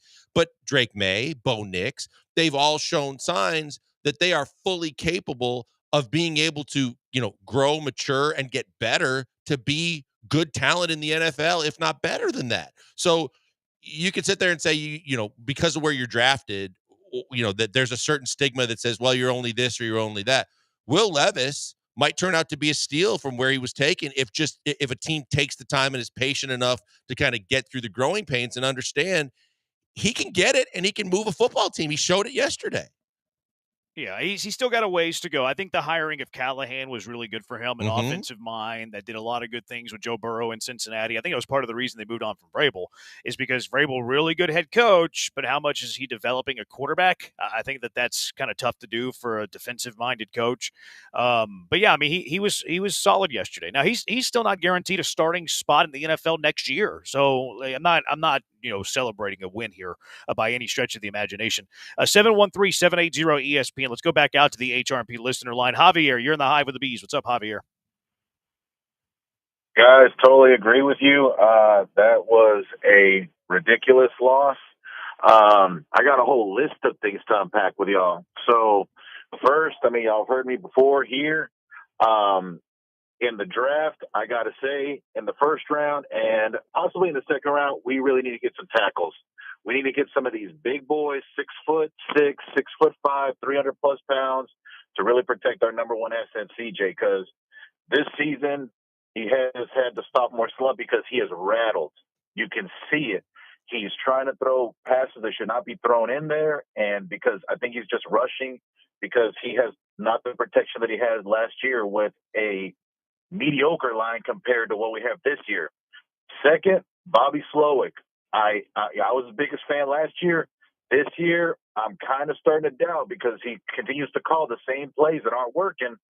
And lastly, I got to say, I'm done with Fairbairn because he can make 50-yarders easy, but when the chips are really up against the wall and he needs to make the really important field goals, he shanks it every time. Twice against the Lions, and now this one to completely blow the game for us. I'm done with him, and him throwing a hissy fit like he's a little kid throwing himself on the ground. Take it from here, guys. Thanks. Appreciate the call, man. Look, I think that the Fairbairn, I can't look, and I've been critical just because of what they've paid him in the past, thanks to Bill O'Brien. But Fairbairn has been the clear-cut sign of a guy that's saving your bacon to some degree with an offense that can't score touchdowns to the level they're supposed to be scoring them, is a guy that breaks the record for 50-plus yard field goals in a season. It shows that you're basically getting bailed out by a kicker that's nails making a lesser percentage kick that takes a big leg with accuracy. Yeah, it's going to happen. It sucks that it happened when it did, but it's more so an indication of a team that was living on the edge, that was letting a team like that stay so close and do the kind of things that they were doing, that any little mistake could be the one that costs you and doesn't allow you to be able to come back from that. And that kick in a microcosm was an example of that. You just kept giving them too many opportunities to stay in or lead the ball game, and that meant you had to be perfect. And when you weren't, it cost you a chance to win the football game. And that sucks, but that's also kind of the way they've been living on the edge all season long. And to his point about going and getting tackles, I get it. But at the same time, they've invested so much capital already in this offensive line with where guys were drafted, the money that was spent, the extensions that were given, to the point that now you want to start over and you want to put it in the hands of a general manager that used a first-round pick on a guard that's been more like a sixth-round bust the way he's played, with the exception of the fact that he can run block a little bit. So there's a lot to unpack here, and no one is free from blame and the crosshairs, and there's plenty to look at because there's plenty of shortcomings from top to bottom. Yeah, I mean, I think I'm not done with Fairbairn, but No. I think that Javier brings up good points in the sense that he is a little bit erratic. He does miss a lot of field goals. He's tied for second in the NFL in field goals missed this year. He's behind Young Ho Koo, the only one. Koo has 7 misses. Fairbairn is in a tie with several guys with 6. Now, to be fair to Fairbairn, he does lead the league in field goals attempted. So if you lead the league in field goals attempted, you have more chances to miss field goals. It's like the old, well, wrecks happen more often whenever you're 5 miles within your house. Well, you're always within 5 miles of your house. So it's the same thing with Fairbairn. Like the volume on his attempts are high, which is going to lead to his field goal misses going high. But he's not, the most accurate kicker in the NFL this year. He had been in the previous 3 years. Now, I've lived enough of Matt Amendola to be cutting Kaimi Fairbairn in the middle of the year. That's probably more of an off-season conversation, but I'm okay with Fairbairn overall. I do agree that he's a little erratic, and it was kind of ironic that in a game where he sets the record already in the most field goals made of 50 or longer in the NFL in a single season in history, that he misses a chip shot that could have tied the game. So it's certainly frustrated there. I'm on your side with the offensive lineman. I think Nick Caserio has a little bit of a blind spot drafting offensive linemen, or at least offensive linemen that fit his scheme. Or maybe it's a Chris Strauser problem. Maybe it's all of the above. But if you look at the offensive linemen that Nick Caserio has drafted, you mentioned Kenyon Green, drafted not only like we blame Caserio a lot for trading down when Kyle Hamilton was on the board, but go look at the offensive linemen that were drafted after Kenyon Green. Like there was 3 other offensive linemen drafted pretty soon after Kenyon Green in the first round that are very, very good. Drafted Blake Fisher in the second, which, maybe that's a pick for the future, but it's a second rounder. You think a second rounder could be starting in the NFL. I don't think the Caserio's track record drafting offensive linemen early is very, very good. So I'm really not in favor of drafting offensive linemen. I think that's something that you have to fix in free agency. Jeremy, on that note, when you had to bow out early Friday and DJ was on, DJ dropped a little nugget that I wasn't expecting, but he had talked to 2 different guys in the NFL that said that Juice Scruggs was not a second-round pick. That was known when he was drafted. And he was saying that the 2 guys, his 2 sources and context were saying like they should have been flip-flopped, that Patterson was a guy that had more talent, but that Scruggs would have been available possibly in the 5th and 6th rounds because of the fact that no one was as high on him as the Texans. That's a huge red flag, because you add that to Kenyon Green and say Patterson bailed you out to some degree because you got a 6th round pick that's playing more like a 2nd round pick, and a 2nd round pick that couldn't play dead. That's a problem with the evaluation. I mean, it's a problem with the Juice part of it. It would be a win for the Kenyon Patterson Green part of it. Yeah, but it's also a problem with the Green's Kenyon Green evaluation. I mean, I don't think Patterson was a second rounder. If Patterson's being drafted in the 6th round by an NFL team, that's telling me 31 other NFL teams don't view him as a second rounder. I think that's a bit of a stretch of a comment. Now, it was a win. It was a win as a draft pick in the 6th rounder, but every single team is passing him up 5 different times, and we're going to say he should have had a second round grade. That's a bit of a Or reach like for he's me. playing like it now. Like, I think it's even then. I think that Patterson's solid. I'm not sure that Patterson is a. You talk about a guy that can play multiple positions. NFL center. Yeah, he's a good guy to have on the roster. I don't know if you want him being on your everyday center.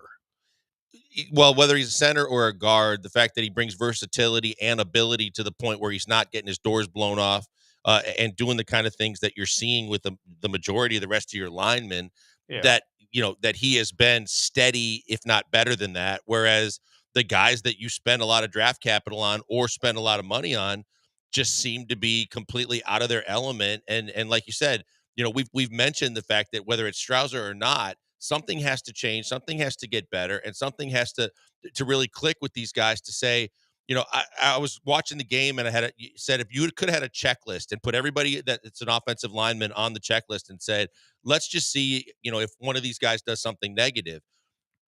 In about a 4-minute stretch, I think it was like late first half, second half, to where you could go, well, there's Tunsil. He's got a penalty and there's a sack given up by Scruggs, sack given up. Shaq didn't get over he missed a block, gave up a sack, penalty on Patterson.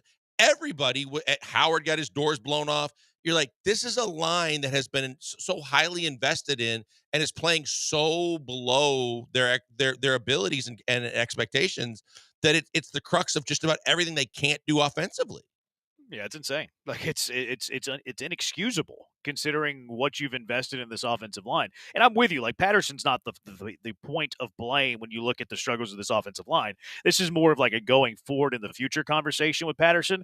Is Jared Patterson your starting center next year? And are you comfortable with that? if I'm trying to really improve the offensive line, I wouldn't be too thrilled if Jared Patterson was starting on your offensive line. Is he really nice to have as a swing interior offensive lineman backing all three of those positions up? Yes, absolutely. I'm not saying he shouldn't be on the 53. I'm saying I don't love him being the starting 5. Now, I think he's more valuable than Juice, which again goes back to your point, 6th-rounder more valuable than 2nd-rounder. I think he's more valuable than Shaq Mason this year. But going forward, do I want him to be my starting center? I probably lean no.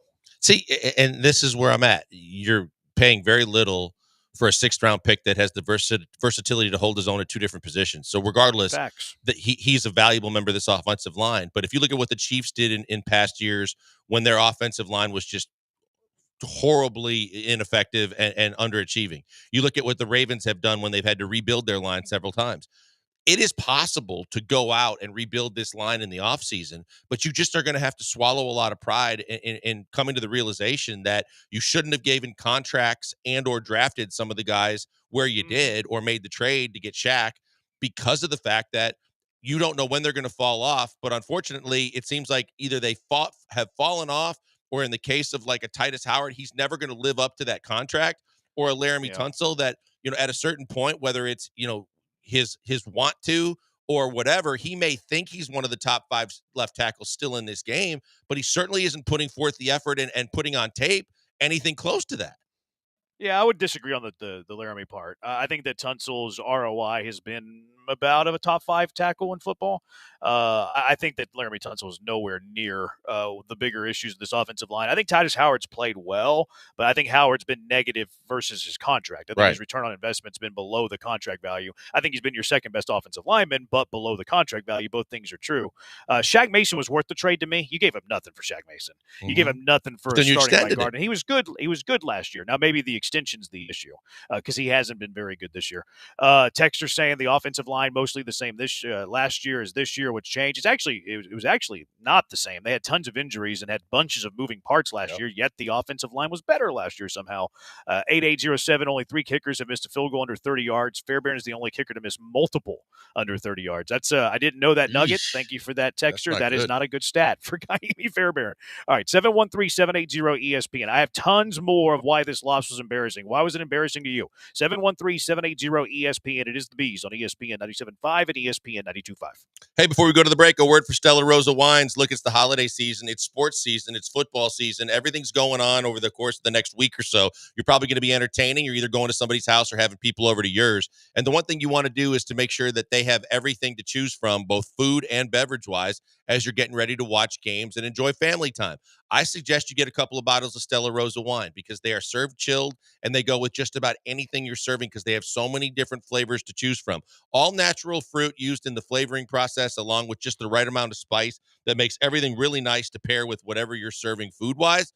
And it has just the right amount of alcohol, so you don't have to pace yourself as much like you would with beer or hard alcohol. You can do it because of the fact that it's refreshing, it's light, and it gives you a third beverage to choose from when you're having guests to the house. Or if you're going to be a guest at somebody else's house, it's a perfect gift to bring along for the ride. It's fantastic. They're great. And the best part about it is served at your local retailer, so you don't have to go very far to get something that's going to really give you a good look, whether you're actually hosting or you're going to somebody's house. Check it out today. Get yourself some Stella Rosa wines. And as I always tell you, please celebrate responsibly.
You're locked in with the Killer Bees on ESPN 97.5 and 92.5. Live from the Veritex Community Bank Studios, here's Joel Blank and Jeremy Branham.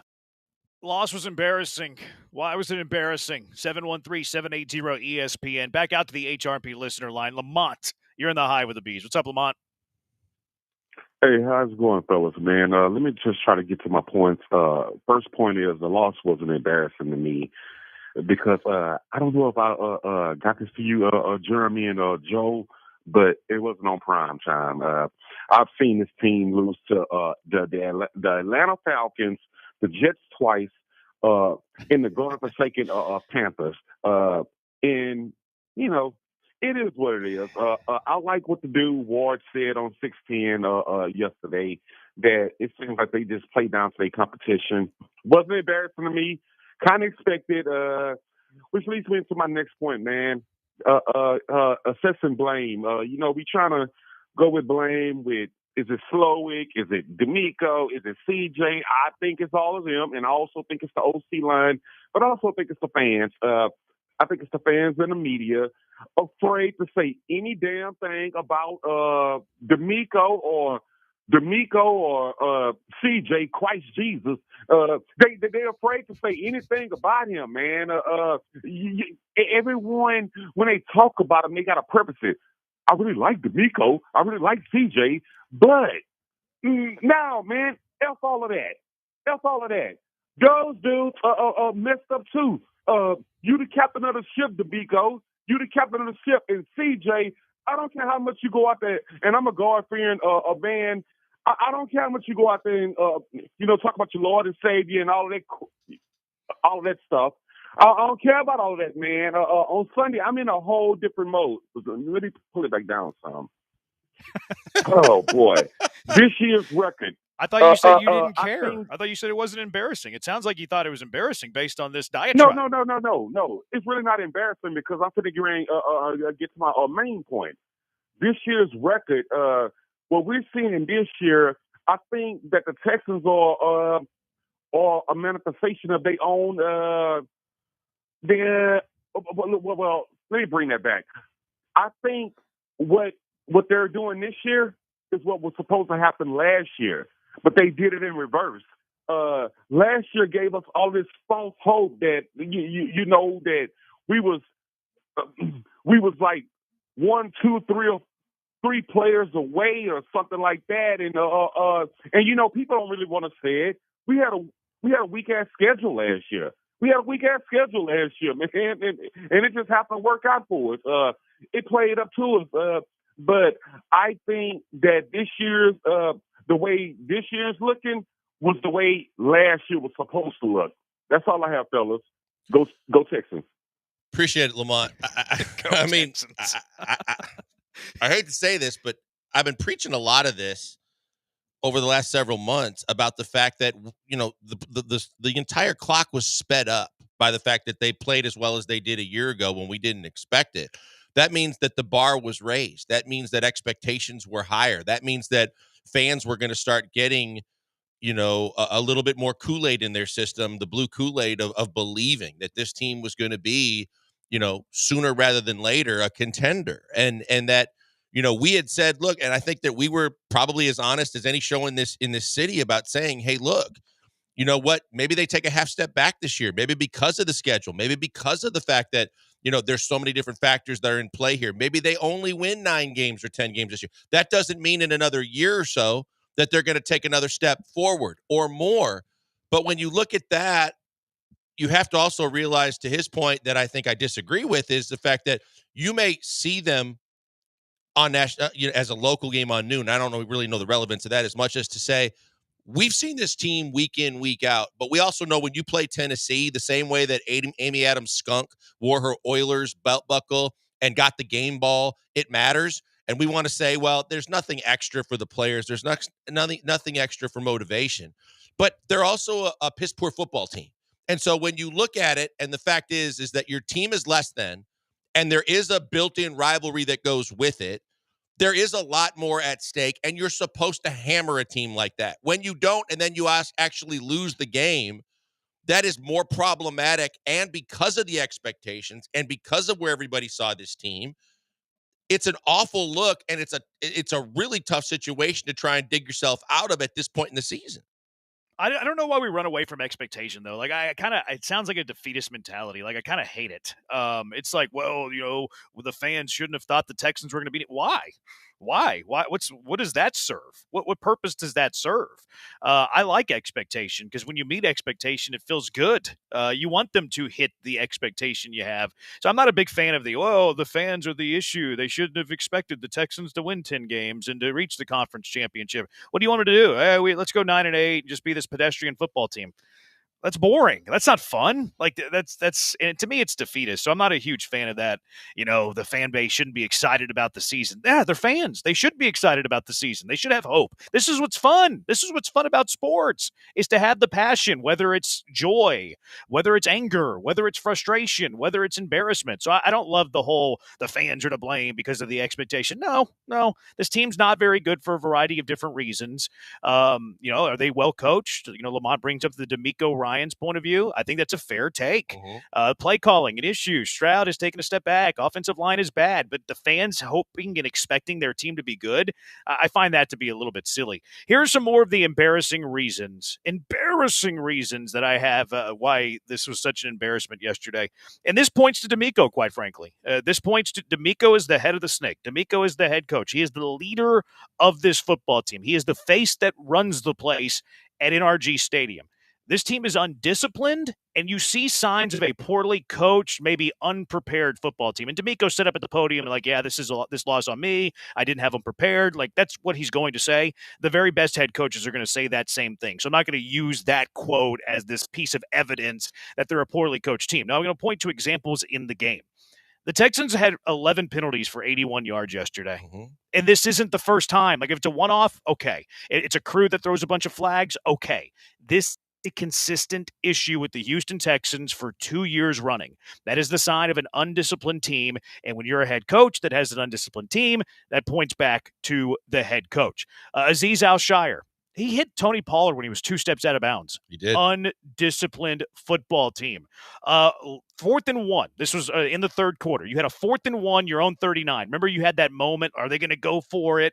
Are they going to punt the football here? There's 8 minutes left in the third quarter. You're down.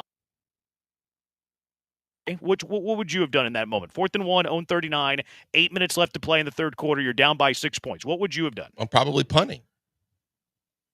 Same. I'm with you there. I'm punting in that situation. Here was D'Amico Ryan's whenever he was asked about, because remember they took a delay of game. Like, yes, I'm okay punting there. I can live going for it there, quite frankly. I rather punt than go, but if you want to be aggressive and go for it there, okay. All right, Cowboy, I see the aggression here. I don't hate the idea, but what's the one thing you can't do?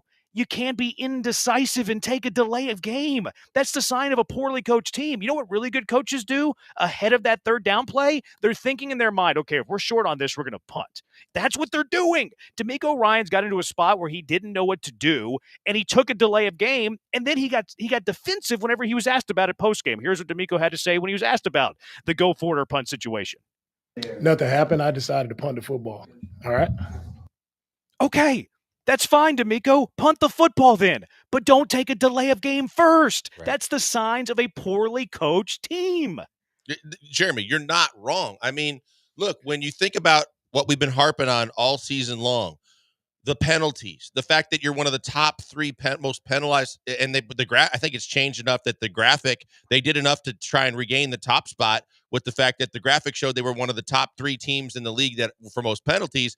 And then you go double digits yet again and say, hey, that's our crown to keep if we can do so, because it was just another embarrassing act where we've been told, oh, we're cleaning this up, we're cleaning that up, we're cleaning the offensive line up. It's a mentality across the board. It's not just the offensive line and the pre-snap penalties and the movement. It's the fact that, like you said, that you're undisciplined in the fact that you're hitting guys out of bounds. Like you don't know. Look, from a special teams perspective, one of the things you didn't mention is the fact that on the kickoff that Dari didn't realize I'm getting there. Okay. I'm just saying that's another one where disciplined coaching staffs cover every detail to a T to make sure that everything is taken care of so those kind of mistakes don't happen. We've done this all season long with the top to from the coaching staff to, is anybody disciplining these players? Is anybody keeping the coaching staff accountable? Is anybody doing anything to make sure that the problems aren't going to linger from week to week and get worse, not better? It doesn't seem so. I mean, who's holding the coaching accountable, though? Like, D'Amico's going to hold his coaches accountable, That's what but I mean. who's holding D'Amico accountable? So, like that's the needs job to of the head hold, coach. all his coaches accountable, and D'Amico needs to hold Slowick accountable. And it can't just be. How do we know that's not happening, though? Like, when you read some of the feel like comments, that's kind of there's those are just comments. And right, you don't know from who covers the team to who knows better than most about whether D'Amico's turned it all over to Slowick or not. But the bottom line is that no one is above this coaching staff, no matter what their pay scale is, to where everyone should be able to be called into the office and talked to in terms of, hey, we are not doing this. Hey, this isn't part of our mentality. Hey, you're costing us games, possessions, scores, other things. You have, as a football team with continuity, that shouldn't be where you take it so personal that you can't have those conversations. Yeah, I'm with you on that. Here's some of the other things too, where, like, to me, undisciplined signs of a poorly coached team. That Okonkwo touchdown, Toa bites on the play action, which is, he has a habit of doing this. Eric Murray makes a poor effort on the tackle, which, okay, like, that happens from time to time, especially whenever you have, like, kind of an average at best player. Kalen Bullock quit on the play because he thought Eric Murray was going to make the tackle. If you go back and watch that play, Bullock's not even hustling to the spot because he felt like Eric Murray was going to pay the tackle. No, you know what good coach football teams do? Everybody flies to the ball, and sometimes the Texans do. The illegal shift penalty is peewee level football. Yep. That, and I don't know if that, I mean, it's not obviously probably not D'Amico because he's not over the offense. Probably not even on Bobby Slowick. It was probably something that was said in the huddle. It's either on CJ Stroud. CJ put it on Joe himself Mixon. today. But do you believe that? Like that's what a quarterback does, right? Whenever you have a mistake with the offense, the quarterback's gonna be like, "It's on me." Like, what happens when a guy runs a wrong route, you throw an interception? The quarterback says, "That's on me." So, like, I understand that he said at the press conference and said, "That's on me," but do we really know that's on but me? he did. Like, what they say at the press conference is to keep the morale of the team, to not throw his teammates under the bus. I think a good quarterback takes blame, even whenever there is not blame. You're not wrong to go for the quarterback. But he also gave the detail of saying in the huddle, I get. Here's what he had to say. Let's hear it from the horse's mouth. Here was CJ Stroud after the game yesterday about that illegal shift penalty.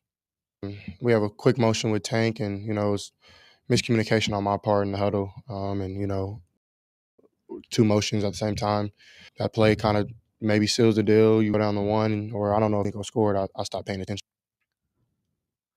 All right. So, like, yes, he took the blame. Do I really think he was the reason for the blame? I don't know. I'm not saying that you're wrong. I'm not saying that CJ's wrong. I don't know. I don't know what was said in that huddle. I don't know if CJ Stroud told them both to be in motion. I don't know if Joe Mixon heard it wrong and he went rogue. Like, I don't know. But that's peewee level football. That should not have, whether it's CJ's fault, whether it's Joe Mixon's fault, two guys illegally shifting at the same time is peewee level football and the signs of an undisciplined, poorly coached football team. That you cost yourself a touchdown there, literally. There were two touchdowns taken off the board by penalties. You look at that and say, well, that those things are going to happen. Not with the fact that the plays turned out in scores that would have, could have, and should have been the difference in the football game. Those make the impact even that much greater than what it already is by your point of them not being disciplined and them not being able to correct and rectify problems that we've seen and witnessed all season long. This isn't the first time that we've had big plays erased by stupid penalties. You saw it in the Dallas game on the first play of the game. It cost you a touchdown. These things have been happening all season long, and nothing is being done. And I understand that, look, I'm not sitting here trying to tell you that D'Amico Ryans is free from blame. What I'm telling you is stop with the whole fire D'Amico, cut Fairbairn. That's just reaction in the moment, and that's stupidity. Sure. But the fact is that everyone, like I said, needs to be put in the crosshairs, and that includes D'Amico to say, we don't need the coach speak of that's on me, because at a certain point it really is, but then it's not just about owning it. It's what are you doing to rectify it? Because we've heard all season long, you're right, CJ does it and D'Amico does it, Bobby Slowick does it, but behind the scenes, which we don't know, and at practice when we're being told they're working on it and all these different ways that we're being told the coach speak, is anything really being done? Because what we see is what's on tape and what we see live. And what that tells us is nothing has changed. Yeah, it's been bad. Nothing has changed. Another sign of a poorly coached team, right? Like you get Right. better in areas that you're struggling with. Here are the special teams mistakes, and I'll just hammer through these really quick too. Another sign of a undisciplined, poorly coached team. The Titans' first field goal. The Texans were running their 11th man on the field late. Good coaching teams don't have that happen. Dare, and look, maybe this was on Dare, not the coaching staff, but again, undisciplined, not what's going on here. Dare let the ball rest in the end zone, which is a live football with the new kickoff rule. Dare was about a half step away from the Titans getting a touchdown off a kickoff. What is happening? Undisciplined.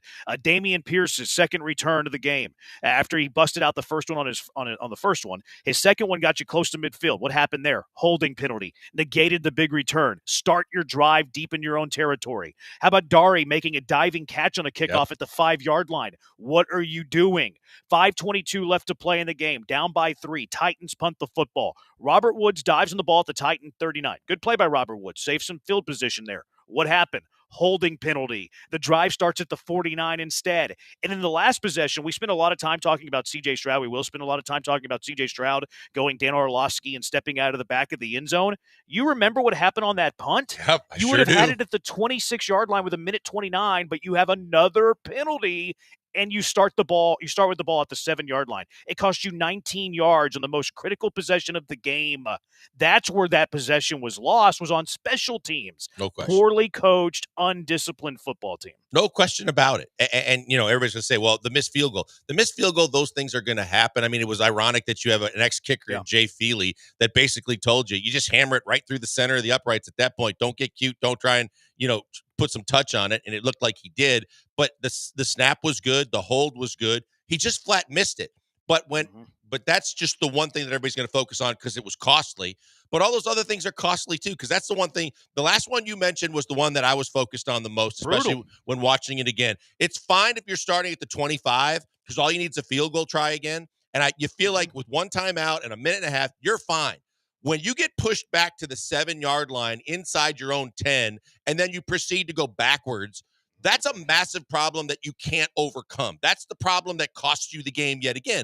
We're talking about these penalties because we've seen them before, but when you talk about the ramifications of the penalties, costing you points, costing you touchdowns, costing you the game because you're so far pinned back that you literally have no chance and you end up getting a safety on the last play because it's just flat desperation mode and a hope and a Hershey bar, hoping that you can get, convert a third and 20 yards. Those are the problems because of not just because of the fact that they keep happening, but on almost every single one of them, we can sit there and tell you the ramification was you blew 2 touchdowns. You blew field possession. You blew this, you blew that. That's when you look back and go, oh no, that's discipline and that's costing you games. Yeah, it was. To me, that was the underrated play of the game. Was here's your No chance, doubt. ball at the 25. CJ go, make some amends for the errors of your ways. Nope, holding penalty, back-to-back punch. Here you go. Start at the 7-yard line against a really good defensive line. Undisciplined, poorly coached. The signs to me are there. D'Amico Ryans is getting a lot of grief for what he said about the offense scored enough points to win yesterday. The defense need to be better. It's catching a lot of heat. Is that fair? Is it unjustified? 713-780-ESPN. It's the Bees on ESPN 97.5 and ESPN 92.5.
You're listening to the Killer Bees with Joel Blank and Jeremy Branham. On ESPN 97.5 and 92.5. Broadcasting live from the Veritex Community Bank Studios. Texter from the Hive, the illegal motion by Mixon was so egregious. He's been playing football for a long time, and that's always a penalty. Even if the OC is dumb enough to call that, he has to stay put. Highly doubt that motion was practiced, and if it was, fire everyone on that side of the ball. There's no way that Bobby Slowick's calling a play where multiple guys are in motion. That's an illegal shift. It is an automatic penalty. It's plain as day. There's no way that's on Slowick. It was either Joe Mixon, went in motion and shifted at the same time as Tank Dell, or it's what C.J. Stroud said. And C.J. Stroud said in his postgame that he said something wrong, and that's why Mixon shifted.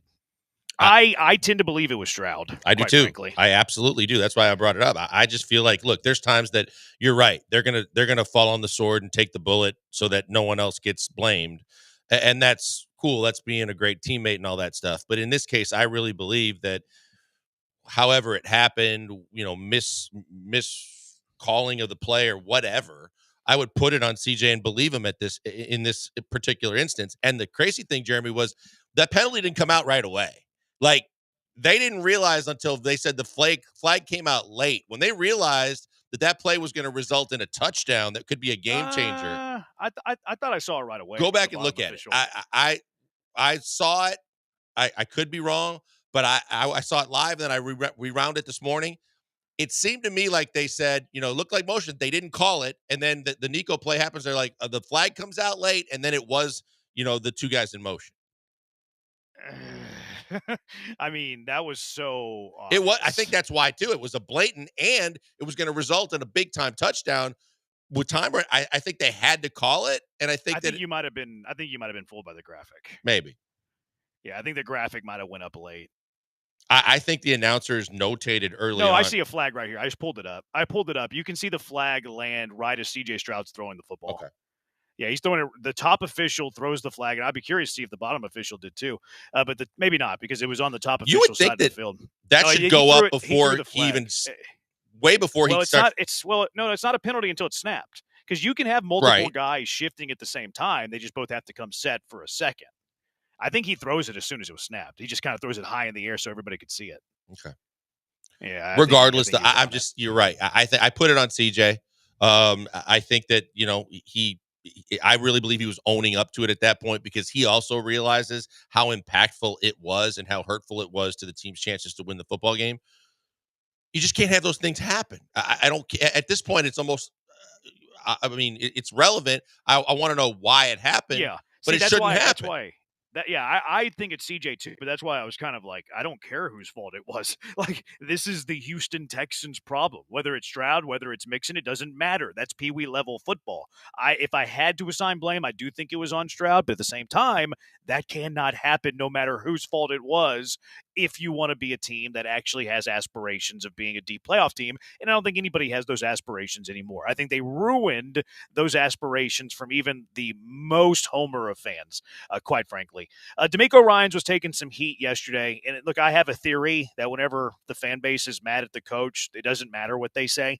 They could say that they're donating $1 billion to like the city to help clean it up, and they'd be like, well, it should have been $2 billion. Like, as soon as the fan base starts to turn sour on you, or they're mad at you, it does not matter what you say. And D'Amico Ryans had a quote after the game where he said the offense scored enough points to win today, and the defense needs to be better. It's catching a lot of heat. People are thinking that this could have some, send shockwaves to the locker room, like crazy thoughts based on this. So I thought it was very important to pull the entire question so we can get the entire context of what was asked and then what the answer was. So here's the Q&A. D'Amico Ryans, much maligned, saying that the offense scored enough points to win yesterday. You guys lost some last 2 one-score games. Is there a growing concern right now that you guys just need more from the offense? The concern for me is we need to play complementary football, right? We play complementary football, we win games. When we don't, we're not relying on one side, right, to carry the entire team. So whatever happens, like our offense gave us enough points to win the game. So that starts with the defense. We didn't do enough to stop them. We didn't stop the run, and we didn't run the ball well. And we gave up way too many points on defense. So our offense did plenty. They gave us enough points. And defense, we had to be able to stop them. Should D'Amico Ryans be taking heat for this answer in the postgame yesterday? I mean, I don't think so. I think it's one of those situations where because he's such a prideful, he'll take the heat for it kind of guy. I don't think I don't understand. I don't think that you're going to have a locker room that any guys that know D'Amico at all that think that they're getting crapped on as a defensive unit to take the bullet for the offense. I think that his basic premise is probably going to be we shouldn't have given up the big long ball right after we took the lead. We shouldn't have given up the big plays that we gave up all game long. Sure, it was our defensive front putting up great numbers and sacks and doing all the things that they were doing, but it's more so the fact that he's responsible for the defense and the fact that as good as they were on the front seven part of it, that they had a ton of shortcomings on their side of the ball too. I don't see it. I know everybody is out for blood and they're looking for whatever they can pounce on. I'm not going to make too big of a deal out of a coach that really knows it was a tough loss and is trying to he'd love to move on, but you just can't without addressing what failed and how miserable the outcome was. I think it's completely ridiculous to bash D'Amico Ryans for the answer to that question. There's a lot of things that happened in the game, and we just went through them 15 minutes ago that you can point to D'Amico Ryans and poorly coached football team, and these are the signs of a poorly coached football team. If you want to punt on 4th and 1 at your own 39, I'm not going to stand in your way. I'm not going to be critical of you of that. But when you take a delay of game to make that decision, that's borderline ridiculous. But the whole Q&A yesterday, it's crazy to me that people are diving this deep into this and using this as a D'Amico Ryans bash, like flame session. He was asked about the offense's struggles. He's not going to throw them under the bus publicly. Like, that's who D'Amico Ryans is. He might be honest that we need to do better at this, A, B, and C, X, Y, and Z, but he's not going to sit there and be like, okay, this is the issues. Bobby Slowick stinks. Stroud's got to be better. Joe Mixon needs to run the ball better. The offensive line, they got dominated by the defensive line. He might say those in roundabout ways, but not those directive terms. So this was just him not throwing the offense under the bus and him being the defensive play caller saying, well, look, we got to clean up our areas too. We can't be all on the offense whenever we had some areas of concern as well. So, and we always talk about fan base, like they need a coach who shows responsibility and takes responsibility for their errors. This was D'Amico taking responsibility for a defense he didn't think played all that well yesterday. So there's a lot of reasons to bash D'Amico Ryans today. This one is silly. I completely agree. I just think that, again, everybody's got the crosshairs on every single possible person that could be responsible for what they feel like is a devastating and embarrassing loss. But at the end of the day, it's not like we don't think that the defense did their job. We know that the defense was dominant, destructive, was putting up the sack numbers that, was the sacks in the first half alone was just ridiculous. The fact that we're going to sit there and point the finger and say, yeah, this is definitely on the defense. We know where the shortcomings were. We know where they lost the game. We know why we lost the game. But if you're expecting him to come out and just drink some truth serum and go, guys, sit down because this is going to be a long one, but I'm just going to have to, call it like I see it and call out the guys that didn't do it. It's never going to happen. Yeah, I disagree with the Texans defense being dominant and destructive yesterday. No, I said their front seven. I mean, can you call the front seven dominant and destructive whenever you give up 130 so yards on the ground? Okay, interior offensive line, interior defensive line. You're right. I mean, they got, I think one area they were dominant. I mean, sacking the quarterback 8 times is dominant, but I don't know if the overall product was dominant. You can't give up 132 yards and say that any part of your defense was dominant. The pass rush might have been dominant. Okay, the pass rush was dominant. The pass rush was definitely dominant, and the pass rush was keeping you in the game because the pass rush was doing everything to get you the football back, to prevent them from getting into scoring position and getting drives that were ending in points. You're right. Pollard can't be a guy that's gashing you, and you can't let, Levis is going to get his occasionally because he can run the football, and if they call it, a lot of times the defense is, got so many other things to worry about that he can get away with it. I mean, he had 10 yards. I mean, it was all I'm just saying, overall, if you're game planning. But for the long haul, yeah, Pollard was way too effective, but more so, you have to own the fact that you couldn't run. To his first part of his comment, you couldn't run the football and you couldn't stop the run. Yes. Yeah. See, I think the defense was bad yesterday. Like, I don't agree that the defense was like good. Was the defense better than the offense yesterday? Sure. But that's kind of a pillow fight comparing the two. The defense, look at the yards they gave up. They gave up 369 yards. They gave up how many yards on the ground? 132 yards. You're giving up huge play after huge play after huge play. They had 2 explosive touchdowns. The defense was bad yesterday. A tight end blowing the top off the defense and sprinting by almost your entire defense after you finally took the lead was the one that kicked you in the groin that basically settled the score in a lot of ways to say that just can't happen and your defense can't do that.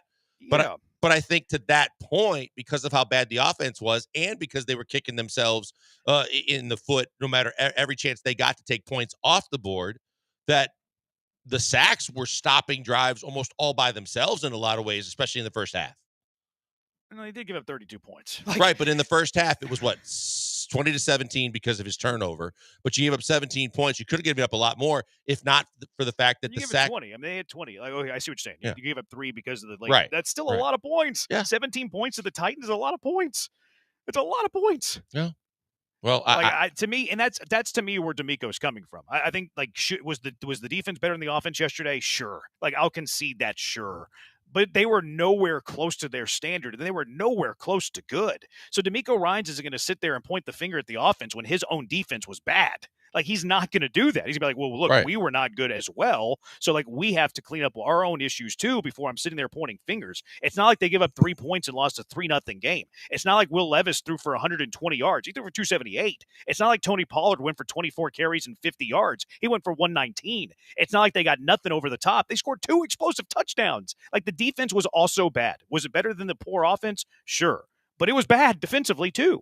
Yeah, and I mean, I think that overall, it's just the fact that we can sit there and dissect the internal, area by area, offense, defense, special teams, and position by position. The fact is, overall, this was a inexcusable performance, and this was, to your point, embarrassing. This was something that was not supposed to happen. No time in the season to a team that is as bad as Tennessee's supposed to be. But when you look at it, you say you can point to 4 different reasons or 5 different areas to say why they lost this football game. No doubt. And that's where the biggest issue is. A team that's supposed to be considered a playoff team, they're going to be a playoff team. And a team that's supposed to have the aspirations of getting further than they did a year ago are not supposed to have 4 and 5 different reasons why you lost the football game and more questions than answers, especially at this point in the season. Mm-hmm. 7-1-3, but I think that's where D'Amico's coming from there, though. Right. The offense was bad. You're willing to throw the offense under the bus. He's like, look, we got to look at the mirror of what we did defensively. That was also a bad product that we put on film. As a coach, though, too, Jeremy, the other thing is, and that's kind of, I think, what we're saying without saying it completely, but as a coach, you're in for the long haul. So you do to yourself no good to air out in the media what you should be fixing behind closed doors. I completely agree. And that's why I don't really take press conferences that serious, because they're not very, very seldom are they giving you the actual truth. Right. Very, very seldom. And they're going to usually keep that stuff in-house, especially D'Amico. D'Amico's pretty dang guarded. There's some coaches who are more transparent. There's certain players that are more transparent. D'Amico Ryans gives you almost nothing. All right, 713-780-ESPN. I believe. What do you believe after this college football weekend? 713-780-3776. It's the Bees on ESPN 97.5 and ESPN 92.5.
What do you believe now after this college football weekend? 713-780-ESPN HRP listener line 713-780-3776. Blankers, what are you believing? I believe that as much as I thought that Ohio State was going to blow the doors off of Indiana and that Indiana might be exposed, the fact that we had so many upsets has just put a gaping hole in how big the opening is for Indiana to be one of the final 12 teams.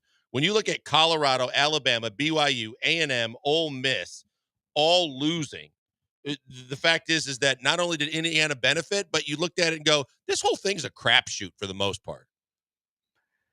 Yeah, I think it's a crapshoot on the bubble. Yeah, I don't think it's a crapshoot the top necessarily teams up don't top. look dominant. I mean, we're talking about Georgia one loss away from possibly, sliding out, and now they're going to be in the driver's seat to get in the SEC championship game.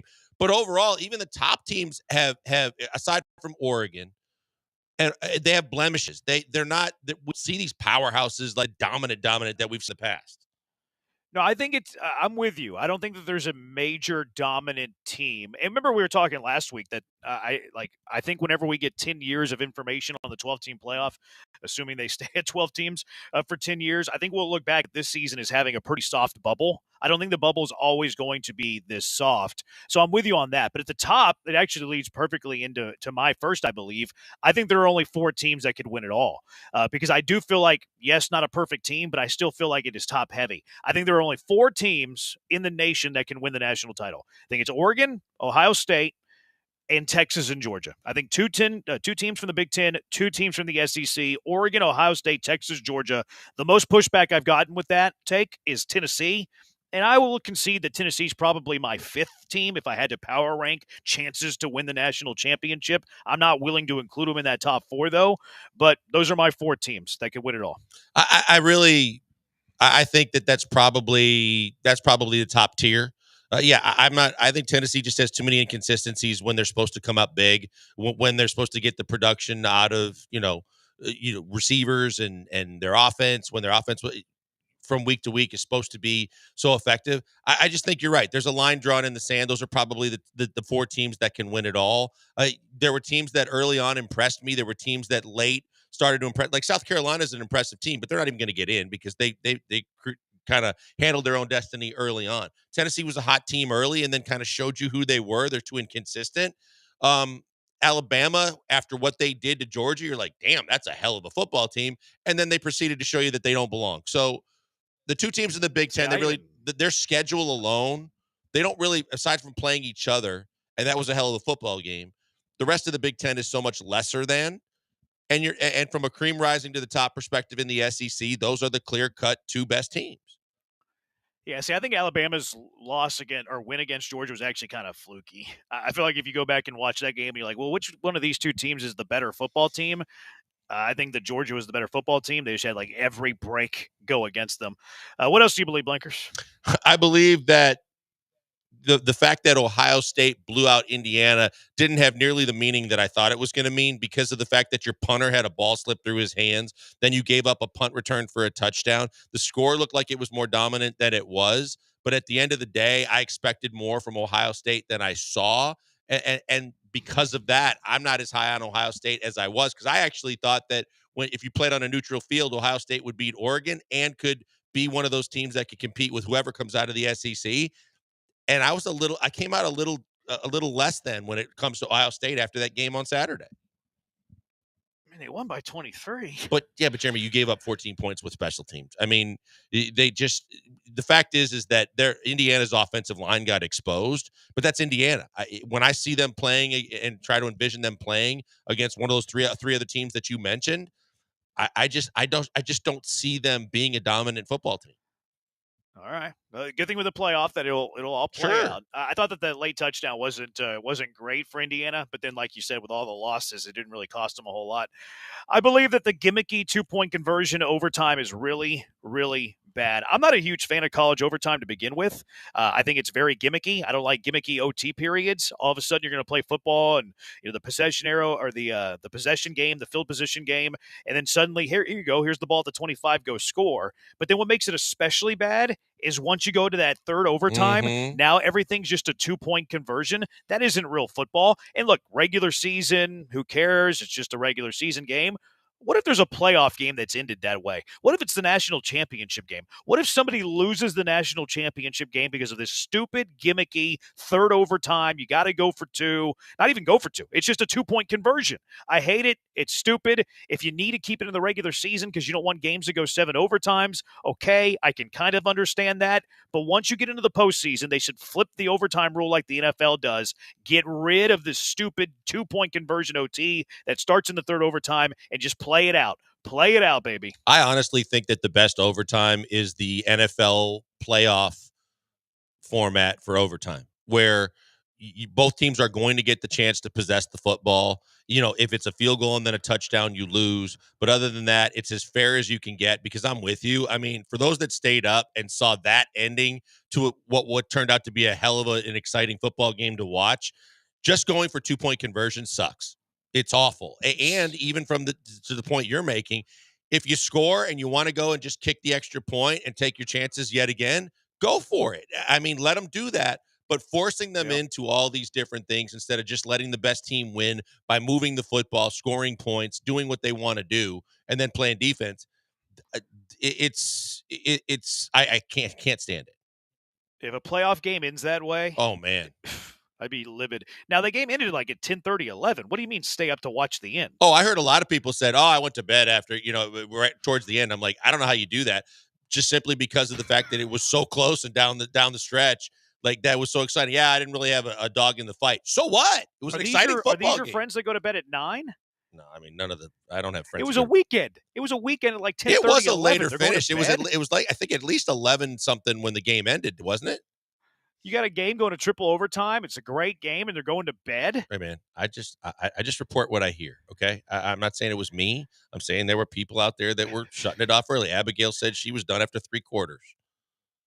She just couldn't stand it. Yeah, I was done. See? She was done. There you go. And she's a youngin'. Abigail's a casual. Yeah, went to bed by 9 p.m. See? There you go. Yeah, but you get up and work out in the mornings, don't you?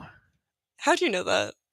He spies on you. Because you've told us that you're training to do your first ever competition. bodybuilding. Oh, yeah, I am. Oh, yeah, you forgot I'm a that. great listener. I listen.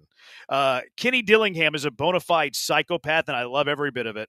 I love every bit of the fact that Kenny Dillingham is a bona fide psychopath. That's the way college coaches should be. He's sitting there dropping Rounders quotes in his postgame, paid the man his money. He's yelling at referees and everyone whenever he's in the wrong when he's standing next to students. That guy is awesome. He's you talking about that finish with Arizona State? Collective. Yeah. Well, that was nuts. And the fact is that the one thing that I think people kind of lose sight of in the whole thing that the Hail Mary was completed, if they penalize the home team regardless, then he's got the arm strength to get that thing in the end zone, and we might be talking about a different outcome. Huh. I didn't think about that. Yeah. That's an interesting point. That's the first thing that I thought of was like, hey, wait a minute now. It took like 10, 15 minutes to clear the field, and that should be on the home team, and that should be a 15-yard penalty. You give them 15 yards, that ball's in the end zone. Yeah. I don't know if they should get penalized for that, though.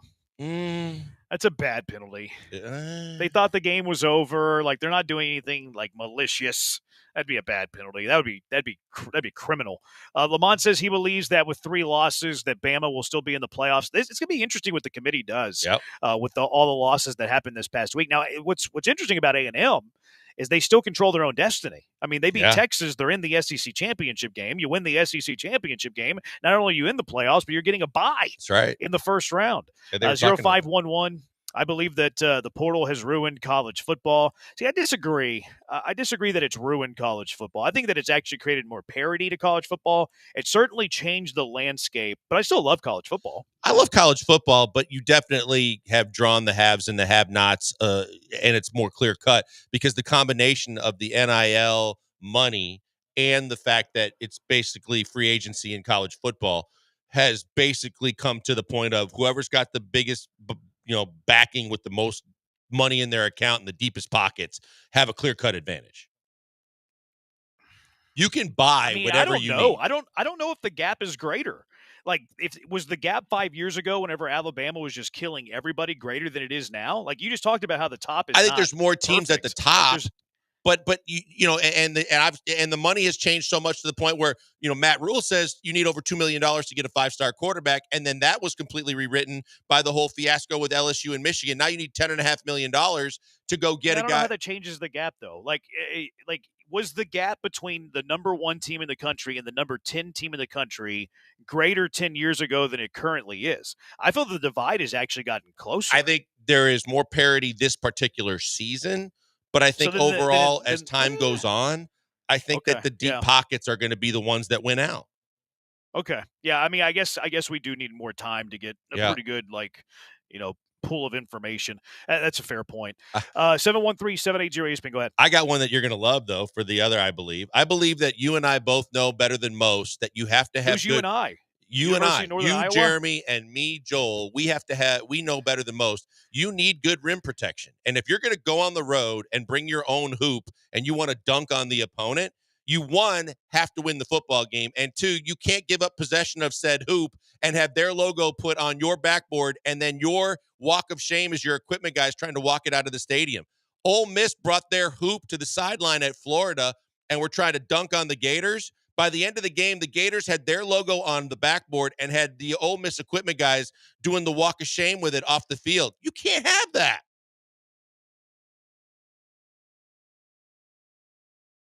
Thanks, Jeremy. Where's Jeremy?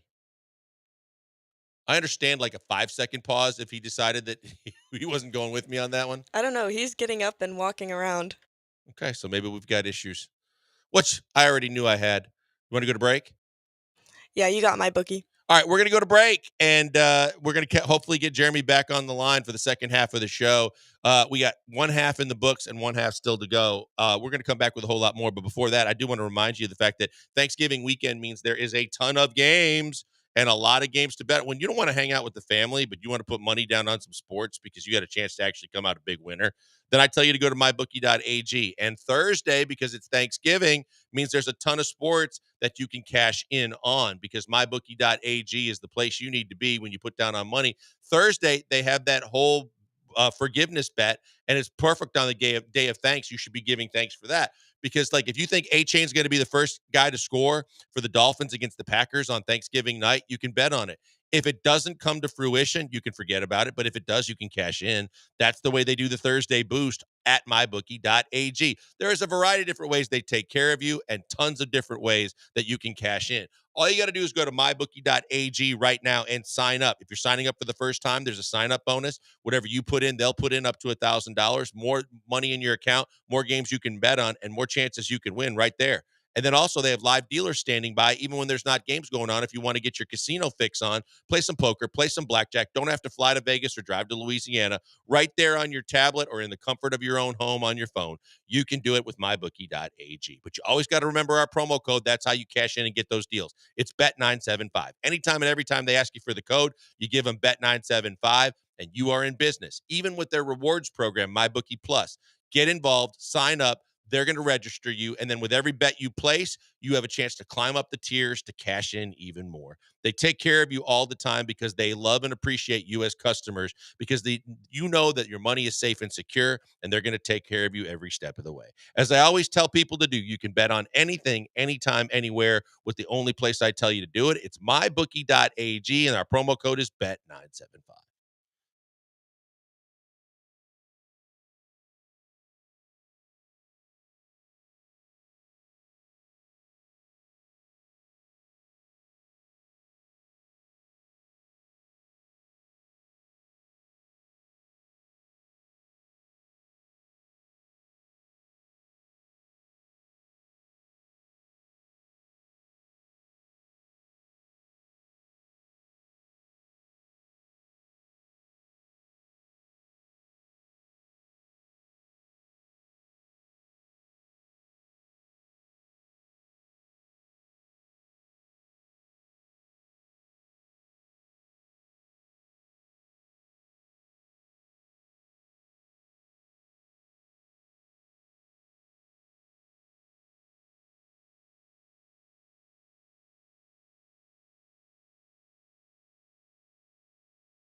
Muted. Blankers. Hello. Can you hear me, Blankers? Now I can. Yes. There we go. You could have just told me you didn't like my take on "Don't Get Dunked On." I didn't hear it. I was actually what was it? I was actually intrigued. I was on the edge of my seat. Have you seen this whole? The whole Ole Miss was traveling their own basketball hoop, and every time anybody made a play, they got to dunk. And not only did they bet against Florida, but Florida somehow got their logo on the backboard.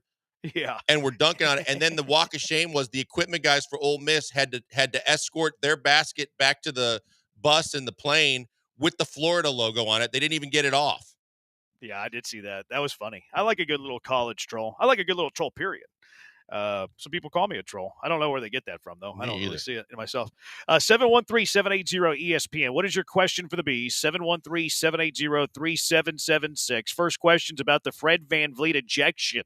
What did you make of that? Should he have been suspended? It's not a good look for a guy that's supposed to be the veteran leader of this team that's setting the example. But at the end of the day, if they suspended him, I understand. If they don't, to me, it's not that big. He hasn't been playing that well. It means more playing time for the other young guys that I'm fine with too. So I'm fine with it either way. I thought he made contact with the official. Clearly not, because the NBA came out today, or actually it was Ime Udoka who came out today. He said that Fred VanVleet will not be suspended. So he must not have made contact with the official. The video that I saw, I thought he poked him in the nose. Yeah, it was close. But at the same point, that might be just frustration coming out on Fred's part, because he has been less than for the majority of the season. He had that one game where he was like 10 for 11 from the floor. Other than that, he has been not good. More than he's been the guy he's supposed to be for $40-some million. Sure, but I mean, talking specifically about the ejection. Yeah. Yeah, I mean, I thought that he had made contact with the nose, but I mean, if you're not getting suspended, they must have looked at every single camera angle and realized that, nope, he didn't. Now, I hope Ime's right, because normally I would wait until I heard from the league, because of course your coach is going to say. Yeah, you hope so, yeah. I don't think Ime would say that he's not going to be suspended if he hadn't heard from the league. You're probably right, but he was also fined. Like they announced a fine too. Yeah, if the league announces the fine, then they would also announce the ejection at that point. You're right about that. Yeah, I've worked with coaches, by the way, that ththought if they got out ahead of it, that the league didn't want the bad look, and they might lean your way. But yeah, which coaches were that? Because that's a bad take. I'm not calling them out at this point, but more than one. That's boring. I will tell you that. Come more on, than one. Don't be soft. More than don't one. Be soft. Call them out. Nope. What's your question for the B? 713-780-ESPN. Last week I asked if the Texans defense is just good against bad quarterbacks. This week I'm asking if the Texans defense is good, period.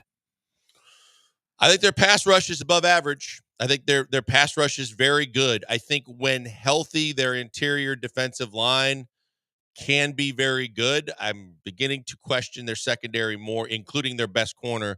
Stingley has been the best of the bunch, but overall, the last couple games have told you that you need to have some concern about the secondary too.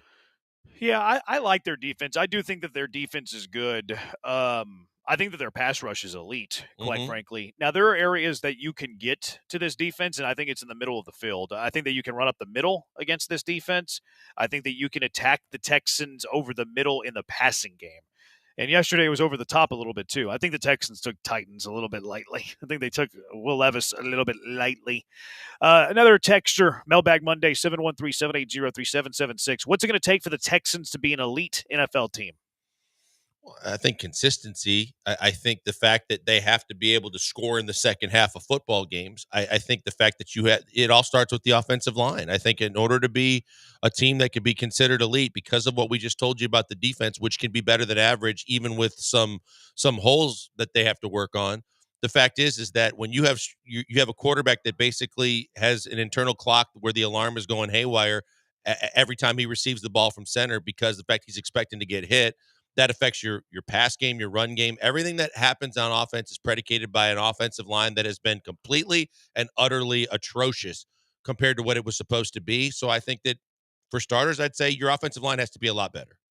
I also have a take as well. I think that they say things and do another. So I feel like they need to fully put action into their words. Like the post-game shows, they're telling oh, I need to work on this, but there's nothing to involve that. We haven't seen that.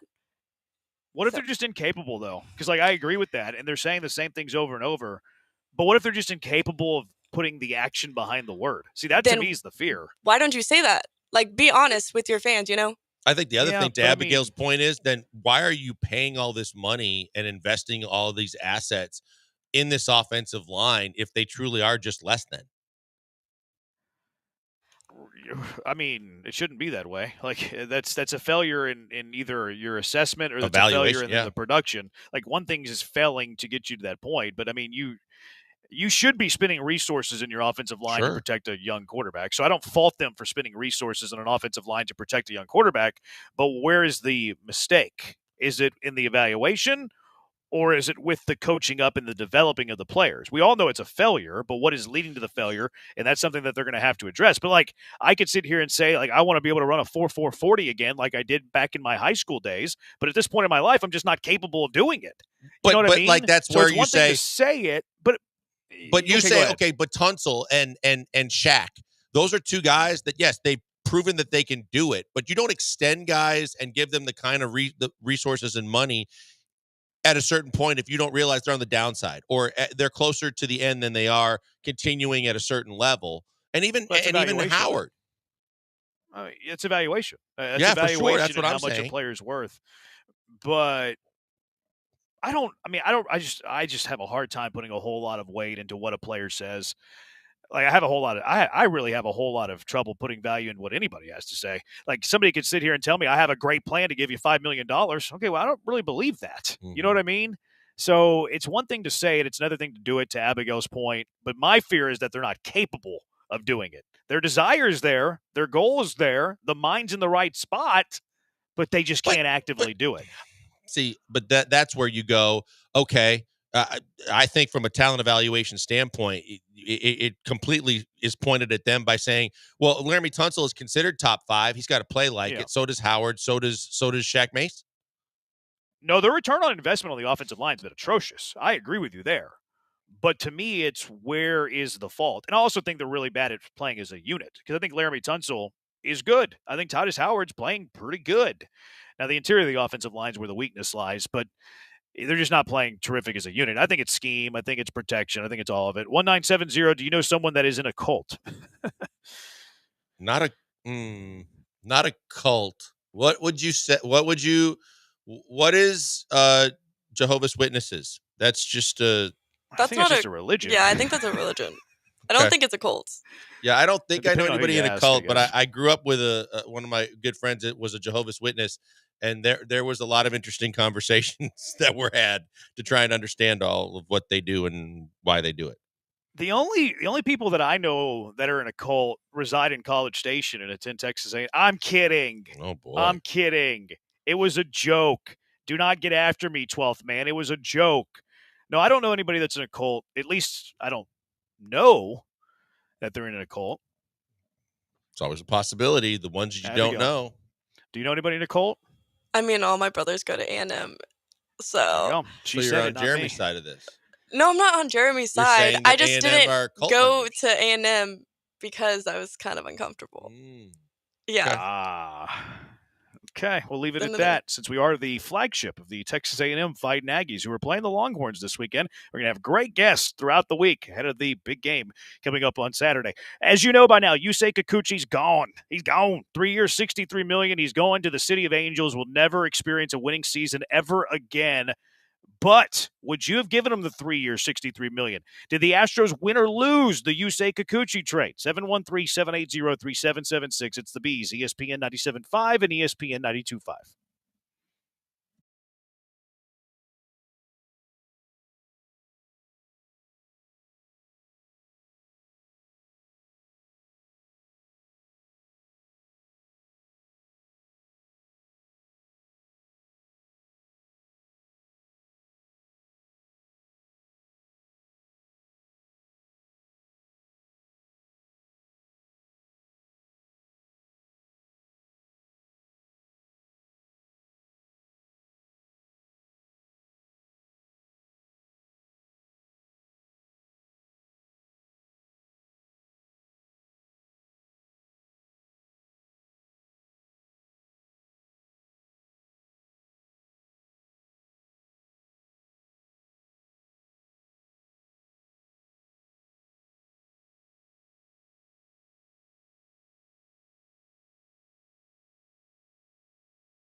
You're listening to the Killer Bees with Joel Blank and Jeremy Branham. On ESPN 97.5 and 92.5. Broadcasting live from the Veritex Community Bank Studios.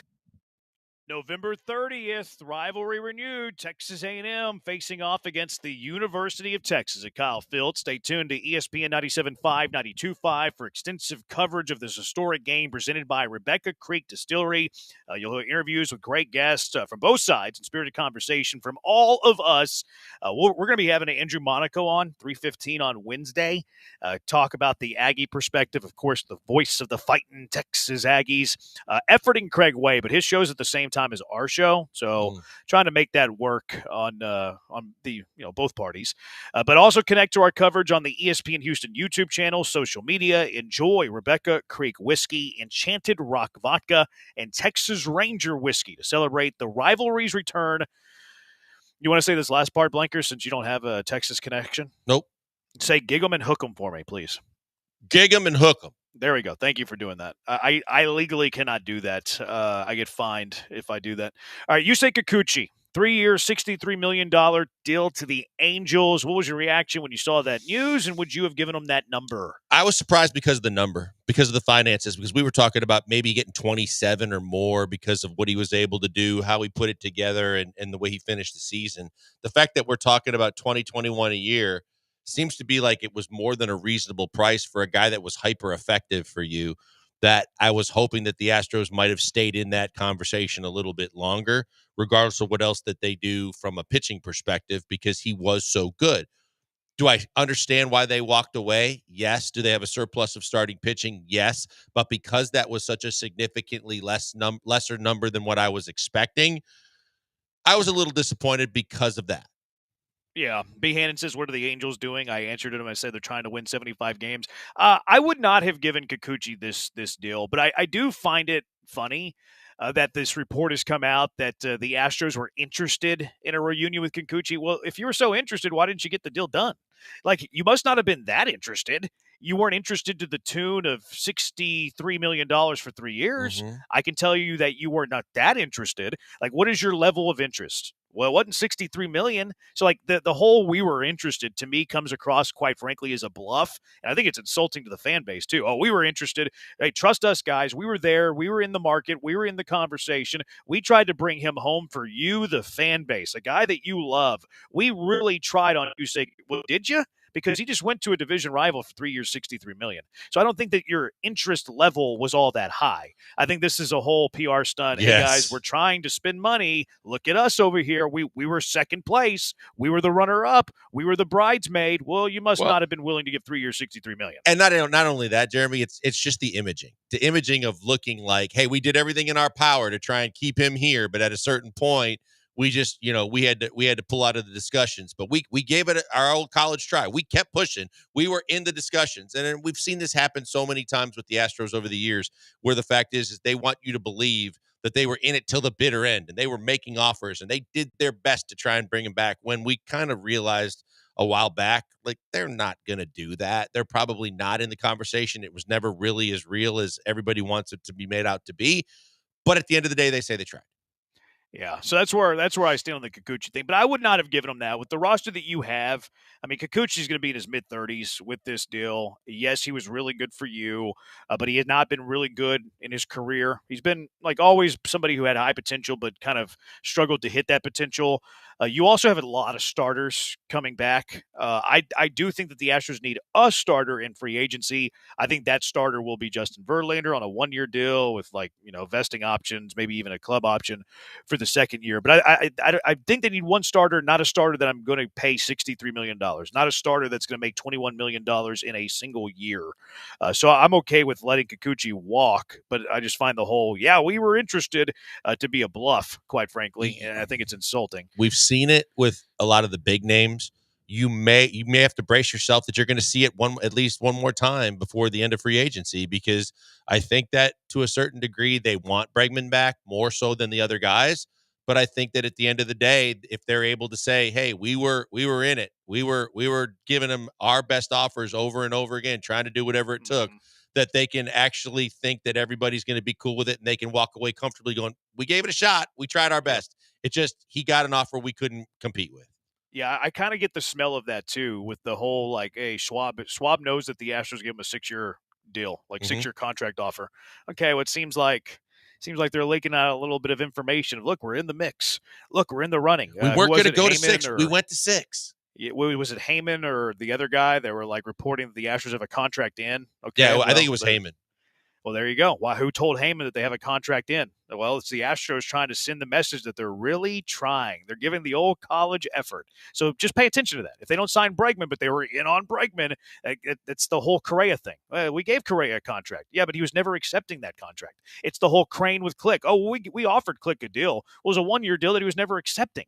So, like, they do that PR stuff. They've done it in the past. We were there on Correa. We were there on – no, you weren't. You never gave them a serious offer that they even balked at. We just covered a lot of this in covering the Texans and the fact that you can use the media as a tool in so many ways, and you can put it out there when you need them. And there's also times when you're not going to give them a single thing, but when you need them, they are a tool that can be effective for you. Coaches do it when they don't like personal confrontations with their players, so they put out in the media. And Van Gundy was the king of that. If you want to talk about, manipulating the system, there's tons of owners and general managers across sports that utilize the media to get out the narrative that they want.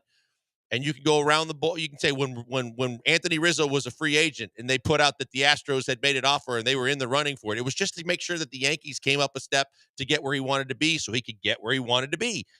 Yep. Daryl Morey used to do it all the time. I mean, I've told this story before, but McHale knew he didn't find out that the media knew he was getting fired before he got fired because the Daryl Morey thought he was doing the story breakers across basketball a favor by giving them the info ahead of time so that maybe when he needed them for something, they'd help him out too, which is never going to happen, but that's what they do. Yeah, we know that. We know that's the case. And I feel like we're getting that a little bit here with Crane this offseason. Now, Kikuchi's gone. You traded Jake Bloss, Joey Loperfido, Willie Wagner, Billy's boy, for Yusei. Can you determine who won or lost this trade now that Kikuchi's gone? I think a little bit more time has to pass to see just truly how these prospects turn out. I think Loperfido's the guy that everybody's going to keep the closest eye on because he was the apple of everyone's eye early in the season here. And there were thoughts that this guy could be a long-term player for your organization. But this is a chance you have to take. This is the flyer that, that maybe the price was too high, but we knew the market had said that the price was going to be very high. But without Kikuchi, are you in the same position even though you got bounced in the first round of the playoffs? I think so, yeah. You do? I have a hard time believing it because the fact you don't think they make the playoffs without Kikuchi? I believe that the division was solidified when you got him, and he was 9-0 in his first 9 starts. So I think that he played a big role in getting you the division title. But when you come up short like they did and get bounced out in the wild card round, it looks like it was a catastrophe for the Astros. 713-780-ESPN HRP listener line. I think it's too early to tell, too. I need to see what these prospects do before I'm ready to call a winner in this. Because if they don't amount to big leaguers, then I think the Astros won the trade. But all it takes is one guy. Like if Willie Wagner turns into a consistent, everyday infielder. Now, people were like hopping in my mentions today saying, well, he would have been the replacement at third. The Astros gave up on the idea of Willie Wagner as a third baseman. Mm-hmm. He might be a second baseman, but even that is pushing it. He's probably a first baseman DH, which is why he's kind of a tweener as a prospect. Like, he's not good enough defensively to play at a premium defensive position. He might not be a good enough hitter to play at a premium offensive position. So let's see how their careers go before I'm determining a winner. But Kikuchi leaving you does lessen the value that you're getting on your end of the trade. Do you think that it's more about Wagner than it is Bloss or Loperfido? I think Wagner has the best chance, yeah. I think I would go Joey first. I don't think Joey Loperfido is ever going to be able to hit big league pitching enough. I think he strikes out way too much. Maybe so, but at the same time, he kind of got hot at the end of the year to where you're like, you know what? He's still young enough that he could pan out. And then we're sleeping on the fact that Bloss is probably never going to be a 1-2 in a rotation. But he could be a long-standing 3-4-5. Where did Loperfido get hot? He hit under 200 in Toronto. I thought at the end of the year he had a couple of he put the last couple weeks together where he had several home runs and started to hit the baseball. Let's go month of September for Loperfido. Loperfido in the month of September had his batting average overall on the year drop from 223 to 214. He didn't hit a home run in September. He had 0 home Maybe runs it wasn't in September. September. Maybe it was in late August or August. But I know that there was a stretch. He hit 2 home runs in August. He hit one on August 18th. He hit one on August 23rd. Okay, then I was wrong. I remember seeing that there were a couple games that he hit, back to back or something like that he was hitting bombs, extra base hits. He was getting hot. But I mean, again, would you trade prospects for a He hit 185 in September. Jeremy, I said, okay, then maybe. But it just took a while to load. I needed to get the information. It took forever to load. I mean, the bigger thing to me is this is like when you go back to the whole conversation of giving up prospects for a proven talent. There were people that wanted you to give Alex Bregman for Chris Sale. That it turned out better that you didn't. But there's also plenty of times like the Verlander trade and other trades where you give up the possibilities and the potential of young prospects to get the proven player that could make a difference for you that given time in that given season. At that point, I thought that, the price was too high because I thought Loperfido was the guy they weren't going to part with. But at the end of the day, if you're going to tell me the guy you got was 9-0 or whatever he was, would have the success that he had down the stretch, I'll live with that. Yeah, I want to see what the rest of the trade does before I'm ready to declare a winner. I do think that what the Astros got was way better than I ever thought they were going to get with Kikuchi. Yeah, they're calling him Joey Operfido is what they're calling him because he's Ofer every single night. Joey is going to pick it up and hit like a monster this next year. I like Joey. We met him. He's a was good nice. kid. So, yeah, I'm kind of rooting for him. But I also don't want the Astros to be looking back at this trade and be like, oh, no, we screwed it up. Like, the worst thing that could happen is Loperfido turns into an all-star. So, I don't want that to happen. I want him to have mild success and make a good career living. But I don't want him to, turn into a stud. What would the Texans have done to earn the idea they could roll out of bed and beat an opponent like they did yesterday? They thought they could just show up, roll out of bed, and beat an opponent. What have they done to think they could do that? 713-780-ESPN. It's the Bees on ESPN 97.5 and ESPN 92.5.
You're listening to the Killer Bees with Joel Blank and Jeremy Branham. On ESPN 97.5 and 92.5. Broadcasting live from the Veritex Community Bank Studios.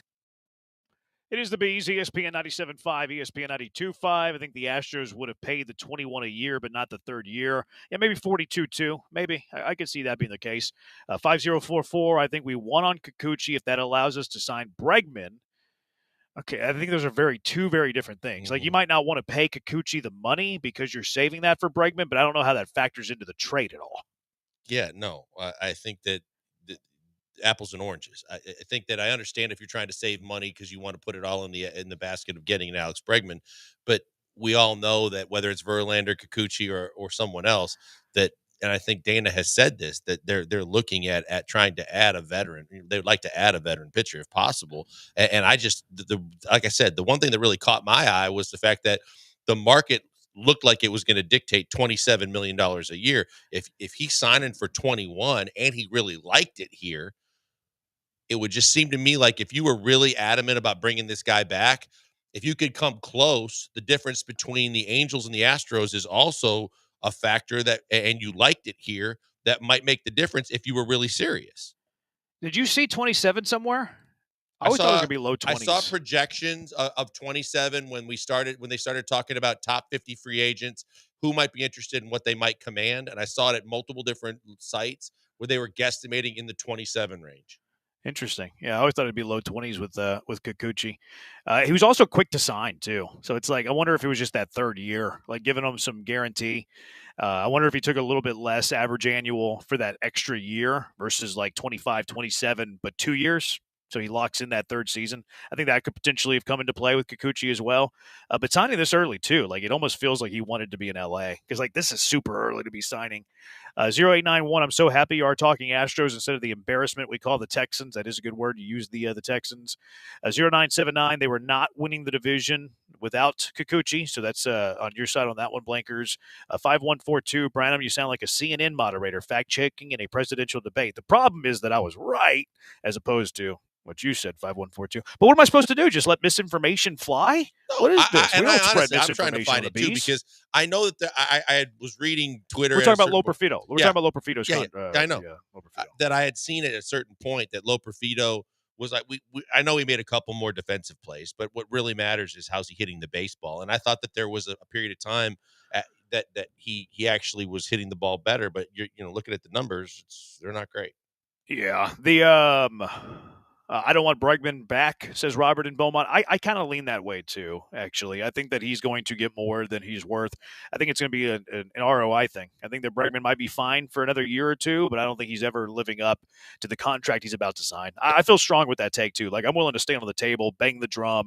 Alex Bregman will not live up to the contract that he is about to sign, no matter where he signs. I think at that age, we've seen more times than not, and sure, there's going to be a couple of exceptions to every rule. But at the same time, we've seen far more failures than success stories of guys starting out long-term 6 years with high expectations and a monster value, and saying, yeah, they're gonna give you return on investment. And the poster children are the Pujols and the Miggies and guys like that. But there's been plenty of others where you go, those last couple of years are just going to be excruciating in more times than not. He's declining already. Like he's already declining. Yeah. Like we're expecting him to, like, we think how much per year you think Bregman's going to get? Just AAV, not even the length of the contract. 30. Okay, so let's just go 30. Right, that makes it easy. Good round number, good whole number. No big, like 30 million. How many years is Alex Bregman currently right now worth $30 million a year? Right now, today. No. So if he's not living up to $30 million a year in 2025, in what world is he living up to $30 million a year in 26, 27, 28, 29, and 30? Right. It's about supply and demand, and the demand is going to be there. He thinks the demand is going to be there, but the problem is that one, baseball salaries have gone through the roof so high and skyrocketed so high that it's not the same scale. But even then, $30 million a year, and we were making excuses for him. People were coming out of the woodwork making he's a slow starter. He's a slow starter, but he's slower than normal. And if he's slower than normal this last year, does it mean it's just going to completely change itself because he signs a new deal and this year he won't have that first 2 months where he's blatantly below average? Probably not. Yeah, I'm more on, and I think I've been here the whole time. I haven't wavered on this. I'm not a believer in re-signing Alex Bregman. And it's usually just players in their 30s. Period. The big deals. It's not just Bregman. I agree. Just like, when we talk about pitchers, like at a certain point, you just don't give pitchers big money long term. But from a Bregman perspective, I think it's probably more so in my case of where do you backfill him? The concern is that there's no one waiting in the wings to kind of take the position over. That's my concern more so than saying, oh, we need Alex Bregman back. You would need to get better in the aggregate. Like you're either going to have to just go with the youngsters at third base or make a trade for a player, either Boehm or somebody that we haven't heard yet that could be on the market. But then you need to get better in other positions. Like if you're going to lose out on Bregman, you're not going to replace the production of Bregman at third base, but maybe you can get even to it if you improve at first base, if you improve in center, if you improve with a left-handed bat in the outfield. So you're not, it's the old Moneyball thing. You get better in the aggregate, not necessarily replacing a guy who leaves you. My thought was clearly then you got to improve at first base. I mean, because you can't have both corner infield positions at less than. You dealt with a less than first base situation last year and somehow found a way to make that work. So if you lose Bregman and you don't make any upgrades at first base, that's a pretty big hole you're digging for yourself. 6167, if they don't sign Bregman and or Tucker, you can only complain as a fan. Yeah, kind of like whenever they lost Correa, Springer, and Cole, and then, won a World Series. You can sustain winning if you develop your system and make shrewd moves along the way. My fear is they haven't really developed their system. They've kind of traded away from their system, and they haven't made shrewd moves along the way. You can sustain losing good players, especially if they're in their 30s. What you cannot sustain is losing draft picks, trading all your minor leaguers consistently over time, and then expect to get anything from your system. So to me, it's not so much the free agents that are leaving. It's more that you've depleted your farm time and time and time again. What have the Texans done to earn the idea that they can roll out of bed and beat an opponent? Like, I feel like they just showed, and even D'Amico said post-game, he was like, yeah, I didn't have them prepared. What? You're the Texans. Like, you're not this world beater that could just be like, oh yeah, we're going to roll out of bed and beat anybody. Here was Jimmy Ward after the game too. He said that they could have had more juice.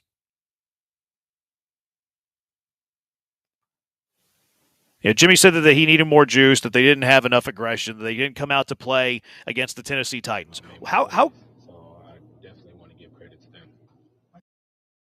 There you go. Jimmy Ward had that to say. Undisciplined football team. He talked whenever he's not supposed to talk. So that was Jimmy Ward. We didn't come out to play. D'Amico Ryan said that he didn't have them prepared. How is this possible for a Houston Texan team? What have they done to deserve and earn the right to not take a team seriously? Even the Titans at 2-8. Nothing. I mean, the honest answer is nothing, because basically you can say they're paper champions, and they're not champions, but they were paper contenders, because all season long, I think we've had people coming at us with more excuses than verified fact in playing at a certain level. Yeah, they made all the right moves for this franchise from a free agent perspective and a trade perspective to give them a chance to win. But when you look at how the schedule's played out, there's a big difference between what you put down on paper as your roster and what you put on the field and what you put on tape. And what they've put on tape is a team that hasn't been able to get over the hump. Whether it was you had a chance to beat the best team in the NFC in the Detroit Lions, but you didn't. And the fact that you didn't capitalize on the fact that from week in, week out, you're not going to see a Lions team and a quarterback in Jared Goff that's going to give you five picks, with a possibility that was a 6 that Stingley dropped. And you still found a way to lose that game. You played one of the premier teams early in the season in the NFC, and the Vikings got your doors blown off. I mean, when you look at it, yes, there's still a stretch in this schedule where if you go and you put on tape some wins against the Chiefs and the Ravens and even a Dolphins team that's looking better with Tua back, that you can kind of gain some credibility. But more so than anything else, you have been everything on roster and paper, but you have been completely less than that every time you have a chance to prove it. Yeah, I just hate the fact that, we didn't show up. What? How does that happen? Like, you've done nothing. If it's the Chiefs, okay, they've won back-to-back Super Bowls. They can roll through the regular season fat and happy and have accomplished something. You won an AFC South title and won one playoff game, like, in a bad division. Like, you've done nothing to earn the right to just show up against anybody in the NFL. Like, we were having the conversation last week, Blankers, like when D'Amico, after the Cowboy game, he said this after the Cowboy game. He said after the Cowboy game that they could play with anybody in the NFL, which, okay, that might be true, especially with your defensive line. But to say it after the Cowboy game is ridiculous. He says it after the Cowboy game. But we also talked about, okay, maybe they can't play with anybody, but they can also lose to anybody. and then they go out and prove it by losing to a 2-8 football team. Again, the thing you look at is because you went out and made these moves in the offseason, we're all supposed to just forget and erase from our memory banks the Jets, the Carolina Panthers, and the Falcons of a year ago, because you had a soft schedule a year ago, and those were games that you were supposed to win, and you didn't. So just because you added some guys doesn't mean that you have the right to look by anybody. And because of the way you've played, I brought it up, and DJ Bieniemy was like, "You're gonna roll through these next 3 games." I'm like, "But what if they don't?" Because they haven't all season long. And all it takes is this one hiccup for everybody to kind of have to grip reality and say, they're not as good as everybody thought they were going to be at the start of the year. 8755, this game killed me. Just because of this game, I gave up hope on this team. What you have to hope is that it's an anomaly and, it was one of those, you laid an egg. Yeah, that's what you have to hope for. I'm not saying that's the case. I'm just saying it was what you have to hope for. A pessimistic Chad, did the Texans drink their own offseason Kool-Aid? Sure looks like it. At least losing to the 2-8 Titans is absolutely inexcusable. Yeah, I kind of feel that way. Like, if you no-show to anybody in the NFL, even a 2-8 team, I do think that you're starting to feel yourselves. And I do think that the Texans started to feel themselves after a freaking Monday night win against the Cowboys. Yeah, and even before that too, it was Mixon after a loss saying, we know who we are, and in this locker room, we know we can compete with anybody, and we know that the kind of players we have in the football team that we have. Well, you must know something we don't, because what we see is week in, week out underachievement instead of establishing and then continuing to grow a team that's supposed to be one of the best teams in the conference. 713-780-ESPN HRP listener line, 713-780-3776. All right, let's grade C.J. Stroud. What did you think of the Texans sophomore signal caller? 713-780-ESPN. It is the Bees on ESPN 97.5 and ESPN 92.5.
You're listening to the Killer Bees with Joel Blank and Jeremy Branham. On ESPN 97.5 and 92.5. Broadcasting live from the Veritex Community Bank Studios.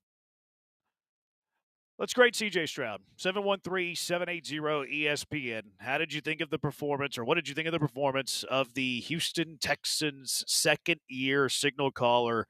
What did you think of things, Blankers? To me, it was disappointing. It was tough to watch. It was a guy that I want to be very clear in the fact that he was less than in this game. I have still not lost faith in CJ Stroud like a lot of people. And like I always say, the Janet Jackson philosophy of what have you done for me lately has people just completely crapping all over CJ Stroud. I'm a firm believer that the majority of what CJ Stroud is doing this year that to make people believe it's a sophomore slump. Look, the numbers are what they are, and they are not as good as they were a year ago. But I'm a firm believer that this less than offensive line and the fact that he has gotten his internal clock ramped up so quick right now to believe that he's going to get hit on every play is a major factor in the fact that he's not making the throws and having the production he had a year ago. And we saw this. I mean, the second week in a row when you are going up to that, the last couple of minutes, the last minute and a half, 2 minutes of before the first half, and you find a way to not only not get points for your team, but you give away points, is completely opposite of what he's normally done for this team almost every time he's had a chance to have a game-winning or halftime decide, before the end of a half, need to get points kind of drive. He was not good yesterday. That throw, the two picks were awful. They were bad, and whether you say there was a miscommunication with Mechie or not, fine, but those things aren't supposed to happen at this point in the season. And the fact that you were outplayed by Will Levis is not what's supposed to happen. I'm going to give him a D and just say, look, there's still signs that he's a very competent quarterback. I think that there was a microcosm of why I say I haven't lost faith in him. About the 9.5-minute mark or so of the fourth quarter, he made about 5 or 6 passes that I don't know many quarterbacks in the league that would try and make them, but to make all of them where he made them, and even in certain scenarios where the receiver just flat out couldn't hang on to it or drop it, but it was right where it had to be, make me believe that CJ Stroud is still your franchise quarterback, and I don't believe that there's anything that's not fixable with him. But I think it's all indicative of the fact that the offensive line has got his head spinning. Yeah, I think those are two different conversations. Like, is he still your franchise quarterback versus his performance in this game? I give him an F. I'll just start with that. The magic seems kind of gone with Stroud. Last year, especially late in the year, maybe even early this year, I think you have faith in CJ Stroud on that final drive that he was going to lead them. Like, he was going to get you in field goal range. There was a minute and a half left to play, even starting at the 7-yard line. Like, go watch the Tampa Bay game last year, the Jacksonville game earlier this year. Like, you had the faith that CJ Stroud, you put him in a situation where the game needs to be won, he's going to go win it. And look, the special teams put him in a bad spot. The drive should have started at the 25 instead of started at the 7 because of poor special teams play, because it's an undisciplined football team. But even at the 7-yard line, I feel like last year, towards the end of the year, you feel like CJ Stroud's going to win that football game. The magic feels kind of gone. The first interception he threw. Here was Stroud after the game talking about that interception. I think Paul asked the question. I mean, the first one couldn't really see Metch. Try to put it in the window, and we just weren't on the same page, and can't do that right there. That's giving them points, which ultimately led us to lose. All right, so you couldn't see Metch. Metch kind of small line there. I understand it. A lot of conversation on Twitter. Whose fault was it? Where would you put the blame there? I think that it was kind of what he said. I think that the blame falls on both of them. I think if Mechie is thinking one thing and CJ's thinking the other, that's exactly how it happened. Who has more blame in that? I would say from the standpoint of a quarterback, I think you have to be extremely sure of where you're throwing the football, especially because you're throwing the football to a guy that just hasn't been, as many reps, doing as many things all season long as some of the guys you had early on. It's on both of them. If I have to place blame on one versus the other, especially at that point in the game, I would put it on CJ. Yeah, I probably put it a little bit more on CJ too, but it's definitely one of those. Okay, well, if Mechie goes a yard further, it's a completed catch. If Stroud throws it a little closer to Mechie, it's a completed catch. So I do think that the fault is a combination of the two. And you're right; like you have to be uber careful in that specific spot. Here's Stroud on the second interception that he threw, where he just didn't get enough air on it to Nico Collins. And then the second one, just got to put it a little higher. If I get it to him, Nico has a lot of space to run. So just two mistakes that I made that can't happen. That was a really bad throw. Of the two interceptions, this was one that was atrocious. And the other element to this is if you do complete that pass, that's a huge play. That's an explosive. That's a chunk play. And he just underthrew it. Criminally underthrew it. Yeah, and that's one where it kind of goes, I can sit there and say, hey, he made this mistake or that mistake or threw this pick because of the fact that the timer was going off in his head. That's one where I've gushed about his touch. That's a ball that normally he feathers right over the defender and drops right down where it has to be. And that's one where he just didn't make the throw. It was just a bad throw, and it turned out to be devastating for this football team. And that's one that I don't have anything more that I can give an excuse for on that one. Yeah, that was poor. He had a pass to Tank Dell on the sideline that was actually caught. That should have been intercepted. Like the defensive back just wasn't looking, and somehow it was able to fit into Tank Dell. Should have been intercepted. He went full Dan Orlovsky on the final. Yes, there was pressure. You can't step out of the back of the end zone. You can't. Underneath, there looked like there were a couple guys that might be open, but he just kind of bailed. And you got to know where you are on the field.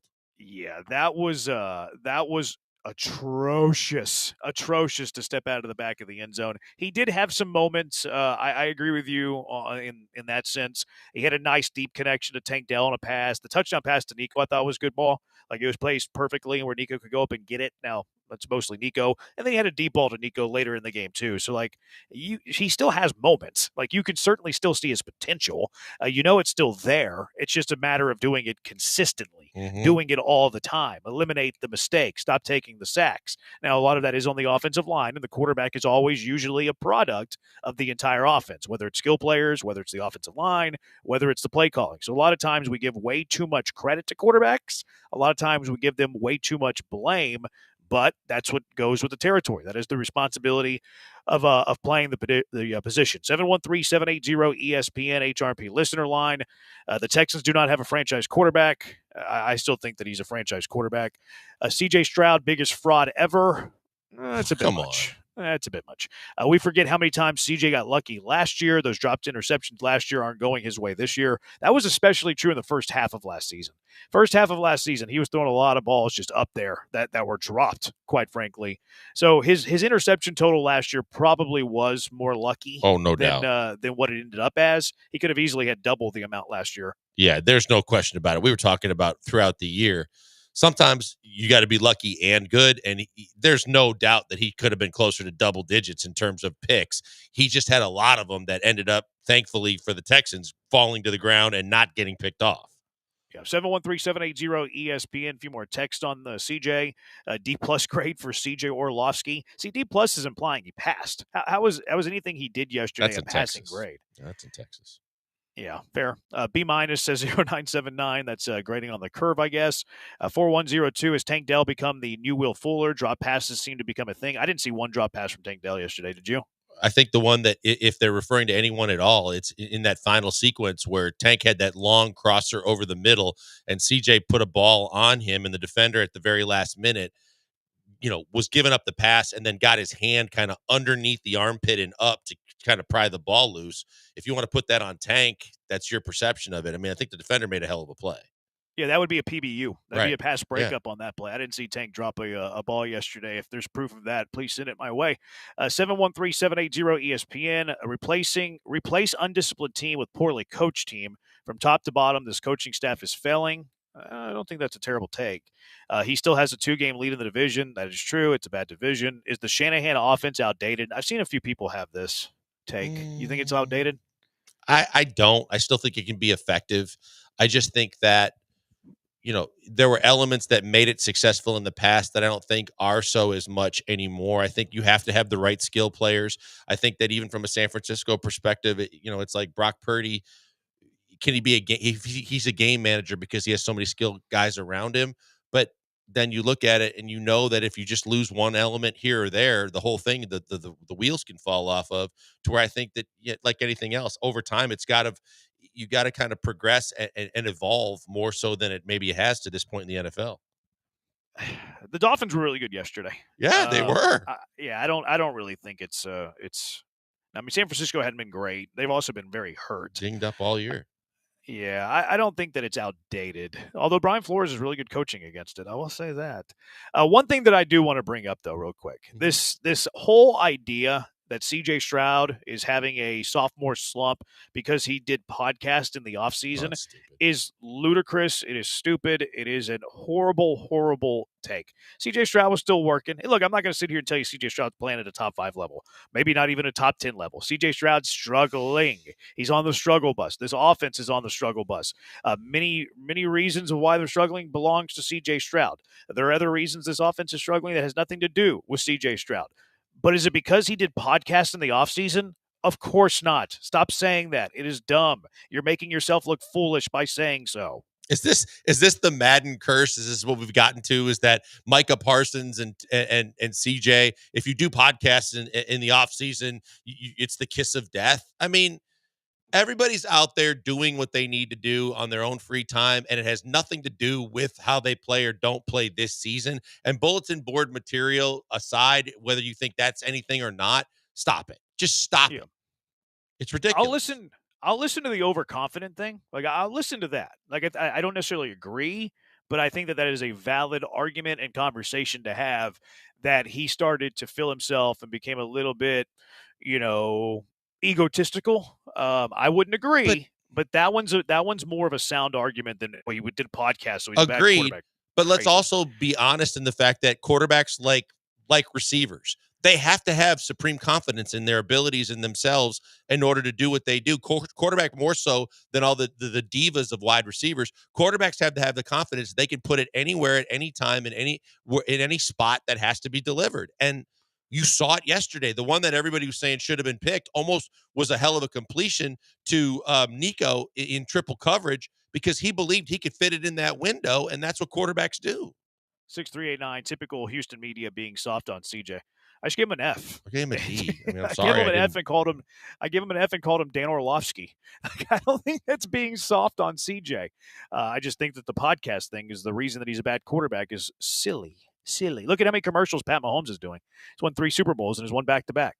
All right, 713-780-ESPN. Let's hand out some game balls. Who gets game balls from yesterday's action in the NFL? 713-780-3776. It's the Bees, ESPN 97.5 and ESPN 92.5. Guys, before we go to the break, another word from MyBookie and MyBookie.ag. We know this is a massive weekend. Yes, it's Thanksgiving weekend, but that means there's tons of sports. There's NBA all weekend. There's college football Thursday, Friday, Saturday. There's all kinds of NFL football on Thursday and Sunday and Monday. And I think, and then the Black Friday game on Friday. You've got all these different sports going on and all these different games. You want a place you can bet on them. That's why I always tell you to go to mybookie.ag, because mybookie.ag is right there for you and takes care of you in so many ways. They are there to provide you a safe and secure place for you to put money down on games and be able to cash in a variety of different ways. You're going to stuff your face, but you can stuff your wallet if you go to mybookie.ag. And there's nothing like watching all the games on Thanksgiving weekend with a little action that makes those games more interesting. Probably more interesting than a variety of your relatives that you probably don't want to talk to in the first place. You can get those games to be absolutely more enjoyable with the chance to actually win some money on it. Go to mybookie.ag right now. Always use our promo code BET975. If you're signing up for the first time, there's a first-time sign-up bonus. If you're reloading, there's a reload bonus. But the fact is that when you use our promo code, that's how you get them. And they are going to make sure that you have more money in your account, more games you can bet on, and more chances you can win. The Thursday boost this week falls on Thanksgiving Day. They're boosting the odds on a Devon Achane scoring the first touchdown in the Dolphins-Packers game. If he does, you cash in. If he doesn't, MyBookie gives you a full refund because it's a no-lose, risk-free bet. only because you get in on mybookie.ag. That double your first deposit promo, it's going on as well. Bet975 is the code you got to remember. That's how you unlock all the savings, all the deals, and all the chances that you can cash in. Get started right now. Go to mybookie.ag. Do what I always tell you to do. Bet anything, anytime, anywhere. With the only place I tell you to do it. It's mybookie.ag, and the promo code is bet975.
You're listening to the Killer Bees with Joel Blank and Jeremy Branham. On ESPN 97.5 and 92.5. Broadcasting live from the Veritex Community Bank Studios.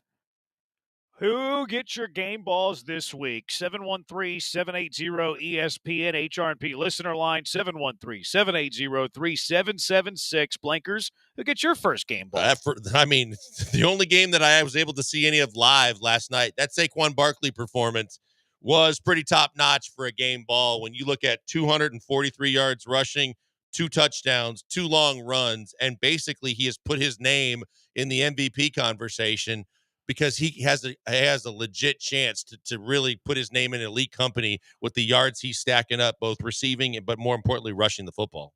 Do you know how many total yards he had yesterday? I mean, close to 300? Yep, 302. He had 302 God, total that's yards. unreal. Do you know how many yards the Texans had yesterday? Oh, boy. Take a stab at it. 325. 260. Oh. Saquon Barkley had 40 more yards than the Houston Texans did yesterday. It's insane. That's embarrassing. It's insane what Saquon Barkley's doing. Do you think about what could have been if the Texans went the extra few million on Saquon Barkley and didn't make the Stephon Diggs trade? I did last night. The only kind of thing that softens the blow is Joe Mixon's been pretty damn good, and the injury wasn't his fault, like from his body breaking down. But yeah, I did. I thought about it and how many times we had the conversation, and then when we knew the Texans were in the discussion, and when it got to I think 13 that Nick pulled out, man, that dude right there is carrying. He's carried that football team at times. He's having one hell of a year. Yeah, that was quite the performance yesterday. He put up more total yards than the Houston Texans did. Yeah, I let my mind go there from time to time as well. My first game ball is going to go to John Grenard. John Grenard yesterday in the win over the Bears, 6 tackles, 4 TFLs, and 2 sacks. Oof. John Grenard's doing pretty good in Minnesota. Now I'm okay with how things worked out. Don't get it twisted. I'm okay letting Grenard walk. I love Daniil Hunter. I'm totally happy with how things worked out. But Grenard is playing well in his first year in Minnesota. Yeah, no question about it. But I think that when you think about Daniil Hunter, again, the pressures more than anybody in the NFL. When you look at him play from play to play, I'm extremely happy with Daniil Hunter and having him on our football team. But good on John Grenard. The fact that he bet on himself, he got out there in free agency, he got his money, and now he's backing it up. Good on him. How did he bet on himself? I mean, he may have kind of did he turn down a contract? No, that he may have made sure his ankles were okay. Oh, I was making sure I didn't. Yeah, no. I mean, I couldn't remember you brought it up, and if they tried to. We talked about it. If that is truly the case, then he wanted to make sure that he was completely healthy for free agency. He got his money, and he's living up to it. Aaron Wilson reported it was a grade 1 ankle sprain. Yep. It was that Grenard being soft, or was that Aaron Wilson missing on the report? I mean, one of those things has to be true. Both could be true, yeah. No, I don't think so. No, I said don't both think could be right in being true. Like, we know Aaron Wilson can swing and miss, and he can be I'm talking specifically in that example, though. Oh, yeah. Because if Aaron Wilson's reporting a grade 1 ankle sprain that forced John Grenard to miss, 2 games, and they were the final 2 games of the regular season, if memory serves. Yeah, that's at least Grenard 2 being games. soft. Yeah. Then that's Grenard being soft. So one of them had to, the straw has to break somewhere. Either it's Grenard being soft, or it was Wilson misreporting the John Grenard injury. One of them has to be true. Yep. One of them has to be true. Jordan Addison was good in that game, though. Honorable mention, 8 catches, 162 yards and a touchdown. And Darnold threw for 330, had 2 touchdowns as well. He just got outthrown by Caleb. Caleb actually making himself look like respectable with 340 yards and 2 touches in a loss. My next one goes to a quarterback that won, Tua. And we mentioned the fact that the Dolphins are playing better and better now that they're healthy and Tua's back at quarterback. But if you throw for 317 and 4 touchdowns, you get a game ball. Yeah, Tua was fantastic. Yep. Like, Tua's been really good since he's returned. Like, that offense is so different when Tua's there versus when Tua's not there. Like, they need to keep him healthy. Oh, it's night and day, and he's got to stop trying to tackle and lead with his head when he's trying to. And I think he still should consider wearing the cap. Yeah. But regardless, you keep him healthy, and that is a night and day difference in that football team. You know, if he wore the Guardian hat, he could probably get more personal fouls for drawing contact to the helmet, too. Something to think about. Might get a better bobblehead deal, too. Bigger helmets, like bigger bases. You saw what happened with bigger bases, more stolen bases, right? So you wear the bigger Guardian cap, more blows to the helmet, more production for the offense. Conspiracy theory, Branham. Although it didn't really work out because Tua, in that sense, Tua would be wearing it. Micah Parsons, my next game ball. 8 tackles, 2 sacks. Now, Cooper Rush wasn't bad now. 247 for 2 touchdowns. But Micah Parsons, best player on the field yesterday in an upset win against the Commanders. You know what they say about divisional games? Doesn't matter the records. You can throw the records out. When rivals get on the field with each other, you can throw the records out. It happened at NRG, and it happened in Washington. Yeah, and if you're Washington, if you're a Texans fan, you feel bad that your kicker missed one. Think about if you're a Commanders fan and the extra point that was missed to keep that game going. That was costly. Was brutal. Again, to kind of, although Kaimi Fairbairn's was worse. That was shorter. Shorter, yep, by a couple yards. Yep. My next one goes to Josh Jacobs of the Packers, and the thought that the running backs and the values of running backs aren't as great as they used to be. Well, at least for 2 free agent running backs, I mentioned Saquon first. Josh Jacobs, 106 yards, 3 touchdowns for the Packers. Yeah. That regardless of who played quarterback for the Niners, because I thought it was kind of an easy win. And again, that's the team that you're supposed to beat when you play like that, Texans. Josh Jacobs has been fantastic. In the post-game interview, he said, look, the Packers bet on me. They believed in me enough to give me this money, and every week I come out with a chip on my shoulder to prove that they made the right call. So far, they made the right call. I think that the 49ers' demise is what's going to log Green Bay into a postseason berth. Jordan Love still ain't great, Jeremy. I'm going to stick to it. But if you watch those games, those are two different things, though. Right, right. But you're right. It's It's going to help them solidify a spot. Yeah, who's chasing them now? Like San Francisco is the biggest contender. And then the NFC West is so bad. I feel really comfortable now with Green Bay as a playoff team. Now, I didn't necessarily feel that way 2 weeks ago. I'm more safe. I'm in a safer spot with Green Bay as a playoff team now than I was 2 weeks ago. Jahmyr Gibbs, 21 carries, 90 yards, 2 touchdowns. He also had one called back for taunting. Did you see that? I did. And it was a bad call. Soft. It was super soft. So soft. This isn't high school football. Even if that was called in high school football, I'd have a problem with it. If you want that to be a penalty, okay, assess it on the kickoff. You know what I mean? Don't wipe the touchdown. He didn't throw the football at the guy. He didn't even give him the deuces. He was talking to him and looked back at him when he crossed the goal line. But that was a ridiculous call. Yeah, that was pretty bad. What's your next game ball? Pat Mahomes. Finally doing Pat Mahomes-like things. Now, should the game have been that close against Carolina? Probably not, but Pat Mahomes threw for 3 touchdowns and 269. Got them. Again, the last thing you want to do is have a tie game with about a minute and a half left and give the ball to Pat Mahomes because it's pretty much a given they're going to get the 3 points, and they did. I went to Noah Gray with that one. 4 catches, 66 yards, 2 touchdowns. Taylor Swift should break up with Travis Kelce and see what Noah Gray's all about. That's all I'm saying. Okay. Why not? You got to chuckle Noah out of Gray's Abigail on that one. He's outperforming Travis Kelce. Noah Gray, the better man. All right, who's your game ball? You got to know. Oh, you know, grade that one. Bucky Irving. What's that? I was going to say Bo Nix, 273 and 2 for the Broncos that just keep on doing things no one thought they could do. Yeah, Bo Nix is fantastic. I'm a Bo Nix fan. Cortland Sutton deserves some praise too. 8 catches, 97 yards, 2 scores. Bucky Irving, 151 total yards and a touchdown. Not bad for a rookie running back that was drafted in the middle rounds.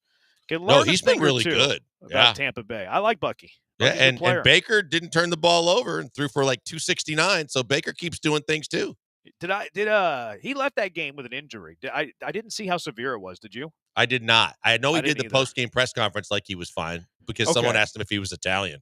And did he? Yeah. Oh, because he did the DeVito celebration. Yeah. Yep. Yeah, I do remember that. Yeah, if he did the post-game and we haven't heard anything today, it must be minor. Yeah, I think he's fine. Any others? No, I think that about covers it. Leonard Williams, 6 tackles, 3 TFLs, 2.5 sacks for Seattle, and their win over the Cardinals. No one wants to win that division. That was demoralizing for the Cardinals because it seemed like they had momentum, and with the Niners kind of petering out, because I thought the Niners were going to win that division, but the Cardinals didn't do themselves any favors yesterday. It's hard to win in Seattle. Smith and Jigba, he was good too. 6 catches, 177 yards, and a score. Texter says Cooper Rush has to receive a game ball. Yeah, he was good. He was good. And then 0979 asking us, who's winning the West, Seattle or Arizona? Man, oh boy. No one wants to win the division. No, I think Seattle, and that's tough for me to say because I don't believe in Geno, but yes, you've made that clear. Yes. Do you believe in Kyler? I'm starting to more Even than after yesterday. No, just the fact that he looks like he's more dialed in and he's making more football plays instead of just relying on his athleticism and his arm strength. To where I'm giving him more props because I didn't think he could do it. Kyler Murray is the greatest current athlete on planet Earth. He was drafted in the first round, both in the NFL and Major League Baseball drafts. I've never heard you say that in the before. world That's that crazy. has done that. That division's crazy. Seattle, Arizona, 6-5. LA and San Francisco, both 5-6. That's gonna be a fun watch in that division. And the car wreck of the day. The Rams, by the way, that offensive line. I just feel bad for Stafford because he's got receivers and he can still throw the football. It just seems like he's running for his life all the time too. Yeah, I would agree with that. All right, 713-780-ESPN. What is your car wreck of the day? Be creative. What is your car wreck of the day? 713-780-3776. It is the Bees on ESPN 97.5 and ESPN 92.5.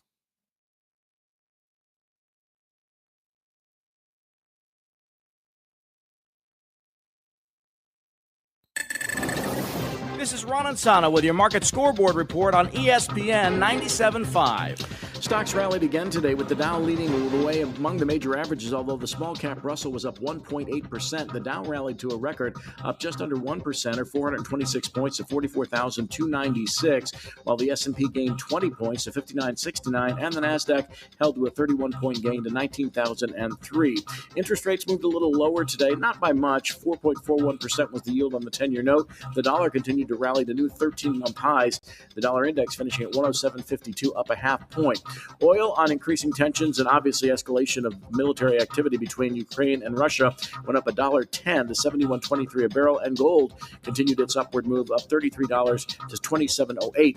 Meanwhile, Bitcoin is sitting just above $99,000, almost touching $100,000 earlier in the day, as expectations for less regulation in the crypto space has been boosting Bitcoin and other cryptocurrencies since the election.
Car wreck of the day, 713-780-ESPN HRP listener line, 713-780-3776. What is your car wreck of the day? Blankers, what you got?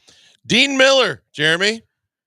Dean Miller is the Kansas defensive lineman who decided whether, I know Shedeur Sanders is a very polarizing figure, but my goodness, the late hit that was put on his knees by Dean Miller and the fact that it was a blessing Shedeur didn't have either foot in the ground, because I think he probably would have had some major knee issues. That was a brutally dirty hit. If you saw it, if you didn't, go look at it, but that was horrible. Yeah, I saw this one. You're trying to get me in trouble here. Why? Because you know how I feel about winning. Oh, I understand how you feel, but if you look at that after he had completely released the football and you led with the crown of the helmet right to the knees, that was awful. Trying to set the tone. They're trying to be the tougher team on the football field. They're trying to win a game. They're trying to upset Colorado. It was that tune and that attitude that led to them pulling off the upset. That is brutal, if that's how you truly think. What was his name? Dean Miller. Dean Miller? Sound like an old school singer. I mean, that would be Dean Hang out with Sinatra or something. The it wasn't. I mean, it was a nasty hit. It was a nasty hit. But at the same time, that's the mentality. That mentality is we're going to beat your brains in. That's football. And that you could have taken away his entire future. You think that linebacker cares about that in that moment? He cares about winning that football game. He doesn't care about ruining his career. Well, then go win it fair and square. Don't win him after the ball's released from his hands. Was there a penalty? There should have been. You know damn well there should have been. What would have been the penalty? First of all, for late hit, where you hitting is in college. Can you get called for hitting too low? I don't think so. I know in the NFL you I don't can. I think didn't know so. if that was a college rule, but that was definitely a late No, not hit. for a quarterback. Yeah, I don't think you can. I don't think you can. I thought it was. I didn't think it was that late. I thought it was Ooh, pretty boy. close to where he released the ball, Okay. and like he's trying to make a play. He's trying to make a tackle. He's trying to hit the guy. Trying to get me in trouble with this. I am, because I hate that take from you. Kind of soft. I care about winning more than you do. No, I just care about playing the game fairly to win the game. You care about a player's career. I care about winning the game. Yeah. Okay. I say this tongue in cheek, yes. Mostly, kind of tongue in cheek. What is your car wreck of the day, Jeremy? I want to go to the Houston Texans special team penalties. There's a lot that you can get into as a car wreck of the day yesterday for the Texans. You can just talk about the Texans. Texans losing an embarrassing effort to Tennessee, losing to Amy Adams. Whenever you've talked all this trash about you've won your fans back and the Titans are oh so bad and you're adding H-Town Blue and then you lose to the Titans. You could throw C.J. Stroud into the mix. You could throw an illegal shift into the mix. You could throw D'Amico into the mix. You could throw Bobby Slowick into it. But specifically the special teams penalties, because I don't feel like that's getting enough criticism. I don't think, especially that last one where you could have started the drive at the 25. Instead, you had to start it at the 7-yard line. Why? Because of special teams penalties. So specifically, special team penalties is the car wreck of the car wreck that was the Houston Texans yesterday. That's fair. Alex wants to nominate Brian McDonald, no showing the show, which I think Brian McDonald gets like 30 days of PTO. He has Charlie Palillo like vacation time and otherwise, yes. Yeah. And he doesn't have the years of service to back it up like Charlie did. I'll leave it at that. He's got months of service. Abigail, do you have a car wreck of the day? Just putting you completely on the spot. It's what I do. See how you handle it. Throw you into the wolves and see if you can come out alive. My car wreck of the day is to not get tickets to the Texas State and A&M game. You didn't get them? No, I didn't get them. Don't you work for a station that carries A&M? Well, no. See, I was working this weekend and I couldn't get off either. So it's also like $750. Yeah, exactly. In, so see, there is that ass. Yeah. All right, what's winning? I mean, I think you told me to be creative. I went away from the obvious, but you're probably right. All right, we'll go to yours. That one's fine. The Kansas linebacker. He's our car wreck of the day. Thanks to Abigail for filling in. He is Blankers. I am Brandon. We'll talk to you tomorrow, Houston. The Boston, the Gloss, coming up right now on ESPN 97.5 and ESPN 92.5.